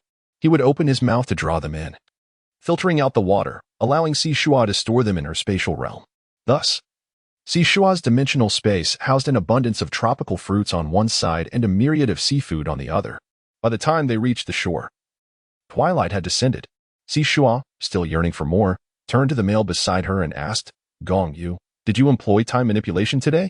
I feel as though I have feasted 5 or 6 times, not to mention the continuous flow of fruits and snacks." Gong Yu nodded, solemnly explaining, "My dear, since you possess a spatial realm and have visited the seaside, it is only natural to fill it with your favorite delicacies." He assured her that he had no intention of deliberately prolonging their time together for his own gain. Shuo reminisced about the day's bountiful harvest, her heart brimming with joy. A kingdom adorned with fruits and another with seafood. She felt like a little heiress. Jilu discovered several types of clay, and alongside Ji Liang and Su Qi, they diligently followed Shuo's instructions. After kneading the clay into strips, they meticulously shaped various pottery forms, smoothing and flattening them before placing them beneath a mound of coconut shells and dry grass. The dry grass ignited the coconut shells, generating intense heat to fire the pottery, while the outer layer of ash formed a protective kiln, ensuring an even and enduring heat. After several beast hours, a plethora of pottery emerged, each piece mirroring the design Shuo had previously sketched on leather parchment: ceramic basins, jars, bowls, teapots, and even a large vat. Oh, how she adored the blue whale! In truth, humans cannot hear the voice of a blue whale. Its emitted frequencies are too low, falling beyond the range of human hearing. Classified as infrasound and only detectable through specialized equipment. Yet, the blue whale is colossal, its voice resounding at over 180 decibels. Louder than the roar of a jet taking off, an overwhelming sound for human ears. Among the pottery they crafted, only a tenth fell short of quality, while the rest far surpassed the wares sold at market stalls. Even with Ji Lu and the others' full participation, witnessing such exquisite results left them in a state of disbelief. "Hiss, the process of firing pottery is indeed simple," Ji Liang exclaimed, tongue-in-cheek. "If pottery becomes widespread, it would greatly facilitate the orcs in both storage and cooking." Shuo nodded with a smile, realizing that if they were to discover that the system had provided her with the recipe for glassmaking, their excitement would reach new heights. Gong Yu cleared his throat softly. It was getting late, and he suggested that they should pack away the pottery, intending to negotiate with the tribes and families the following day. The others, fully grasping the implications of his urging, understood that tonight was the night he would bond with Shuo. After returning home and enjoying a meal, Gong Yu and Shuo performed the traditional rites. Unlike Su Qi, the lone wolf, Gong Yu had witnessed countless people and events during his 5 years in Nani etching, making him well-versed in the customs of feasting. Gong Yu exuded a more commanding and stoic presence than the other beastmen, as the ruler of the seas and a champion in the arena for 5 consecutive years. He had been tempered by experience, and his formidable aura had become an intrinsic part of him. Shuo felt as though she had floated and frolicked in the sea throughout the night, her body and soul filled with joy, ultimately succumbing to exhaustion and sleeping until noon the following day. Upon opening her eyes, the first thing she did was to examine the beastly tattoo. A delicate and beautiful blue whale, spouting a fountain of water, was inked upon her fair and slender ankle, perfectly harmonious and accentuating the elegance of her ankle even further. The space for the 5 of them had expanded to 4 cubic meters, and the communal planning area had reached 3 acres. Shuo smiled softly as she checked the rewards for main quest 5. A stealth talisman powered by crystal energy, various herbal seeds, a solar energy panel, 6 cleansing elixirs, and a pastry recipe. Additionally, she received 2,000 beast coins. Yesterday, she and Gongyu gathered a significant amount of fruit and seafood. Although Gongyu employed the laws of time, the system followed her and calculated based on the time she experienced. The reward for the 20 hours of gathering routine amounted to 500 beast coins. As Shuo gazed upon the 6,700 beast coins, she could not resist the temptation to lavish 1,300 coins on a student mobile phone. Equipped with a solar energy panel, she could charge her device. And although lacking internet access, she was able to procure USB drives and ebooks from the marketplace to download and enjoy on her phone. Furthermore, the device contained several standalone games, sufficient to occupy her time. Upon hearing her stir, Jilu entered the room. She quickly tucked her phone away into her space and reached out to him, seeking an embrace. Jilu chuckled gently as he gathered her into his arms, leading her to wash up and have breakfast. The little cat was growing increasingly pampered and endearing, evoking more affection and concern. By the time she had finished her meal and was munching on watermelon, Ji Liang and Gongyu had finalized their negotiations. Nani City sprawled across hundreds of kilometers along the coastal cliffs, its vastness shaped by countless conflicts and collaborations among various factions over the ages, which gradually solidified. They were certainly unwilling to sell the pottery-making techniques to all factions indiscriminately. Instead, they opted to select only the most powerful, principled, and discerning among them. Ji Liang took the lead in these discussions, with Gongyu providing support, as they convened in secret meetings with the relevant leaders. Ji Liang was tasked with instructing them in the art of pottery firing, while each faction was required to contribute 50 level 10 crystal stones. And the pricing of the pottery could not exceed the cost of 1 level 3 stone per piece. Whenever Shuo and his companions are in Nani etching, they possess a booth that spans 100 meters, allowing them the freedom to express themselves as they please. While the various grades of crystal stones appear to be categorized in a decimal system during transactions, the orcs do not truly grasp this concept. Although high-grade crystal stones are indeed rare, the orcs with formidable combat prowess can still hunt beasts to acquire them. Conversely, the abundance of low-grade crystal stones obtained from the sale of pottery is crucial to the foundations of various factions. 50 level 10 crystal stones may scarcely sustain a few high-ranking warriors. Yet the sale of pottery can provide ample resources for the females, offspring, and lower-ranked warriors within the tribe. Ji Liang and Gongyu managed to sell 20 sets, astonishingly earning 1,000 level 10 crystal stones. However, the reliance on coconut shells and dry grass for pottery production inevitably poses a limitation to mass firing. Thus, Shuo entrusted Ji Liang to encourage those factions to consider constructing evenly heated porcelain kilns and to remind them of the necessity for moderation in pottery production. Otherwise, the beast god may impose punishments. Little Shuo, this afternoon I shall teach them how to make clay pots. Think about what we should sell at our stall. Ji Liang remarked with a smile, reclining in a wicker chair. The other males turned to Shuo, curious about her plans for their offerings. Shuo rested her chin on her hand, contemplating the multitude of money-making ideas. She sought a venture that would be effortless, yield crystals swiftly, and not excessively encroach upon the business of others. She considered the idea of a barbecue stand. However, the saturation of such stalls posed a risk. Should her establishment thrive, it would undoubtedly incite the envy of many. After all, barbecue and grilled seafood stalls were the most prevalent among food vendors. Her eyes sparkled with inspiration as she proposed, "Let us offer an array of accessories, snacks, and pottery that females would adore. We can craft rings from vines for the females and their young to play with. Items like accessories and snacks can be commissioned for production, while pottery can be fired at night, ready for display the following day." Observing the bewildered males, she chuckled softly and elaborated. The rings, made from sun-dried vines, possess a degree of elasticity. When aimed at objects and thrown, the rings will bounce, thereby increasing the challenge. This transforms it into a delightful game that will surely captivate the females and their young. Furthermore, our offerings are modestly priced and not easily obtainable by the beastmen themselves. With pottery hanging enticingly, everyone will be willing to spend crystals to engage in play. We can employ the females of the Fengchuan tribe to create accessories and snacks, while enlisting a few trustworthy, bonded males from the locality to display the items and distribute the vine rings to customers. We shall simply await the influx of crystals, which will surely accumulate in abundance. Though the males might not comprehend the nuances, the excitement of the young females would naturally galvanize their support, prompting immediate preparations. Coincidentally, while I teach them the art of pottery, I shall collect the first 3 batches they produce as remuneration for my efforts, which should suffice for our stall's needs. Wouldn't it? The entrepreneurial mind of Jiliang was already in motion again. Shuo nodded vigorously, exclaiming, "I believe it will work."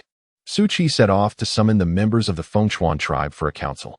This time, the delegation from the Fengchuan tribe was led by Sun Gao, the half-brother of Chief Zhu Ke. He arrived accompanied by a contingent of males and 2 females, who were none other than the familiar faces of Nong Xiu and Song Ting. With a cheerful smile, Shuo beckoned them to sit down and share some fruit before addressing the matter at hand. Nong Xiu, Song Ting, you must have come across a plethora of ornaments during your shopping excursions, haven't you? They are typically crafted from pearls, bones, stones, or wood, intricately strung together, primarily for their aesthetic appeal, requiring minimal time investment. For every 5 pieces you string together, you shall receive a crystal. Upon hearing Shuo's words, both females nodded enthusiastically. Stringing bracelets is exceedingly simple. We can have the males gather river clams to extract pearls or collect beautiful stones from the estuary, and with some fragrant woods, we can carve them into exquisite animal shapes. There is so much we can create. However, will 5 pieces for a crystal be too much for you, Shuo? How many would you require? The crystals they referred to were of the first tier. Typically, the delicately crafted bracelets sold at market stalls fetch 2 crystals each.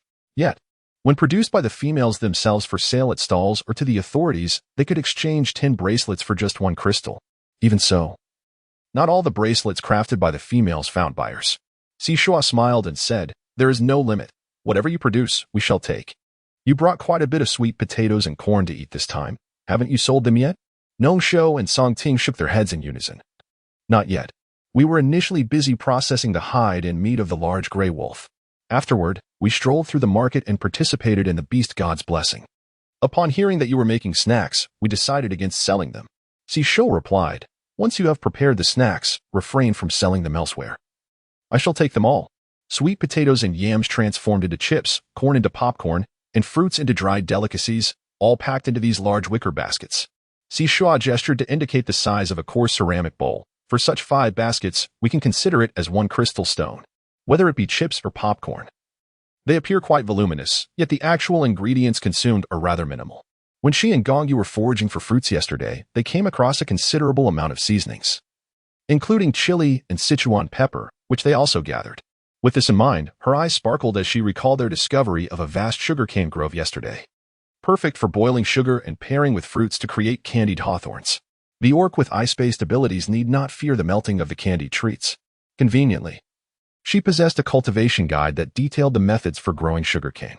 Shuo entered the room, feigning that he had just procured a stalk of sugarcane from within. This fruit, abundant in the forest, possesses a hard exterior concealing its sweet and refreshing juice. You are encouraged to harvest a few, strip off the skin, and crush the pulp to extract the nectar. Once the juice is placed into a ceramic jar and simmered until it thickens, various cubed fruits strung together can be rolled within, then briefly frozen.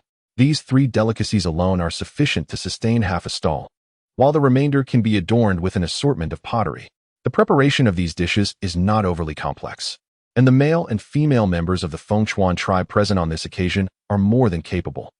The orc inhabitants of Fengchuan find themselves at a loss for how to express their gratitude, despite merely providing refuge to see Shuo and Su Qi for a few days. They have received such abundant care in return. They diligently learn the preparation methods for each delicacy, distinguishing between chili peppers, prickly ash, sugarcane, and a variety of fruits suitable for making candied skewers. With ceramic jars in hand, they hastily depart, having arranged to assist with the stall early the following morning. Ji Liang also set about teaching the orc members from 20 different tribes or families the art of pottery. He too was eager to prepare for the stall opening the next day. Gongyu sought out some plant-sourced adhesive. Lacking suitable vines, they fashioned bamboo rings, sealing the openings with the adhesive. The long poles for hooking the bamboo rings, the baskets for holding them, and those for storing pottery kept the 4 of them busy. To expedite their efforts, Gongyu employed the principles of time manipulation, enveloping the entire courtyard in a temporal sphere. After all, their stall would span 100 meters in length and approximately 10 meters in width, necessitating a considerable number of items to adequately fill such a vast space. The males proved to be adept laborers, quick and meticulous in their tasks, and the guards assigned to protect Shuo were also enlisted to assist in weaving the baskets. Finally, as the moon reached its zenith, all preparations were complete. Shuo, exhausted, nestled in Ji Li's embrace and drifted into slumber. Observing the little female's peaceful repose, Ji Li could not bring himself to disturb her, choosing instead to hold her close and share in her dreams. Shuo was lost in thought, having not been fatigued the previous night. Upon hearing the commotion in the courtyard, she immediately opened her eyes and rose from her bed. Ji Li could not resist pulling her into an affectionate embrace, after which he allowed her to dress and freshen up. Su Qi had prepared breakfast, and Ji Liang, along with Gong Yu, had already begun to bring supplies to the stalls with the guards. The males of the Feng Chuan tribe had also arrived early to lend a hand. Shuo, neglecting even her breakfast, hastily stuffed a corn cake into her mouth and urged Su Qi and Ji Li to accompany her to the market. Her urgency elicited a playful response from the males, prompting Ji Li to transform into a snow leopard and carry her to their stall. Their booth, situated near the entrance, was strategically placed just a short distance from the market guards, ensuring it was within the path of the maximum foot traffic, as every visitor to the market would inevitably pass by their stall. On either side of their booth, high walls constructed by stone-based ability users stood erect, while a low barrier, measuring 1 meter in height, lined the front to prevent customers from crossing the threshold. Each hired male was responsible for managing a 3-meter-wide section of the stall. Additionally, 10 males were tasked with arranging the goods and sorting the bamboo rings into baskets. When Shuo arrived, the stall was nearly set up. Starting from a meter away from the low wall, 3 rows of bracelets and necklaces were displayed, while the 4th to 7th rows showcased an array of delectable treats. The final 3 rows featured ceramic wares of various sizes and shapes. At this moment, a considerable number of beastmen had gathered, their interest piqued by the rumor that only females and their young could partake in the festivities, rendering them unable to move. The price for tossing rings was 3 second-tier crystal stones for a basket of bamboo rings, or 5 stones for 2 baskets, with each basket containing approximately 40 rings. Today, Shuo styled her hair into a neat bun, adorned with a straw hat, surrounded by her 4 male companions and a group of guards, all gathered closely around her for protection. In front of her lay 2 bamboo baskets brimming with bamboo rings.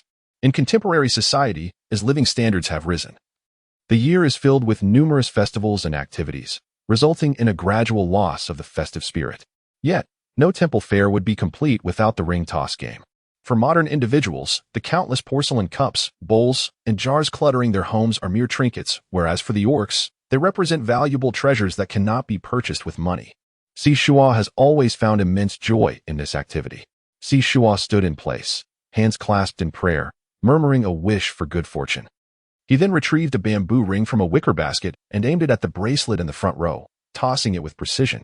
The collective breath of the crowd seemed to rise in anticipation. However, as the bamboo ring encircled the bracelet, it unexpectedly bounced away without allowing anyone the chance to cheer in delight.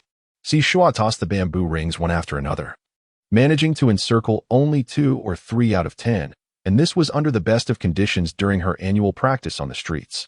However, the orcs remained oblivious to her struggles, their anxious expressions mirrored in the faces of their females and offspring, prompting them to eagerly purchase 1 or 2 baskets each. Before Shuo could finish encircling the bamboo rings in 2 baskets, the entire 100-meter stall was teeming with orcs paying for the chance to toss the rings. Fortunately, each female was accompanied by several orcs, ensuring that the throws were not overly congested, though the atmosphere was undeniably lively.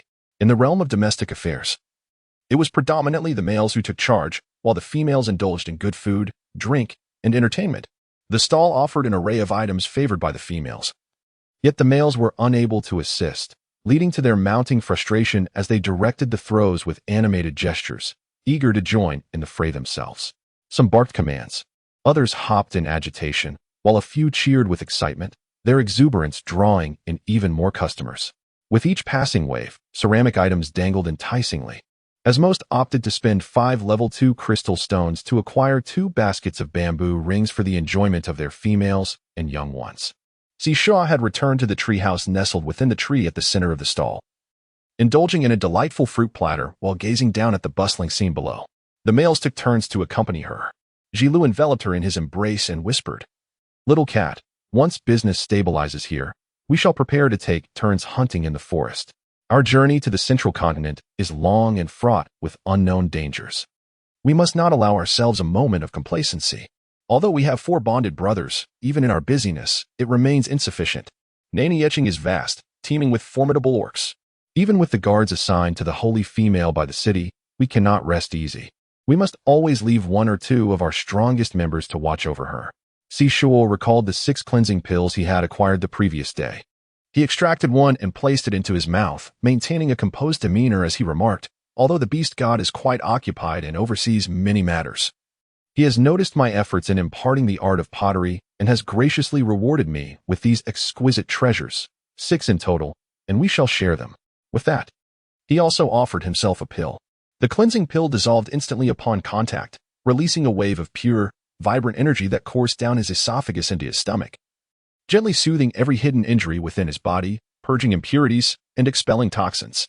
The sensation of comfort was so profound that Ji Lu could not suppress a soft groan, while Shuo emitted a continuous purr from his throat. Once the medicinal effects of the cleansing pill had fully manifested, they felt an exhilarating sense of clarity and ease envelop them. Ji Lu experienced the most profound transformation. It was as if all shackles had vanished, leaving him with a vigor surpassing even his peak strength, and his innate talent seemed to have improved as well. The orange beast markings around his neck multiplied by 2, elevating him to a level 6 beastman. He sensed that once he stabilized his level 6 realm, ascending to level 7 would be effortless, with the possibility of reaching level 8 in the near future. The potency of the pill was truly extraordinary, igniting his low-level spirit with remarkable zeal. However, the odor wafting from beneath their noses was quite unbearable, causing both of them to grimace, nearly retching. Jila hurriedly fetched warm water, urging Shuo to bathe first. With a protective barrier in place, they felt no fear of being spied upon. They scrubbed away the layers of grime from their bodies, applying soap 2 or 3 times. Jila fashioned a small collar for himself, concealing the excess beast marking, and after bestowing a kiss upon Shuo, he called for Su Qi to come up while he descended to assist. Shuo also provided Su Qi with a cleansing elixir. Su Qi emerged from his clan's territory, escorted by numerous elders, having narrowly escaped death, his body drenched in blood and riddled with life-threatening injuries. It was sheer willpower and an insatiable thirst for life that enabled him to endure. Possessing an innate talent akin to that of a horned deer, his cultivation progressed smoothly. However, the damage to his foundation, coupled with the prolonged solitude that inflicted numerous hidden injuries, rendered his cultivation speed only marginally faster than that of an ordinary beastman. Now, after consuming the cleansing elixir, these lingering ailments were astonishingly eradicated, and Su Qi's combat prowess, once at level 8, surged by 1.5 levels, nearing level 10. With an expression rarely seen, Su Qi couldn't help but widen his eyes, a faint glimmer of joy shining through. Were it not for the unpleasant odor emanating from his breath, he would have been tempted to embrace the petite female with fervor. After a hurried bath, Ji Liang called from below, urging him on. Reluctantly, he kissed Shuo before departing, glancing back thrice, though he was careful to conceal an extra beast mark. Ji Liang and Gong Yu, the former a wandering beast, traversed the tribes south of the Dongye forest throughout all seasons, except during the rainy and cold periods, trading goods while encountering numerous nefarious characters and formidable beasts, resulting in a multitude of hidden injuries. Gong Yu, having steadfastly defended the beast-fighting arena for 5 years, had faced countless battles, inevitably sustaining injuries with each encounter.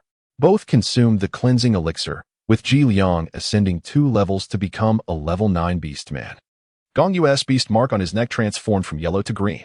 As the rank of beastman increases, the path to advancement becomes increasingly arduous. Intertwined with various factors such as personal experience, innate talent, comprehension, diligence, and fortuitous opportunities, each ascent is fraught with peril. While advancing within the same tier may simply require enduring the heat, transitioning between tiers is perilous, with many losing their lives or sustaining grievous injuries in the process. Yet, astonishingly, they experienced a painless elevation in rank, even Gong Yu feeling a sense of disorientation, as if walking on clouds, an experience that felt utterly surreal. Shuo did not perceive any significant changes. However, the wood spirit energy she nurtured had become increasingly refined. The males were eager to feed her, San, their respective spirit energy daily. With their presence, Shuo found her own spirit energy unnecessary, so she, in turn, shared her essence with them until her internal reserves were depleted. This method indeed enhanced both her spirit energy storage and precision control. Customers at their stall never ceased from dawn till dusk, with a fresh wave arriving every 10 minutes, often numbering 70 to 80 patrons simultaneously tossing their offerings. The crystals quickly filled the leather pouches worn by the younger attendants, who would then pour the contents into baskets, creating a delightful clatter that captivated the attention of nearby stall owners and onlooking beastmen, their eyes glowing with fervor. The business at the stall was thriving so splendidly that Shuo had preemptively instructed the beastmen of the Fengchuan tribe to focus solely on food supply, while they themselves procured bracelets and necklaces from across the entire southern Yi city. Shuo, what would you like to eat for lunch? When Su Qi returned, he enveloped Shuo in his embrace and softly inquired. Shuo leaned comfortably against him. Perhaps her emotional season was approaching again. With the weather turning warm, she felt particularly exhilarated today, her appetite waning yet a restlessness surged within her. Nestled against the masculine chest, the discomfort eased somewhat. She chuckled softly, tilting her head to kiss his chin, playfully saying, "Let's eat you." Su Qi's breath caught for a moment, his mind immediately veering off in an inappropriate direction. He tightened his embrace, gently coaxing, "Be good. Let us have our meal first." Shuo pressed her lips together and turned to embrace him. Despite being particularly easy to tease, she adhered to the rules with a docility that tugged at one's heartstrings. Leaning close to his ear, she whispered softly, "I haven't exercised all morning and have been continuously eating, feeling a bit bloated. Could you help me with the digestion?" Su Qi, still in a daze, extended his hand, intending to use his spiritual energy to assist her. Shuo, relying on his activated protective shield, summoned 2 vines to bind her hands and feet. "Today, I shall teach you how to aid my digestion." In his reddish-brown eyes, a faint crimson glimmer flickered as he fixed his intense gaze upon her. His expression a blend of restraint and indulgence. Could no longer withstand the situation, burying herself in his embrace and softly murmuring, "Su Qi, has anyone ever told you that sometimes a male's shortcomings may drive a female away?" Su Qi, though inexperienced in this regard, was far from foolish.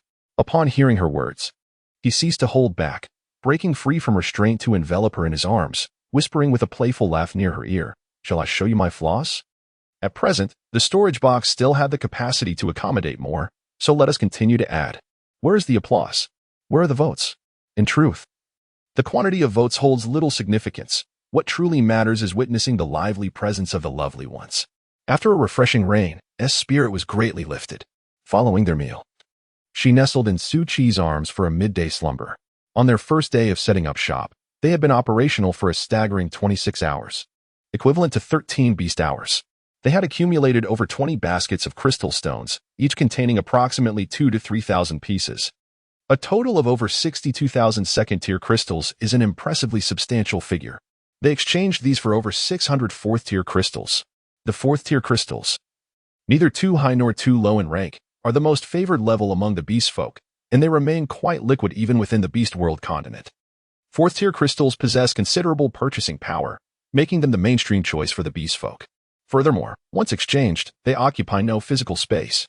The nights in Nani City are lively as well, with vibrant stones that have absorbed sunlight throughout the day, illuminating the surroundings as brightly as day.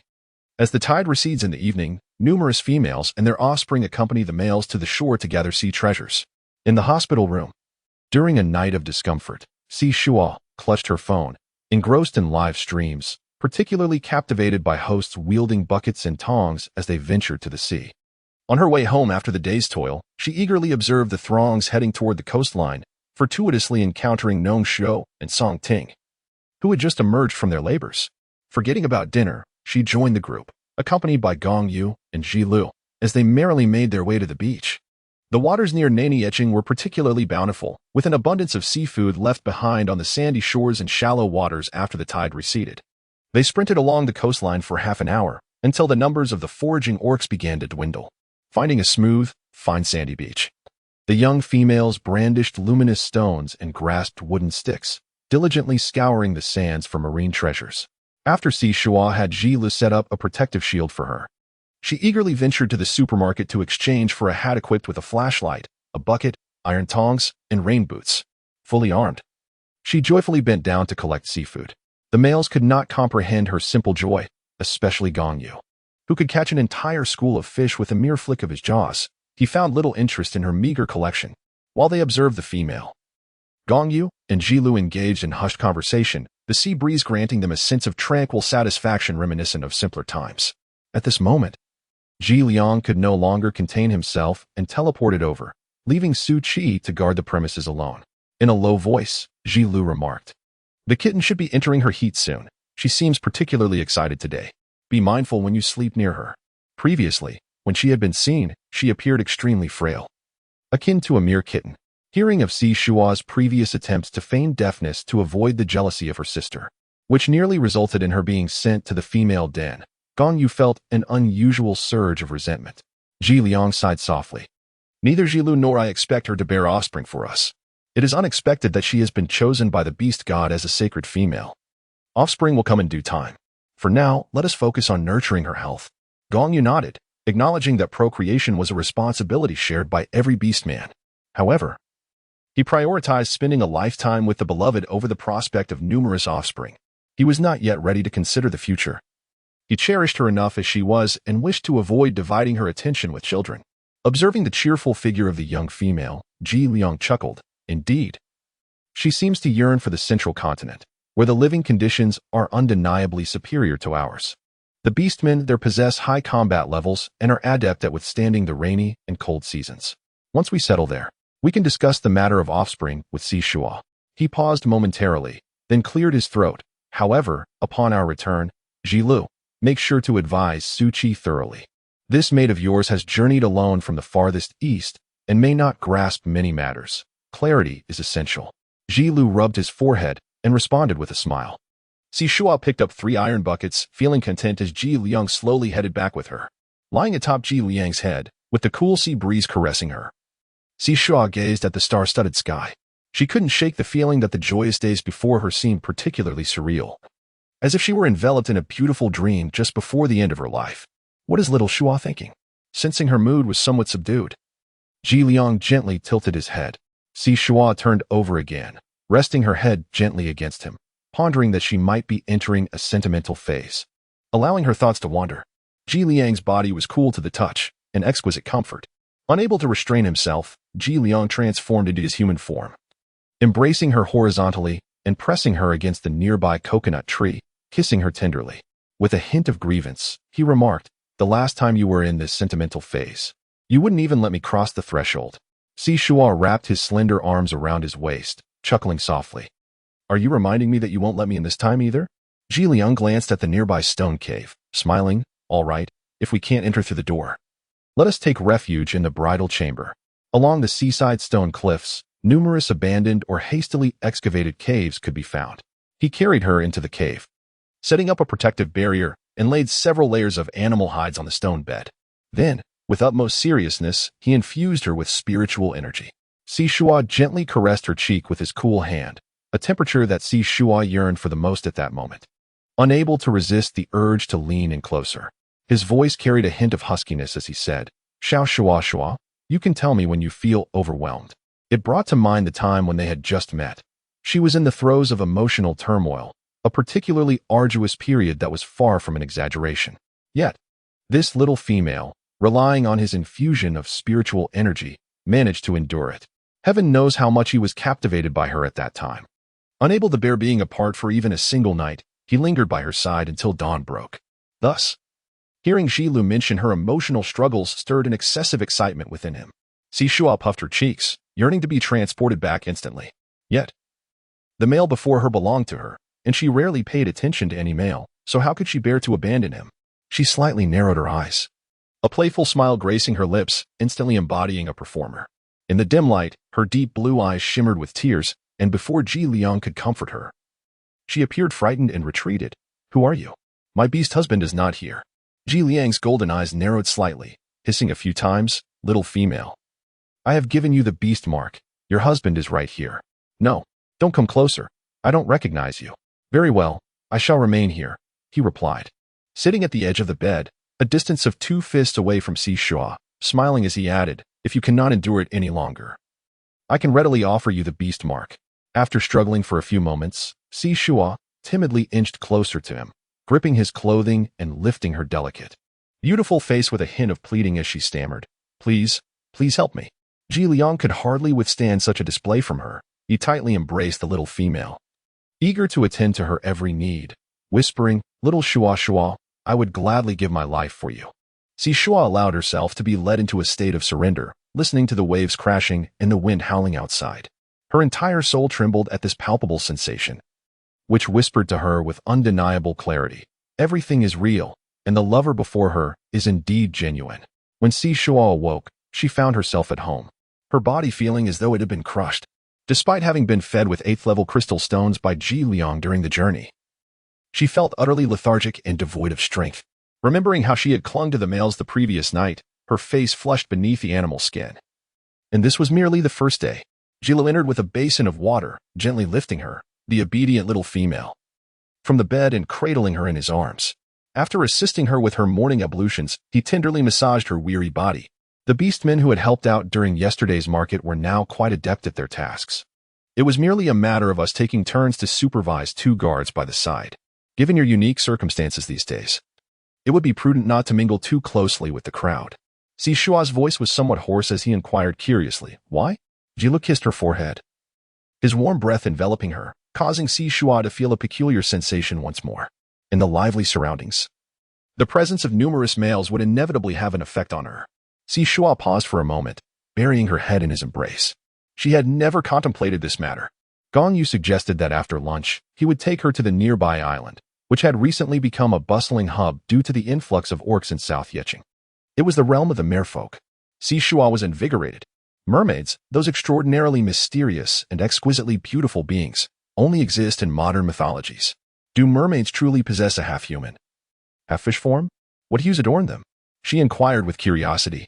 Jilu, noticing that the young female had finally regained her spirits, lightly tapped her forehead and suggested, "First, let us have breakfast. You shall see for yourself when the time comes." Jilu had become quite mischievous, teasing her with suspense. Shuo huffed in response, yet swiftly dressed and dashed out the door. Her repertoire of hairstyles was limited. To be precise, she could only manage high and low ponytails, as well as low twin tails. Though she could attempt a centipede braid, it often turned out rather messy, lacking the finesse of Su Qi's skilled hands. Shuo acquired some colorful ropes from the space, gesturing to Su Qi, indicating her intention to braid a colorful plait on the right side, wrapping it around to the left, and subsequently gathering all her hair into a small bun. When heading to the seaside, it is essential for her hair to be tidy, lest the sea breeze transforms her into a chaotic figure reminiscent of Mei Chao Feng. She changed into an ensemble of soft pink velvet, consisting of a strapless short-sleeved top and a skirt pants combination, adorned with a sumi bead around her neck. This shade of pink, derived from the fur of a rabbit-like creature, boasts a remarkably pure and beautiful hue, a color favored by females. However, most of the females possess a wheat-colored complexion, making it somewhat peculiar when worn. Yet, such attire, draped on her form, merely serves as an embellishment, failing to overshadow even a fraction of her radiant beauty. Ji Liang could not help but exclaim with a playful hiss, "Little Shuo, while you enjoy your time on Mermaid Island, do not forget the toil of your devoted vendor friend, and do not be beguiled by the male merfolk. We must choose only the strongest among them." Shuo had once again forgotten this matter. She was genuinely eager to broaden her horizons and had not considered this aspect at all.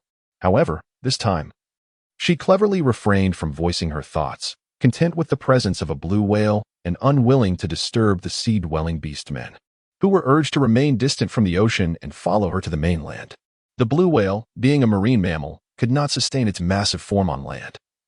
However, the transformation of Gong Yu into human form alleviated such concerns. "I want to forget," Shuo chuckled softly, whispering in his ear. Last night's memories were quite profound. Ji Liang could not help but pull her closer, pondering whether it was her romantic infatuation or his own that made this situation feel so excruciatingly difficult. Their lunch was light and refreshing. Shuo enjoyed a bowl of sweet millet porridge, 2 eggs, a corn cob, and a mango. The neighboring females, aware of Shuo's journey to Mermaid Island, had gathered some provisions for the males. Shan Man and Hizhu had also adorned themselves beautifully, sporting lovely beaded accessories and wearing newly purchased pastel garments. Ji Liang had transformed back into Gong Yu. In human form, Gong Yu's appetite matched that of the others. Once he finished his meal, the group set off towards the sea in high spirits. Gong Yu, despite his large beastly form, had only revealed it before Shuo and was reluctant to showcase it in front of others. Nonetheless, they were accompanied by a guard squad. which included a wide-mouthed dolphin beastman, who transformed to carry them. Gong Yu leaped onto the dolphin's back, with Su Qi, Ji Lu, and other guards following suit. Yizhu and Shan Man, on the other hand, hired other fish beastmen at the seaside to take them to Mermaid Island. The sun shone brilliantly today, and the sea breeze was gentle, creating a lively atmosphere in the waters, bustling with beastmen traveling to and fro to the island. After about half an hour, they spotted a small island in the distance, characterized by a mountain range running north to south, resembling a fish's tail, revered by the merfolk as a sacred island, where generations had settled. Before they could approach, various colors of merman males leaped from the water, welcoming the visiting females with enthusiasm. They displayed a spectrum of colors: red, orange, yellow, green, blue, indigo, violet, pink, white, and black, each varying in shades, with long, seaweed-like hair gliding gracefully through the water as they swam, creating elegant arcs and splashing upon landing. The fish scales shimmered brilliantly under the sunlight, dazzling in their vibrancy. The sandy beach of Mermaid Island was a rare shade of pale blue, where playful females and their young frolicked, while the males tended to a bonfire, grilling fish and shrimp nearby. As soon as Shuo arrived at the shore, a multitude of male merfolk gathered around her, showcasing their shimmering hair and elegant tails. To her, however, it felt more like a display of vain posturing. One could not deny the merfolk's striking beauty, each one exquisitely crafted. Yet they lacked the masculine allure that made Gong Yu's austere demeanor far more captivating. With a light chuckle, she refrained from outright rejection and merely gestured towards Gong Yu, saying, "Who among you can best him? Then I might consider." The beasts of this marine realm were well aware of the blue-eyed, white-furred aberrant cat that had been chosen by the beast god as the holy female, and they even knew of the beastly companions that surrounded her. To them, she was merely a tempting prize. Yet, Gong Yu's reputation was formidable. He was the living emblem of the gladiatorial arena. The merfolk, enamored with beauty and revelry, could hardly be oblivious to his identity. Some of the male merfolk, even those devoid of female counterparts, harbored ambitions to claim Gong Yu for themselves. Generally, the combat prowess of the merfolk was rather limited. They excelled in enchanting with their melodious voices, a tactic that proved ineffective against Gong Yu. He raised an eyebrow, wrapping his arm around Shuo's slender waist, and in a hushed tone, he inquired, "My dear, do you wish for me to triumph, or shall I hold back?" Shuo spoke solemnly. "Gong Yu, selecting a beast husband is an exceptionally serious and earnest matter. It pertains to the safety of every beast man in our family in the future. I do wish for a beast husband who possesses both beauty and formidable strength. He must not be merely a decorative figure, all talk and no action. Therefore, you must ensure that the standards are upheld." Gong Yu, observing the earnestness of the petite female, could not help but chuckle and nodded repeatedly. "All right. I assure you I will elevate the standards for beast husbands to the 11th or 12th level." How does that sound? He dared not make grand promises, for he had just advanced to the 10th level yesterday and had yet to solidify his realm, leaving him uncertain about the highest level of beastman he could contend with now. However, engaging in combat with beastmen of a level or two above him was not a daunting task. Satisfied, Shuo curled his lips upwards. Yet before he could utter a word, a masculine figure with a small braid interjected, expressing a desire to challenge. During his few days in Nanieching, Shuo had come to understand that although the city was near the coast, fierce aquatic beasts were scarce, predominantly gentle in nature. The environment was not particularly harsh, resulting in relatively low levels of the creatures. The highest rank belonged to the city lord, a 12th level white shark beastman. Thus, Shuo made his mate selection criteria clear to Gong Yu, confident that she would not find another beast husband within the entire Nanieching. However, he pondered why this particular male, with slightly wide-set eyes, pronounced bags beneath them, and towering stature, sought to join the fray.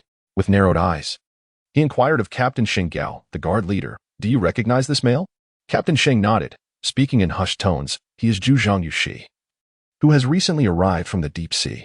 He is likely aware that Nanieching has resumed its bi-monthly blessings for females since spring commenced, thus seeking to select a mate." After Gong Yu withdrew from the competition, he had emerged as the undefeated beastman in the arena over the past few days. A 12th level beastman, in his beast form. He possessed 8 tentacles, each adorned with an array of additional appendages, nearly 100 in total. Anyone ensnared by him found it exceedingly difficult to escape. Moreover, he was ruthless.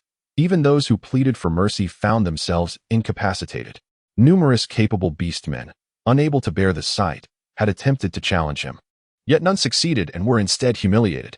Rumors circulated that even Gong Yu might not emerge unscathed against him.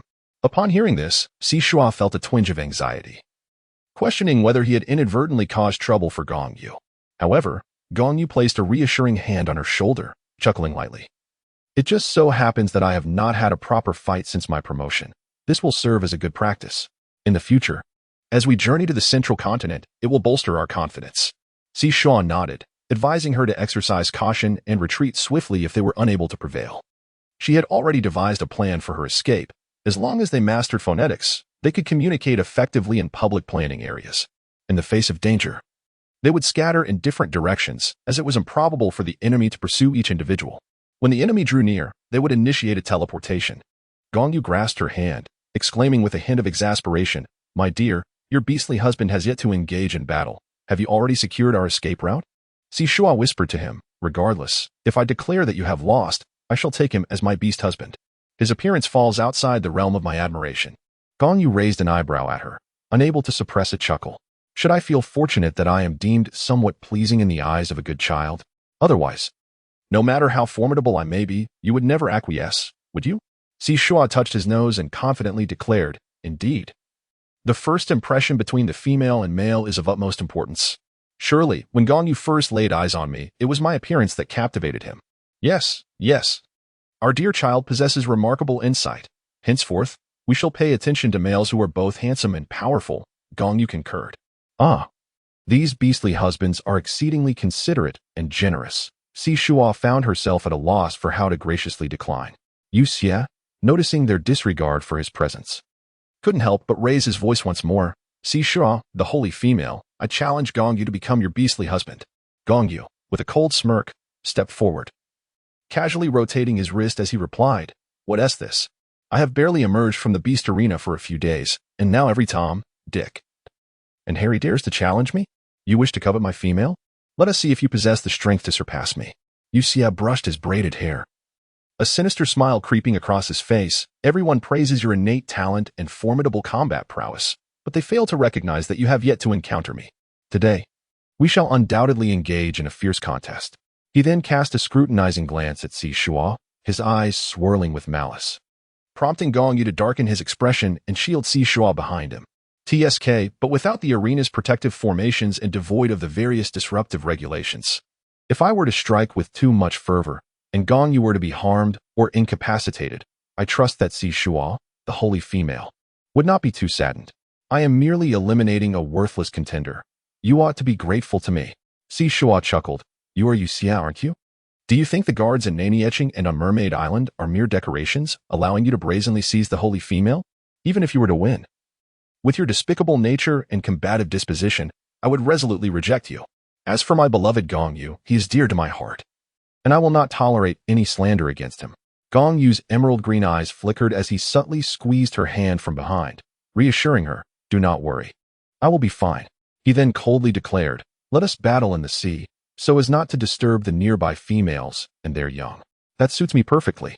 Yu Xie replied with a smile, "If you beg for mercy later," crying out, "Lord Yu Xie, I am willing to debase myself as a male slave to serve you, and the holy female Shuo, I might just spare your life." At this, the crowd collectively gasped. Gong Yu was strikingly handsome, and during the arena fights, many formidable males sought to overpower him. To be labeled a male slave was his greatest humiliation.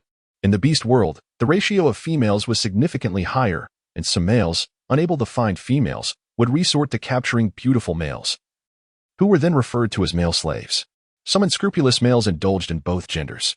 Gong Yu's expression turned icy, and he declared, "Cut the nonsense. If I do not flay you alive today, I shall never enter Nani Etching again." Yu Xie chuckled. "You look even more alluring when you're angry." TSK, TSK. The other beast husbands alongside Shuo are also quite handsome. I am eager to see how you all serve together. Before he could finish his sentence, Shuo, infuriated, raised his crossbow and aimed it at him. Gong Yu's gaze flickered, and he deftly harnessed the laws of time and space, causing the energy released from the crossbow to strike Yu Xie with incredible speed. The energy penetrated his skin and exploded within, severing one of Yu Xie's arms on the spot. Yu Xie let out a muffled groan, his expression darkening as he laughed sinisterly. "Little female, you are quite mistaken about our octopus beastmen. Our regenerative abilities are extraordinary, and I possess multiple brains and hearts in each of my tentacles. To think you could take my life with that, I fear it would barely tickle me. See, Shuo did not intend to take his life, otherwise she would have aimed for his heart. She spoke coldly. I am merely teaching you to respect others. Your thoughts are so misguided. It appears your mind is cluttered with conflicting ideas, to the point where you cannot even discern whether you favor the masculine or the feminine. At this juncture, she turned her gaze towards Gongyu. Gongyu, go and sever a few of his tentacles. Though his regenerative abilities are formidable, the tentacles that regrow will lack the perfection and strength of the originals. If we do not inflict pain and instill fear in him, he will think our city of Nani is a place where he can act with impunity. Gongyu patted her head. Don't be angry, my dear.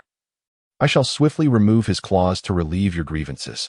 With that, he dashed toward the sea, while Yuxia transformed into a massive, grotesque, dark red octopus.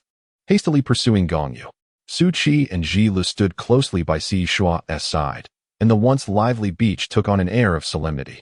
Recently, Yuxia had been exceedingly reckless. It seemed that in the makeshift homes along the city's edge, several males and females had gone missing in recent days, leading to widespread speculation about his involvement, though no one had witnessed it firsthand. I hope Gongyu prevails. He has never tasted defeat. Yet Yuxia possesses a combat power of level 12. His regenerative capabilities are strong, and with so many brains and hearts, he is nearly impossible to kill.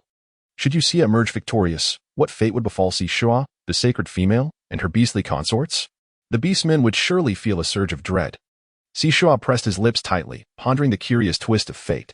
Gongyu had been battling in the arena for 5 years. It had never encountered such an adversary until he stepped out, only to face a vicious sea orc.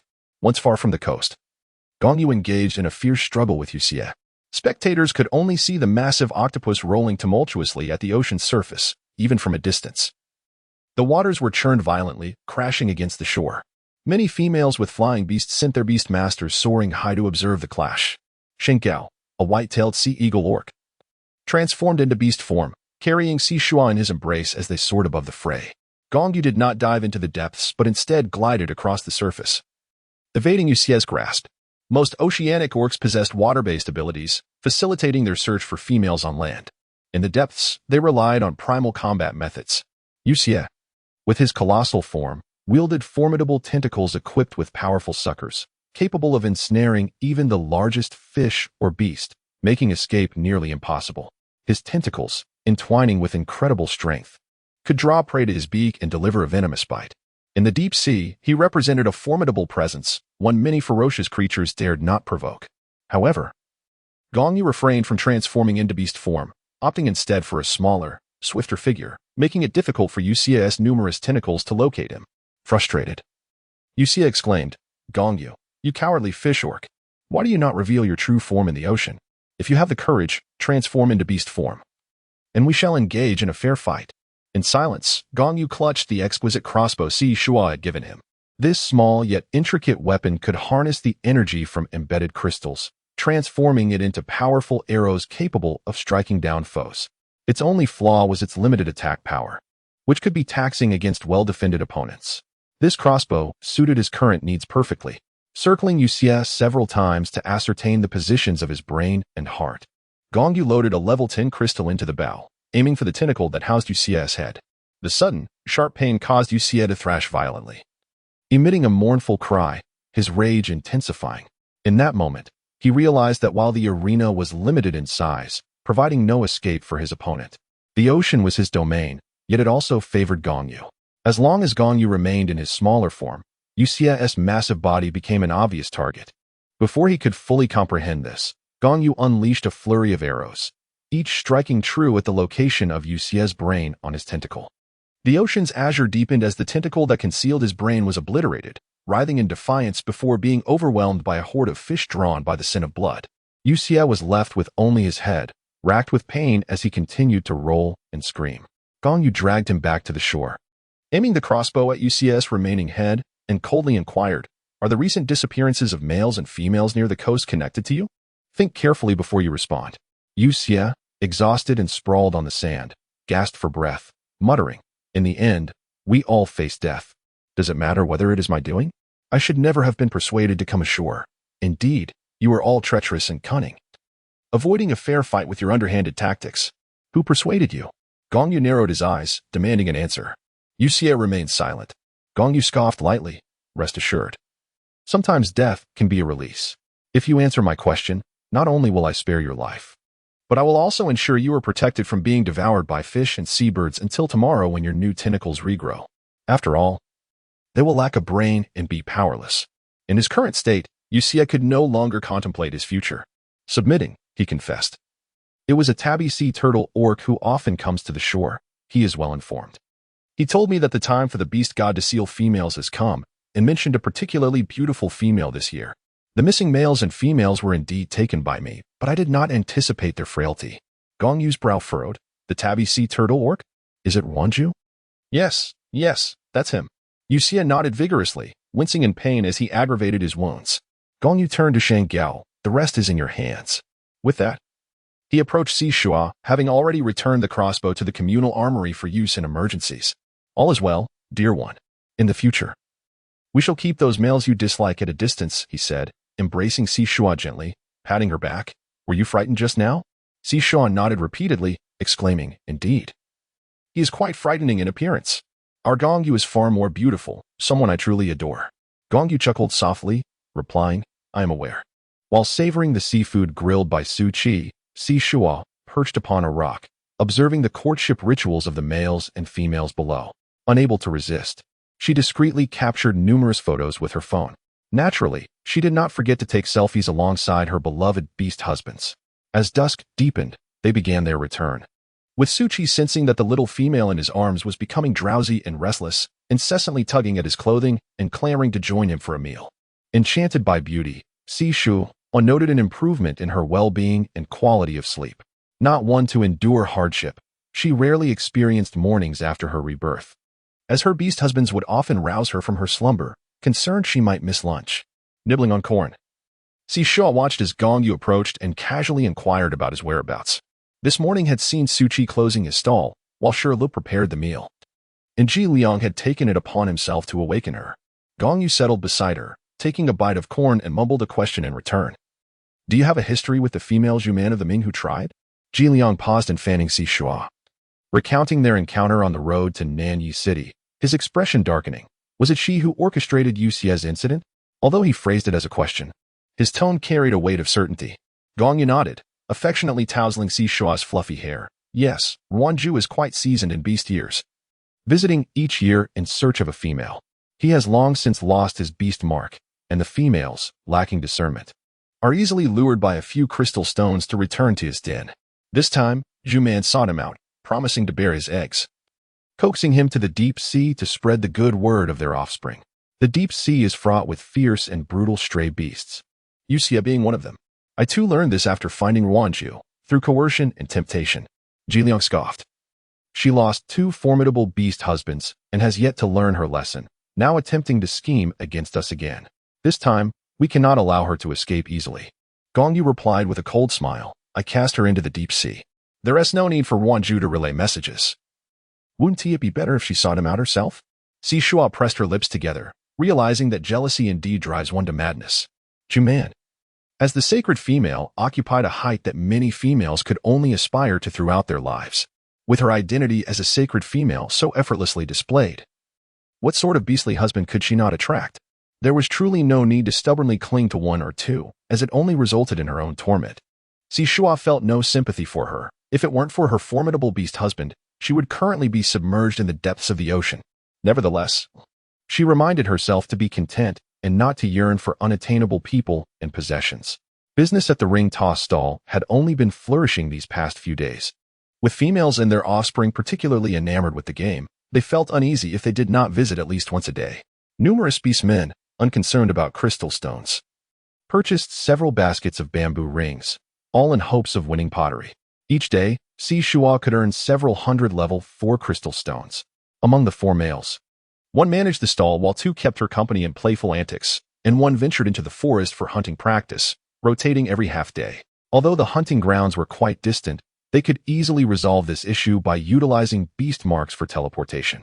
Whenever it was time to switch, Shuo would accompany one beast husband to the hunting site and return with another, thus saving them the daily travel time. The sunlight by the sea was particularly fierce.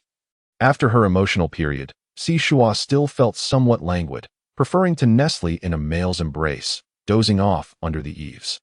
She indeed wished to organize the space within her Shumi realm and the areas allocated by the system.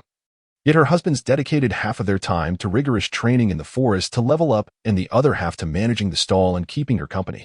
Shuo, unable to bear their exhaustion, typically obedient, refrained from causing any further disturbance. The potency of the cleansing elixir took them 3 full days to assimilate. After 7 or 8 days of fierce battles with ferocious beasts, Jilu advanced to a level 7 combat prowess, while the other 3 males stabilized their realms. Su Qi, Ji Liang, and Gong Yu, formidable in strength, honed their skills through experiences dancing on the precipice of life and death. Once their realms settled, they resumed their previous routine of accompanying her and managing the stall. Ji Lu, however, devoted the remainder of his time to enhancing his combat abilities in the forest, striving to attain level 8 prowess before departing from Nani City. Shuo had just exchanged several sets of planting tools from the spatial inventory, directing the beastmen to cultivate the public planting area. This expanse of land was divided, with half dedicated to fruit and the other half to vegetables, while a central plot was sown with floating wheat, corn, and rice. Surrounding this area, she cultivated various herbs. In recent days, she had not been idle. She meticulously compiled a list of tasks and was now systematically attending to each one. For every acre of land, she had prepared the necessary seeds and consulted the planning guide. At this point, she merely instructed, while the males, bare-chested and wielding tools, diligently toiled. Despite their inexperience in farming, they worked with efficiency and earnestness, turning the soil, sowing seeds, and watering the crops, each man responsible for a designated section, completing their tasks in just a couple of hours. After a refreshing slumber, Shuo awoke to find that the crops in the planting area had already sprouted, revealing a delightful layer of fluffy green. Each day, he diligently tended to them, watering in the morning and evening. As a water elemental, he released a rich essence of water, skillfully controlling its even distribution, allowing him to complete the task in mere minutes. Shuo gazed into the Shumi space, which was cluttered with an assortment of fruits and seafood, as well as a considerable number of ferocious beasts hunted by the beast masters. The items were haphazardly piled together. Each individual space merely consisted of goods packed into baskets, stacked layer upon layer. At this moment, they were in need of a stone or metal elemental practitioner. Ji Liang observed the little female's face contorting in distress and, with a gentle smile, pulled her into his embrace, hissing softly, "Little Shuo, do not forget that I possess ice abilities, which can form ice structures to help you partition your space. Once you find a stone elemental beast master, we can replace the ice blocks one by one." As Shuo's eyes sparkled with realization, she nodded repeatedly, "Indeed, how could I not have thought of that? Whether it is the Shumi space or our individual realms, time remains suspended. Whatever is placed within retains its original state upon retrieval, the heat and aroma linger. Even when hot dishes are set upon an ice shelf, they emerge with their warmth undiminished." With palpable excitement, she gestured to Ji Liang, illustrating the dimensions of the shelf she envisioned. The Shumi space was vast, akin to a standard playground enveloped by a 400-meter track, with a height reaching 10 meters. Can we construct a shelf 10 meters tall, perhaps with sliding drawers? Multiple specifications at such a height would undoubtedly compromise stability. But I can arrange them in a crisscross manner. In response to her specifications, Ji Liang commenced the creation of 2-meter-high, 10-meter-wide shelving units from ice, half of which featured drawers of varying sizes, while the other half consisted of open shelves. Once the first was completed, the subsequent constructions would prove to be a simpler endeavor. Shuo meticulously organized the fruits within the ice rack, categorizing them with great care and affixing labels to the drawers for ease of access. Meanwhile, Su Qi wielded his wind-based abilities to deftly handle the seafood without getting his hands dirty, preparing it for future culinary endeavors. He meticulously removed the scales from the fish and the shells from the shrimp, drying and grinding them into powder, which he stored in ceramic jars. Each of their respective spaces featured a wall-mounted shelf with drawers, complemented by additional shelving units. With the division provided by the ice rack, the efficiency of space utilization significantly improved. Yet, the fruits, seafood, and the meat of formidable beasts they had previously gathered only filled 3 rows of the shelves within the Shumi space. One day, as Shuo directed Gong Yu in the preparation of sausages using marinated long-toothed pig meat, a knock echoed at the door, accompanied by a familiar voice. "Shuo, are you home?" How wonderful! I arrived in Nani etching and heard you were alive and have become a saintess. I am overjoyed. Gongyu raised an eyebrow, silently inquiring, who is this? With a sulky expression, Shuo silently replied, my half-sister, Yu Jiao. Gongyu let out a cold laugh as he tidied up and proceeded to open the door. Yu Jiao, eagerly peering at the door, saw it crack open and caught a glimpse of the tall, robust figure standing outside. A flicker of delight passed through her slightly lowered eyes as she lunged forward into the room. Unfortunately, Gongyu sidestepped, and before she could crash to the ground, Liwa caught her in the nick of time. Shuo had already returned to his residence, guiding Su Qi to Shile's side before bringing him back home. Their teleportation could occur within a 10-meter radius of their target, allowing them to choose their landing point. Recently, Shile had undergone intense training, finding only brief moments of rest while accompanying Shuo, as the remainder of his time was devoted to battling formidable beasts. After nearly a month in Nani City, having faced life and death situations, he finally achieved a breakthrough to level 8, and these past few days had been spent stabilizing his newfound power. Hello, are you Shuo's Beastmaster? Asked Yu Jiao, her cheeks flushed with a mix of excitement and envy as she gazed at the strikingly handsome male before her. Her inner resentment was on the verge of overflowing. Initially, she had joyfully accompanied the Runi tribe, traveling alongside several others to Nani City, harboring dreams of finding a few level 8 or even 9 Beastmasters, and even being chosen by the Beast God as a saintess. However, upon her arrival in the city, while waiting for her tribe to secure accommodations, she overheard others mentioning Shuo's name. The equally inquisitive Imei eagerly pressed the Beastmen for information. The gossipy Beastmen, recognizing her as an acquaintance of Shuo, warmly divulged everything they knew. How Shuo had taken Gongyu as his Beastmaster, along with a detailed account of Gongyu. How Shuo had set up a popular ring toss stall, which had drawn considerable attention. And how Shuo had become a saintess, despite the numerous distinguished beastmen who had offered their services only to be turned away. Each revelation sent shivers down Imei's spine, yet they were dire news for Yu Jiao. How could it be? Wasn't Shuo's reproductive capability bestowed upon her by his mother? How could he still become a saintess? Gongyu cast a sidelong glance at the several beastmasters behind Yu Jiao, a sardonic smile gracing his lips. Is there something you need?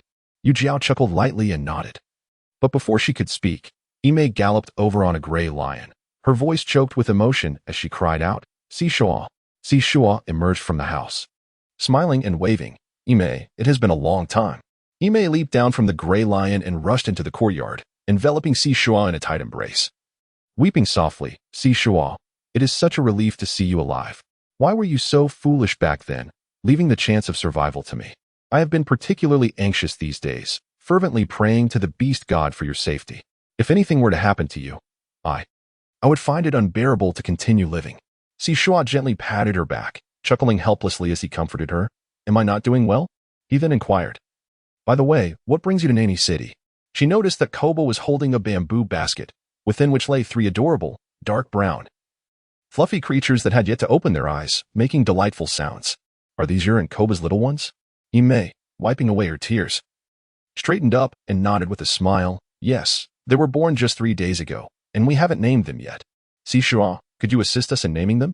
In their culture, names accompany orcs for a lifetime, and apart from their parents and the high priest, only their benefactors possess the privilege to bestow names. The naming process itself is regarded as a form of blessing.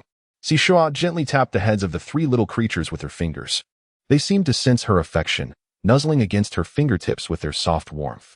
I wish for them to navigate through life safely and healthily. Let us name them Songyang, Songming, and Songtai. As soon as her words fell, a faint glow emanated from the foreheads of the 3 little ones. Shuo was genuinely delighted and bestowed upon them 3 plump whips.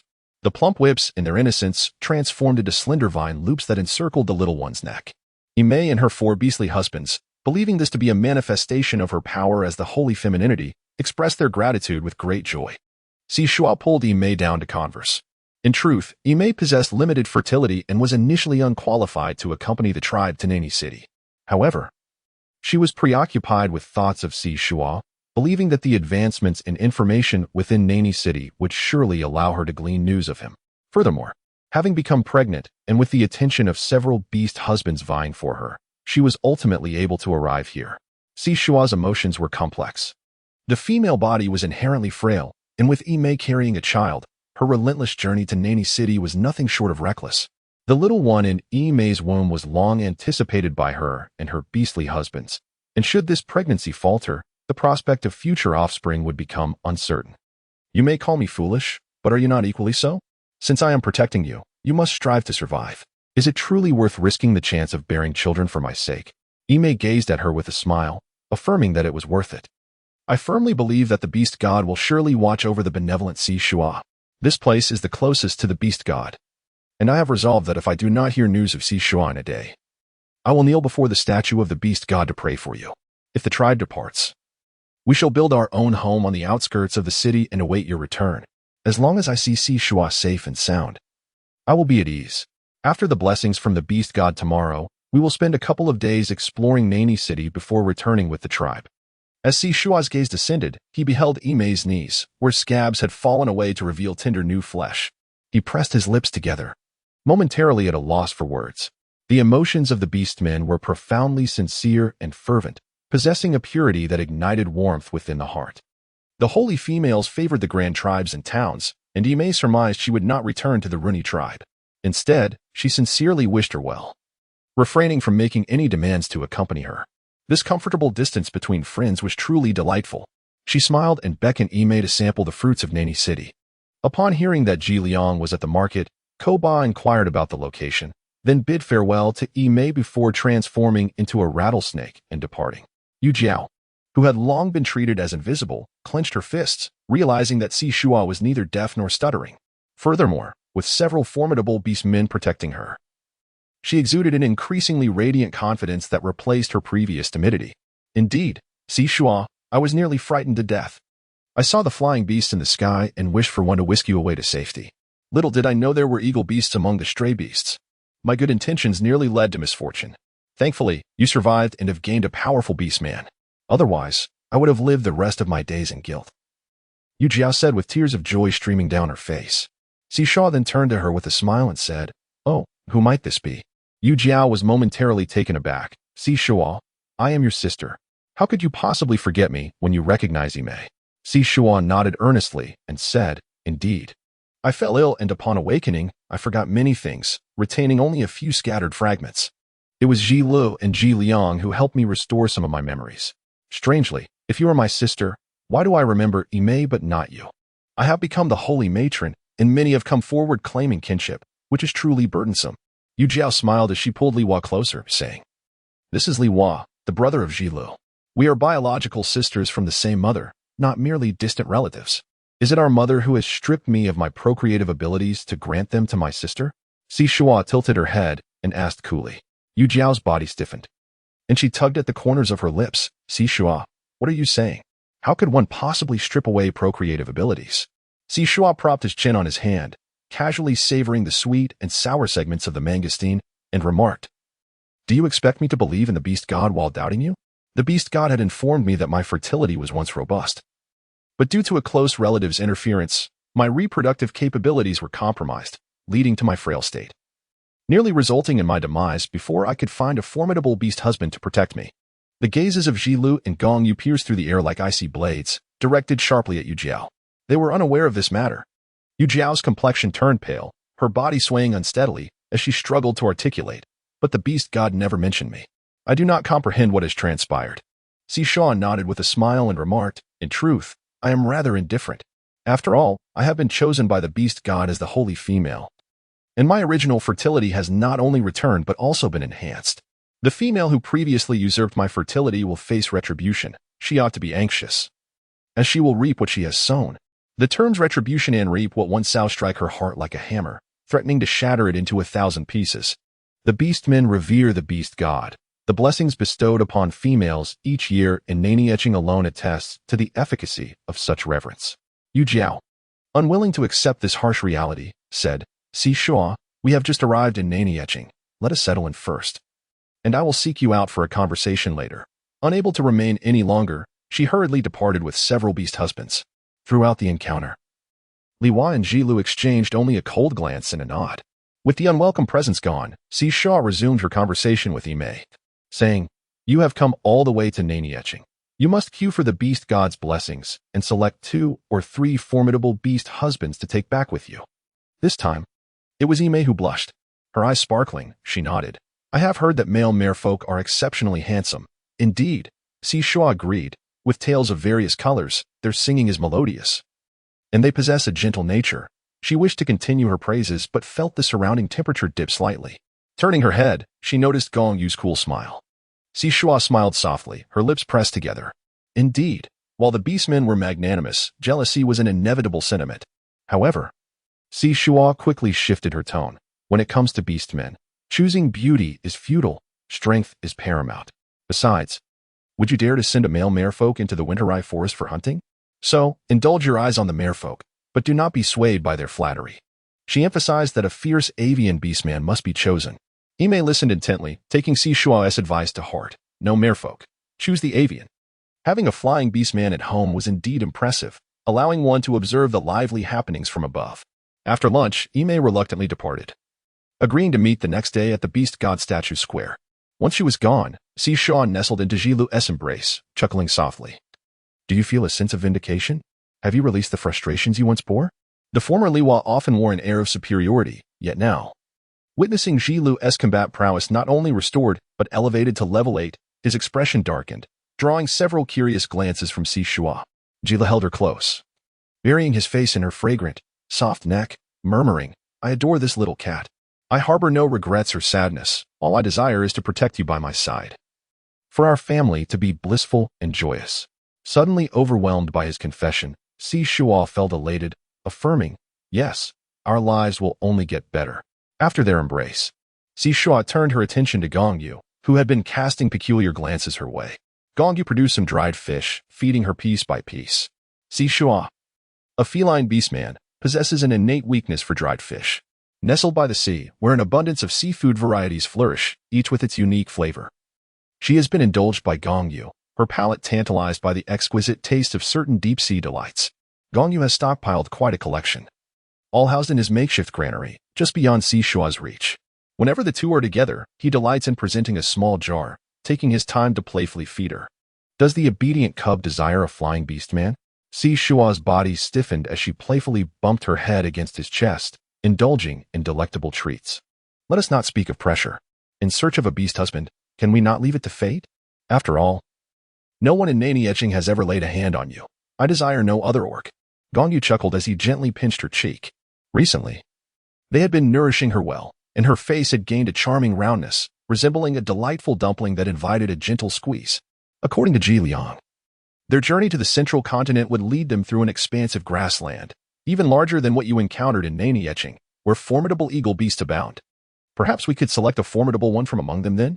Shuo hummed in agreement, feeling a complete assimilation into her surroundings. With not a single thought of resistance arising within her, she found the majestic eagles of the grasslands to be quite impressive. The harmony among her beastly husbands was remarkable. Their coordination in attending to her needs was seamless, devoid of any familial discord. Each day was filled with joy and busyness, leaving her untroubled and maintaining a positive outlook. Gradually, she embraced the lifestyle of the beast world, where multiple husbands collectively safeguarded their home, striving for happiness and stability. The following morning, Shuo was gently roused from her slumber by Su Qi, who urged her to wash up. In the planting area of their space, time flowed swiftly, devoid of day and night or the changing seasons. Within just half a month, all the crops had gradually reached maturity. Shuo has finally embraced a life where staple foods are plentiful. In the morning, he indulged in 2 generous pieces of sweet and tender brown sugar-steamed cake, accompanied by a fist-sized quail egg, a plate of pickled cucumbers, and a bowl of corn porridge. By the time they arrived at the square, it was already teeming with a bustling crowd. From a distance, Ime stood in line, waving at Shuo. Shuo smiled and waved his hand, noticing Yu Jiao turning her head as well, revealing a faintly cool smile reminiscent of Gong Yoshue. A chill enveloped Yu Jiao, her lips pressed tightly together. Her hands clasped over her chest as she fervently prayed that the beast god would choose her as the holy matriarch, ensuring that she would not be overshadowed by Shuo. To this end, she was willing to bear child after child, dedicating herself to the prosperity of the beast men. Shuo's gaze wandered, settling upon the solemn statue of the beast god, as she silently called out, O beast god, revered deity. The statue remained utterly unresponsive, unperturbed. She continued, O esteemed beast god, I wish to lodge a complaint. My half-sister, Yu Jiao, once utilized my mother to strip me of my fertility. Now, I seek to bestow this once-taken ability upon Imei. I believe that Yu Zhao's character is lacking. No matter how many offspring she bears, if they are poorly raised, they will not contribute to the advancement of our beastly realm, but rather become potential sources of societal instability. Such selfish and malicious behavior must not be tolerated. Otherwise, should other females imitate her, the consequences would be dire. Shuo gazed at the silent statue of the beast god, a faint smile gracing his lips. If you cannot deliver justice on my behalf, I shall take to the stage shortly to expose the wrongdoings of Yu Zhao and my mother. I cannot allow them to continue their mistakes, making more females mere stepping stones for others. The beast god sighed helplessly, responding, "Dear young one, the realm of beasts is not merely a matter of black and white. While I am indeed the beast god, it does not mean I can oversee every single affair." Shuo's voice was soft and gentle. "Who allowed her to brazenly approach you? I am your personally appointed holy maiden, akin to a cherished daughter. The new favorite you hold dear. Are you not willing to defend me and seek justice on my behalf? Do you truly believe this is acceptable?" The logic seems sound. Yet the connections drawn make the beast god feel as though, if he does not take action, he will be akin to a stepfather. Yet, he is not her father at all. "Are you certain you wish to relinquish the ability to bear children?" Shuo replied, "I am not a sow. How could I keep producing endlessly? The fertility I possess is more than sufficient. We emphasize quality over quantity in our breeding practices. Each of our beastmen typically has 1, 2, or 3 offspring, and nurturing them well is considered a great virtue. Imei is an admirable female, and her beastmen are commendable as well. Would it not be more advantageous to bestow her some blessings rather than expecting me to bear more?" The beast god fell silent for a moment, then consented. Disregarding the ambitions of this unmotivated saintly female, having reached an understanding with the beast god, Shuo felt unburdened, leisurely seated atop Jiliang, indulging in snacks while observing the festivities. Numerous tribes, having completed their spring hunts, gradually arrived with their females, and this time, the number of females queuing was greater than in previous occasions. The Luni tribe sent over 20 females, who lined up early, and it took about 10 rounds before it was their turn. Imei and Yu Zhao ascended the platform together. After the high priest granted blessings, it was not long before a faint, interwoven cocoon of white light enveloped Imei. The crowd below erupted in excited cheers, proclaiming that the saintly female had once again been chosen by the beast god. The beastmen of the Luni tribe rejoiced, for their tribe had produced a saintly female, which would undoubtedly attract many powerful males. The strength within the tribe could, in turn, entice fertile females to join. It can be said that a saintly female has the potential to elevate a medium-sized tribe. In contrast, Yu Zhao felt not the refreshing comfort of blessings, but rather an overwhelming fear of deprivation. Despite her internal trepidation, she dared not betray any emotion on her face. However, Shuo, in such a solemn setting, lazily called out, "My dear sister Yu Zhao, why is there no radiant blessing from the beast god upon your head? TSK, your complexion is so pale. Could it be that our mother has taken away my fertility and bestowed it upon you instead? The beast god must not favor you, hence retracting such abilities and perhaps even detesting the idea of granting you blessings. Otherwise, this makes no sense." Yu Zhao clenched her fists, took a deep breath to steady her emotions, and with a wounded expression, replied, "Shuo, do not speak nonsense. I am aware that you do not favor me. I have always outshone you since childhood. But you cannot resort to underhanded tactics while I am being blessed, can you? You are now a saintly female. Why can you not grant me even a sliver of mercy?" With a light chuckle, Shuo remarked, "Yu Zhao, do you still dare to distort the truth in front of the beast god? Your fertility has now returned to its former level. And were it not for my concern that more exceptional beastmen might fall under your spell, I would not bother with you at all. Regardless of the process, the fact remains that the beast god has deemed me the holy female, while you are denied his blessing. TSK. I wonder how many of the numerous females are despised by the beast god." The beast men below nodded in agreement, pondering what methods could possibly sway the beast god. He is wise, fair, and just, and surely this female must have committed some wrongdoing to incur his disdain, thus rendering her unworthy of his blessings. It is likely that before the blessings conclude, the name Yu Zhao will be known throughout the entirety of Nani City, leaving no male foolish enough to accept her as their mate. Observing the scene, Shuo fell silent, while Yu Zhao was filled with both fury and urgency, her heart gripped by profound fear. To her, the loss of her fertility was a devastating blow to her vanity. The mere thought of her offspring being mediocre, or worse, her inability to bear many children in her lifetime, caused her to faint from anger. Meanwhile, as the holy light around Imei dissipated, she excitedly bid farewell to the high priest before leaping onto Koba, directing him to push through the crowd towards Shuo. Upon reaching Shuo, Imei trembled slightly, placing one hand over her heart as she deeply bowed. "Holy female Shuo, I too have become a holy female," she declared, "and I wish to pledge my life to follow you." The beast god granted her wish, declaring that all the offspring she bore henceforth would be guardians of the progeny of holy female Shuo. She then revealed her right arm, upon which glowed a white cat beast mark with vibrant green luminescence. The sight of this beast mark immediately kindled envy in the eyes of Ji Liang and several others nearby. Shuo was momentarily taken aback. "Imei, why must you go to such lengths?" She had not anticipated that the original owner's fertility was so exceptional, and combined with Imei's, it had astonishingly reached the level of a sacred female. With a light laugh, Imei replied, "In the past, my existence was monotonous, akin to that of the other females in our clan, merely echoing the lives of the previous generation. However, upon encountering you, my world suddenly burst forth with color and joy. Even the simplest meals became imbued with flavor. I hold deep affection for you, but as a female, I can only be your friend.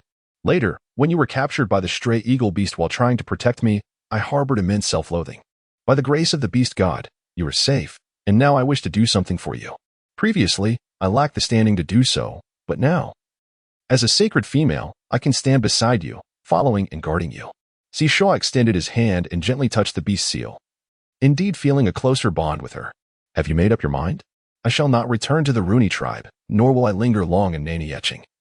The dangers we may encounter in the future are utterly unpredictable." Imei nodded vigorously. "Wherever you go, we shall follow. Initially, we will strive not to be a burden to you, and once we gain the capability, we will be better able to protect you."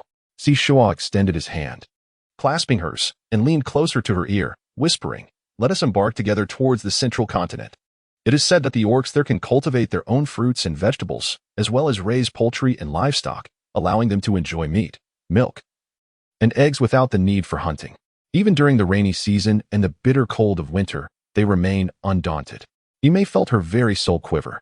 She was merely an ordinary female from the Looney tribe, yet now she had become a sacred female. Following Shuo to the central continent, a place yearned for by all the orcs south of the Winter Yi Forest, yet seemingly unattainable. After all, the Winter Yi Forest is vast, stretching far and wide. To reach the central continent, one must traverse through it. Orcs only dare to venture deep into the forest during the spring hunt, and it takes several tribal groups gathering together to muster the courage to reach the market on the other side to exchange for valuable goods. Moreover, it is said that besides the Winter Yi Forest, they must also navigate through the equally expansive and perilous grasslands, deserts, and plateaus. One cannot help but wonder if they will arrive safely before the next rainy season descends. "Very well, let us go together," Imei declared earnestly, her eyes sparkling with excitement as she held Shuo's hand. "However," she added softly, "before we set off, I must first seek out 2 or 3 formidable beastmen." Now that she was a sacred female, she could choose any male of any rank. Shuo linked his arm with hers as they walked outside, offering his insights with a sense of purpose. "You must visit the Colosseum, where many formidable warriors among the beastmen showcase their prowess. Beyond physical strength, it is essential to evaluate their character. Despite the constraints of the beast mark, the temperament and integrity of the beastmen have a profound impact on the legacy of their offspring and their future interactions with the world, all of which are intricately tied to survival." Imei listened intently, smiling as she replied, "All right, once I find a male, I will bring him to you first." Shuo hurriedly shook his head, expressing his discontent. This was not appropriate. It was Imei who was selecting the beast husband, not her. It would be her who would share her life with them, and the choice of a beast husband was largely dependent on chemistry. Gongyu then suggested. During his years guarding the arena and Nani etching, he had come to know several powerful and reputable orcs. Among them was one with exceptional combat prowess. However, he bore facial scars and was a white-haired ape beast from Panzhou, which did not endear him to females. He had remained single for 2 years. Imei felt a twinge of anxiety upon hearing this. "Shuo, would a level 9 male truly choose me? What if he bullies my other beast husbands?" Hearing her concerns, the 4 beast husbands, who had been apprehensive about her ascension to the status of a holy female, wore faint smiles on their faces. Shuo could not help but chuckle, recalling the words spoken to him in the past. "Do not concern yourself with anything. Allow the beast masters to deliberate amongst themselves. They are indeed your beast masters, sincerely looking out for your well-being, and they shall not overstep their bounds. Ime nodded. Then I shall go and take a look. Ji Liang grasped Shuo by the nape of his neck, pulling him closer. Little Shuo, it seems that a trading caravan bound for the central continent has recently been formed. Shall we go and observe? Hiss. While he could tolerate competing for affection with his partner, as they collectively safeguarded the little female, the introduction of another female who diverted a significant portion of the little female's attention had stirred some anxiety among the beasts. Shuo nodded and turned to Ime, saying, Ime, you are now the holy female. The city of Nani has assigned you a guard. No one will coerce you into taking a beast husband. Take your time in choosing. Do not solely prioritize combat prowess, but consider various aspects and heed the opinions of your other beast husbands as well.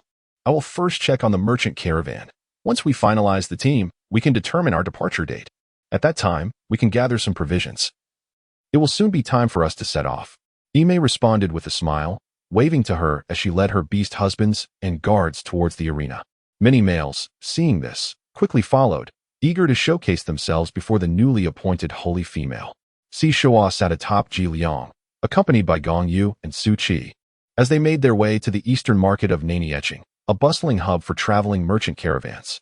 Numerous solitary orcs opted to pay with crystal stones to join these merchant groups on their return to the tribe or to their chosen destinations, while others entrusted their goods to the merchants for transport. Upon arriving at the market entrance, several orcs cheerfully greeted Ji Liang, exclaiming, Lord Ji Liang, you have arrived. We heard you are no longer leading the expedition and have found a precious little female to protect. Is this your little female? Indeed, she is quite beautiful. Lord Ji Liang has always had discerning taste. Who would have thought that the aberrant feline female would be chosen by the beast god as the sacred female? They inquired if Ji Liang had come for any particular purpose. Ji Liang smiled and responded to each greeting, effortlessly conversing as he walked, a testament to his popularity. Shuo gazed at Ji Liang, who appeared unusually diligent today, with a smile that radiated pride and satisfaction, for he was indeed her beast husband. Ji Liang approached a grand stone dwelling, where the leader welcomed him with hearty laughter. Ji Liang, it has been far too long. Shuo greeted, Holy Matriarch, Gong Yu. And Su Qi, greetings to you all. Ji Liang and Gong Yu were renowned figures in Nani City, and with Shuo now recognized as the Holy Matriarch. Su Qi had also gained considerable notoriety.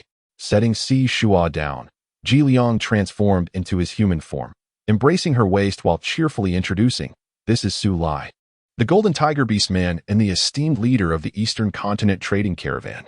Before I embarked on organizing the Dark Crows, I spent 3 beast years within this caravan. Su Lai is, in a sense, my mentor. Shuo and the other 2 greeted the esteemed leader Su Lai. Su Lai waved his hand modestly, saying, I am unworthy of such praise. The reputation of the Dark Crow of Ji Liang far surpasses ours in the Eastern Continent. He invited them to sit in the stone house, where several orcs had already brought forth an array of fruits, nuts, pastries, and tea. Ji Liang leaned in to whisper to Shuo, this is the customary hospitality of distinguished families in the Central Continent, a standard for entertaining honored guests. Shuo nodded, his eyes glimmering with a hint of brilliance. System, are there any other traversers in the Beast World continent? The system responded, rest assured, host. There are none. The vast universe is divided into myriad grand worlds, each of which encompasses 1,000 middle worlds, and each middle world contains 1,000 small worlds. The sheer number is ample enough for each fortunate host to enjoy their own unique small world. An excess of traversers would disrupt the stability of the dimensional realms. With a sense of relief, Shuo felt assured, as long as there were no other time travelers like herself, all the skills she had acquired could seamlessly be transferred to the beast god. After exchanging pleasantries, Ji Liang articulated the purpose of his visit. Master Su, we wish to accompany your Eastern Continent merchant caravan to the Central Continent.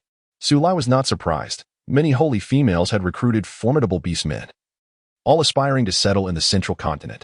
After all, the living conditions there were quite favorable.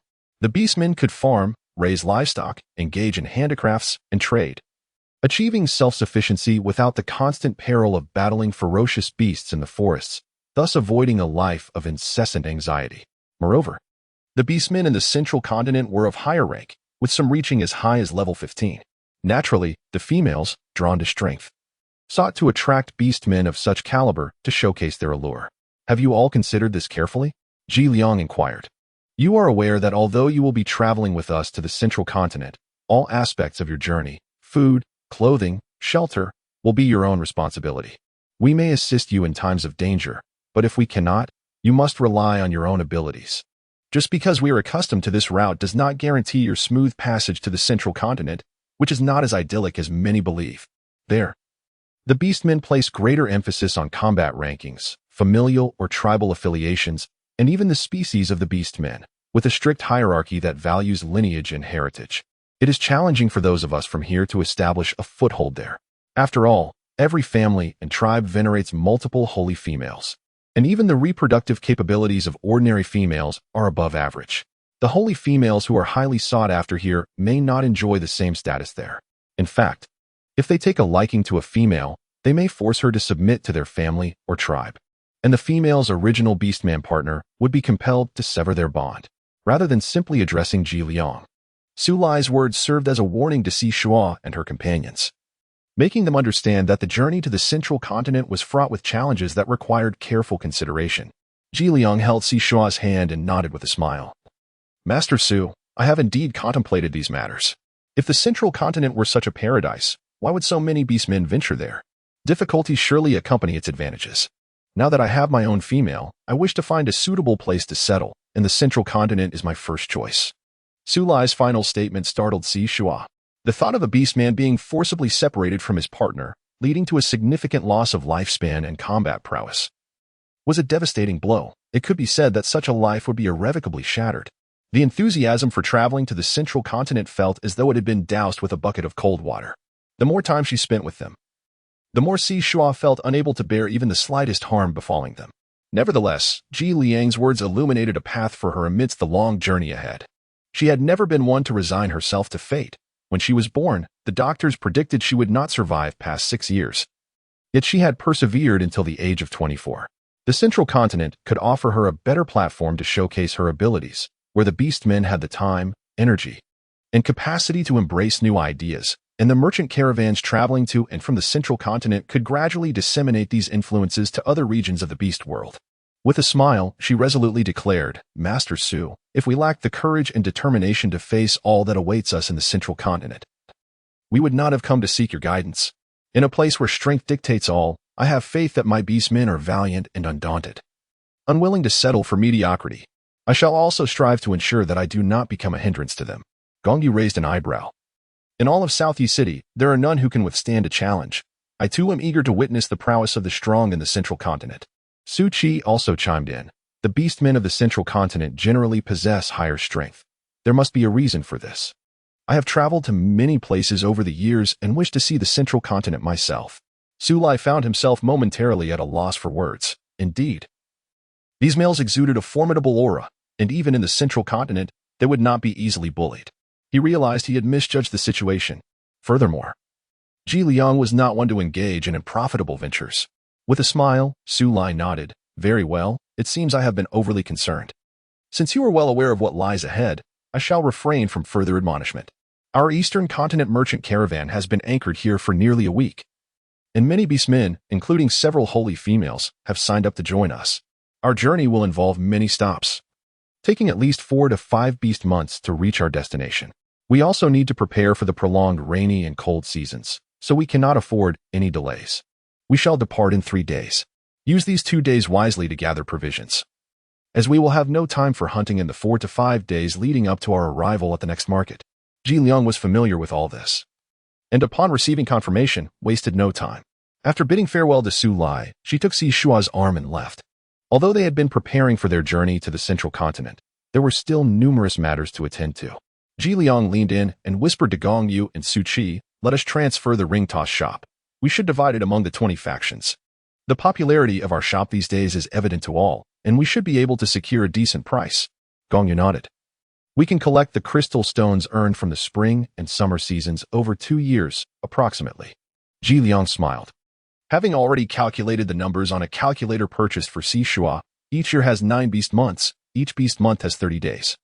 And at a rate of 700 level 4 crystal stones per day, that amounts to a total of 378,000 stones. However, we will ask them to round it off, with each faction contributing 20,000 level 4 crystal stones in exchange for a stall.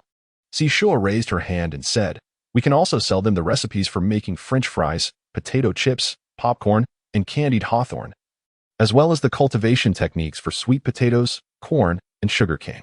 Each faction would provide 50 level 10 crystal stones. It's quite a bargain, isn't it?"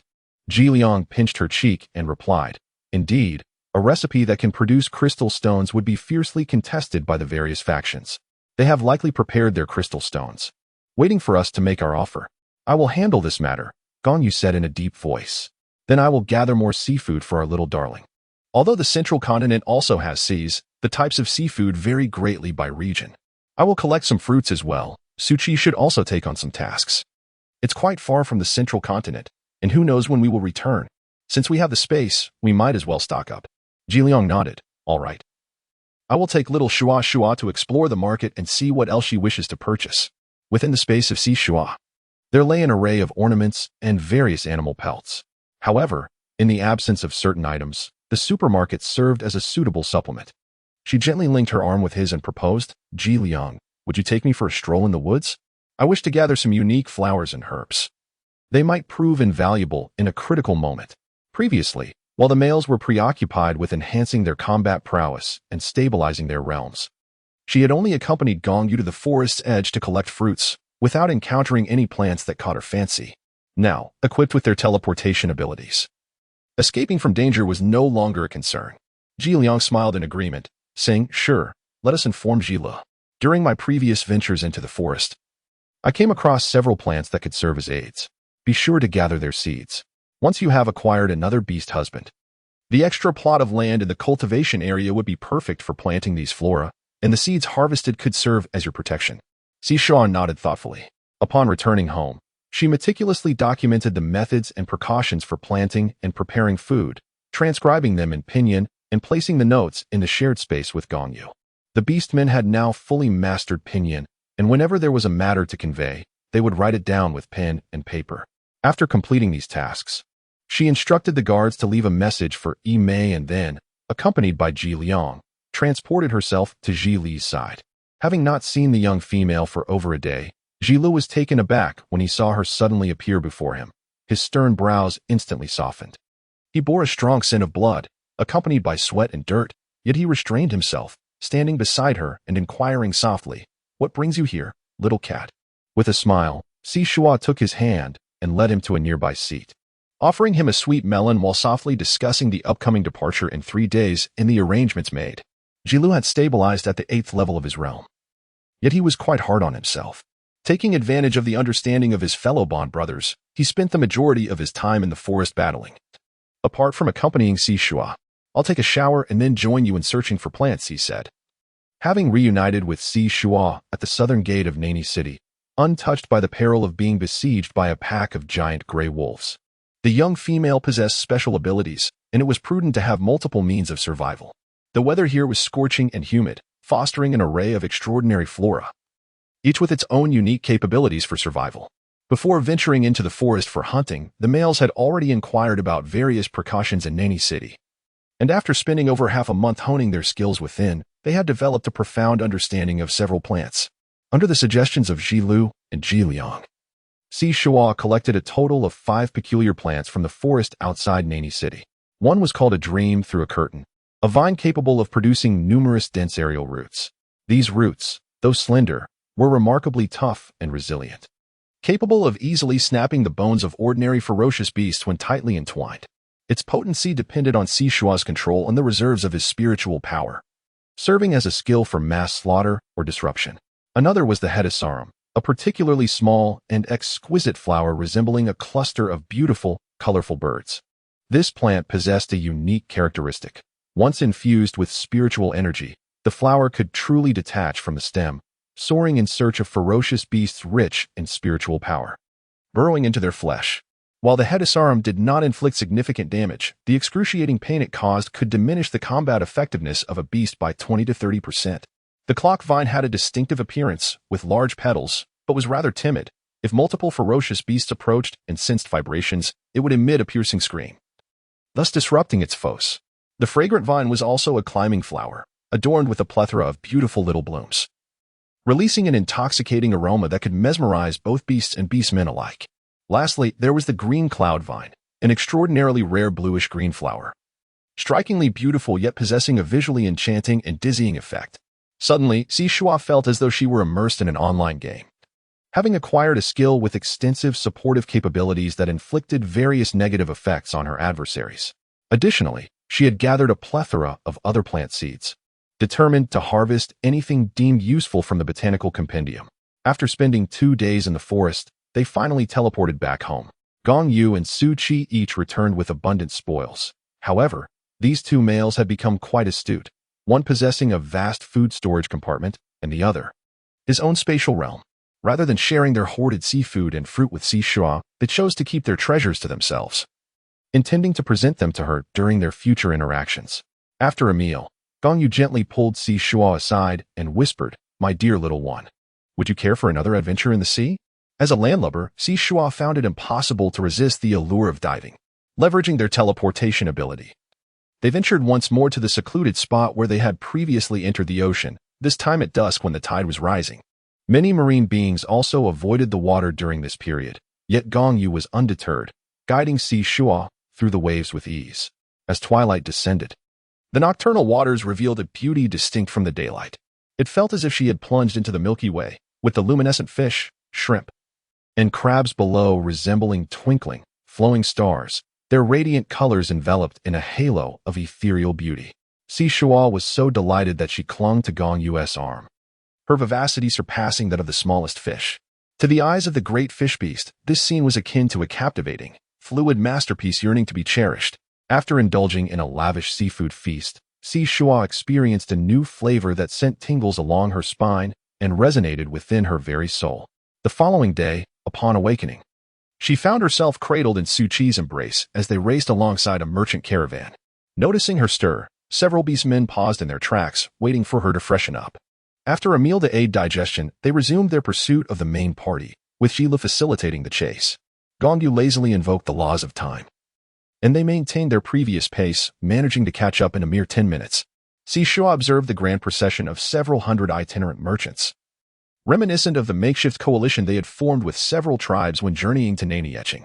However, the number of females in this caravan was relatively sparse, with half of them being sacred females. The males possessed an average strength level of 8 or above. Ji Liang, standing beside her, elucidated. The Eastern Continent's merchant group originally comprised around 160 to 70 orcs, renowned for their formidable prowess and extensive combat experience. Initially, in their quest to establish a trade route connecting the southern and central continents, they suffered the loss of over 100 highly capable warriors. Although their current path is fraught with peril, it remains within their capacity to manage. This time, over 200 orcs have chosen to accompany them to the various tribes. And akin to our own aspirations, there are more than 180 sacred females and their orc partners desiring passage to the central continent. He added with a hissing chuckle, including you and Yimei, there are a total of 11 sacred females. Surprised, Shuo blinked. Encountering even 1 or 2 holy females was a rare occurrence, let alone in the city of Nani, where the number of holy females scarcely exceeded 30 or 40. This was during a warm season when everyone ventured out, gathering in Nani City, hoping to attract 2 or 3 more beastmen. It seemed that their aspirations were quite grand. Among all the holy females, the number of beastmen surrounding the kitten was the least.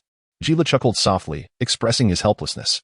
Within the merchant caravan, many males retained their beastly marks and were already restless, had it not been for the restraint imposed by Ji Liang and Gong Yu. There would surely have been considerable turmoil. These two held significant renown in the beast world of the southern continent, not due to their combat prowess, but rather due to one being cunning and the other ruthless. Countless high-ranking warriors had suffered losses at their hands. As these losses accumulated, their reputations inevitably grew more exaggerated, especially since Ji Liang had once been part of the eastern continent's merchant caravan. The beastmen within the merchant group often danced on the brink of life and death. Yet they also possessed the acumen of traders, adept at seeking profit while avoiding harm, thus steering clear of direct confrontations. Shuo turned his head to glance at his large black snake, a smile gracing his features as he gently caressed the approaching serpent's head. I can accept that Ji Liang has summoned considerable courage. Indeed, he is exceptionally skilled at charming others, and I found myself unable to resist. However, thanks to his training, My mindset has greatly improved. It is quite challenging for an ordinary beast man to capture my heart. Several males let out a sigh of relief. They desired to cultivate more bonded brothers. Yet they, too, harbored pride and were not particularly outstanding males, requiring ample psychological preparation to accept such changes. Fortunately, the young female was remarkably clear-headed in this regard, displaying far less urgency than they did. Shuo gazed curiously at Ime, who was seated upon the back of the gray lion ahead of the group, and inquired, "How many beastmen has Ime recruited? What kinds of beastfolk are they? And what are their combat capabilities?" Suchi replied, "Two have been acquired. One is Rongji, an 8th-level gold-type white-tailed sea eagle. The other is Panzhou, a 9th-level wood-type albino 8 beastman." Shuo couldn't help but chuckle upon hearing this. Was time truly so pressing that she had indeed recruited the seabird beastman and the leucistic 8 beastman? This little female was genuinely endearing, evoking both affection and a hint of sympathy. Although Ime was surrounded by 6 beast husbands, only these 2 possessed real combat prowess. The other 4 were 2 level 3 and 2 level 4, merely filling numbers on the journey to the central continent. When faced with formidable ferocious beasts, they lacked the capacity to fight back. Ji Liang's hissing made it clear that he understood the little female's concerns.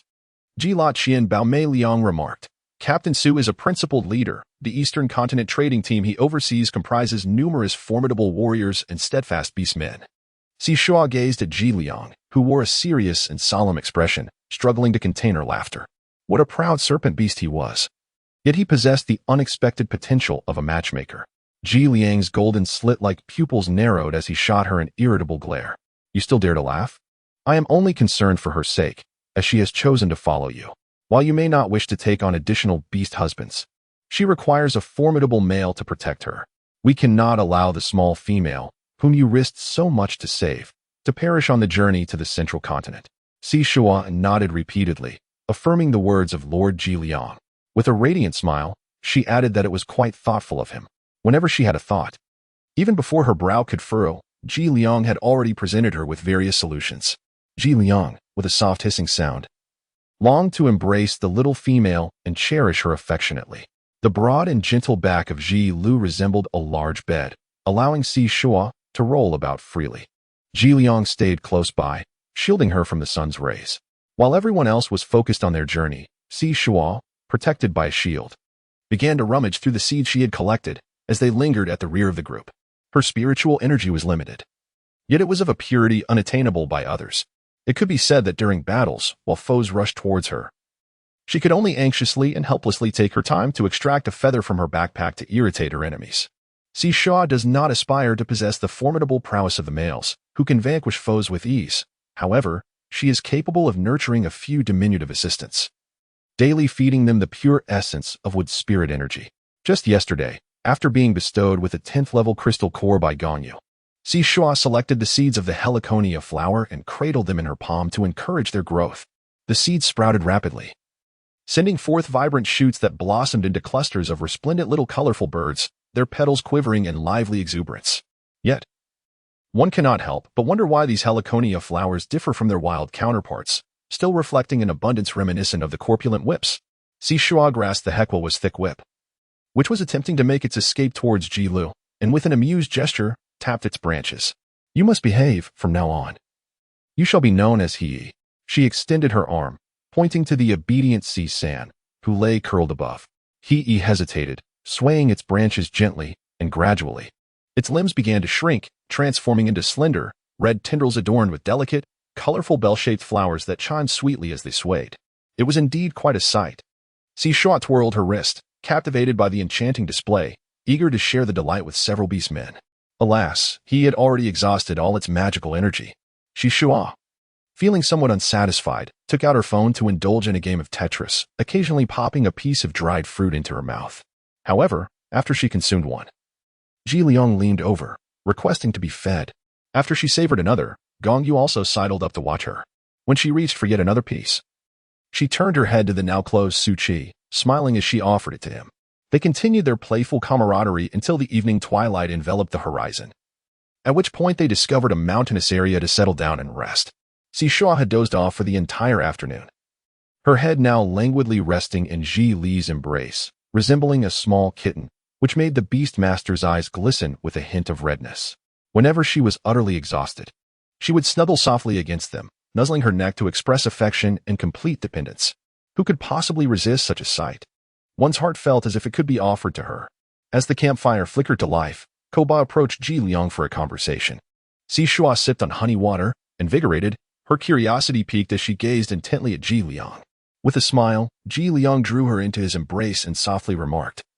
Koba inquired about which formidable male warriors within the Eastern Continent's merchant caravan are worth courting.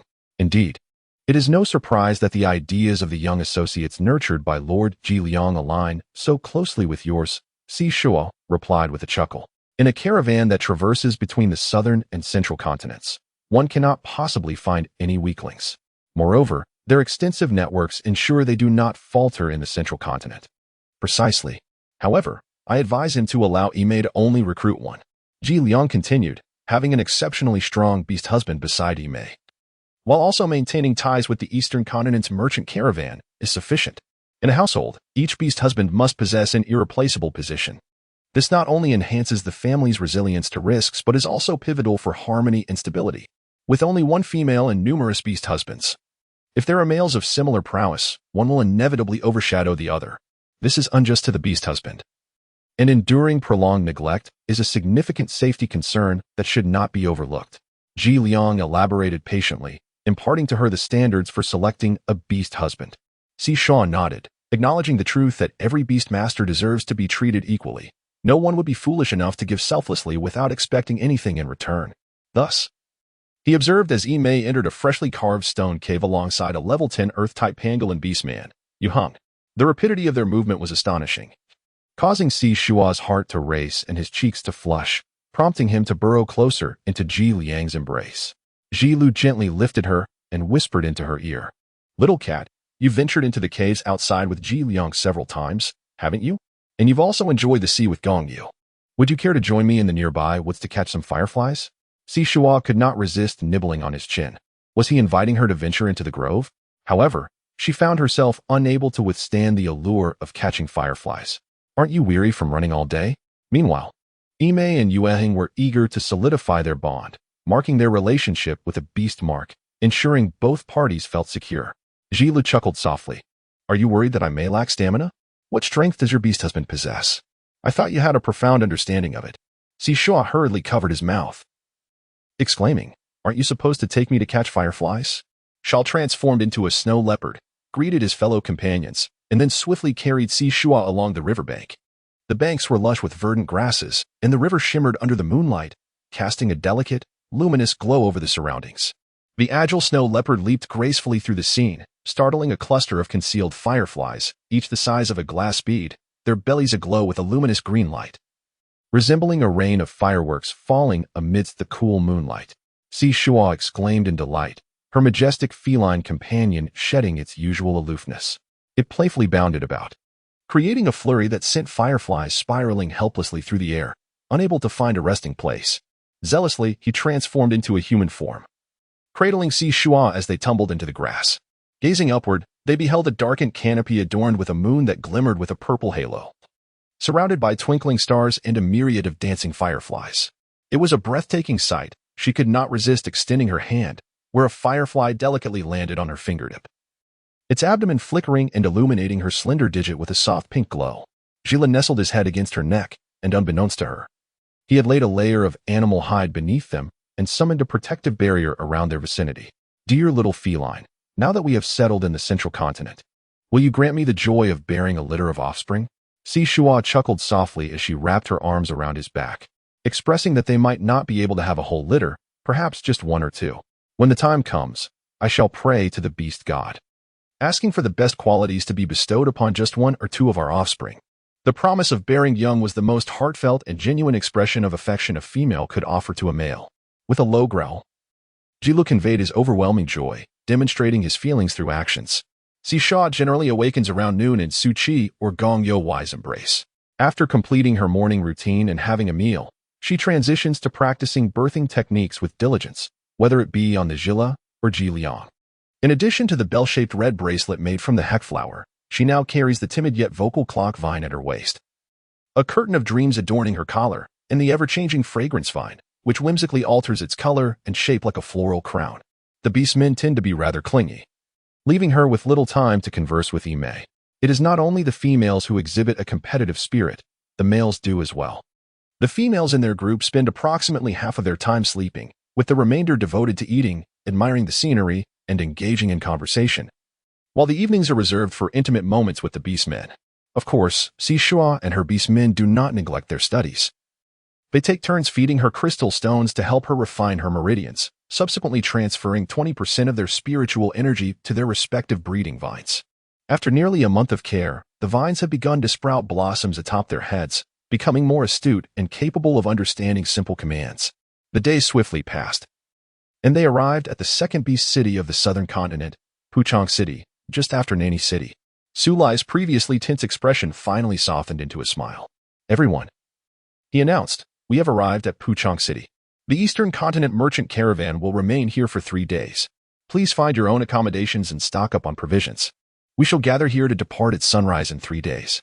Before entering the Dongya forest, there is a small marketplace. For the next month and a half, they will be journeying through the forest." After briefly outlining some precautions, everyone dispersed. Ime carried a basket, within which 3 little creatures had already opened their eyes. Their bright, glistening gazes fixed upon Shuo as they clung to the edge of the basket, wagging their tails and vocalizing their affection for her. Shuo gently ruffled the heads of the 3 little ones and retrieved the goat milk tablets purchased from the supermarket, placing them into their mouths. The little ones chewed with their milk teeth, their feeble strength proving insufficient to break the tablets apart, yet they persisted, gnawing away joyfully. Jiliang, well acquainted with the route, led them to a hotel operated by the city officials, securing 2 adjacent rooms for a 3-day stay. He and Koba each paid a 3rd-level crystal stone. Finally, they could sleep on a proper bed. As soon as the stone bed was prepared, Shuo joyfully leapt onto it, rolling about with delight. After a few rolls, she felt a tinge of embarrassment. Once, she had been a serene and composed young talent, nurturing her health due to her heart condition. Now, she found herself rapidly assimilating with the instincts of her current feline humanoid form, being playful, curious, gluttonous, and carefree, far removed from her previous demeanor of maturity and composure. Have the recent days worn her out? Suchi gathered her into his embrace, a faint smile glimmering in his eyes. Shuo shook his head.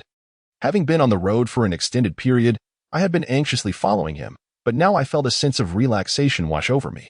Suchi, have you ever been this way? The Eastern merchant caravan does not merely traverse between the southern and central continents, rather, it passes through several large beast cities for the purposes of trade, facilitating the exchange of goods and accompanied by numerous beastmen. Consequently, their route is not a straight line. For instance, to reach Puchong City, they intentionally veered eastward.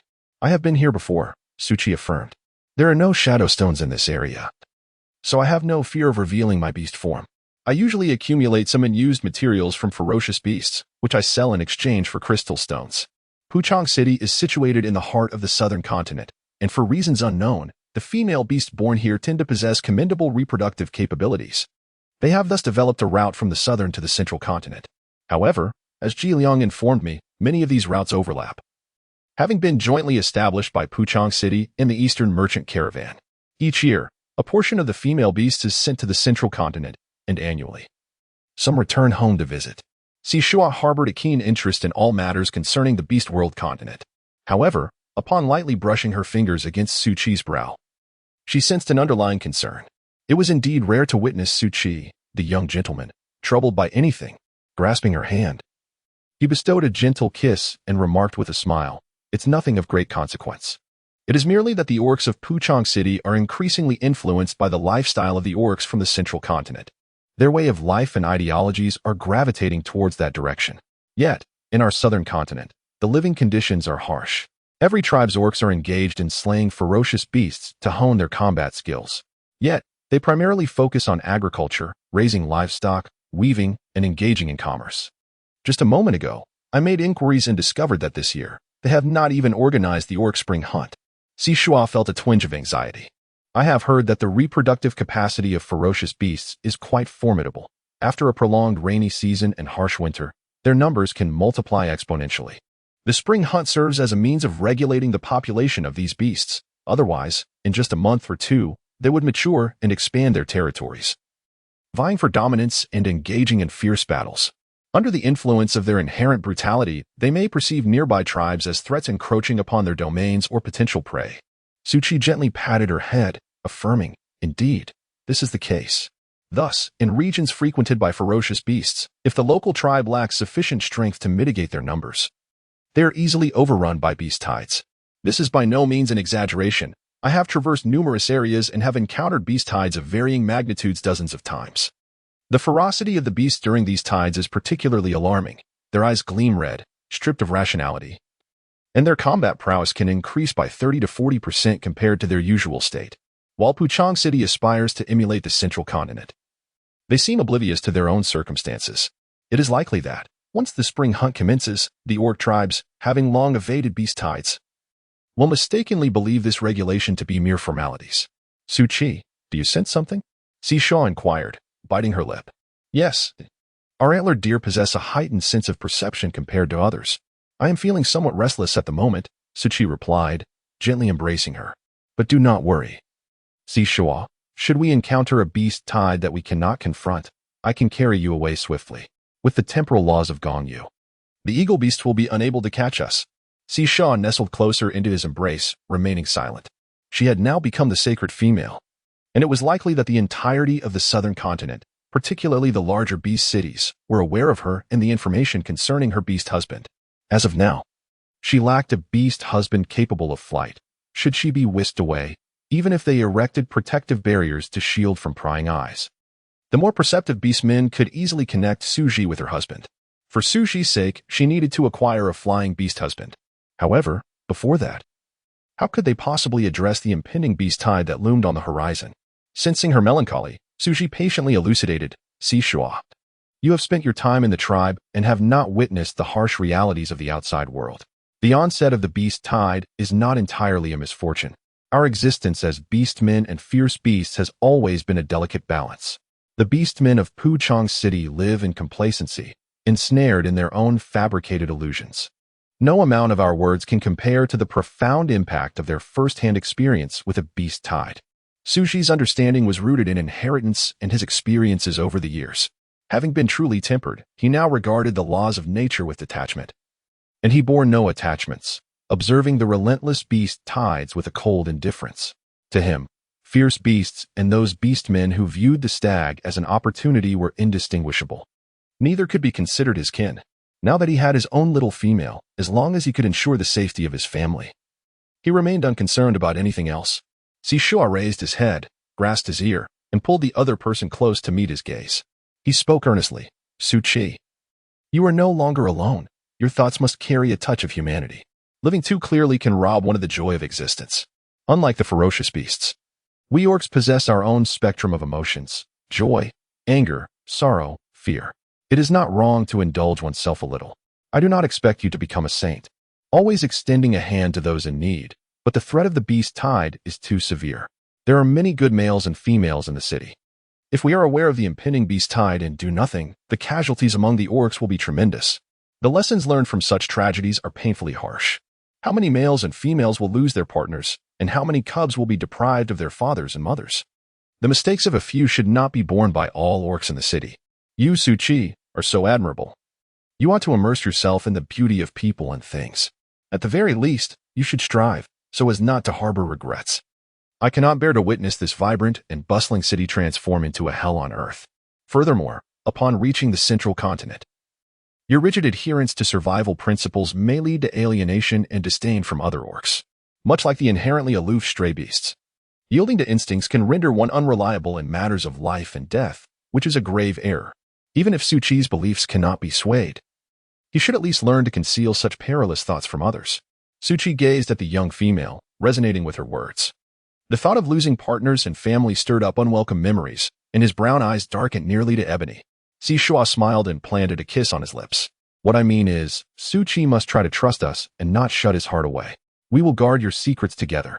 Suchi embraced her tightly and murmured, "Little deceiver, you must take care of yourself. I understand your meaning. As long as you are alive, you are a pure sanctuary in my heart. With that sanctuary, I will care for things more deeply." Shuo tilted her head and playfully nibbled on his ear, sensing his body stiffen. "I have never confided in anyone that I possess 9 lives. I will endure, so do not fear." Suchi, 9 lives? Suchi inquired, astonished. Indeed.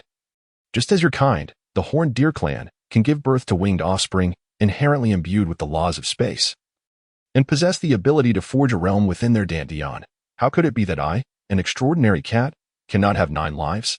However, I cherish my life dearly. Should I perish once, all the beast marks upon me would vanish, and I cannot bear that loss. I share this with you so that you may feel reassured. I can always find a way to survive. Therefore, if we encounter particularly dire circumstances, please do not act foolishly. Her beastly husband is a treasure trove, possessing a lethal technique of head swapping. Shuo solemnly emphasized, otherwise, I shall never forgive you. If you desire my well-being. I too wish for the well-being of my Suchi. For the first time, Suchi felt a stinging sensation in his eyes. In his childhood, he was blissfully ignorant of the meaning of death. He only knew that no one protected him, and his path to adulthood was strewn with thorns, accompanied by pain and solitude. He was born without the ability to cry, and he seldom smiled. The faces of those who cared for him had blurred into indistinct shapes. Yet, for the first time, apart from his deceased loved ones, someone had expressed a desire for his happiness, naively revealing their secrets for his sake. The sensation of being cared for made him suddenly perceive this world as far more beautiful than he had previously experienced, deeply worthy of affection. Indeed, in a world with Shuo, there should be no room for such slaughter and sorrow, as it would tarnish her vision. Suchi chuckled softly, nuzzling her neck. Then let us speak with Ji Lu and the others, and hear their thoughts.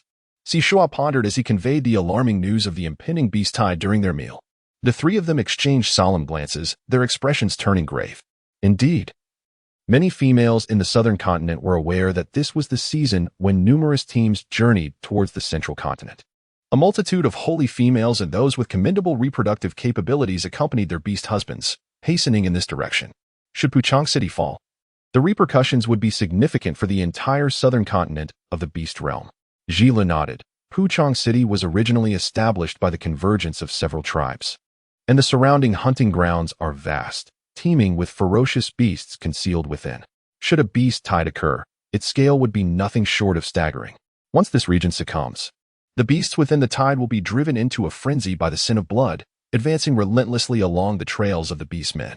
Along the way, new ferocious beasts will join the fray. Shuo involuntarily recalled the passage of locusts. When there are only 1 or 2, they appear normal. However, when their numbers swell, they become agitated and frenzied. After their metamorphosis, their appetite surges, leaving desolation in their wake, and they possess remarkable leaping abilities. Moreover, once a massive locust plague erupts, it can persist for months or even years. Thus, the beast tide is never merely a defense of a single tribe. It is a phenomenon that engulfs the entire southern continent of the beast realm.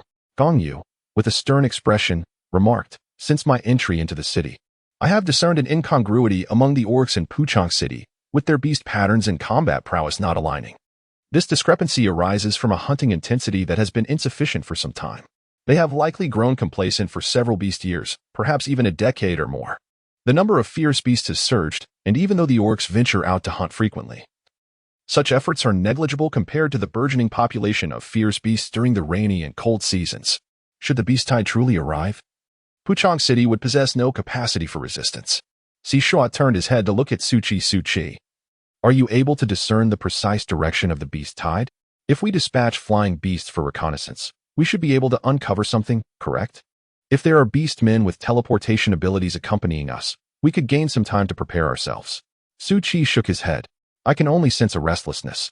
However, based on my experience, I estimate that the beast tide will reach us in 3 to 4 days. The frenzied beasts run at double their usual speed, meaning they can cover significant ground in that time, leaving us little opportunity to prepare. I will accompany you. I can manipulate the laws of time to anticipate the beast tide. Only with accurate information can the entire Puchang City take the situation seriously and prepare for battle. Otherwise, it will be difficult to shatter their delusions.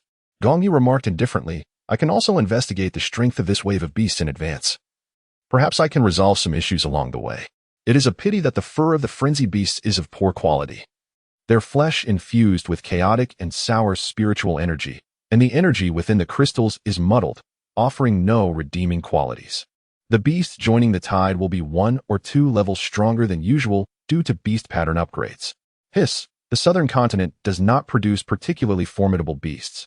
I estimate that even in their frenzied state, their highest level will only reach around 12 or 13, and they are quite scarce. We should focus on harvesting these first. However, do exercise caution, as the actual combat prowess of the frenzied beasts is elevated by 30 to 40%, Ji Liang warned coldly. Shuo supported his forehead. Pondering the situation, are there many orcs capable of point-to-point teleportation? What are the limitations of their abilities? Ji Liang raised an eyebrow. Point-to-point teleportation falls under spatial abilities, and such individuals are rather scarce, perhaps comparable to the number of sacred females. Are you suggesting that Shuo intends to summon orcs proficient in this ability for assistance? The range of their teleportation, as well as the number of individuals they can transport and the frequency of their teleportations, is contingent upon the level of their abilities. Jila spoke in a low voice. If the flesh, bones, and crystals of the fierce beast were usable, orcs with high combat prowess and audacity might dare to venture forth to reap the rewards. However, the rampaging beasts possess no redeeming qualities. As long as the beast tide has yet to reach the gates of the tribe, orcs from other tribes seldom involve themselves. Moreover, Puchang City is quite expansive, and the number of orcs is substantial. They do not perceive this place as indefensible. At worst, it would result in significant casualties. Shuo could not help but inquire. If we encounter a beast tide, the beastmen would not directly confront it, would they? The earth-type beastmen would create unique terrains to disperse the ferocious beasts within the tide, while the wood and fire-type abilities would incinerate them. The water and earth-type powers would collaborate to dig pits and fill them with water. The metal-type abilities would unleash golden needles, and the beastmen would employ their transformation abilities to engage in combat with the beasts. Such strategies could effectively dissipate a small-scale beast tide, while a medium-scale one would pose a threat of extermination, and a large-scale beast tide would be utterly insurmountable. He calmed his restless heart. This time, the scale was at least slightly above medium. The other beast handlers nodded in agreement. Their strength was formidable, and even against a pack of wolf beasts, they felt confident in their survival. Yet, the magnitude of the beast tide instilled a primal fear within them. Regarded by the beastmen as the wrath and retribution of the beast god, it was akin to humanity facing the fury of nature, their power insignificant against such might. Rendered helpless to endure, Shuo pressed her lips together, recalling that in her memories, battles were fought by constructing trenches, and not merely one, but multiple lines, gradually wearing down the enemy's strength with each retreat. She cast her gaze downward and called out to the system, "System, do you accept the frenzied beasts? Can the chaotic energies of the crystals be harmonized? This is a critical moment concerning your host, the beast master, and the life and death of future offspring. An official concession can be requested." After a brief silence, the system responded, "Host, your request has been conveyed, and a reply has been received. The task for the beast tide instance in Puchang City has been initiated and sent to your taskbar. Please check." At this juncture, why is Shuo still engaged in tasks? She opened the task panel and, as expected, discovered a new assignment. Upon clicking, she was met with an extensive background introduction, akin to the analyses provided by the beastmen. Task objectives: 1. Slay 100 level 12 ferocious beasts, randomly dropping supreme grade flesh, tendons, bones, and crystals. 2. Vanquish 1,000 level 10 ferocious beasts, randomly dropping exquisite grade flesh, tendons, bones, and crystals. 3. Eliminate 10,000 level 8 ferocious beasts, superior grade. 4. Defeat 100,000 level 6 ferocious beasts, medium grade. 5. Conquer 1,000 level 4 ferocious beasts, inferior grade. 6. Eradicate ferocious beasts below level 4, no grade. Task rewards and explanations. Within the monster slaying dungeon led by the host, items will drop randomly and can be allocated at the host's discretion, temporarily stored in the transfer storage unit. Upon the completion of each major task, the survival threat to the beastmen diminishes, and you shall be rewarded with additional generous rewards. The survival of the beastmen in the southern continent is the responsibility of each beastman. Host, please persevere. Shuo gazed at the string of zeros, feeling somewhat dizzy. Not to mention the formidable advanced beasts. Even the mere presence of 1 million frenzied 4th-level beasts was enough to leave one astounded. Moreover, it was certain that the beast tide would also consist of numerous creatures below the 4th level. Since the system had assigned her a task, the actual number of beasts in the tide would undoubtedly be even greater. She trembled slightly and inquired, "How many beastmen reside in Puchang City?" Ji Liang narrowed his golden eyes, hissing softly, "Little Shuo, I had visited here before seeking you, and happened to hear the statistics. excluding females and cubs. The resident beastmen number approximately over 150,000. With the weather being warm, many females have come to Puchang City with their beast husbands. And some are looking to join merchant caravans or local groups heading to the central continent. The combat strength is no more than 180,000. And including the incoming males, the awakened count falls short of 90,000. Shuo counted on her fingers, realizing that each orc would have to face 200 or 300 foes to have any chance of victory. After all, not every ferocious beast had awakened extraordinary abilities. However, there were two pieces of relatively good news. Firstly, she had gained a preliminary understanding of the scale of the beast tide and the levels and numbers of the ferocious beasts, which would facilitate future strategic planning. Secondly, with the system in place, even the most worthless ferocious beast would drop usable items upon being slain, with potential profits at stake. She could rally more high-ranking orcs to come to the aid of Puchang City. After some contemplation, a faint smile graced her face as she addressed them. I have just made contact with the beast god, who has agreed to purify the ferocious beasts we slay into usable hides, flesh, bones, and crystals. At that time, I will distribute these resources uniformly. The males trembled with excitement, their faces lighting up with joy. Hiss, since the skins, flesh, bones, and crystals of the enraged beasts can be utilized, we can treat the beast tide as a grand hunting expedition in the southern continent. While scouting the beast tide, I hunted ferocious beasts. And as long as everyone can witness the purification of the enraged beasts, we need not worry about attracting high-ranking orcs to take risks. Shuo nodded thoughtfully, taking out a pen and paper to lean over the table as she began to sketch while speaking. It would be prudent for us to gather as many orcs as possible to scout the area, taking advantage of our early awareness of the beast tide to prepare in advance. We should prioritize the transportation of the females and their young ones. Establish the first line of defense a day's distance outside the city, set the second line half a day's journey away, and the third line at the city's outskirts. We must meticulously plan our retreat routes, scouting additional locations and fortifying them with defenses. We cannot solely rely on Puchang City as our final bastion. Even as we engage in a protracted struggle, we must strive to deplete the forces of this massive beast tide. As they listened to her, the males found their conventional thoughts regarding the beast tide challenged, filled with excitement as they patiently absorbed her words and engaged in further discussions to refine numerous details. Unable to remain at home, Shuo sought the company of the beastmen and subsequently engaged in conversation with the city lord, Shuo, a 12th level elephant beastman.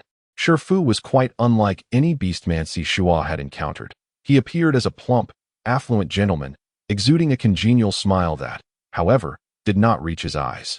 While he showed a modicum of respect towards Sulai, he seemed rather disinterested in Shuo and the others, barely managing to lift his eyelids in their presence. Sulai, caught in the middle, felt somewhat at a loss. After making the necessary introductions, he respectfully stated, City Lord Shuo. The holy female Shuo has garnered the favor of the beast god. The beast god has indicated through her the impending arrival of the beast tide and her ability to purify the frenzied beasts, thus providing a glimmer of hope for Puchang City. This does not seem to be a baseless claim. The beast tide is no trivial matter. Perhaps you could consider dispatching some capable beastmen to investigate. If this is indeed true, we must prepare accordingly, and if false, we need not live in trepidation. It is merely a matter of your decree regarding the rewards and punishments for these young beastmen. However, given that Ji Liang and his companions do not seem the type to cause undue chaos, it would be prudent for us to remain vigilant. Sulai spoke with utmost sincerity, effectively appealing to the city lord for his support. Should the beast tide directly target Puchang City, it would undoubtedly be of extraordinary magnitude.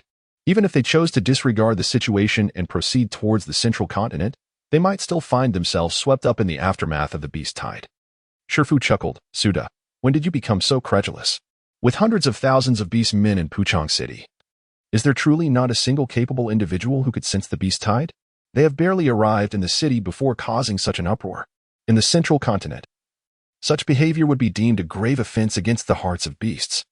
They must have heard that we did not hold the spring hunt this year and assumed they had stumbled upon a golden opportunity to achieve glory. Even receiving a nudge from the beast god. Even the high priest lacks such ability? Ji Liang also smiled, City Lord. Do you truly not entertain the idea of sending a team to ascertain the truth and eliminate potential dangers? The safety of hundreds of thousands of beastmen lies in your hands, which is also tied to your own fate. In the central continent, there is a saying, it is better to believe in the possibility than to dismiss it. should the beast tide prove real. You might barely escape with your life to the central continent, but you would no longer wield the power you currently enjoy. A slight tremor coursed through Shuo's heart. While he did not care for the lives of other beastmen, he relished the sensation of wielding power. Any hint of a threat to his authority was a matter of great concern. What if I were to send beastmen to investigate and confirm that your claims regarding the beast tide are false? Shuo asked. Coldly smirking as he stroked a pair of tusks he was reluctant to relinquish, his eyes narrowing slightly. Ji Liang replied coolly, "We shall abide by your decision." Shuo's somewhat murky gaze turned towards Shuo, and he smiled. Very well. Let us allow this holy female Shuo to remain and bear us more female offspring, as penance for this instance of deceit. As soon as he finished speaking, several males clenched their fists in anger.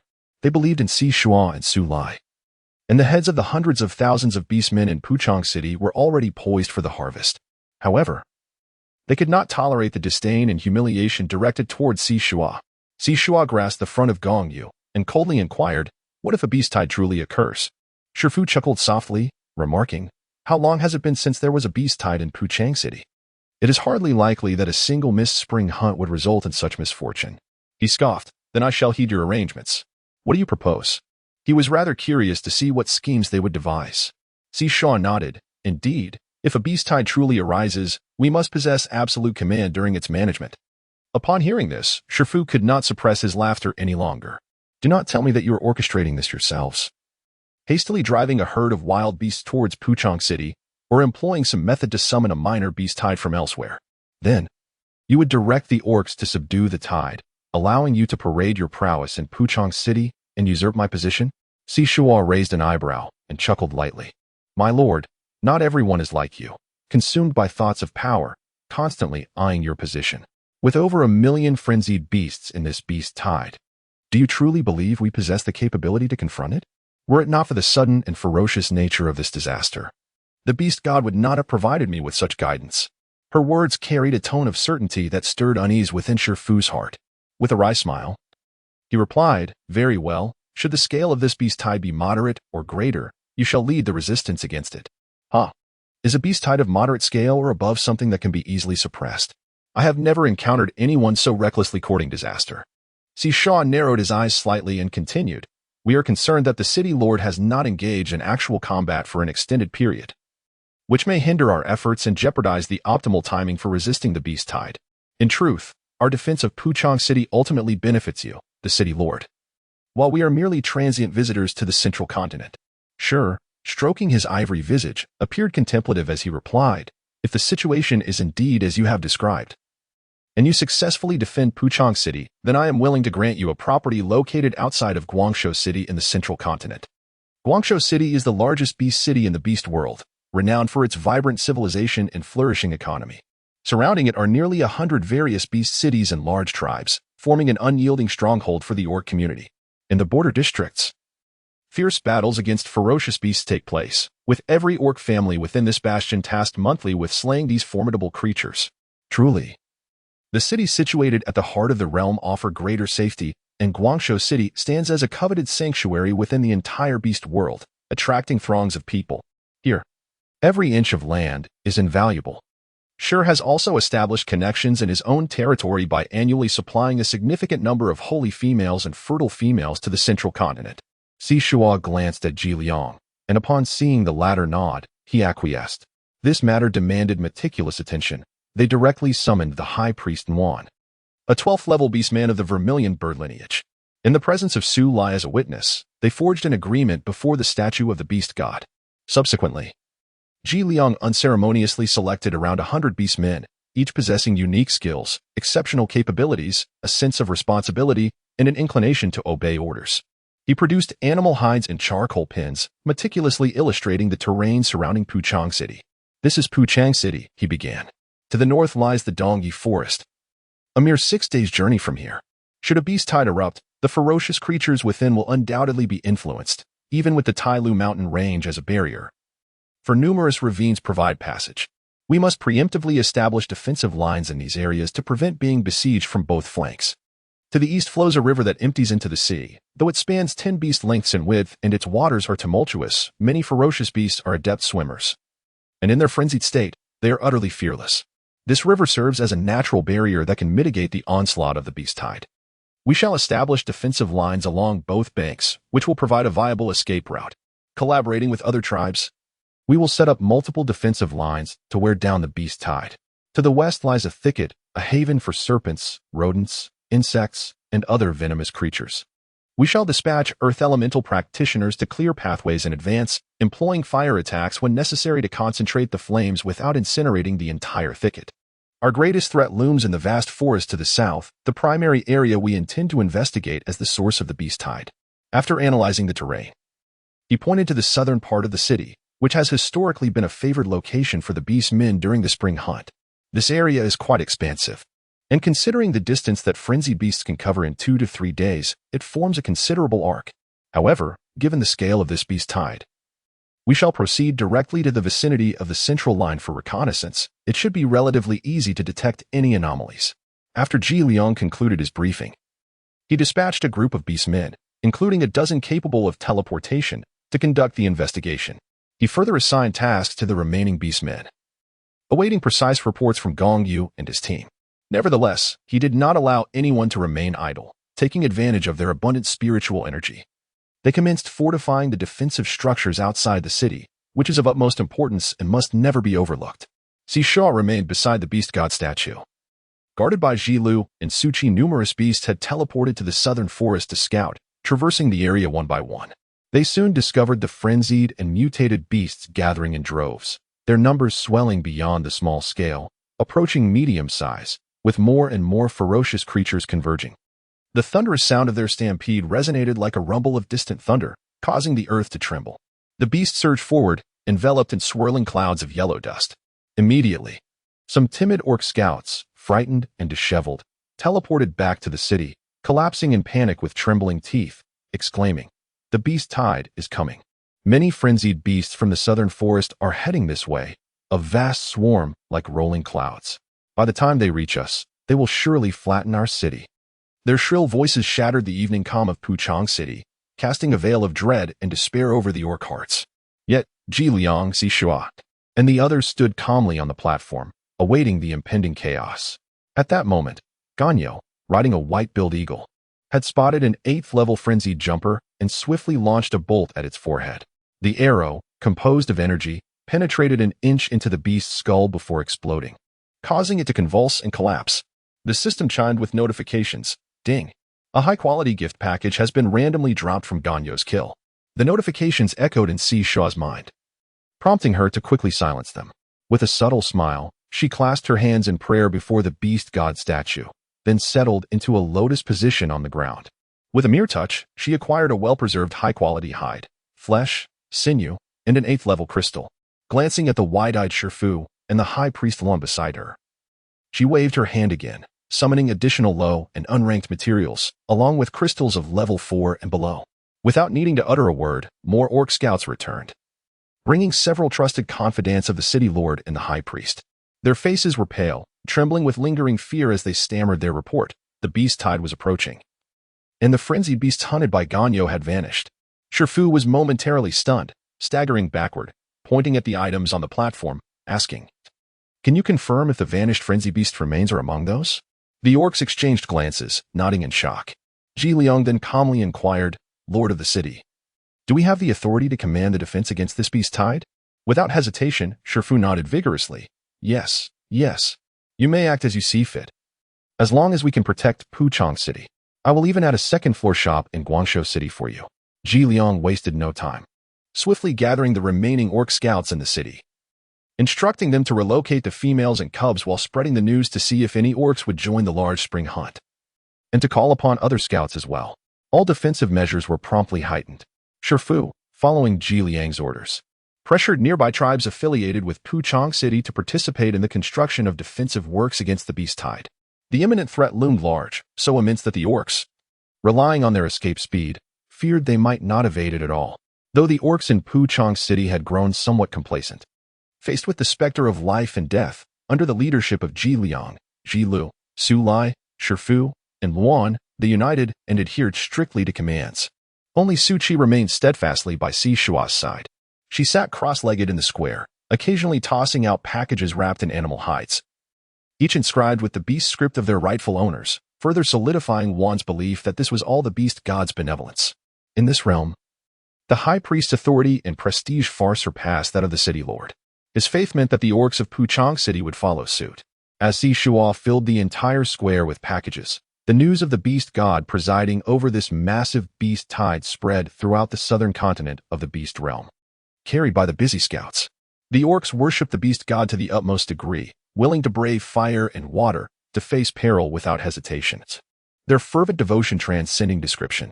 An ever-increasing number of orcs were teleported to Puchang City, bustling along various defensive lines, tapping into their inner strength to make every moment and ounce of energy count before the beast tide arrived. Orcs with earth-based abilities constructed complex mazes based on Shuo's blueprints, creating illusions of direction. The frenzied beasts, while mad, were not wholly foolish. They would not simply charge into walls, but would find their way through the maze. As long as the passages were sufficiently long and numerous, they could diminish the scale of the beast tide. They merely needed to reinforce the various maze entrances, gradually diverting the tide, with numerous traps waiting at each exit. One maze completed would lead to another, conserving their energy bit by bit. Water-based orcs filled the wide, deep pits dug by the earth-based orcs with water, adding toxins from various plants and potent wild mushrooms. When the beasts crossed, they would spray the water into the beasts' mouths and noses, knowing that the fallen beasts would vanish. Purified by the system, not only could the traps be reused without fear of congestion, but the beasts' remains would also remain unscathed. The metal-based orcs drove long, poisonous spikes into the ground, reminiscent of the defenses in the game Plants vs. Zombies. Meanwhile, the wood-based orcs cultivated fire-resistant plants, thickly layering them on the ground, preparing to ignite them into a wall of flames upon the beast's arrival. Even the non-ability orcs possessed remarkable strength, capable of chopping trees and digging stones to create traps, while some steadfast females gathered various poisonous plants and mushrooms. Shuo suddenly realized that this truly resembled a real-life tower defense game akin to Plants vs. Zombies, where they must fortify their defenses. Regardless of how formidable the beast tide may be, with adequate preparation, they could vanquish it entirely. Unlike a game where failure offers a chance for redemption, they had no retreat. News of the beast tide was transmitted every hour, with numerous advanced, ranged orc warriors collaborating with their teleporting kin and aerial beasts, swiftly harvesting the high-level frenzied creatures within the tide. The vast assembly of beasts continued to gather, both on the ground and in the sky, where numerous flying monsters darkened the sun. The pressure they brought was significant, aside from harvesting the advanced frenzied beasts. Gong Yu aimed his crossbow at these airborne threats, even with his manipulation of time to continuously slay the beasts. The impact on the entire horde was but a drop in the bucket. They had stored quite a number of crystal cores in their space, and Gong Yu, riding the white-billed eagle orc, swiftly shot and moved alongside the beast tide. The orcs felt the urgency of time. Soon, 2 days had passed, and their spiritual energy had been drained several times over. The defensive structures around Puchang City were nearly completed. What was once a barren land surrounding the beast city was now adorned with towering trees, rendering the aerial beasts at a disadvantage in their siege. Shuo had been seated on the platform for 2 days.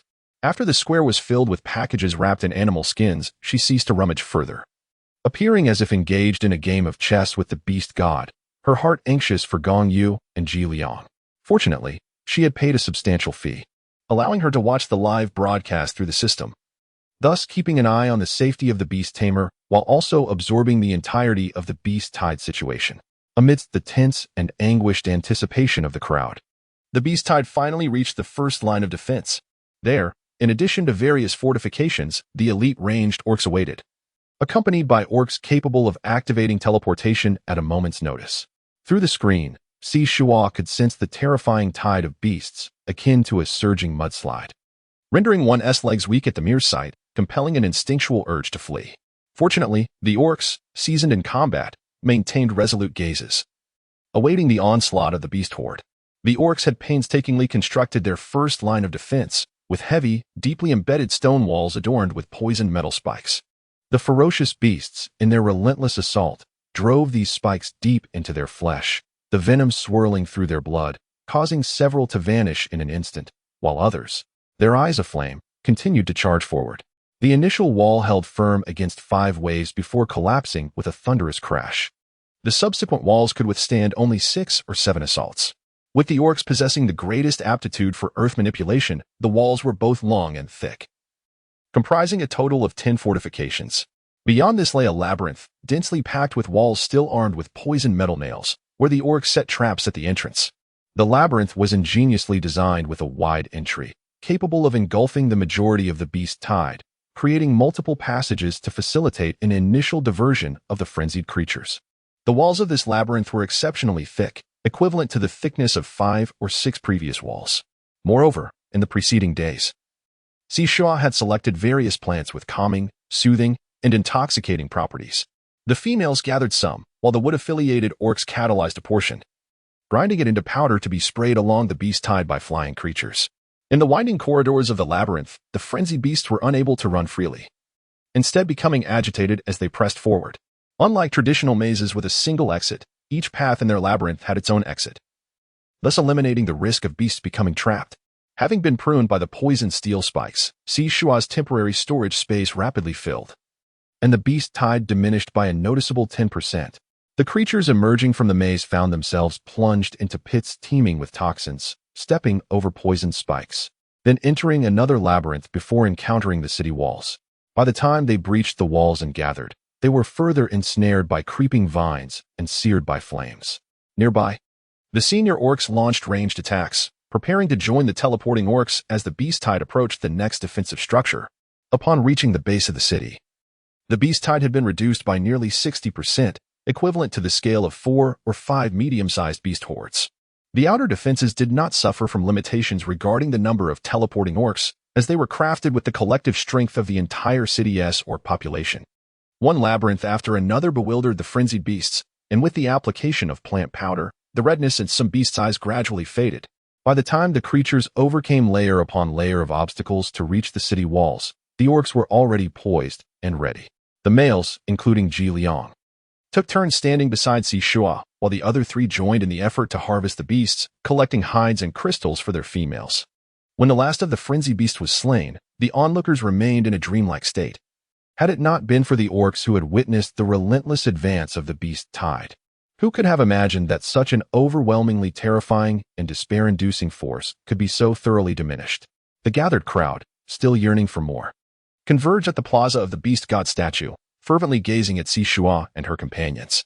Ji Lu, Ji Liang, Su Qi, and Gong Yu all shared a fervent gaze directed at their small female.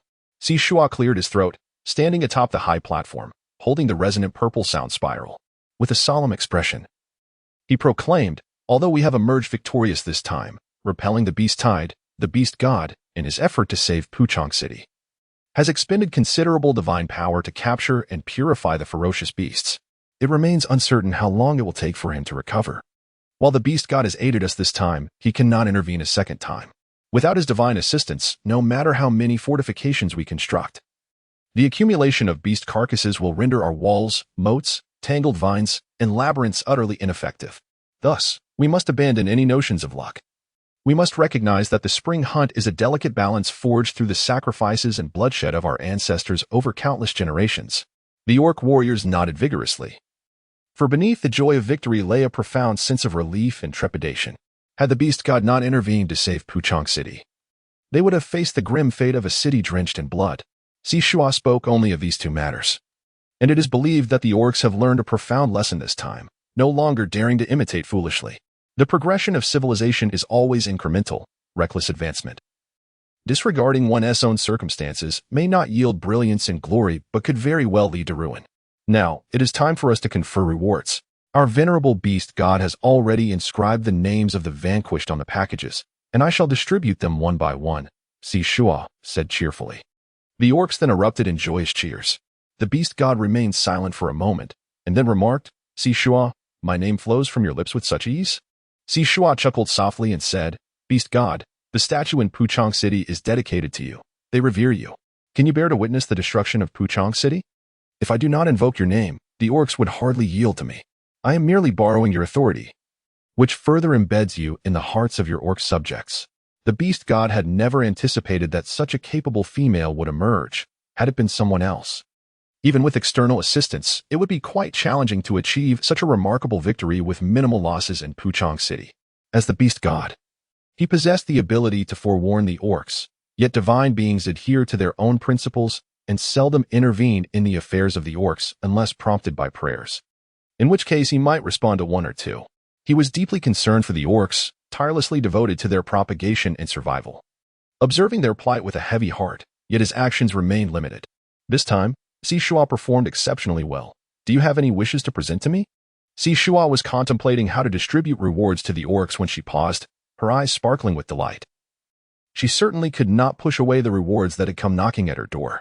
With a slight turn of her gaze, she inquired, Beast God, considering the orcs possessed the extraordinary ability to teleport, could you possibly establish a transmission channel between the central continent and other realms?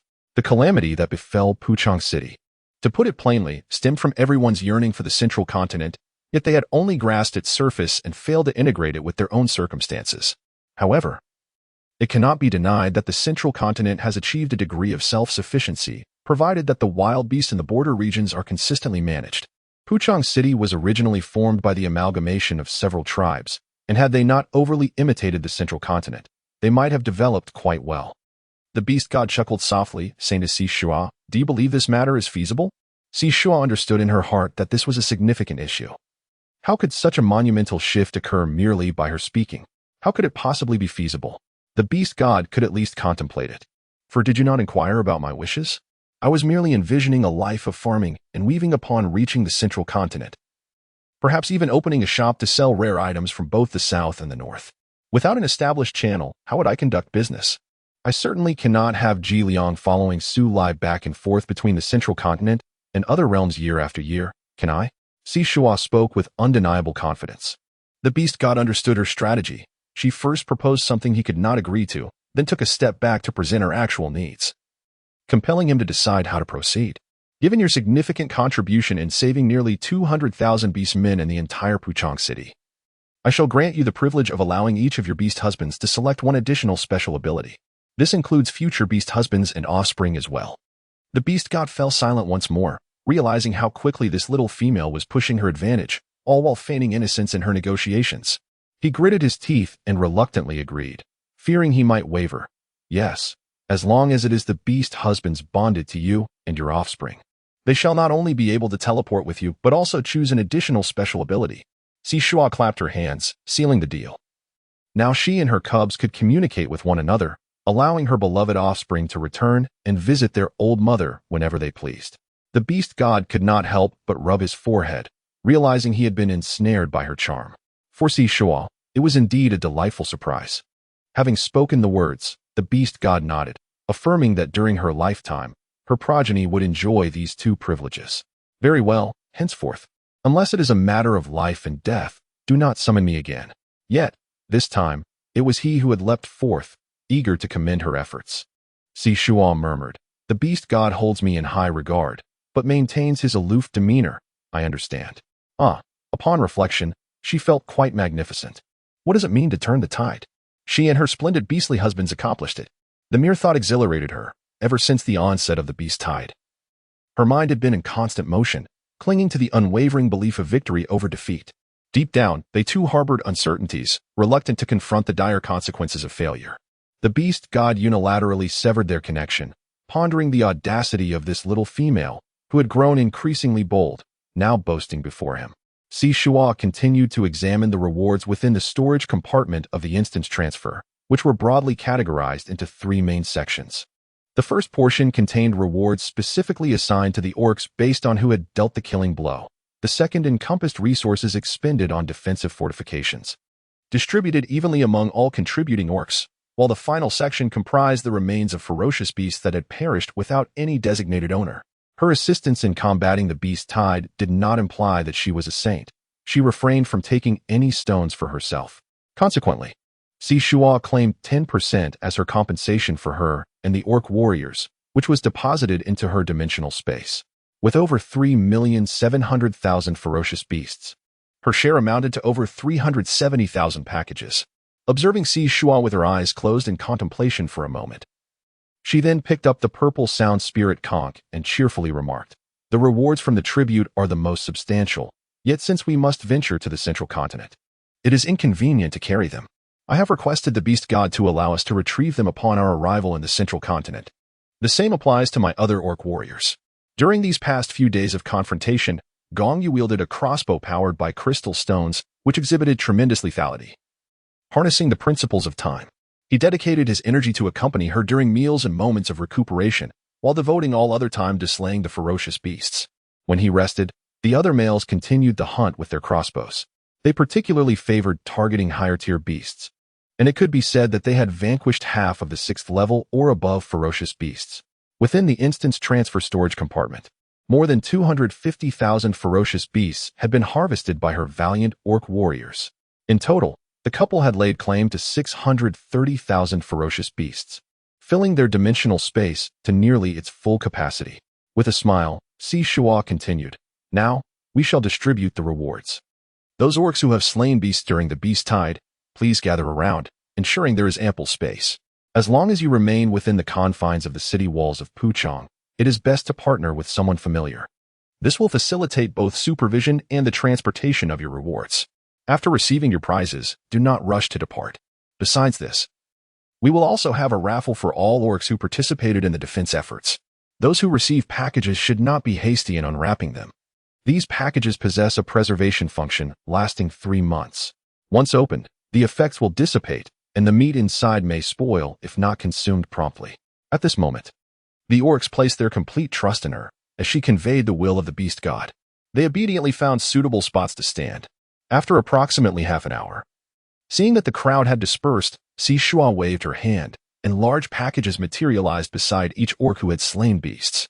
Each package was wrapped in glossy, smooth beast skin, containing corresponding beast tendons, fresh meat, and crystals, all meticulously processed by the system to eliminate any impurities. Even the lowest quality items rivaled the quality of those typically hunted from 3rd or 4th level beasts. The sheer size of a single beast was astonishing, and its power during a frenzy was formidable, with most orcs having employed ambush tactics to slay them. Following the advance of the beast tide, the high-ranking orcs had accumulated over 60 beasts in just 3 to 4 days, creating a pile resembling a small hill. The crowd gazed in excitement. With the retreat of the beast tide, they were still able to receive such generous rewards, their cheers and shouts nearly shaking the heavens. Shuo appreciated the system's human touch. If she had to call out each name individually without the ability to delegate to others, even with her healing abilities, it would still exhaust her immensely. Shuo made a shushing gesture, and the orcs promptly covered their mouths, nodding with tear-filled eyes as they gazed at her. At this moment, the personal rewards for the over 200,000 orcs who directly participated in the battle amounted to merely 1,600,000 ferocious beasts distributed. Despite the exhaustion of the females and young ones, the orcs, brimming with excitement, gathered around the statue of the beast god, standing in the square to listen intently to the entire event. Shuo was equally exhilarated and began to distribute rewards to all the orcs who had participated in the fortifications. Orcs eligible for rewards lined up in 6 orderly rows, with each family permitted to send forth a representative. There was no need to jostle. It was not the orc at the front of the line who would necessarily receive the finest quality pelts or crystals, as it was contingent upon individual fortune. Once the dice were cast, the orcs promptly returned to their designated positions within the span of 1 beast hour to tear apart their digital tickets, ensuring they remained within the restricted area 5 beasts away from the city walls. By this time, the sky had darkened considerably, and bonfires blazed throughout various corners of Puchong City, as the orcs formed lengthy lines that twisted and turned, meandering into the thickening mist. Shuo produced 6 fist-sized wooden blocks, each adorned with 2 screens. When an orc received a block and announced their name, level, and beast form, one screen would change, displaying a number that represented the number of shakes the orc could make. The other screen would swiftly scroll through 6 digits, corresponding to the individual's movements. Once the shaking ceased, the numbers gradually decelerated and settled. Upon opening the blocks, one would find the corresponding digital bars inside. Typically, those in line were the female orcs and their offspring, accompanied by the males who stood guard over them. The orcs were particularly captivated by this dice-shaking game. Even without participating, merely watching brought them immense satisfaction and amusement. Shuo handed the blocks to Ji Liang for arrangement, while he, feeling a bit deflated, nestled lazily in Ji Li's arms, observing the orcs shake their dice until his heavy eyelids succumbed to slumber. Ji Li couldn't help but tenderly kiss her forehead, whispering to the other bonded brothers, "I will take the little cat back to rest." Su Qi and Gong Yu also rose to follow suit. Ji Liang sighed, realizing he was the only male left trailing behind. Go on. These past few days have been stressful for little Shuo, affecting her meals and sleep. She needs her rest. Do not disturb her. Gong Yu shot him a sidelong glance, retorting, "Isn't it you who causes the most commotion at home?" Si Shuo had slept soundly for an entire day and night. When she finally opened her eyes, the evening light had already descended. Her body felt languid and soft, unwilling to stir from her cozy nest. It was only after Gong Yu had roused her and tidied her up that she was brought to the dining table. Ji Liang had returned and briefly mentioned the distribution of rewards. Recently, the task of point-to-point teleportation for the beast men had become overwhelming. With an abundance of crystal stones to collect, as they tirelessly transported beast men and numerous packages back and forth. The beastmen engaged in point-to-point teleportation did not simply deliver their companions to the destination in one go. Rather, depending on their levels, the distance they could teleport varied. This necessitated frequent stops, akin to a bus making compulsory halts at every station. For instance, in the vast expanse of Dongye Forest, even a level 10 beastman would need to stop at 30 to 50 points to traverse it completely. However, the forest was fraught with formidable beasts, many of which preferred to appear in packs. The combat prowess of those engaged in point-to-point teleportation was not particularly high, leaving uncertainty as to whether there were fierce beasts guarding the areas they had previously traversed. Thus, beastmen lacking the teleportation abilities would not dare to risk their lives to wield their powers in Dongye Forest. At this moment, Si Shuo suddenly recalled the rewards bestowed by the beast god. With her eyes gleaming, she turned her gaze towards her 4 beast husbands. After confirming the activation of the protective barrier, she shared the news. Her males, well-versed in various experiences, rarely found themselves astonished by ordinary matters. Yet, they began to exhibit excitement, fidgeting with anticipation. Only the holy females, chosen by the beast god, possessed extraordinary abilities. While fewer than 30% of the males awakened their powers, with those possessing exceptional talents being exceedingly rare. They were indeed fortunate to be able to teleport with the females and now were informed that they too could possess an extraordinary ability, along with their offspring. This delightful revelation was akin to modern individuals suddenly being showered with gold ingots. With a playful smile, Si Shuo waved his paw before them. "Have we decided on our respective abilities?" Ji Liang took a deep breath and solemnly stated, "While this is a reward that little Shuo has secured for us before the beast god, we should strive to keep it a secret." Treating this skill as a lifeline, the others nodded in agreement. They certainly did not wish to become targets of collective hostility. They began to deliberate on which ability to choose for Si Shuo. The ability to teleport was deemed a means of escape, while Si Shuo's weaknesses lay in defense and attack. As the males racked their brains to select a skill for her, Si Shuo's gaze shifted slightly. "How about the ability to replicate? Just like the marrow-cleansing pill we previously consumed, of which we have one remaining. Once it's gone, it will be lost forever. But if I could replicate it, wouldn't I have an endless supply of pills? The surplus could be sold or used to forge connections.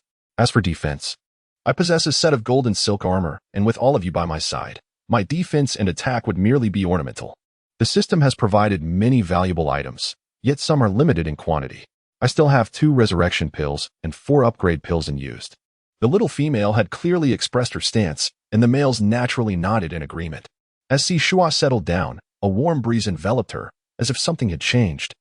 Invigorating her spirit, she produced a marrow-cleansing pill and began to channel her replication ability. Beside the pill, a tiny droplet of medicine appeared, gradually multiplying and compressing until it slowly formed a solid little bowl. This bowl rose incrementally until it matched the roundness and size of the pill beside it. The family of 5 gazed intently at the pill, their expressions a blend of joy and worry. Could the replication skill truly be so extraordinary? Capable of perfectly duplicating the original? Did the beast god truly bestow such a gift? Si Shuo pressed his lips together, contemplating whether to treat this matter as a favor and see who might be the recipient. They had all previously consumed the cleansing pulse pill, and thus had no need for it in the near future. Any further consumption would merely constitute a waste. Ji Liang pondered for a moment. How about sending it to Chief Su? The other few males nodded in agreement. That sounds good. Si Shuo smiled, expressing her belief that since the beast god bestowed upon her this ability, it must be genuine. As she had successfully replicated the elixir without perceiving any discrepancy between the two, she was convinced it had been restored to its original form with absolute fidelity. With this thought in mind, she could not resist taking the original essence cleansing pill and continuing to replicate it, eager to explore the limitations of her newfound skill. The surrounding winds intensified, and various elements began to converge in her palm, weaving together a rich tapestry of spiritual energy. It resembled an unseen craftsman, meticulously constructing the elixir, transforming a mere fragment into a complete pill.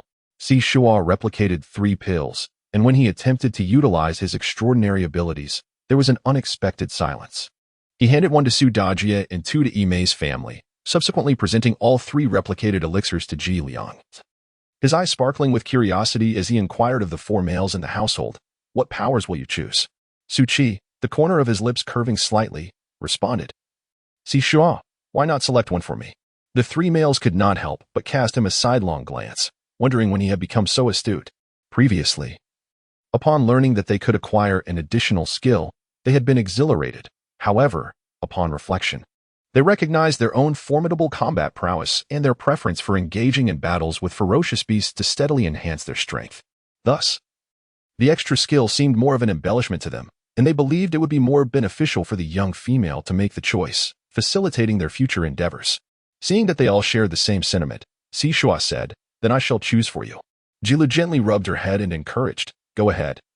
Let us see what ideas your little mind can conjure up." Shuo hummed thoughtfully, "I shall undoubtedly select a teleportation skill. During this wave of beast tides, the orcs with teleportation abilities contributed significantly. If I possess such a skill, it would be exceedingly convenient, wouldn't it?"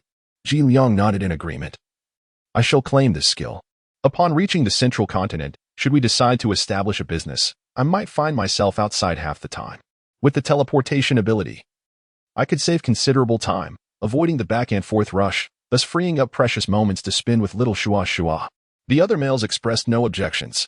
Shuo nodded, silently offering a prayer to the beast god, and then opened his eyes, gazing expectantly at him. "Ji Liang, you must go and test this skill." Ji Liang raised an eyebrow and smiled. "All right, you keep pondering, and I shall venture outside to scout for a spot to mark. Then teleport back and take you with me." As he spoke, he narrowed his gaze on her golden eyes, his words laced with an enticing undertone. Shuo's face flushed, and he had to nod earnestly. "All right, once we have made our selection, we will inform you." As soon as Ji Liang stepped out, the 4 of them began to deliberate on which skills to choose. Shuo turned her head to glance at Su Qi among the beastmen present. He was the one she feared the most, anxious that his identity as a horned deer might be exposed. Even though he concealed his wings using the Shumi space during critical moments, it was enough to keep her on edge. She recalled the first time she encountered him. He had masked his aura so effectively that she hadn't even noticed him at first, approaching him while pretending to be a hedgehog. In order to survive, he had honed his skills of concealment to perfection. In the central continent, where extraordinary talents abounded, what if someone possessed formidable powers and could discern his beast form with a mere glance? The Shuo calling system inquired, "What sort of skills can completely conceal a beastly form, rendering it undetectable by both beings and objects?" The system responded sluggishly, "Host, it is advisable for you to consider the ability of invisibility. This power allows one's form to be hidden within another dimension, theoretically. Unless the observer possesses access to the same concealed dimension, detection would be impossible." Shuo's eyes glimmered with brightness. "Indeed. The ability to become invisible is merely an advanced version of the ability to conceal oneself. Su Qi, how do you feel about choosing the ability of invisibility? You could effortlessly hide your wings and dantian in your beast form, consuming minimal energy. As long as you cultivate this ability, your body will autonomously absorb and replenish the spiritual energy needed, even allowing for a surplus. Moreover, with this ability, you can confidently transform into your beast form for flight." Su Qi paused for a moment. He possessed exceptional talent, yet was accustomed to solitude, leaving him somewhat unaware of the intricacies of social etiquette. Nevertheless, he was quite astute, grasping concepts with remarkable clarity. Understanding that the young female was encouraging him to select this ability, he could not help but embrace her, resting his chin against her soft hair. "Very well, I shall choose this one." Shuo chuckled softly as he offered a prayer to the beast god, playfully poking the robust and broad chest of the male before him. "Why not give it a try now?" Su Qi's gaze lowered slightly, and with a thought, he employed his invisibility ability. Through the astonished eyes of the other 2 males, it was evident that his power had indeed taken effect.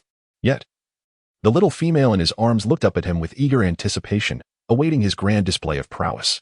Su Qi smiled gently, tightening his embrace as he leaned down to bestow a silent kiss upon her. Shuo's face flushed with a rosy hue. torn between the reluctance to push him away and a sense of bashful indignation. Typically, when in the company of males, she seldom displayed such intimacy in public, at most exchanging a fleeting kiss. Shuo, utterly enamored by her delicate shyness, leaned close to her ear and whispered, "They cannot see us." Shuo was momentarily taken aback, but he quickly comprehended the situation. She had rendered herself invisible alongside him. However, Jilu, with a darkened expression and gritted teeth, retorted, "Indeed, we may be unseen, but we are fully aware that you two have been up to no good." Shuo let out a playful cry, burying herself in Shuo's embrace. "Shuo, you've become mischievous. How could such a dignified male engage in such public teasing?" Shuo replied with utmost seriousness, "It was Shuo who taught me." "What exactly did she teach you?" Gongyu inquired nonchalantly. Shuo was also puzzled as to how he had been led into such a situation.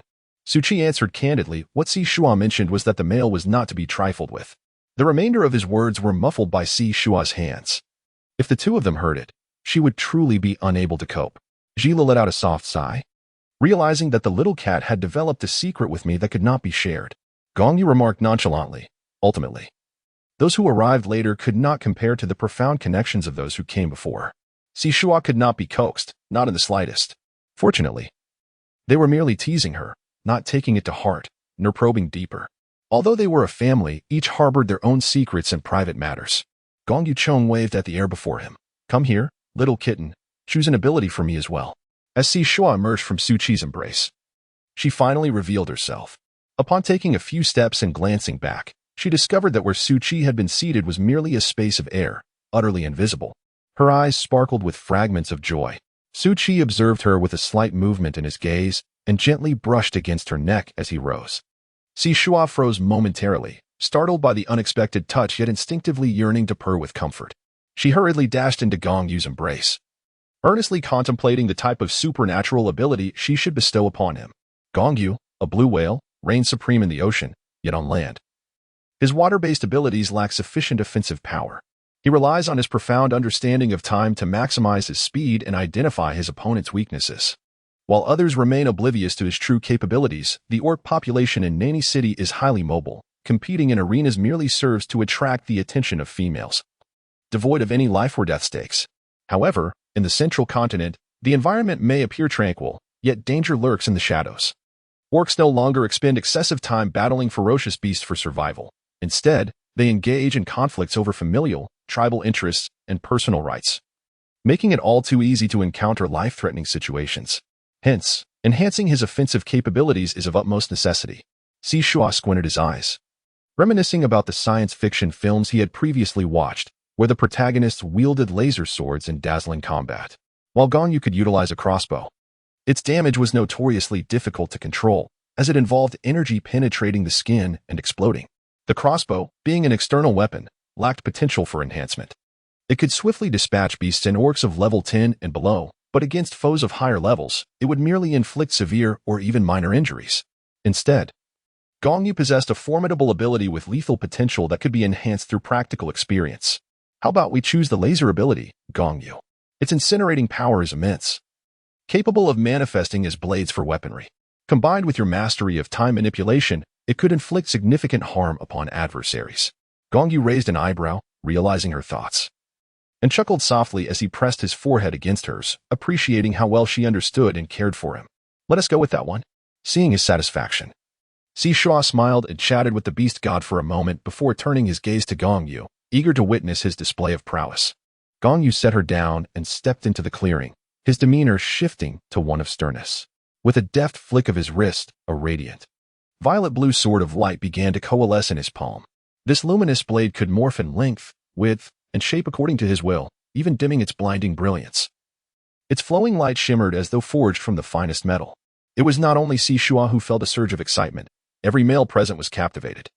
Gongyu shortened the sword slightly and began to wield it within the courtyard, the blade slicing through the air with a remarkable swiftness, its power evident in the sound it produced.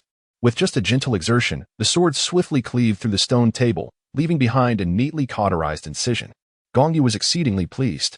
Although the sword could burn, as a light element ability user, it felt no different than wielding an ordinary sword. He truly cherished it in his grasp. His innate combat prowess, now augmented by the seamless addition of this radiant blade, rendered him even more formidable. Ji could not help but exclaim his admiration, turning to see Shuo with an expression full of anticipation. Shuo Alexander sat down beside him, a slight furrow of contemplation etching his brow. Shuo was an uncommon and formidable lightning-type ability, while the snow leopard was known for its agility and swift running speed. His talent and aptitude were commendable. It was merely a matter of time before he would flourish. Shuo contemplated the various supernatural films he had watched, mentally reviewing each unique ability. It seemed that Ji Li's greatest shortcoming lay in his defensive capabilities. He had always adhered to the philosophy of offense as the best defense. Ji Li, what are your thoughts on the ability to create clones? He mused. As your powers grow, so too do the number of clones, allowing you to effectively multiply your presence in battle and share the burden of damage. Ji Li clicked his tongue in approval. That sounds quite promising. Shuo smiled with his eyes narrowed, and after murmuring a few words to the beast god, he nodded at Ji Li. With a thought, Ji Li transformed from one into two, positioned closely to her, one on the left and the other on the right. Shuo could not help but swallow, feeling an indescribable thrill, as if she possessed a pair of twin beast husbands. Moreover, with the enhancement of her abilities, Ji Li could even conjure a third and a fourth. At that moment, Ji Liang returned and, upon seeing Gong Yu toying with a lightsaber, to Ji Li, and the recently manifested Shuji, he needed no further explanation to surmise their skills. He hissed, pushed aside one Ji Li, and embraced Shuo, saying, "Come, little Shuo, I shall take you to a place of exploration." As he spoke, he left a message for his bonded brothers, assuring them they need not wait for their meal, before vanishing from sight. They understood with a mere flick of their toes that this serpentine creature harbored ulterior motives. His so-called exploration was merely a ruse to seek solitude with the little female, likely to nest somewhere unknown. As the weather began to warm, the females, who had been cooped up through a rainy and a cold season, were particularly lively and eager to venture out. Along the riverside outside of Puchong City, a favored rendezvous spot for many females and males alike had emerged. The rushing river gurgled noisily, flanked by a stretch of pebble-strewn shallows, beyond which lay a grassy expanse, offering a broad vista. Fireflies danced in the air, while the young ones frolicked and laughed in pursuit, especially after the beast tide, when the people had garnered numerous rewards. A sense of relaxation and romantic notions permeated the atmosphere. Numerous leather tents had been erected along the riverbank, and Ji Liang had claimed a spot for himself as well. "Shuo, over here," Ime called out with a smile, waving her hand. A bonfire had been kindled in front of her, where meat from an unknown ferocious beast was sizzling. Ji Liang took her hand and walked over, and at some point, he had acquired a bundle, which he now opened by the fire, revealing an assortment of her favorite meats, tender cuts from the dueling horned beast, ribs, and lamb from the twisted horned sheep, among others. Shuo glanced at him and immediately took out various condiments, even retrieving an iron griddle from the package. Ji Liang chuckled softly, leaning in to whisper in her ear, "Did you enjoy the roasted meat in the Runi tribe? I specifically ventured out with the tribe to hunt for you, hoping you would savor something delightful. Yet, you merely uttered a thank you, not even sparing me a glance. Reflecting on it now, I still feel a pang of sorrow." Shuo smiled with pursed lips, recalling the time shortly after her rebirth when she relied heavily on Ji Li and held a strong sense of caution towards other males. Yet, she could not deny that Ji Liang possessed an extraordinary charm. The food was delectable, though she felt a bit shy about indulging in it. Understanding her hesitation, Ji Liang eagerly hunted down a horned beast, selecting only the finest cuts of meat to offer her. He busied himself with roasting the meat, his gaze tenderly fixed on her profile. In those moments, he felt a deep yearning. Even now, his heart ached with a desire to whisk her away to his tent. However, he found more joy in witnessing her lively laughter, as the campfire danced in her azure eyes, illuminating his world like a constellation of stars. "This time, I shall ensure you eat your fill, and later, you shall be responsible for satisfying my hunger as well." Shuo shot him a glance, pursed his lips yet still managed to smile. Many recognized them, and from time to time, some females would approach Shuo, bringing their offspring to engage in conversation. Shuo greeted them with a bright smile, engaging in a few words of conversation. A beautiful female with long blue hair approached her stealthily, her brown eyes glistening with fearful tears as she whispered tremulously, "Shuo, the holy female, save me." Ji Liang's gaze flickered slightly as he wrapped his arm around Shuo's shoulder, continuing to roast the meat. Shuo tilted his head to glance at Ji Liang, noticing his lack of response, which signified that he could indulge his curiosity with a few inquiries. "What troubles you? Why did you implore me for assistance?" It seemed rather unorthodox for a female to seek aid from a formidable, unattached male. Was she perhaps mistaken in her choice of companion? I am the 14th child in my family, commonly referred to as Shuo. I am a sacred female, dispatched from the central continent to be wed to the esteemed Mi Xing, brought by the illustrious Zhuge Gui family. They sought to ally themselves with the Shao family's influence, and during the Winter Melt Festival, while accompanying my family on an outing, I was seized and brought to Puchong City. I refused to be arbitrarily assigned a beast husband. Sir Shuo, could you escort me back to the Shao family in the myriad cities of the central continent? My parents would undoubtedly offer you their profound gratitude. Shao Shirsi is fair and exquisite, with naturally bright, smiling eyes. Even when she weeps, there lingers a hint of sweetness in her expression. Her striking features, illuminated by the soft glow of the moonlight, radiate an enchanting allure that makes it difficult for anyone to harbor feelings of dislike or aversion. Who could this be? Come, take a guess. Upon hearing her words, Shuo felt a surge of anxiety, glancing around him. The presence of numerous beastmen surrounded them, their silhouettes blurred by the flickering campfire in the gentle evening breeze of spring. A slight bow of the head allowed one to blend seamlessly into the shadows. If you were so significant, how did you manage to escape? Shao Shirsi appeared startled, and Shuo could hear the sound of her teeth chattering in apprehension. It seemed that the females in this world possessed timid natures, particularly those without the protection of a beast husband. In a hushed voice, she replied, I am a female of the Shao family, equipped with certain means for self-preservation. In an effort to gain Shuo's trust, she produced a thin stack of leaves from her bosom, approximately 3 or 4 in number. This is our Shao family's secret method of escape, crafted by a talisman master supported by our clan. By crushing a single leaf while uttering the name of the person you wish to summon, one can be transported beside them.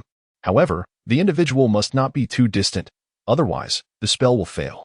Shuo Shengzi saved the entire Puchong city and serves as a messenger by the side of the beast god. Surely, you would not wish to see me being forcibly paired with the beast husband chosen by them, would you? Shuo tilted her head slightly, clearly reluctant. Yet I too wish to avoid entanglements. Do you simply accept whatever is said? They were able to snatch you away from the Shao family. What gives you the confidence that I could protect you, and why should I? Shao Shirsi was momentarily taken aback, as if the thought of rejection had never crossed her mind. In an instant, the azure-haired beauty's eyes brimmed with tears, her spirit seemingly shattered. Exuding a poignant beauty tinged with despair, Shuo felt a tightness in her chest, as if she had somehow wronged the other, leaving her in a state of utter frustration. Please, don't cry. I never said I wouldn't help you. Shao Shirsi, upon hearing this, trembled even more, her voice quivering with suppressed sobs. Your Grace, Shuo, you cannot fathom the terror I felt in the high tower. Hearing your name while witnessing the ferocious beasts outside the city, all slain without a single one breaching our walls. I thought I had finally found a chance to return home. Yet, I am but a defenseless female. If you do not offer your assistance, I truly do not know where else to turn. Felt an overwhelming urge to weep as she turned her head to glance at. She wished to offer assistance, but was wary of being deceived and inadvertently entangling herself in further troubles with the beastmen. However, to withhold her help from such a delicate beauty, whose tears shattered her heart, made her wish she could transform into a male and offer a comforting embrace. Did not raise her eyelids, stating, I have indeed heard of the family from the central continent, known for their 3-tailed blue fox lineage, proficient in allure techniques. Hastily shook her head, casting a pitiful look toward. I assure you, I have not employed any allure techniques upon you. I sincerely seek your assistance. My father is the esteemed elder of the family, and my mother is a revered. Because of this, and their cohorts have set their sights on me, attempting to coerce me into acquiring several beastmen from to bear offspring of superior quality. They believe that once I have children, I shall be reluctant to dissolve my bonds with the beastmen. The beastmen traditionally engage in partnerships based on mutual consent. Are, in their ilk, truly so tyrannical? Pressed her lips together, contemplating how her own beastmen had acquired a newfound skill for self-preservation, ensuring they would not be entirely in a passive state when confronted with danger. Indeed, the southern continent has dispatched a considerable number of females to the central continent, and they have established the Southern Alliance in the border cities of the central continent, seeking greater advantages. Some are exceedingly domineering, adopting one facade in the central continent and returning with another. I am neither the first female they have abducted, nor shall I be the last. Lowered her head slightly, hugging her knees, her voice lacking strength, as if she had resigned herself to her fate.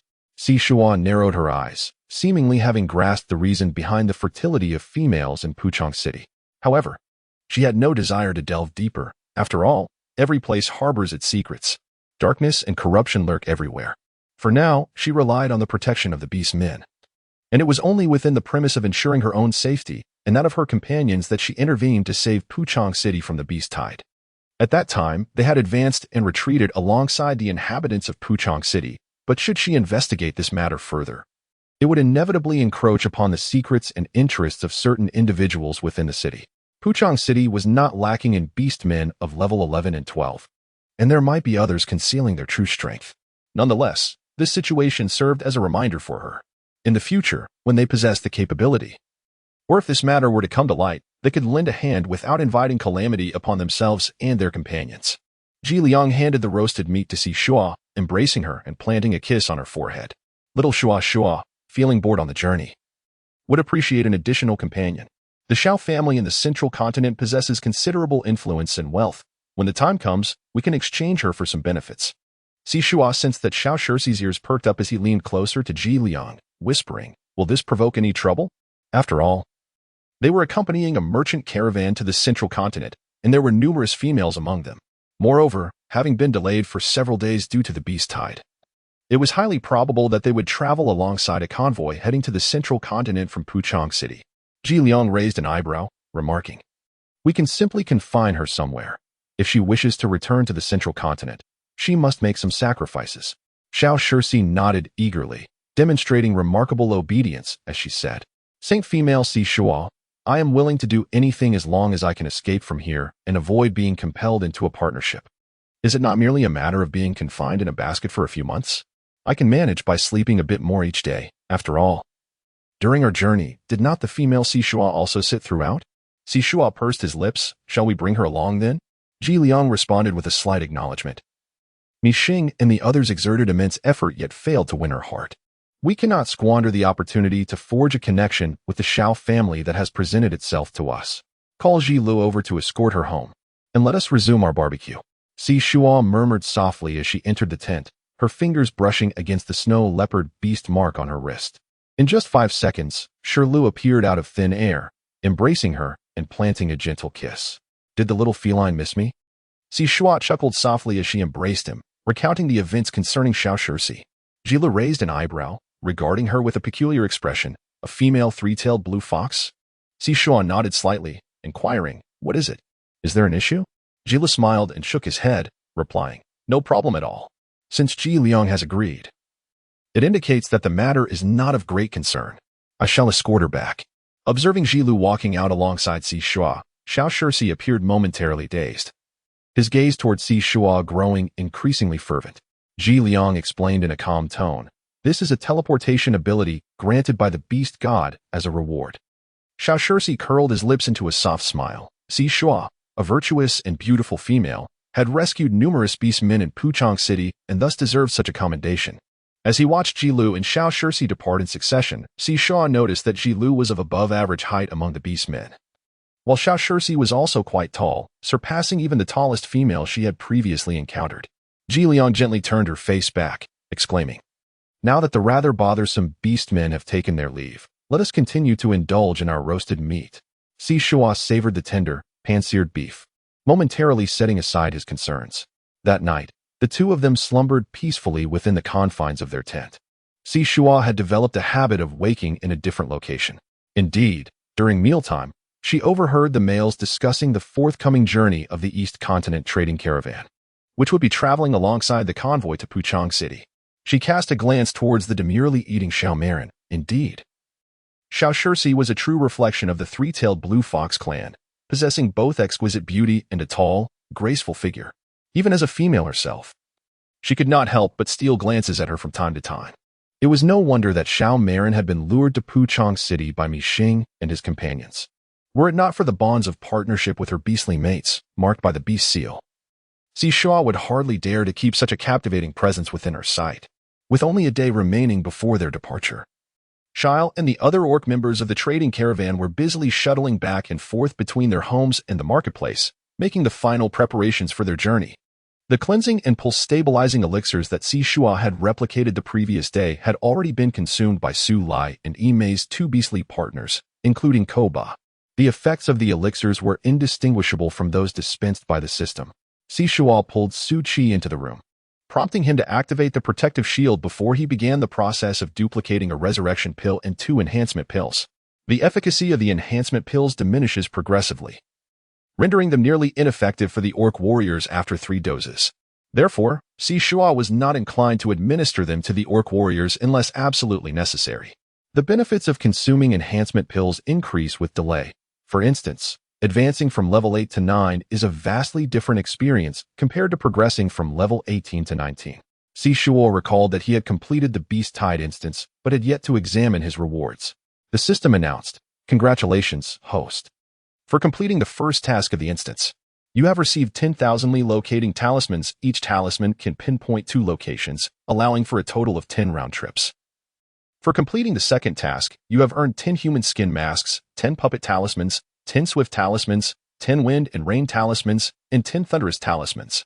Surprised, Shuo raised an eyebrow. The arrival of this person wearing a mask was indeed timely. She infused her own vines with spiritual energy until she was utterly depleted, after which she meditated to draw more energy from the air before venturing out to play with the enchanting Xiao. Xiao Shursi hailed from the central continent and began to enlighten Shuo about the situation there, the current state of our central continent, with its divisions of power, territorial allocations, resource distributions, and the ranking of various family factions is the result of nearly a century of struggles orchestrated by our ancestors. Those families that can enter Guangzhou City are the prominent clans that have resided in the central continent for centuries. Our Xiao family has merely retreated to a secondary beast city, Zhuangqing, 1 day's journey from Guangzhou City. In Guangzhou City, the highest combat level among beastmen reaches level 15, represented by the Jin Meng Ni family, while other esteemed families boast several formidable warriors of level 14. Expanding outward from Guangzhou City are the secondary beast cities, tertiary beast cities, and the border districts, which are at level 7, home to numerous gangs that cannot penetrate the beast cities and defy governance. It can be said that the closer one gets to the core beast cities of the central continent, the more fortified they become, leaving no room for external forces to intrude. Even the beastmen of Puchong City have labored for nearly a century to secure a foothold in the central continent, gradually establishing their own influence, acquiring land, property, and slaves. Whether beastmen or modern individuals, the more inaccessible a place is, the more fiercely they strive to gain entry. Even if it means being crushed to the size of a sheet of paper, simply standing on that land would be enough to elevate their spirits.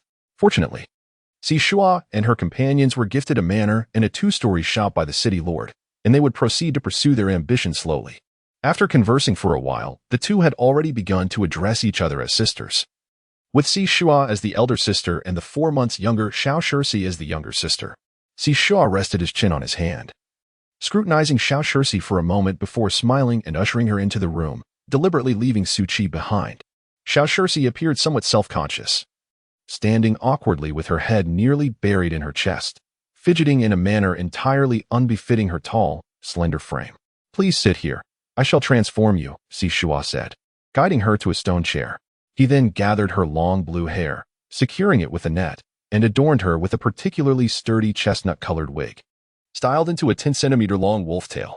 With merely a change in hairstyle and color, the enchanting beauty of Xiao seemed transformed, almost unrecognizable. Had it not been for her pronounced curves, Shuo might have mistaken her for a playful little wolf pup that had wandered in. Shuo exchanged for a pair of deep green contact lenses, adorning her with them, and selected a sharply contoured human mask to affix upon the lovely Xiao. "Here. This is the attire I have prepared for you. This white strip is intended to flatten your figure as much as possible," Shuo remarked, a faint blush gracing her cheeks as she gestured towards the beautiful Xiao. Xiao Shursi, too, lowered her head, her face awash with embarrassment. "I shall wait for you outside," Shuo declared, her anticipation palpable as she exited. Once Shuo had departed, the previously bashful Xiao Shursi straightened her back, glancing down at her form with disdain. Reluctantly, she grasped the fabric strip and, resigned to her fate, began to wrap it around herself, layer upon layer, in an effort to achieve the desired effect. Shuo embraced the fruit platter prepared by Su Qi, delightfully savoring it with a fork. In just a few minutes, the door creaked open. A striking young man with dark green hair and captivating eyes emerged, And even though Shuo was mentally prepared, he was still taken aback by his diminutive charm. Ah, Suchi, did you see that? Isn't it quite a success? No one would ever associate her with Xiao Shirsi, right? Shuo exclaimed, tugging at Su Qi with palpable excitement. Su Qi, bewildered, nodded in agreement. If it weren't for the fact that this room has only one door, I would have thought a different person had walked out. Shuo stepped forward, linking arms with Xiao Shirsi, and raised his chin towards Su Qi Wei, clearing his throat to suppress a smile as he solemnly stated, "Allow me to reintroduce you. This is my newly recruited merman beast husband. Due to his youth, he has yet to receive his beast mark, so I intend to take him to the central continent for the marking ceremony before we bond." Both Su Qi and Xiao Shirsi were momentarily taken aback. Xiao Shirsi chuckled as he withdrew his arm, draping it over Shuo's shoulder. His previously upright posture relaxed, embodying a charmingly roguish demeanor as he grinned devilishly. "Sister already has 4 beast husbands. I shall be the 5th, so let us call me Xiao Wu." It's quite fitting, as Xiao and Wu share similar sounds yet differ in character. At this, Shuo was left momentarily speechless, stammering, "Xiao Shirsi, you resemble a man far too convincingly." Xiao Shirsi, now shyly biting his lip, replied with a hint of coyness, "Does sister like it? I modeled my appearance after my brother. Is it perhaps too much?" "No, it's splendid. The portrayal is quite accurate.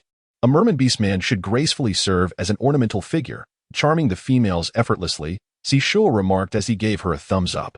Xiao Shirsi beamed bashfully, resembling a youthful scholar oblivious to worldly affairs, truly a testament to the versatility of the 3-tailed blue fox lineage. Upon returning home, Jilu and the others were equally astonished by Xiao Shirsi's attire. Shuo, brimming with confidence, flaunted his prowess before them. "Let us boldly escort the 14th sister to the central continent, allowing me Xing and the others to search the city in vain." It remains uncertain whether it was the striking resemblance of Xiao Shirsi's disguise or if Shuo's reasoning was sufficiently persuasive. In any case, she sensed a certain nuance in the expressions of the beast men. Curiously, Shuo inquired about the past, yet they merely chuckled and shook their heads, dismissing his concerns as trivial. Could it be that she had misinterpreted the situation? For dinner, they enjoyed stewed meat accompanied by cornbread, featuring potatoes, eggplants, and cabbage harvested from their space. She had also taken the liberty of purchasing some yellow bean sprouts from the supermarket, paired with a delicate seaweed and egg flour soup, culminating in a delightful fruit platter for dessert. The males were engrossed in their meal, and Xiao Shirsi, with her delicate beauty, exhibited an astonishing appetite, rivaling that of the others. Shuo, who held a particular interest in her, couldn't help but marvel. It was no wonder such a lovely beauty possessed such a robust frame. After finishing her meal, Xiao Shirsi shyly inquired, "Sister, have I eaten a bit too much?" The food was simply delectable, and I couldn't restrain myself. However, do rest assured, once you escort me to the Xiao family, my father and mother will undoubtedly prepare a generous reward for you, ensuring you do not suffer any loss." Shuo shook his head with a smile. "During this beast tide, our family has captured numerous ferocious beasts, which we have preserved and dried, sufficient to sustain us for half a month on our journey." Aware that Shuo and his companions were departing the next day, and knowing he sought no reward, many beastmen still passed by their doorstep, tossing high-grade crystal stones inside as a token of gratitude. The crisp sound of the crystal striking the ground echoed throughout the night. Shuo, blushing and with tears in her eyes, listened alone on the stone bed until exhaustion overcame her. It was then that Su Ji revealed himself, tenderly tending to her needs and embracing her as she drifted into slumber. When Shuo awoke, they had surprisingly reached the outskirts of the Winteryi forest. Upon noticing her consciousness, several males in the household paused, patiently awaiting her to freshen up and partake in a meal. Gila had prepared some corn, stored in a warm, large container, alongside a few palm-sized bird eggs, and each person received several pieces of cured meat and flatbreads. Recently, they had dined together under Shuo's guidance, cultivating a taste for a balanced diet that included both meat and staples, complemented by soup and fruit. Even during their travels, they had meticulously prepared meals in advance, stored for convenient consumption. Now, with the addition of a beautiful female, they were compelled to revert to the days of gnawing on jerky before her arrival. However, the jerky they now had was not merely the salty, tough fare of the past. It had undergone a meticulous preparation process, infused with an array of spices, and was contained in specially crafted beast hide bags, exuding a fragrant, spicy aroma. Wrapped in thin flatbreads and accompanied by cool tea, it sufficed for their sustenance. The lovely female relished her meal, while Shuo savored the sweet, tender corn. In contrast, the males maintained stoic expressions, occasionally diverting their gazes from Shuo to cast unfriendly glances at Shuo, who, unbothered by their scrutiny, remained unfazed. Having satisfied their hunger, Lu carried Shuo and Shuo on his back, joining the other males in pursuit of the main group. Gongyu had subtly employed the laws of time, making it nearly imperceptible, and after approximately half a beast's hour, they resumed trailing at the rear of the procession. When the orcs in front turned to glance back, Shuo stepped forward, enveloping Shuo in his embrace, and softly whispered in her ear, "I apologize, sister. If males and females sit together without physical closeness, it may lead others to question our relationship. We must play our roles convincingly, and I hope you can bear with me." Being held by the handsome man, Shuo, despite Shuo's modesty, could not help but notice the distinct differences between genders. The softness of the female was undeniable. Her cheeks flushed slightly as she responded, "We are both females. A hug is nothing to be concerned about. Sitting like this is quite comfortable for me." Shuo chuckled lightly. "What do you usually do while traveling, sister?" "I play games and nurture spirit plants," she replied, "though I cannot disclose these activities." Shuo patted the leather pouch she carried, saying, "I just want to enjoy some food, take in the scenery, and have a chat with my beastmen." As she spoke, she pulled out a bag of caramelized melon seeds, offering a handful to Shuo, while she herself began to crack them open with delight. Shuo observed the dried fruits in silence, lacking interest, for these were delicacies favored only by the rodent clan. Foxes preferred meat, occasionally indulging in vegetables for balance. However, seeing Shuo relish the seeds, he decided to give it a try, placing a seed upright in his mouth and cracking the shell with his teeth, drawing the nut inside to chew. The nut was plump, crisp, and delicious, imbued with a hint of caramelized sweetness, surprisingly delightful. "What a vast forest this is," Shuo mused, glancing around as the beastmen sprinted for quite some time without sighting the edge. She recalled that during the beast tide, there had been no mention of such an expansive woodland to the north of the city. "We are at the periphery of the Dongye forest," Ji Liang explained, maintaining a pace akin to Ji Lo. He clarified, "Knowing we were heading to the Dongye forest, the beastmen who scouted the area after the beast tide, though they took the crystal stones and returned to their respective tribes with the ferocious beasts, had already arranged a time with Chief Su. They accompanied us to the outskirts of the Dongye forest, significantly shortening our journey by 6 or 7 days, perfectly aligning with our original schedule without delay from the beast tide." Shuo let out a soft sound, finding the orcs at times endearingly genuine in their enthusiasm. However, the thought of their entry into the dreaded Winterai forest caused the ease she previously felt to dissipate, leaving her tense and prickling with goosebumps as the reality set in. Shuo smiled as he enveloped her in his embrace, resting his chin on her shoulder. Turning his head, he caught sight of her delicate neck, so slender and fragile, while her unique fragrance wafted beneath his breath. "Fear not, my dear sister. This path is traversed once or twice each year, with various scents and powders scattered along the way to deter other ferocious beasts. Moreover, our formidable team alone generates enough commotion to scare off lower-tier predators. And let us not forget, there are seldom any low-tier males among us. Should we encounter a high-tier beast, we can surely deal with it as a united front." The girls shared a depth of emotion, their bonds allowing for intimacy, cuddling under a single blanket, holding hands to relieve themselves, or linking arms for leisurely strolls, all without a hint of impropriety. Now, she too had such close companions, yet she found herself still unaccustomed to such affection. Her friendship with Ime was profound, yet it only went as far as linking arms. Their respective beastly husbands often diverted their attention, leaving them with little opportunity for conversation. Her cheeks flushed uncontrollably as she murmured, "Yes, I understand.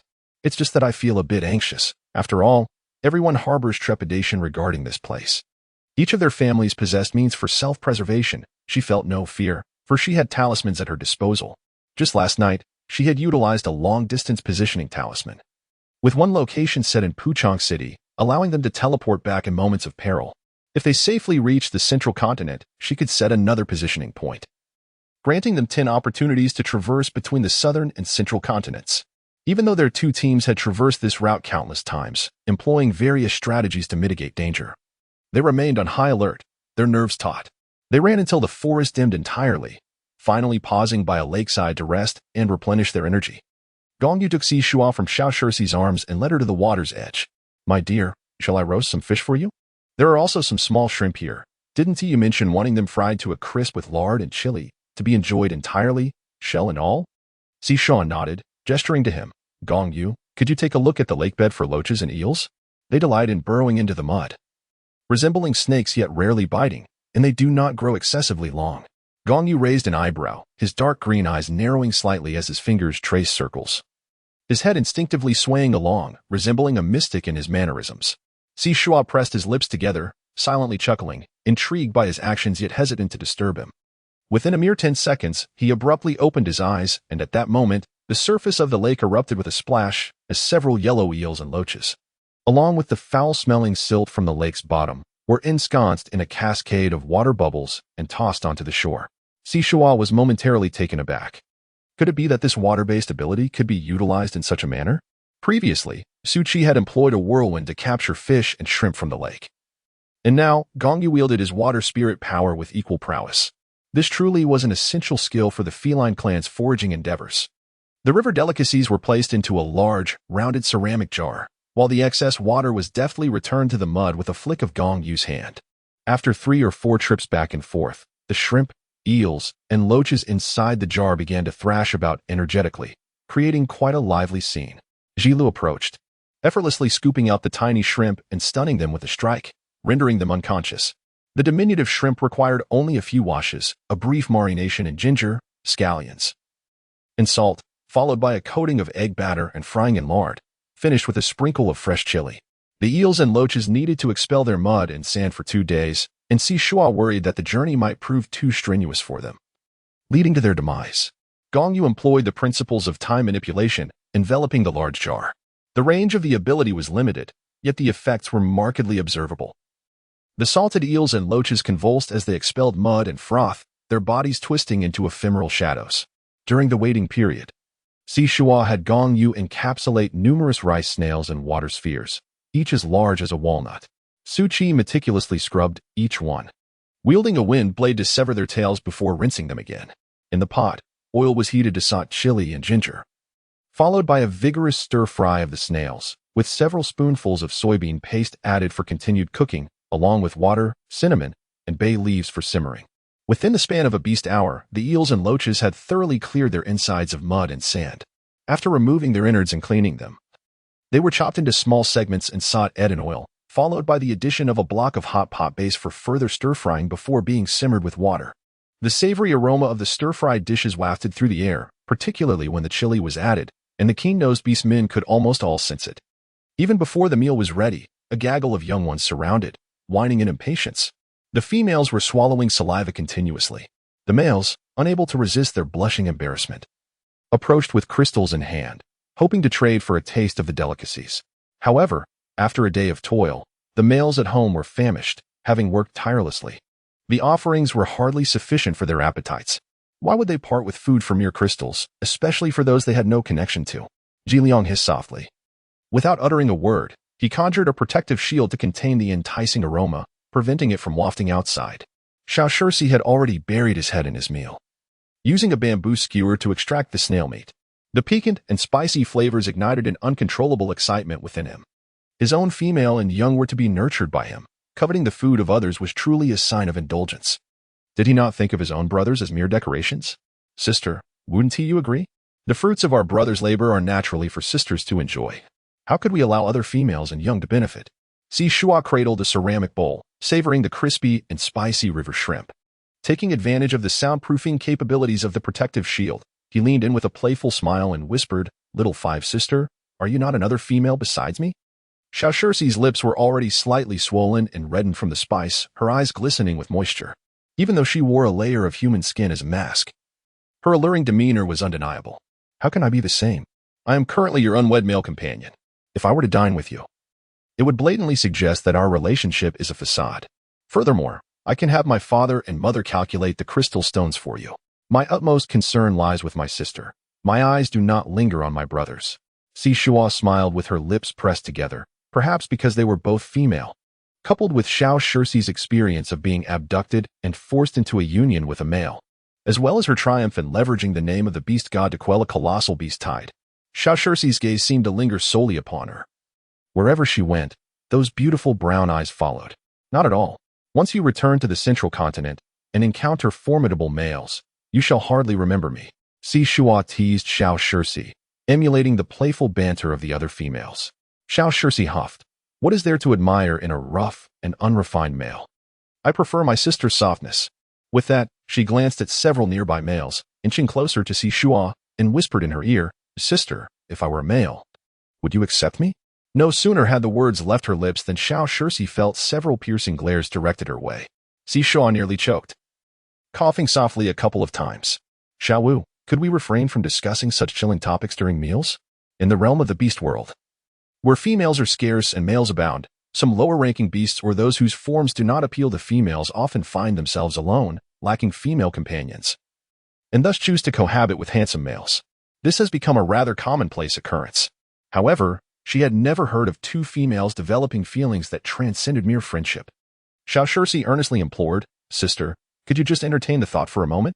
In Shuo's mind, the image of Xiao Shirsi with her light blue hair lingered, tall, pure, and enchanting, an appearance that seemed utterly disconnected from masculinity, rendering it difficult to fathom. Xiao Shirsi pouted, contemplating that if she were male, she would surely lack the two prominent features on her chest. Her facial structure would be more chiseled and handsome, and her physique would exude strength and vigor. My brothers possess considerable talent, yet I am certain I would surpass them all. Shuo recalled the splendid appearance of Xiao Shirsi after her transformation, which indeed possessed an enchanting allure that could stir one's heart. It is worth mentioning that her several beastly husbands had endured considerable hardships, their remarkable skills honed through the trials of life.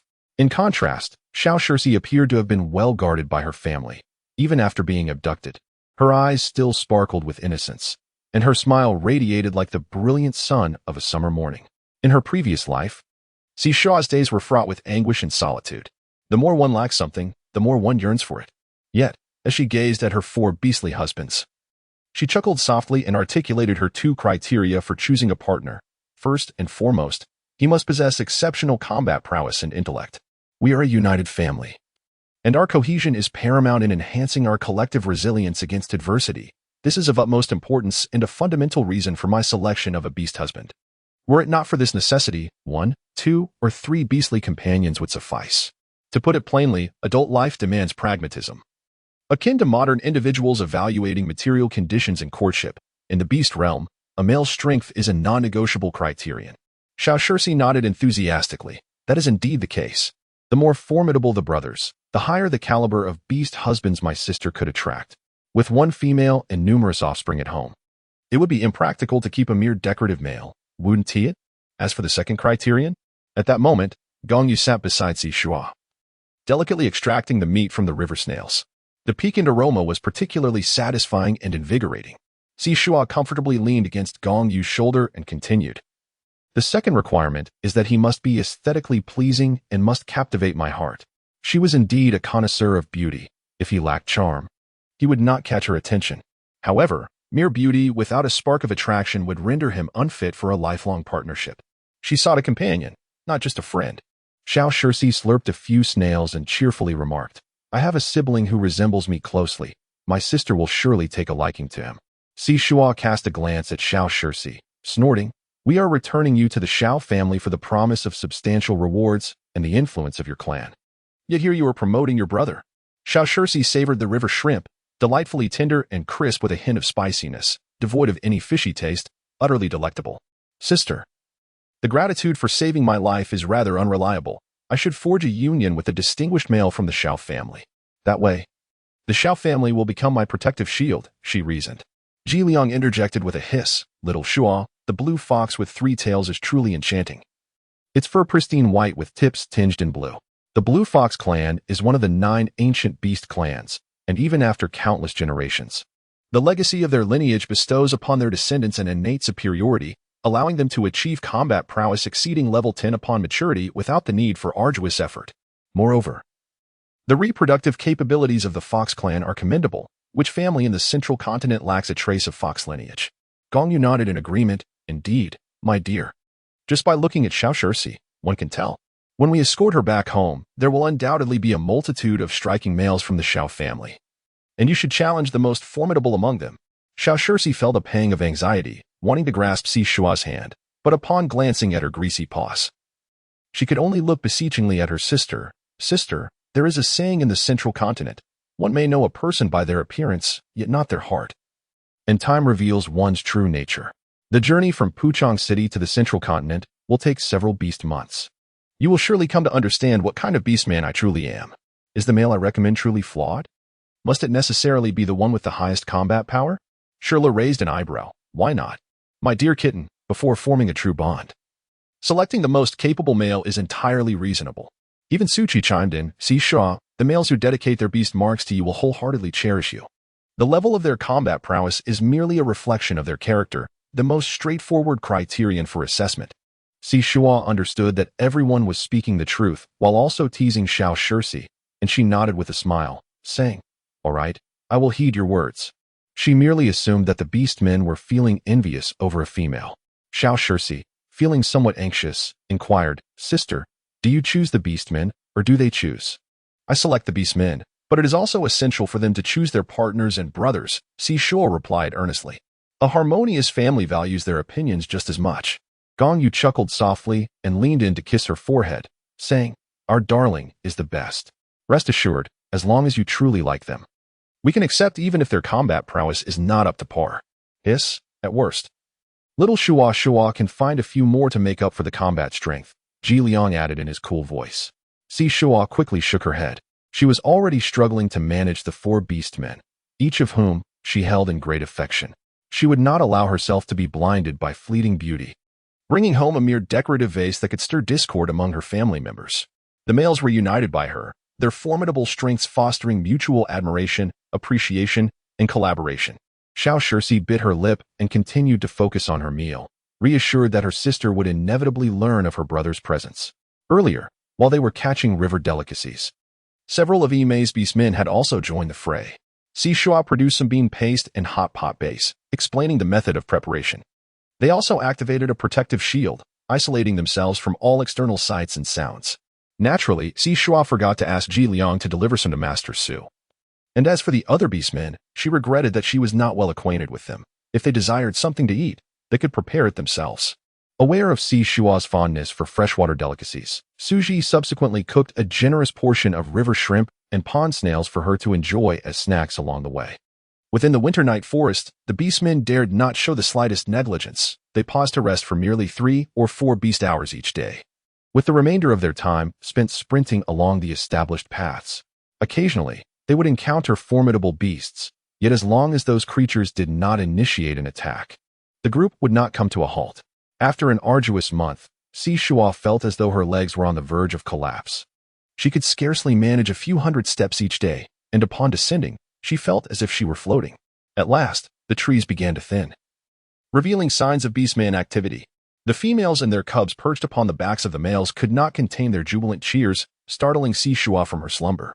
Xiao Shirsi chuckled softly, patting her back. Sister, we are about to exit the winter night forest. We should reach the nearest market by evening. Si Shuo opened her eyes, still somewhat drowsy. Instinctively, she wrapped her arms around Xiao Shirsi's waist, nuzzling against him before closing her eyes once more to gather her senses.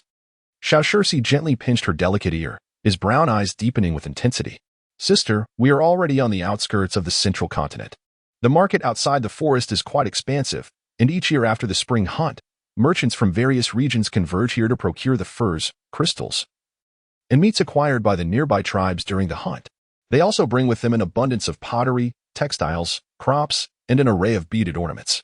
Moreover, there is an auction here filled with rare items that cannot be purchased with common crystals. Noticing that Si Shuo had regained her spirits, Jilu and the others found a clearing where a campfire had been previously lit, nudging Xiao Shirsi aside. After freshening up, Jilu ignited the fire, boiling water in a ceramic pot. Each person prepared a bowl of mixed grain stir-fried noodles, adding a spoonful of honey, and pairing it with dried biscuits, pickled cucumbers, and jerky, along with a clutch of bird eggs that Ji Liang had gathered. Once their meal was finished, they resumed their journey. Ji Liang, shielding Si Shuo with a protective barrier, asked in a hissing whisper, Little Shuo, how is your practice of healing skills coming along? Si Shuo found it somewhat peculiar. Ji Liang, why do you inquire so? The beast masters possessed commendable skills. Even amidst the beast tide, they only sustained minor injuries, healing almost entirely before she could even attend to them. With her extraordinary healing abilities, Shuo was not foolish enough to expose herself merely to enhance her powers. Moreover, having acquired the ability to replicate powers and the life-restoring elixirs from the system rewards, she had grown somewhat complacent. Ji Liang replied indifferently. The marketplace north of Donya Forest is a veritable den of vice, where auctions permit one to procure anything desired, including beasts, provided one can afford the requisite crystal stones. Shuo drew in a sharp breath. Orcs? Though taken aback, she swiftly adjusted her mindset. In the annals of Chinese history, the first-class society that emerged during the primitive era was that of slavery. The southern continent, characterized by its harsh conditions, saw communities surviving as tribes. Whereas in the central continent, orcs predominantly organized themselves by family units. Furthermore, the agricultural and textile civilizations necessitated a substantial labor force.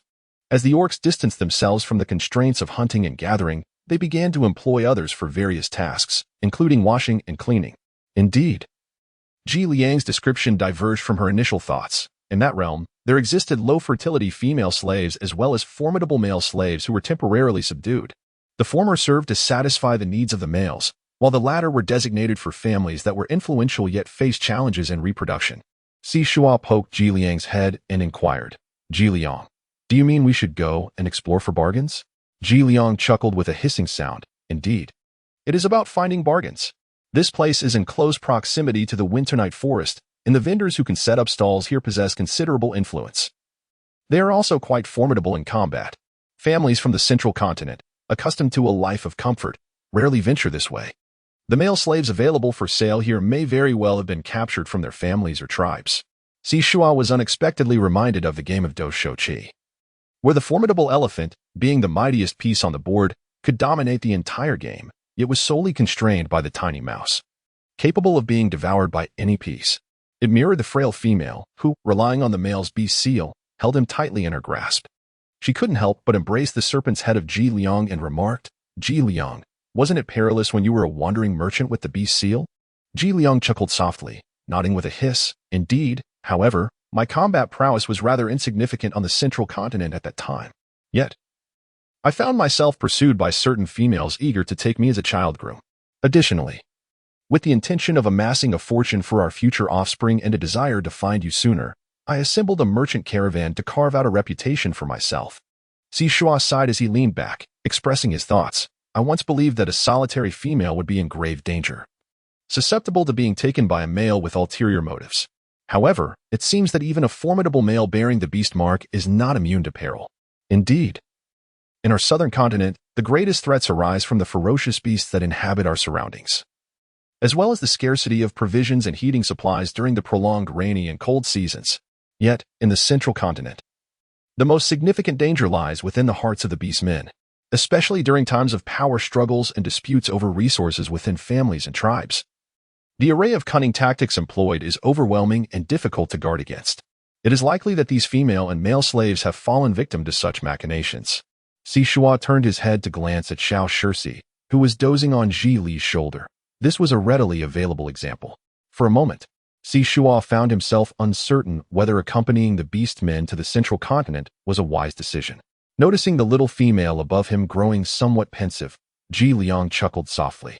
What's the matter, little Shuo? Are you frightened? Darkness lurks everywhere. As long as we remain vigilant, avoid falling into others' traps, and refrain from instigating trouble, there shall be no significant issues. If we were to remain on the southern continent, our abilities would likely stagnate at levels 12 or 13 at most.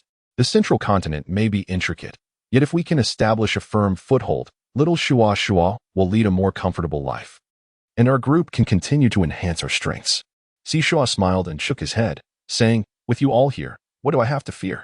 Ji Liang tilted his head, his golden eyes sparkling as he replied, it is indeed our honor to serve as the source of confidence for little Shuo. As they approached the Winternight Forest, the orcs, unwilling to pause, quickened their pace even further, charging forward with fervor.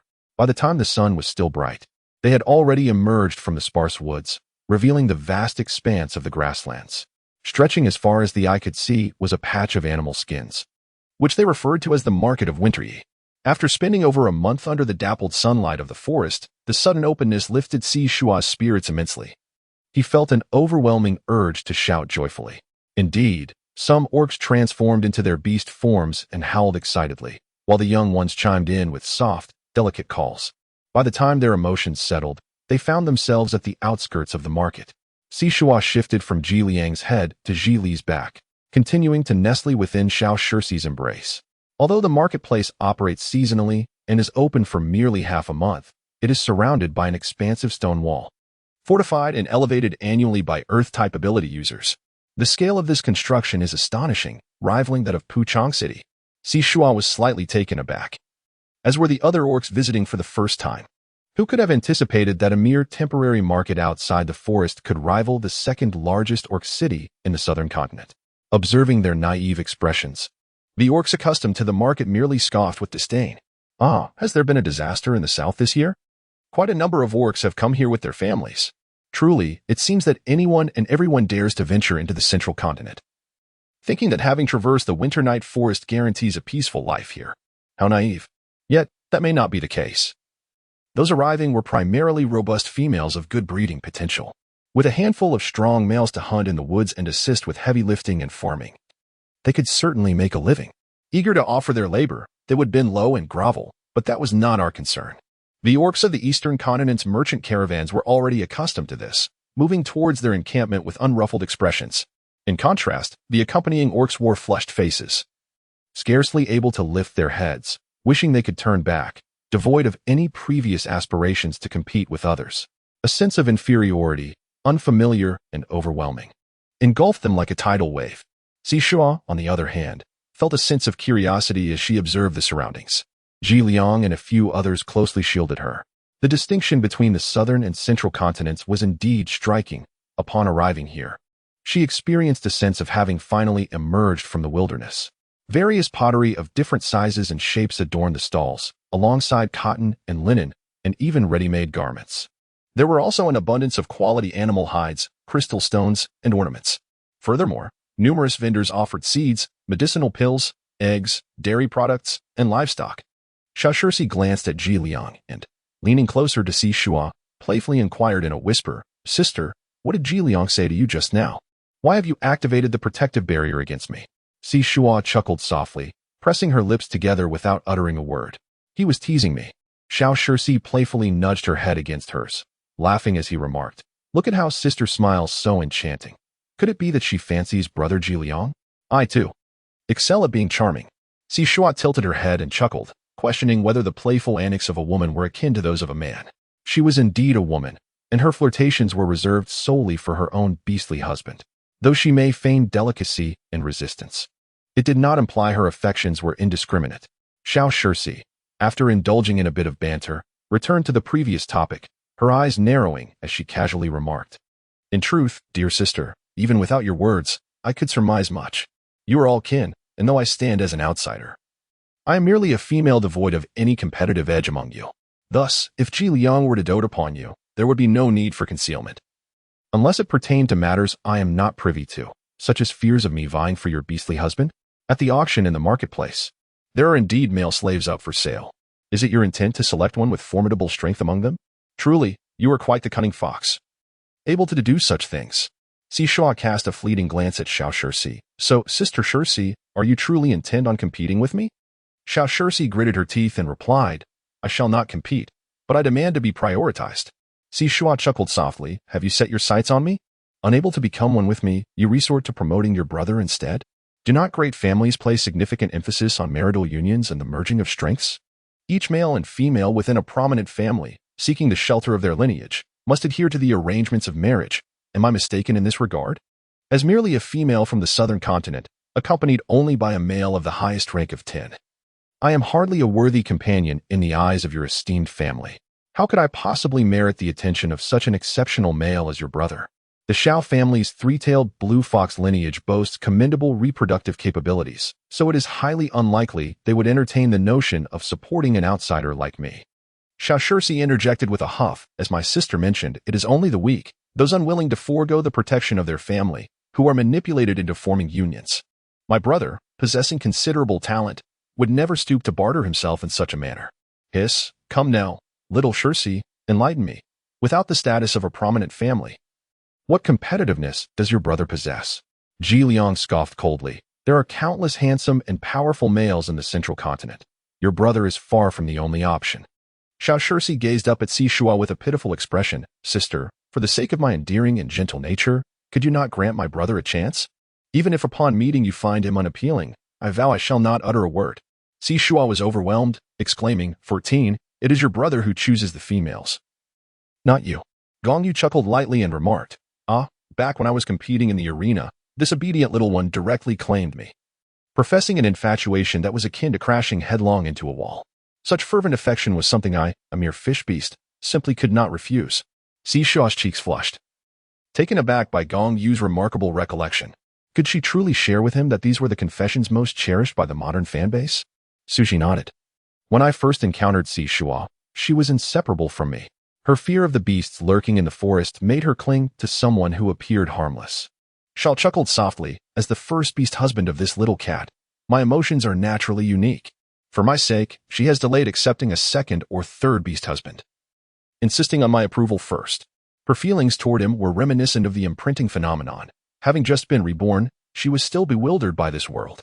Ji Liang refrained from such underhanded comparisons, exclaiming, hiss, when I am with my little Shuo, she cannot find sleep without me. Shuo's face flushed with heat. Overwhelmed by emotions during that period, how is it that each event, when recounted from their lips, takes on a different flavor? In comparison, Xiao Shirsi gazed at Shuo with teary eyes. Sister, am I truly the one who has been cast aside, unworthy of any precious stones? Is it that I am so unappealing to you, dear sister? Shuo took a deep breath. After spending a month together, she was well aware that Xiao Shirsi was merely a drama queen, his psychological resilience far weaker than he portrayed. Unable to contain herself, she spoke earnestly. Xiao Shirsi, entering a union is not a trivial matter. It concerns the enduring happiness and stability of both parties and their families. I already have 4 beast husbands and can at most take in 2 more, one being a flying beast and the other possessing a notable background in the central continent, which would provide us with a sense of belonging. Xiao Shirsi, wearing a human mask, appeared somewhat pale as he replied, Sister, can there not be an exception? The central continent is vast. One beast husband with a notable background is insufficient. Shuo chuckled softly, acknowledging that relying on others is not a sustainable solution. Even with an additional 2 or 3 individuals, it is not entirely dependable. However, we will strive diligently to become a reliable support for others. 2 more cannot suffice. For the central continent offers myriad possibilities for survival, and we shall no longer place all burdens upon the beast masters. It is not out of necessity that she refrains from expanding her family further. 6 is already a considerable number. It is akin to having more than a handful can hold. Xiao Shirsi, wearing a despondent expression, spoke with a hint of melancholy in his laughter. It appears that my sister's sentiments remain unchanged. I have been overly sentimental. Indeed. The Xiao family does not prominently display their influence in the central continent. They maintain close ties with other prominent families through marital connections, which fail to capture my sister's attention. If that is the case, dear sister, please place me within the largest of the beast hide pouches. The organizer of the auction is my uncle by marriage. The Xiao family owes you a debt of gratitude. Should you encounter difficulties in the future, simply seek assistance from the Xiao family in Zhuwan City and invoke my name. Shuo pressed her lips together, feeling a twinge of discomfort in her heart, yet unable to articulate her sentiments. She merely nodded, allowing Ji Lu to lead them away. Ji Liang and his companions exchanged glances, each harboring a hint of schadenfreude. How curious it was, one so secretive and the other so naive, that these 2 could find common ground at this moment. Xiao Shirsi released her grip and stepped back. Speaking softly, sister, the vicissitudes of life are unpredictable. Should you ever change your mind, you are always welcome at the Xiao residence. Shuo had grown accustomed to Xiao Shirsi's constant clamor, always striving to assert his presence. However, the sudden distance between them stirred a pang of bitterness in her heart, and her eyes shimmered with unshed tears. Gong Yu's expression turned frosty as he swept Shuo into his arms. Dear one, he said, we had originally agreed to return Xiao Shirsi. We have fulfilled our mission, and from now on, we shall remain unconnected. There is no need to squander emotions on a beast man we will not see again. Come, let us wander through the market, indulge in some delicacies, and this evening we shall attend the auction. Shuo murmured in agreement, acknowledging the inevitable truth that all gatherings must eventually come to an end. A month, in the grand tapestry of an orc's life, is but a fleeting moment. Xiao Shirsi, unable to suppress his emotions, took a step forward. clutching Ji Liang's garment with a tense jaw. Brother Ji Liang, do I truly possess no chance at all? Ji Liang cast a glance over Xiao Shirsi, hissing softly. Perhaps when you cease to embody this ambiguous state, there may yet be hope. The orc has squandered the cunning of the fox. What kind of reasoning drives one to promote an unfounded brother? Once Shuo and his companions merged into the throng and vanished from sight, Xiao Shirsi's expression turned cold. And he spoke with a detached tone. Uncle Xie, I would appreciate your assistance in preparing for my imprinting. The robust red-haired orc, Xie Shi, furrowed his brow. Xiao Cheng.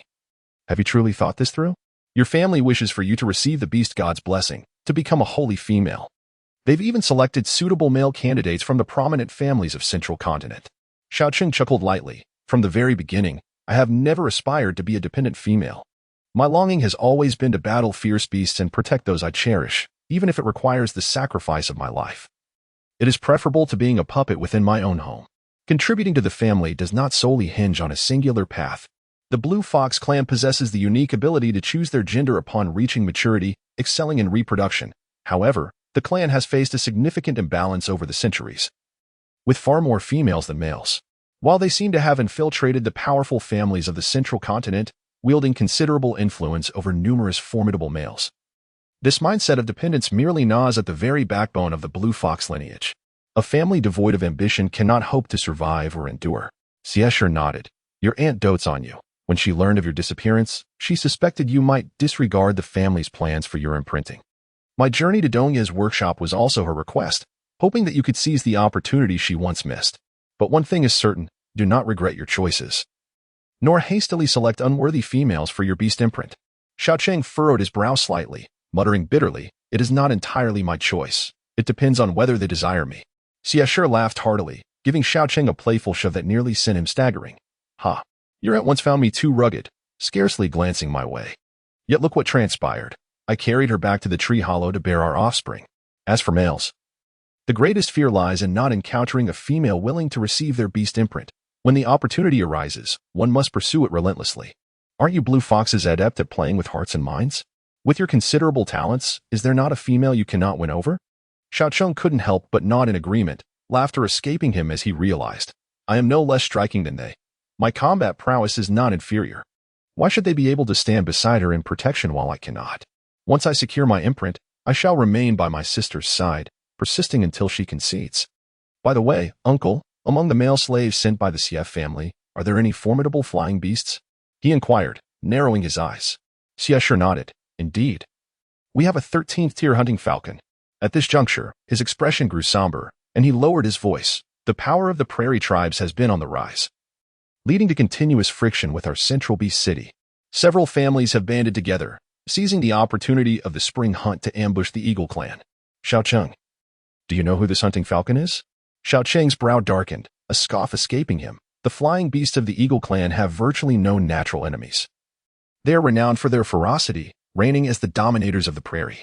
Moreover, they possess the ability to molt, shedding their feathers and honing their beaks and talons for rebirth, allowing them to outlive us by a significant margin. I heard that last year. The Eagle clan welcomed a newly reborn 15-tier warrior, Zhu Bang. The notion that these complacent orcs of the Central Continent feared the day the Eagle clan might forsake their gray, dreary caves to seize their territory, resources, and females was hardly surprising. They sought to strike preemptively. A 13th-tier hunting falcon, if I recall correctly, has a bonded brother among the 15-tier warriors. And that must be his offspring, right? Named Jiang. His expression darkened further. Xie Shi nodded, explaining that the Eagle clan faces challenges in reproduction, laying only 2 to 5 eggs at a time. Often, 1 or 2 fail to hatch, and due to the size of the flying beasts, the weaker offspring are often consumed. Thus, only a single egg may survive. Were it not for their longevity and the rarity of natural enemies, their population would dwindle. Each year, the males of the Eagle clan venture to the Central Continent in search of fertile females. Upon news of a 15-tier warrior emerging from the Eagle clan, the Blue Fox clan hastily arranged a betrothal between the still-maturing Xiao Cheng and the exceptionally gifted Jiang, alongside 5 other illustrious heirs from prominent families. Alas, Xiao Cheng had long believed himself to be male, destined to carve a path of glory. It is said, Xie Shi continued with a faint sigh, that he willingly surrendered himself to protect the elderly and frail of his clan, including his grandmother. As you know, the Yinglong clan, capable of flight. Has significant conflicts with the Eagle clan. This spring hunt ambush was led by Chu Ming. Initially, the Blue Fox clan sought to betroth you to Chu Ming. But upon the emergence of a 15-tier warrior from the Eagle clan, they shifted their intentions to Yin Jiang. After his capture, Yin Jiang had his wings severed at the base, and the precious crystal within him was extracted. Xiao Cheng felt a chill wash over him, his expression darkening. How dare they? Do they not fear the retribution of that 15-tier eagle beast? In that moment, he comprehended why Yin Jiang had met such a fate at the precise moment the Eagle clan produced a 15-tier warrior. Though Zhu Bang may be Yin Jiang's nominal father, he cannot possibly tolerate another potential 15-tier threat. Xie continued in a hushed tone. Yin Jiang has been utterly destroyed. Sometimes, living can be far more painful than death. Now reduced to a male slave, even low-fertility females scoff at the thought of expending crystals to purchase him, and few can afford it. The larger families are rife with corruption. While Xie hails from the primate family of Guangzhou City, he is but a steward, unable to make significant decisions. Despite their disdain for the trade of female and male slaves, they feign ignorance, for the next to face punishment could easily be themselves. Xiao Cheng's brow furrowed. How many crystals are we speaking of? 30th tier crystals, Xie replied, shaking his head. Even if they wished to assist, none would be willing to part with such a sum for high-tier crystals. Xiao Cheng pursed his lips, casting his gaze toward the depths of the forest. His demeanor cold. I shall proceed with my imprinting first. Other matters can wait. Xie was momentarily taken aback. Xiao Cheng, you do not intend to gather the 10th tier crystals yourself, do you? Xiao Cheng chuckled lightly. Uncle Xie, you think too highly of me. I merely wish to enhance my combat prowess and increase my level by 1 or 2 tiers while in proximity to Dongye Forest. So I may show off before the females. If I happen upon a high-tier fierce beast, I might slay a few. Should Yin Jiang still be waiting and not yet sold, perhaps I could extend a gesture of kindness and purchase him, allowing him to choose his own fate. Although this represents a struggle between the races of the central continent and the prairie, the suffering of Yin Jiang is not entirely disconnected from my own. What a pity it is. Had Yin Jiang remained whole, perhaps we could have forged a bond as sworn brothers. There is a saying that when an eagle reaches its 30s, it can strike its beak against rocks to wear it down, allowing a new beak to grow. Following this, it supposedly pulls out its talons and sheds its feathers, awaiting rebirth, thus regaining another 30 years of life. However, this notion is erroneous, and the creature in question is not an eagle, but rather a mistranslation of a falcon. Eagles do not possess the ability to be reborn. Their beaks are intricately fused with their skulls, rendering them irreparable. Moreover, the entire process purportedly spans 150 days, a duration during which it would be impossible for them to abstain from sustenance. Eagles naturally molt their feathers and have no need to pluck them out themselves. Although this notion is utterly ludicrous, it does serve to illustrate that the impossible may become possible, providing a moment of amusement for all. In the bustling marketplace of Winter's Middle, Shuo and Ji Lu ventured to the northwest corner, where an expansive area was lined with neatly arranged animal skin bags. They had arrived slightly late. Imei and her beastly companions had already secured a suitable spot and set up their bags in advance. Shuo, over here, Imei called with a smile, as 3 plump little cubs scampered over, yapping excitedly. At barely 2 months old, they were already lively and frolicking joyfully. Koba trailed leisurely behind, noticing the absence of one among Shuo's group. With a glint of curiosity in his eyes, he approached Ji Liang, eager for gossip. Boss, where is your female's new favorite? Ji Liang chuckled and gestured toward Shuo, whose expression bore a hint of displeasure. She has already made her choice. But my little female remains oblivious to what is troubling her. She likely believes she has lost a dear sister. Koba paused momentarily, then joined in the laughter. Boss, haven't you informed Shuo's female that the Sanwei Blue Fox clan only determines gender upon reaching maturity? Ji Liang shrugged. Xiao sure has yet to ascertain that. Who knows what combat prowess she possesses postmarking. She lingers around little Shuo, and while she is not anxious, we shall not play the role of mediators. Meanwhile, Imei, arm in arm with Shuo, converse cheerfully. The esteemed leader Su has stated that we shall remain in Winter's Middle for 10 days. We can explore and gain a deeper understanding of what Central Continent has to offer. Just earlier, I overheard some females from Puchong City discussing various matters. It would be prudent for us to select the beast cities we wish to visit beforehand and register our identities upon arrival with the merchant caravans. Each year, orcs travel to the Central Continent, and much of the land has been claimed. If we wish to cultivate, we must rent from others. Some families possess more land than they wish to cultivate or are unable to manage it, thus they rent it out. If we cultivate the land and harvest food, we must provide them with half and pay for housing, as well as crystalline stones. At this juncture, Imei's brow furrowed slightly, as she acknowledged the formidable challenge ahead, survival in this vast continent. Shuo gently patted her hand and leaned closer to her ear, whispering, Imei, there is no need for concern. Previously, when we united to fend off the beast tide in Puchong City, the Lord graciously bestowed upon me a villa just outside Guangzhou City, along with a 2-story shop in the heart of the town. At the very least, we need not worry about having nowhere to reside. Imei nodded with delight. That is wonderful. In the future, our family will assist you in farming and raising livestock. With a light-hearted chuckle, Shuo gently caressed the 3 adorable little ones sitting obediently beside them. I share the same sentiment, she remarked. Our household may soon welcome 2 or 3 more beast husbands, and the tasks ahead will undoubtedly multiply, so we will certainly require your assistance. Imei nudged her shoulder playfully, adding, at this point, the question of whether to take in more beast husbands is secondary. Now that we have arrived in the central continent, there are bound to be numerous exceptional males available. However, Shuo, when will you consider having children? I must say, with an increase in beast husbands, conflicts are inevitable. The most effective solution would be to bear offspring, allowing each of them to occupy themselves.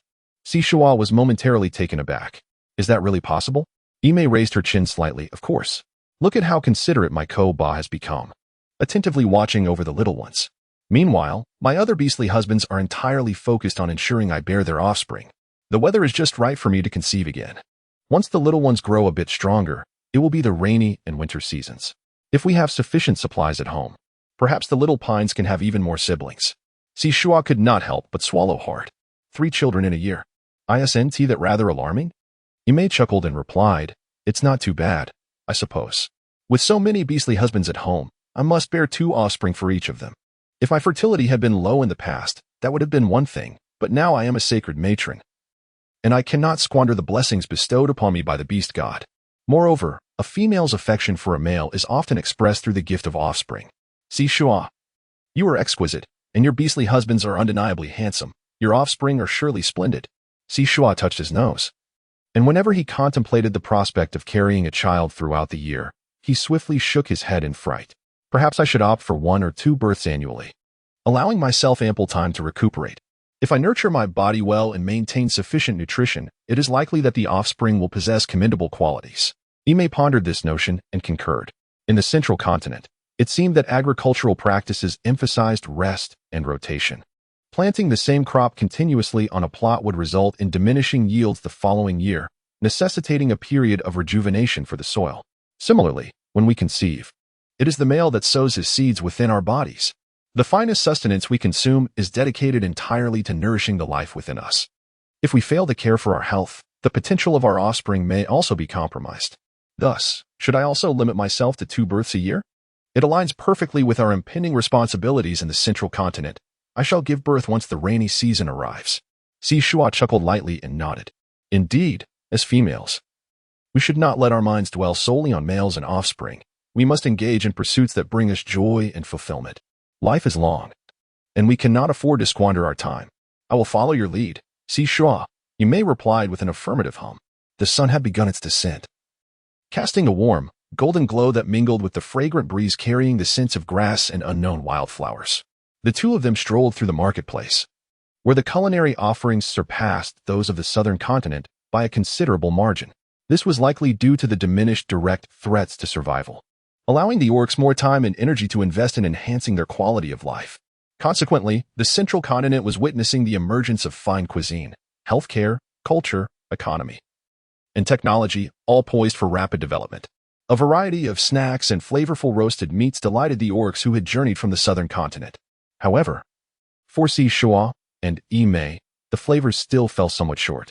Yet, Shuo's eyes sparkled even brighter. In the marketplace of Dongya, half of the stalls are dedicated to food, whether raw or cooked, which illustrates that no matter the era, the saying food is the heaven for the people remains true. Moreover, the culinary delights of the central continent boast not only the salt unique to the southern continent, but also an array of seasonings such as bay leaves, scallions, Sichuan pepper, and wild ginger. In other words, the essential spices are present, and discovering more will not seem out of place. Shuo had already devised a plan. She intended to establish a culinary shop on the second floor of the Guangzhou city, envisioning a daily influx of crystal stones flowing like water into her pockets. Whatever she observed, her mind would instantly conjure up thoughts of business ventures. To ensure she did not forget her ideas, she took out some craft paper and charcoal pencils, meticulously jotting down the pinyin. The beast men, now not only capable of recognizing pinyin, but also able to write it, occasionally leaned in to catch a glimpse. Concepts such as farming, animal husbandry, textile weaving, opening shops, and establishing schools added to their aspirations for life in the central continent. Suddenly, Shuo paused, sensing the presence of a note in the shared space with Ji Liang. He smiled and suggested, "The auction is about to commence. Let us hasten to take a look." The large leather bag in the center of the Dongye courtyard was crafted from an indeterminate number of animal hides. Unlike other fully encased leather bags, this one featured a lofty top, beneath which lay 3 layers of stone platforms, approximately 3 zhang wide. Surrounding it was a series of ascending stone steps, each tier higher than the last. The uppermost tier of steps left a gap of a person's height between it and the top of the leather bag, and the encircling steps were divided into 4 sections by horizontal and vertical walkways. Thus, the auction venue could accommodate numerous beast men, ensuring unobstructed views and excellent ventilation. Ji Liang claimed a position in the center of the 3rd row, his transformed beast form extending upon the steps, securely occupying the seats of over a dozen beastmen. As soon as Shuo arrived, he was ensnared by his tail and drawn closer. Transforming into his human form, he chuckled softly and embraced her, inquiring if she was enjoying herself. Although he was occupying a space, he made sure to set aside a portion of everything he consumed for Shuo, resulting in his mouth never ceasing to munch. The other males, similarly occupying their spots, were plagued by rumbling stomachs, while he, concealed behind the animal hide bag, leisurely extracted various delicacies and savored them at a relaxed pace. The snacks, each exuding an enticing aroma and served steaming hot, danced playfully within the slow-moving leather pouch, tantalizing those nearby and making their stomachs growl in hunger. It is indeed said that the choice of a female is paramount. Some females, fickle and unappreciative, only seek to take without regard for the male's feelings. In time, such relationships inevitably fade, and the once fervent hearts of the males gradually grow cold. Nodded thoughtfully, producing a piece of paper, and whispered his plans beside his ear. "Let us first assess the situation. We are unaware of the locations, sizes, and conditions of the farm and shop. The farm will undoubtedly be engaged in agriculture and the raising of poultry and livestock, while the shop aims to operate a restaurant selling a variety of delicacies. Ji Liang is particularly intrigued by these prospects. If the opportunity arises, acquiring more shops and farmland would be splendid. However, my dear Xiaoshuo, I advise you to temper your expectations regarding the farm and shop. The city lord would not part with the properties acquired after much toil in Guangzhou City unless they were of lesser quality, and there may even be some underlying complexities." Shuo produced 2 land deeds, recognized by various families from the central continent and authenticated by the esteemed Su family head and Ji Liang. She pressed her lips together, pondering that even in dire circumstances, it would be unthinkable for them to lack a place to settle. Surely, it could not come to that. After all, they had ample crystal stones. In such a vast Guangzhou city, was there truly no space for them to establish themselves? Ji Liang, however, maintained a carefree attitude, suggesting that if necessary, they could first venture into the border town to carve out a reputation for themselves. The orcs began to arrive in succession. Although night had fallen, fire elemental orcs wielded fireballs to illuminate the surroundings. The abundance of fireballs, tempered to a manageable warmth, rendered the auction venue as bright as day, nearly devoid of shadows, reminiscent of the shadowless lights used in operating rooms that Shuo had frequented in her past life. It had been a long time since she had reflected on her previous existence, and she couldn't help but press her lips tightly and snuggle closer to Ji Liang. He chuckled softly and kissed her cheek, saying, "Little Shuo, feel free to buy whatever you desire later. There is no need to hold back for us. The crystals we earn are meant to be spent." With a light laugh, Shuo nestled closer into his embrace, delighting in the slightly agitated hissing sounds he emitted, which only deepened her smile. Shortly thereafter, the red-haired beast man, Xie, ascended the stage with a grin, infusing his voice with spiritual energy to ensure that all present orcs could hear him clearly. "Welcome, esteemed females and males who have traveled from afar, to our Winter Yi auction." The orcs erupted in enthusiastic applause, which continued for quite some time before subsiding. After briefly outlining the auction's rules, Xieshur invited the first 10 items to be brought forth for auction, explaining each one as the orcs seated on the stone steps began to bid. Among the items were rare and exquisite beast skins, intricate ornaments, high-quality seeds, and effective elixirs, none of which particularly piqued Sishua's interest. However, as the auction progressed, she was surprised to discover offerings such as the auctioning of slots for male companions beside females, culinary recipes, and land deeds for various beast cities including fields, shops, and residences. The orcs, their faces flushed with excitement, shouted bids with fervor. Jilu produced a piece of beast skin. It was a map of the central continent he had purchased from another orc. He had meticulously translated the beast script into pinyin, scorching it delicately with his electrically charged claws, each stroke a testament to his effort. Sishuo leaned in to observe. Each time Xieshur uttered the name of a beast city, they would seek its corresponding location on the map. The land being auctioned was only roughly situated. Without a closer inspection, they remained oblivious to the specifics. Although they lacked the deed for Guangzhou City, they could contend for the surrounding lands if conditions permitted. Yet, how could they ascertain the state of the land? As they listened to the announcement of a parcel merely 2 beast cities away from Guangzhou City, conveniently near a water source and approximately 500 beast acres in size, their interest was piqued, especially as numerous beast men raised their paddles, flushed with excitement as they shouted their bids. However, at that moment, a squirrel beastman approached, hunched over, and with a wave of his hand, set up a protective barrier. He respectfully addressed Sishuo. Esteemed Sishuo, I have been entrusted to clarify matters for you.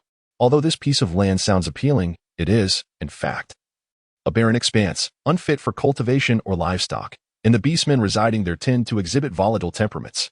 Should you wish to acquire land, I recommend you traverse the various beast cities of the central continent. Through his introduction, everyone understood that the lands up for auction today were essentially incapable of supporting even basic housing. They were undeveloped, lacking security, and distanced from beast cities. These plots had been divided and sold to unsuspecting beast men venturing into the central continent, unaware of the circumstances. Gongyu scoffed, remarking that the central continent was riddled with utterly unusable land, yet they still registered and crafted deeds to deceive with crystal stones. Those in the know relished watching others fall for the trap, even inciting bidding wars to create the illusion of desirable land being fiercely contested. The squirrel beastman, still bent low, murmured, indeed, some of these are specifically procured by our auction house using crystal stones. Sishuo understood, it was merely a matter of entrustment. She couldn't help but glance towards the stage. She had encountered Xieshur before, who was the uncle of Xiao Shursi. Yet she comprehended that the mention of the squirrel beast man was likely referring to Xiao Shursi. Although they were seated in the third row, the beast men were closely packed together, row upon row, and the sight of their myriad of vibrant hair colors made her head spin. Sishua's eyes flickered slightly as she allowed the squirrel beast man to explain things to Ji Liang and Gongyu. Meanwhile, she stealthily approached Su Qi, exchanging a meaningful glance, prompting the male to snap his fingers and summon a protective barrier instantly. The jest surrounding Sishua's snap of his fingers seems to have lost its charm, hasn't it? Su Qi, let us venture outside for a stroll while the others are distracted. You can cloak us and bring me in. I find Xiao Shursi rather peculiar. Upon hearing Sishua's request, Su Qi could not suppress a faint smile that graced his handsome face. Invisibility is indeed a splendid tactic to enchant the females. Once we arrive in the central continent, given the little female's penchant for socializing, he would surely take her along, veiled from sight, to eavesdrop on matters at hand. He took her hand and stood, drawing the little female into his embrace amidst the envious glances of the other males in the household. With a leap, they descended the steps and made their way outside, past the animal hide entrance. The night sky loomed dark as ink, adorned with stars and the moon's gentle radiance, while the mild spring breeze carried the sweet fragrance of wildflowers and fresh grass, caressing their cheeks. In stark contrast to the lively interior, the outside was eerily quiet, save for the occasional patrol of orcs meandering along their prescribed route. Su Qi, cradling Sishuo, deftly evaded prying eyes with a few swift movements before activating his invisibility skill. However, these days, aside from the evenings he spent accompanying the little female, the rest of the time the group remained united. At long last, he found himself alone with her on such a night, and he could not resist seeking a secluded and safe spot to share a quick meal with her. After indulging in their repast and refreshing himself with a bath and a change of attire, he returned to the auction. Sishuo found himself cradled in his embrace. his fingers playfully poking at the tautness of his chest as he leaned in, whispering softly, "Su-Chi, how is it that you two have learned to seek your own advantages?" His ears flushed with warmth and a tantalizing itch arose. Su-Chi lowered his gaze, observing the still slightly blushing little female, unable to resist stealing another kiss from her. In that moment, they had re-entered the confines of the fur-covered shelter.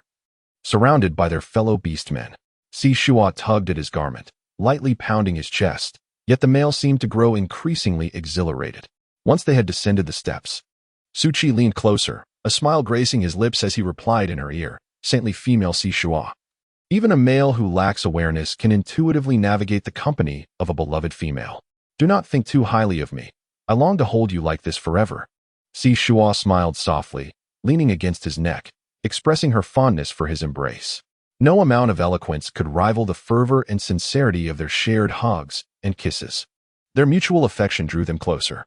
To the north of the platform lay a small beast hide bag, occupying nearly 1/4 of the audience area, heavily guarded by numerous high-ranking beastmen. At that moment, Su-Ji held Shuo close, casually walking past the guards.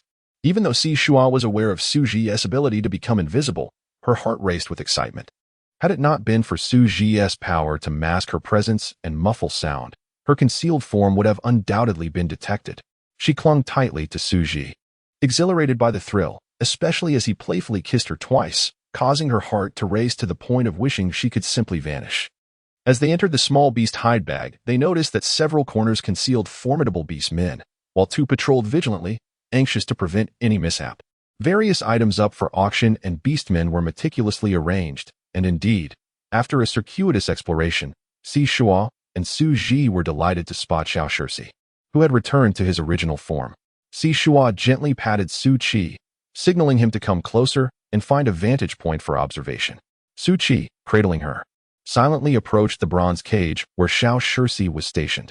Shuo gazed at the male creature slumped feebly within the cage to his right. His head hung low, with unkempt hair obscuring his brow and eyes. What troubled Shuo, causing him to press his lips tightly together, was the sight of the male's severed arms and his bare torso marred by blood, particularly a gaping wound on his abdomen, the size of a bowl, still raw and unhealed. Su-Chi gently caressed her back, planting a tender kiss upon her forehead, then turned his body to shield her from the distressing view. Shuo let out a silent sigh, nuzzling against Su-Chi's chest, and raised his gaze towards Xiao Shirsi. Xiao Shirsi had reverted to his original appearance, tall and slender, with a figure both delicate and alluring. His hair, a gradient of light blue, was casually tied up, and his exquisite features were strikingly refined, resembling an ethereal sprite of the night. In recent times, having dined well alongside Shuo, Xiao Shirsi had gained a bit of flesh on his cheeks. Yet the orc before Shuo was devoid of the innocent charm and playful affection he typically displayed. Instead, he stood with his arms crossed, tilting his head slightly and curling the corners of his lips in a manner that epitomized a debauched elegance. The corners of Shuo's mouth twitched, after all. She hailed from a prestigious lineage, so how could she truly embody purity and innocence? Everyone possesses a layer of protective camouflage. Xiao Shirsi's gaze was filled with intricate emotions. Yet his lips curled in derision as he remarked, "Oh, who do I see? Hasn't your father already ascended to the rank of a level 15 beastman? How is it that you find yourself captured and brought here to await auction? With your current state, which female would be willing to spend crystal stones on you?" Yin Jiang remained motionless, seemingly oblivious to his words. Xiao Shirsi gently kicked the cage and said nonchalantly, "Though your pitiful appearance is somewhat related to me. What has happened has transpired, and I shall not express any apologies. You lack the skills to defend yourself and have been grasped by your weaknesses, even without me. There would be others like Cheng, Nanqing, or Bei Cheng to bring you misfortune." Yin Jiang slightly lifted her head, her lips curling in a faint smile. Her voice hoarse and devoid of strength. "No need. It has nothing to do with you." Xiao Shirsi furrowed his brow. "You need not feign weakness or pity. I will not soften my heart. Tomorrow, I will seek the priest to hold your coming-of-age ceremony. I will find a way to gather the crystal stones and secure your release. At that time, you may choose to die or seek vengeance as you wish. We shall owe each other nothing. I have already spoken with my uncle, and he will await my ransom. He still possesses that authority." Yin Jiang smiled faintly.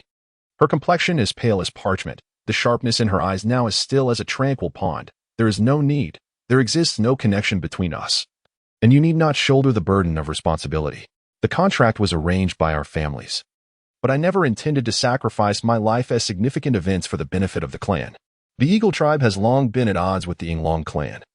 And with my so-called father, Zhu Bang, possessing a narrow mind that cannot accommodate me, coupled with my need to care for my grandmother, this calamity was inevitable. You need not risk yourself for my feeble existence. Xiao Shirsi scoffed. I am not doing this for you, but for my own future tranquility. In Central Continent, who does not know that you were grievously wounded by a romantic rival? Should this affect my future partnerships, I would be at a loss as to where to find your grave. Yin Jiang chuckled softly, blood trickling from the corner of her mouth. As long as you are at ease, do not be too despondent. There are many beast men with special abilities, and perhaps fortune will smile upon you. There is hope as long as you are alive. Without your protection, your grandmother will surely face hardships. Enough now. Take a few more breaths and await your lord's return to earn enough crystal stones. With a wave of his hand, Xiao Shirsi departed. Shuo gently prodded Su Qi's arm, and the two departed from the small animal skin bag.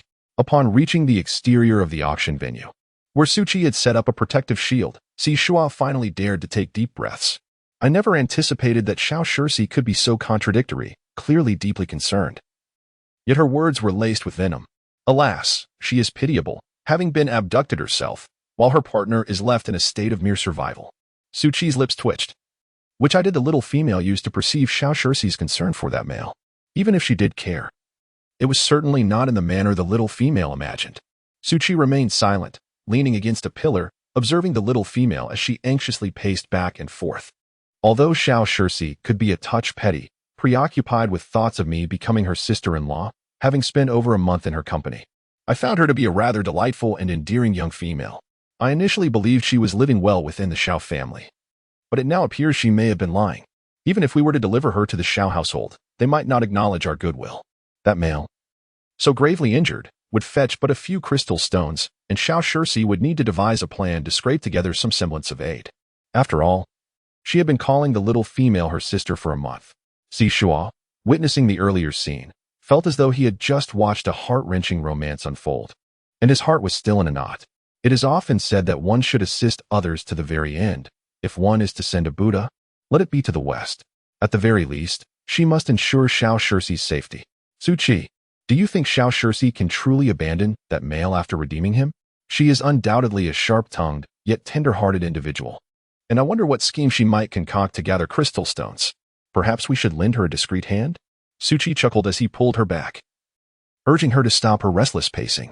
If you keep turning like that, you'll digest tonight's meal before it even arrives. We will be sleeping soon. Overeating can lead to discomfort. Shuo pondered how he could assist. The matter concerning Xiao Shirsi and that male was not one that could be resolved with mere crystals.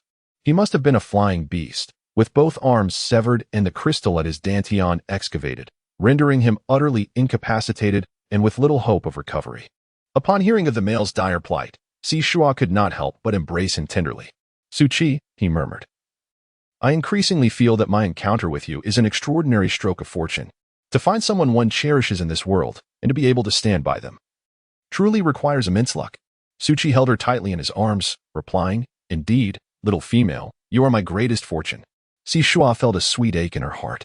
With a slight furrow of her brows, she inquired of the system, May I ask if it is possible for a severed arm and a male from whom the crystal stone has been extracted to fully recover?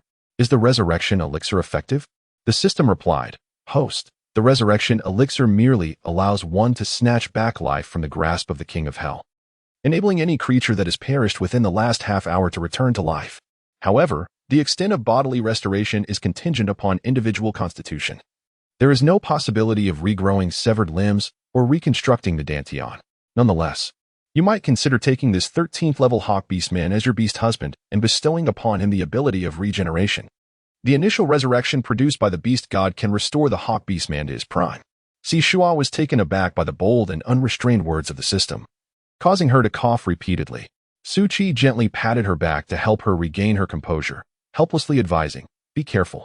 Shuo nodded, silently engaging in a somewhat gritted teeth conversation with the system. Is there nothing else? The system replied, That is all. There exists but this singular possibility. This is solely due to the host's exceptional qualities, having secured such benefits from the beast god for their beastly spouse. Shuo directly disabled the system, questioning its usefulness. Shortly thereafter, the auction began to showcase the female and male slaves. The female slaves possessed low reproductive capabilities, yet their beauty and figures were striking. As soon as they were presented, many males eagerly raised their hands to bid. The orcs daring enough to venture into the outskirts of the wintery forest were all formidable, with their bids starting at crystals of level 8 or higher. Particularly after the spring hunt, the abundance of crystals in their possession was considerable. As long as the males bore no brand and were free from the beast goddess constraints, they were unbound. Nevertheless, the majority of tribes revered the beast god, holding annual rites of passage to bless the females and brand the males. Thus, males without brands were typically wanderers, disinterested in protecting females or dedicating their lives to the propagation of their kind. The future of a female slave auctioned off to such a male was indeed bleak. On the other hand, the male slaves were usually combatants of notable prowess, marked by brands, some merely rendered unconscious in anticipation of being auctioned to a female partner. Many females from the southern continent, along with their mates, were in dire need of 1 or 2 competent males to join their small families. Ji Liang. Under what circumstances could a dying male be put up for auction? Shuo could not help but inquire. Ji Liang raised an eyebrow, glancing at the unflinching Su Qi, and replied, males of exceptional talent can serve multiple roles. Beyond their ability to protect females, they can forge alliances with prominent families and contribute to the birth of promising offspring, while males yearn for females to bear their young. Being treated as mere breeding tools in their final moments is a profound insult. What did you see in the leather pouch at the back, little Shuo? Shuo had nothing to conceal and simply recounted what he had witnessed. Ji Liang clicked his tongue in surprise, not expecting that Xiao Shirsi had inadvertently attracted a romantic entanglement, which was further complicated by the fact that a young female had misinterpreted the situation. He feigned concern and inquired, little Shuo, do you wish to lend a hand to Xiao Shirsi? Shuo nodded and softly remarked, I perceive that Xiao Shirsi possesses a significant degree of pride and would undoubtedly refrain from soliciting our assistance in borrowing crystal stones. The mere act of her articulating the need to gather such stones suggests a considerable amount of time is required to amass them. Furthermore, given the state in which that male has been left, it is implausible that there are no observers intent on perpetuating his suffering. Thus, I surmise that when Xiao Shirsi finally manages to gather the crystal stones, it will not be long before her uncle succumbs to the mounting pressure and decides to auction off that male. Ji Liang could not help but chuckle as he gently pinched her cheek. Indeed, our little Shuo's analysis is spot on. It is evident that the predicament faced by Xiao Shirsi involves several prominent families from the central continent, and we must refrain from direct involvement. Our possession of human masks, combined with the invisibility feature of Su Qi, allows us to discreetly acquire that male on her behalf while evading any watchful eyes. Shuo smiled lightly, however. Shirja, have you considered this thoroughly? The injuries sustained by that male are exceedingly grave. I suspect that Xiao Shirsi's intention in redeeming him is to afford him a dignified death. Furthermore, acquiring a male is not as simple as bringing home a female. There are established norms among the beastmen that preclude such transactions. Shuo's complexion turned slightly pale. Indeed, an orc without arms possesses no survival capability. Moreover, from his words, it seems that his current plight is the result of a conspiracy between his family and outsiders. Yet, in a world teeming with male orcs, each day fraught with life-threatening perils, she cannot simply soften her heart upon encountering every single one and take them as mates, wishing for a miraculous regeneration of abilities. Furthermore, he is the betrothed of Xiao Shirsi. One must not deceive a friend's spouse. It is prudent to observe the situation further. Perhaps we are overthinking it. Shuo pressed her lips together and exhaled a breath of frustration. She is merely a female orc in need of protection from her mates. And before extending a hand to aid others, she must ensure the safety of her own family. After the auction concluded, the orcs began to depart one by one. Feeling somewhat fatigued, Shuo rested her head on the soft fur of Ji Lu, who had transformed into a snow leopard. Ji Liang and a few others shielded her, navigating through the throngs of people with careful steps. Once they emerged from the beast-hide shelter, a refreshing night breeze caressed her, prompting Shuo to nuzzle against Ji Li's warm coat. Why have we stopped? The moment she sensed his pause, Shuo opened her eyes to see Xiao Shirsi striding toward her. She instinctively straightened, the smile that was about to grace her lips faltering as she adopted a demeanor as aloof as that of the males. Xiao Shirsi approached her, a light laugh escaping his lips as he playfully tugged at her hand. His voice was gentle. Sister, I heard from Chief Su that you will be staying in Dongye Zhongfang for 10 days. Tomorrow, I have matters to attend to outside, but when I return, may I accompany you, sister? You mentioned before that you would take me to the Shuo family in Zhuwan City. I apologize for upsetting you. And I promise not to mention my brother again, if that pleases you. Though she longed to maintain her icy demeanor. The affectionate call of sister from Xiao Shisi tugged at her heartstrings. Si Shuo coughed lightly and said, when we were in Puchang City, we mentioned that we would send you there, and of course, we shall keep our word. Xiao Shisi smiled and nodded. I knew my sister was kind. Rest assured. When I return home, if I cannot provide a reward that satisfies you, I shall repay with my own self. Si Shuo let out a cold laugh, saying, I see you wish to shamelessly cling to me for a meal, don't you? After all this time together, Xiao Shisi only shines with delight when she sees food. Her eyes sparkling like searchlights. Xiao Shisi shyly chuckled. Oh dear, I've been seen through by my sister again. Noticing Xiao Shisi's bashfulness returning, Si Shuo sighed and remarked, well then, we shall discuss future matters later. You must take care and remember that as long as the mountains remain, there is no fear of firewood running out. Do not make the foolish choice of risking your life and happiness for a fleeting romance. Xiao Shisi firmly grasped Si Shuo's hand. Her gaze earnest and intense as she declared, Sister, I will return safely for you. Si Shuo sensed the suppressed emotions of Xiao Shisi and assumed that her sister was merely distressed over her romantic endeavors, unwilling to allow concern to weigh upon her heart. With a gentle smile, she reached out and patted Xiao Shisi's head, saying, I shall await your return for a grand feast, one filled with all your favorite dishes. Xiao Shisi gazed at her sister's soft and tender countenance, smiling as she nodded in agreement. Once Ji Lu took Si Shuo away, Xiao Shisi turned her gaze towards Ji Liang and remarked coolly, isn't it better to remain in the southern continent? The central continent is a murky quagmire, rife with incessant conflicts among various families and tribes. The flames of misfortune often engulf the innocent, a common occurrence here. If it were possible, I would truly prefer not to return. Your sister is beautiful and, being female, will likely attract the attention of many among your group. The highest is merely a 10th-level beastmaster. It is uncertain whether they can protect her. Ji Liang scoffed. You might not even survive the journey out of the Donya forest. So you need not worry about this matter. Xiao Shisi gritted her teeth. Were it not for the Shuo family's relentless pursuit of profit at the expense of our kin's wishes, I would not have been forced into this androgynous state. Rest assured. The fury I have harbored for over a decade will be unleashed upon the ferocious beasts of the Donya forest. I will not emerge until I have forged a name for myself. Ji Liang interrupted, let us discuss matters upon your return. With that, he transformed into a colossal golden-scaled serpent and slithered off to pursue Si Shuo and her companions. Xiao Shisi watched as that family melded into the night. Her heart filled with envy. The once frigid core of her being had thawed significantly during the month of their companionship. Xiao Cheng, have you been waiting long? The auction has just concluded, and there are still some loose ends to tie up. However, I have summoned the nearby tribe's shaman, who is ready to inscribe your marks at any time. Yet, the shaman, Xie Shi, peered into the inky darkness and asked, are you truly set on entering the Donya forest after the markings? Can you not wait even half a day? Xiao Qing nodded, regardless. I shall need to rest in the woods at night, so there is no difference between entering by day or night. Xie Shi sighed, you. Of the Shuo family's direct lineage, have been beast men for over 30 generations, yet not a single male has emerged. If you do not carve out a reputation for yourself, you shall truly disappoint your aunt's earnest efforts. Xiao Cheng smirked. Thank you. I shall be sure to say some good words for you to my aunt when I return. Xie Shi scratched his head and chuckled innocently. No need. After all, I am already your aunt's beast husband, and there is no rush concerning offspring. Very well. You should hurry and get your markings done. I will keep an eye on Yinjiang. Xiao Qing rubbed his forehead, gritting his teeth. I truly owe him a debt. Once this matter is resolved, I will finally bid farewell to my past. While the seasons in the northern central continent were indeed distinct, they did not possess the dramatic contrasts found in the southern continent. Throughout their journey, the thickness of their animal skins remained unchanged.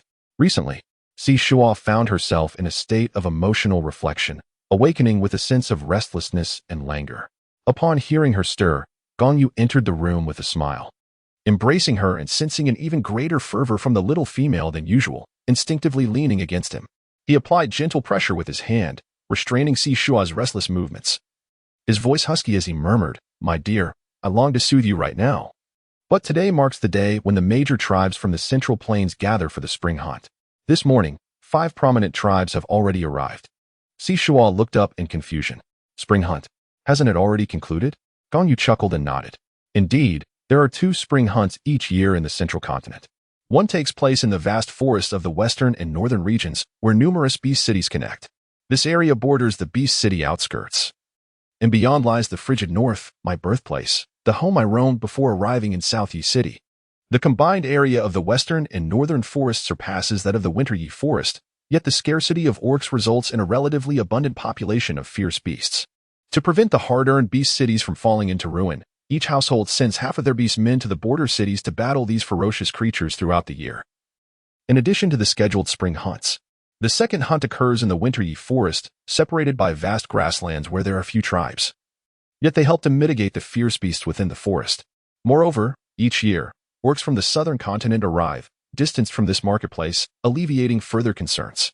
Thus, the orcs of the central continent first partake in the spring hunt in the western and northern forests, before making their way here for the second round.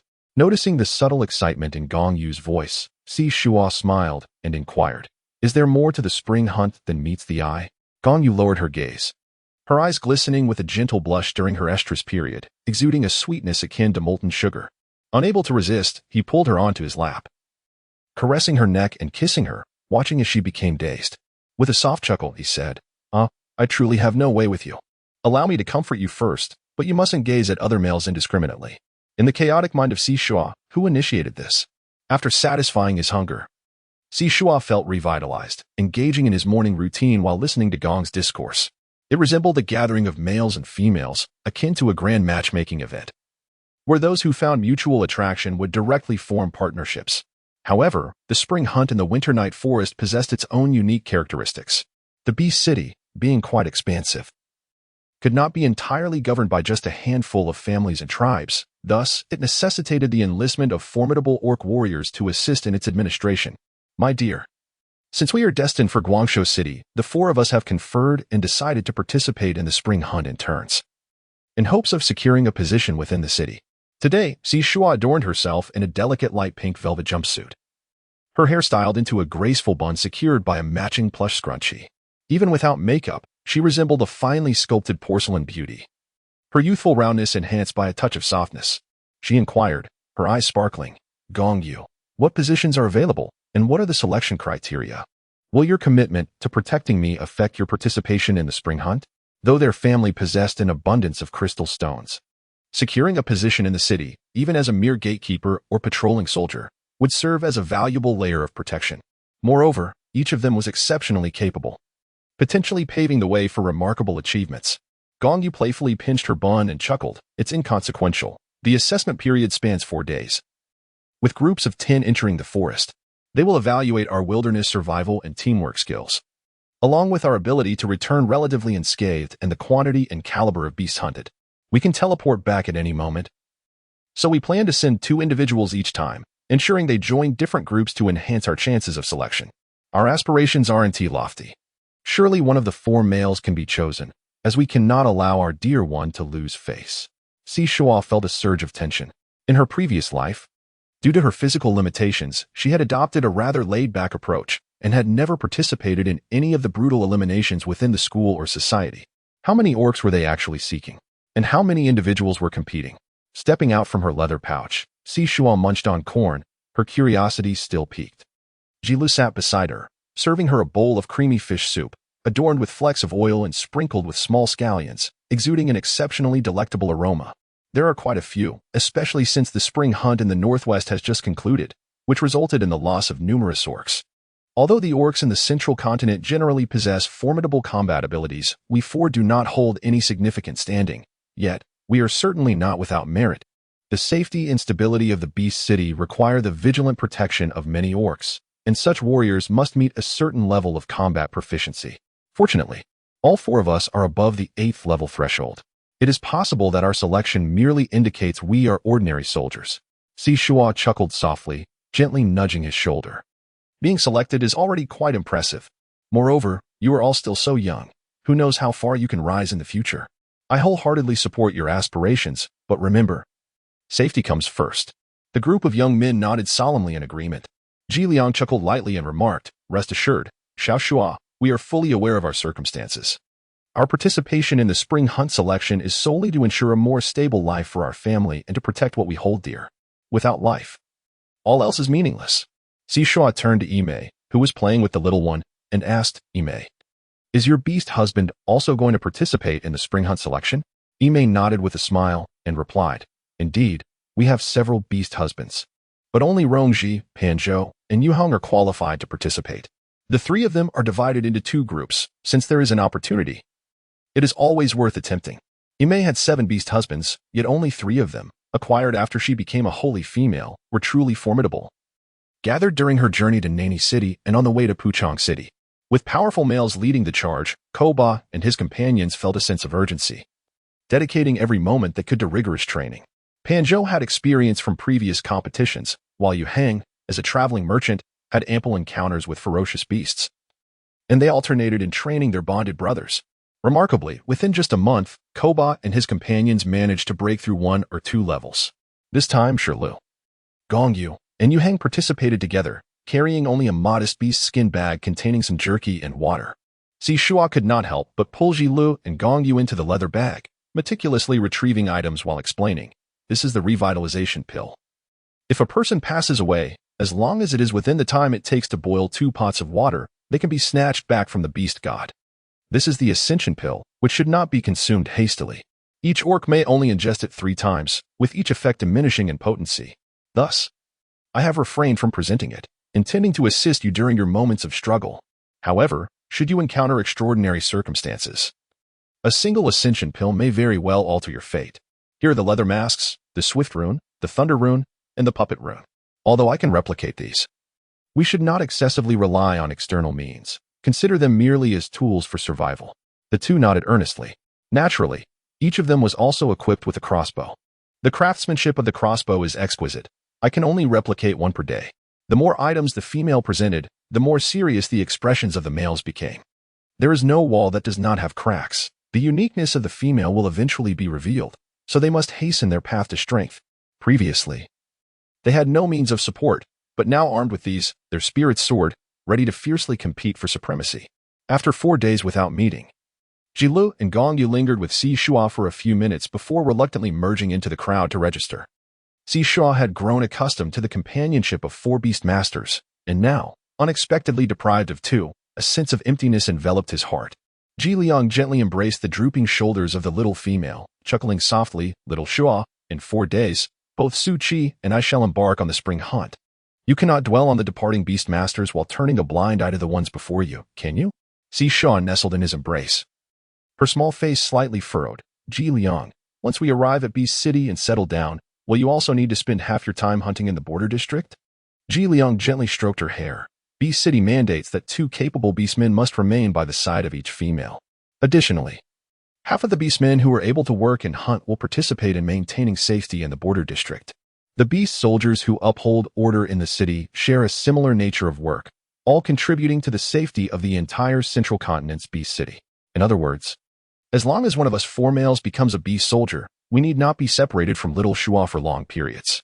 Of course, the rest will have to handle the matter of living apart from the little females themselves. Upon hearing this, Shuo let out a long sigh of relief. Indeed, upon arriving in the central continent, where various aspects have developed, there are considerably more regulations. Shuo pondered that all of her beastmen possessed combat levels at or above the passing grade of level 8.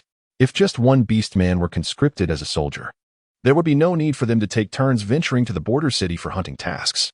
However, the Ime family had 7 beastmen, and aside from the 2 required to remain by her side, at least 2 of the remaining 5 had to go to the border city. The 4 beastmen she had previously gathered were not particularly strong, making hunting in the border city exceedingly perilous and fraught with the risk of losing their lives. Conversely, if Rongji, Panzhou, and Yu Hang took turns hunting outside, the beastmen by Ime's side would be too weak to assist her in the event of an emergency, leaving her vulnerable and unable to reach them in times of need. Shuo gently patted his head and quietly expressed his thoughts. Ji Liang, shall I deliver a few cleansing marrow and vein-opening pills to Ime? She has been recognized as my follower by the beast god, and she places great importance on emotional bonds. The Kuba individuals were among her earliest supporters, and they have been diligently striving to enhance their strength.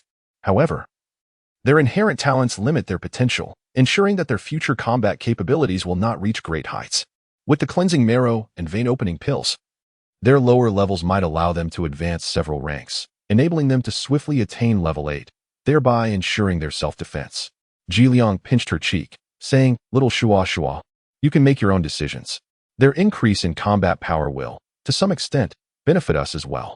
The beastmen are united by their females and tend to form close-knit groups. The orcs from the southern continent possess relatively low combat strength, which may inevitably lead to some familial conflicts. Shuo nestled closely against Jiliang, gently rubbing against his chest, and with a soft laugh, she expressed, "I truly adore you, Jiliang."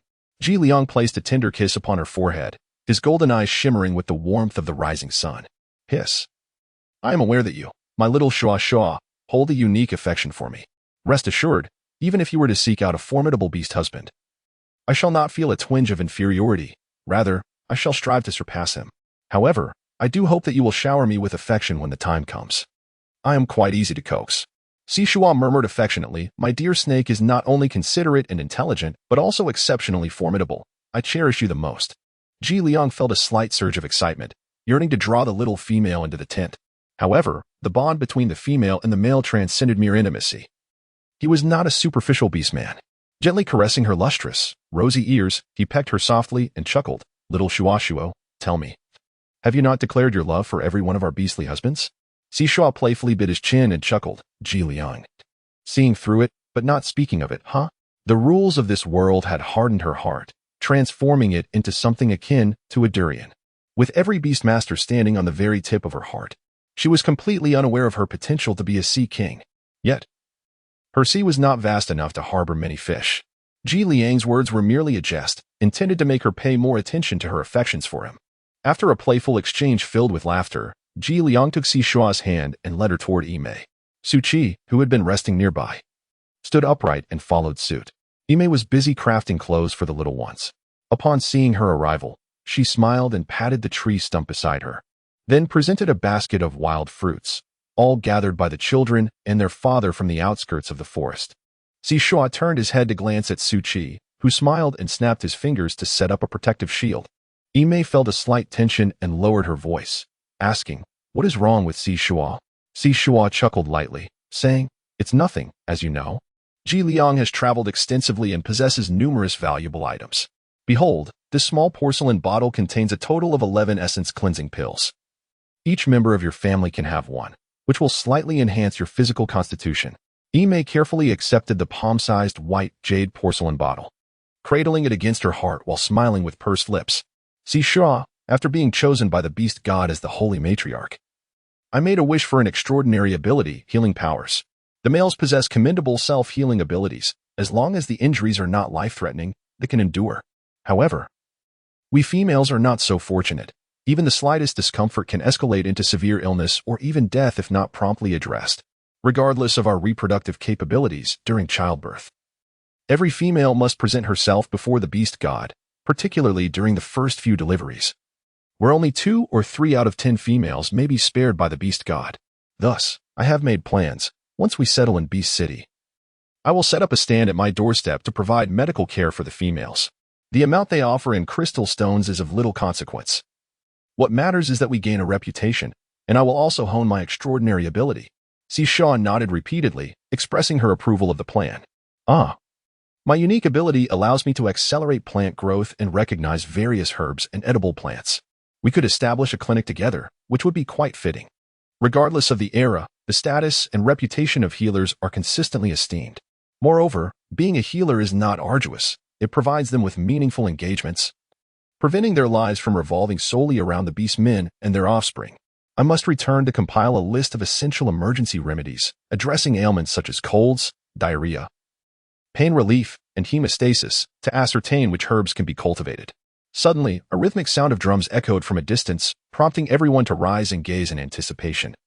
With several beastmen rushing forth, one of Imei's beastmen, Hang He, transformed into a gray fox and dashed off to investigate the commotion. Jiliang raised an eyebrow, a spark of excitement glimmering in his eyes. "If I am not mistaken, it appears a beastman has set up a competition arena. The males are quite combative, and currently, the beast city of Central Continent is organizing the spring hunt, attracting formidable beastmen. The sparring among males of similar strength significantly enhances their combat skills and breakthroughs. After all, ferocious beasts operate on instinct, relying on their primal nature during confrontations. Experienced beastmen, well-versed in hunting, can effortlessly vanquish these creatures. However, confrontations among beastmen are replete with variations and techniques, providing the greatest opportunity to hone one's combat prowess. The lower-ranked males of Kuba hung their heads, visibly displaying their discouragement, while Su Qi, Rongji, and Panzhou radiated an intense desire for battle, akin to a blade yearning to be unsheathed. The resounding drumbeat struck a chord within every beastman, synchronizing with their heartbeats, which intensified in rhythm and force. Shuo and Yimei could no longer remain seated. They followed the throngs of males, eagerly moving toward the exit, while the wailing cubs were cradled in their father's arms. The beastskin drum was prominently placed outside the largest beastskin pouch, where an exceptionally robust hippo orc, adorned with 3 green stripes around his neck, vigorously struck it with a wooden mallet. The orcs crowded around the beastskin pouch, animatedly discussing the arrival of the Qingxi tribe. A group comprised entirely of powerful and imposing orcs resembling hippos, rhinos, and elephants. I had also heard tales of the Qingxi tribe's aversion to hunting in the woods. They preferred to set up a contest, triumphing over other orcs to claim their spoils. The spring hunting task was measured by the number of ferocious beasts slain and the crystals acquired. They cleverly exploited their advantages. But what were their stakes when they seized prey from others? How could they be so confident of their victory? Surely, the others were not foolish enough to offer their hard-won beasts so readily. Someone voiced the collective curiosity. Such a grand spectacle could not merely be a casual gathering. It was evident that many knowledgeable orcs were behind it. Immediately, a tall, slender golden monkey orc cleared his throat and began to enlighten the crowd. The males of the Qingxi tribe possess immense size, formidable defenses, and powerful attacks. To them, our abilities merely seem like a gentle tickle, incapable of inflicting any lethal harm. Essentially, the only contribution of orcs challenging them is the hard-earned ferocious beasts. Yet, despite this, the crowd continually surged forward to challenge them. Do you know why? The audience, intrigued by his words, urged him to continue. Please, do enlighten us. Everyone knows of their prowess. Why, knowing they are likely to lose, do we still rush to offer our ferocious beasts? Shuo once again sat atop Ji Liang. His view expansive and impatiently inquired, is the wager particularly enticing? The golden monkey orc clapped his hands emphatically, affirming, indeed. The males of the Qingxi tribe possess a gentle temperament and do not fight to the death. Everyone is eager to engage in sparring with them. Most importantly,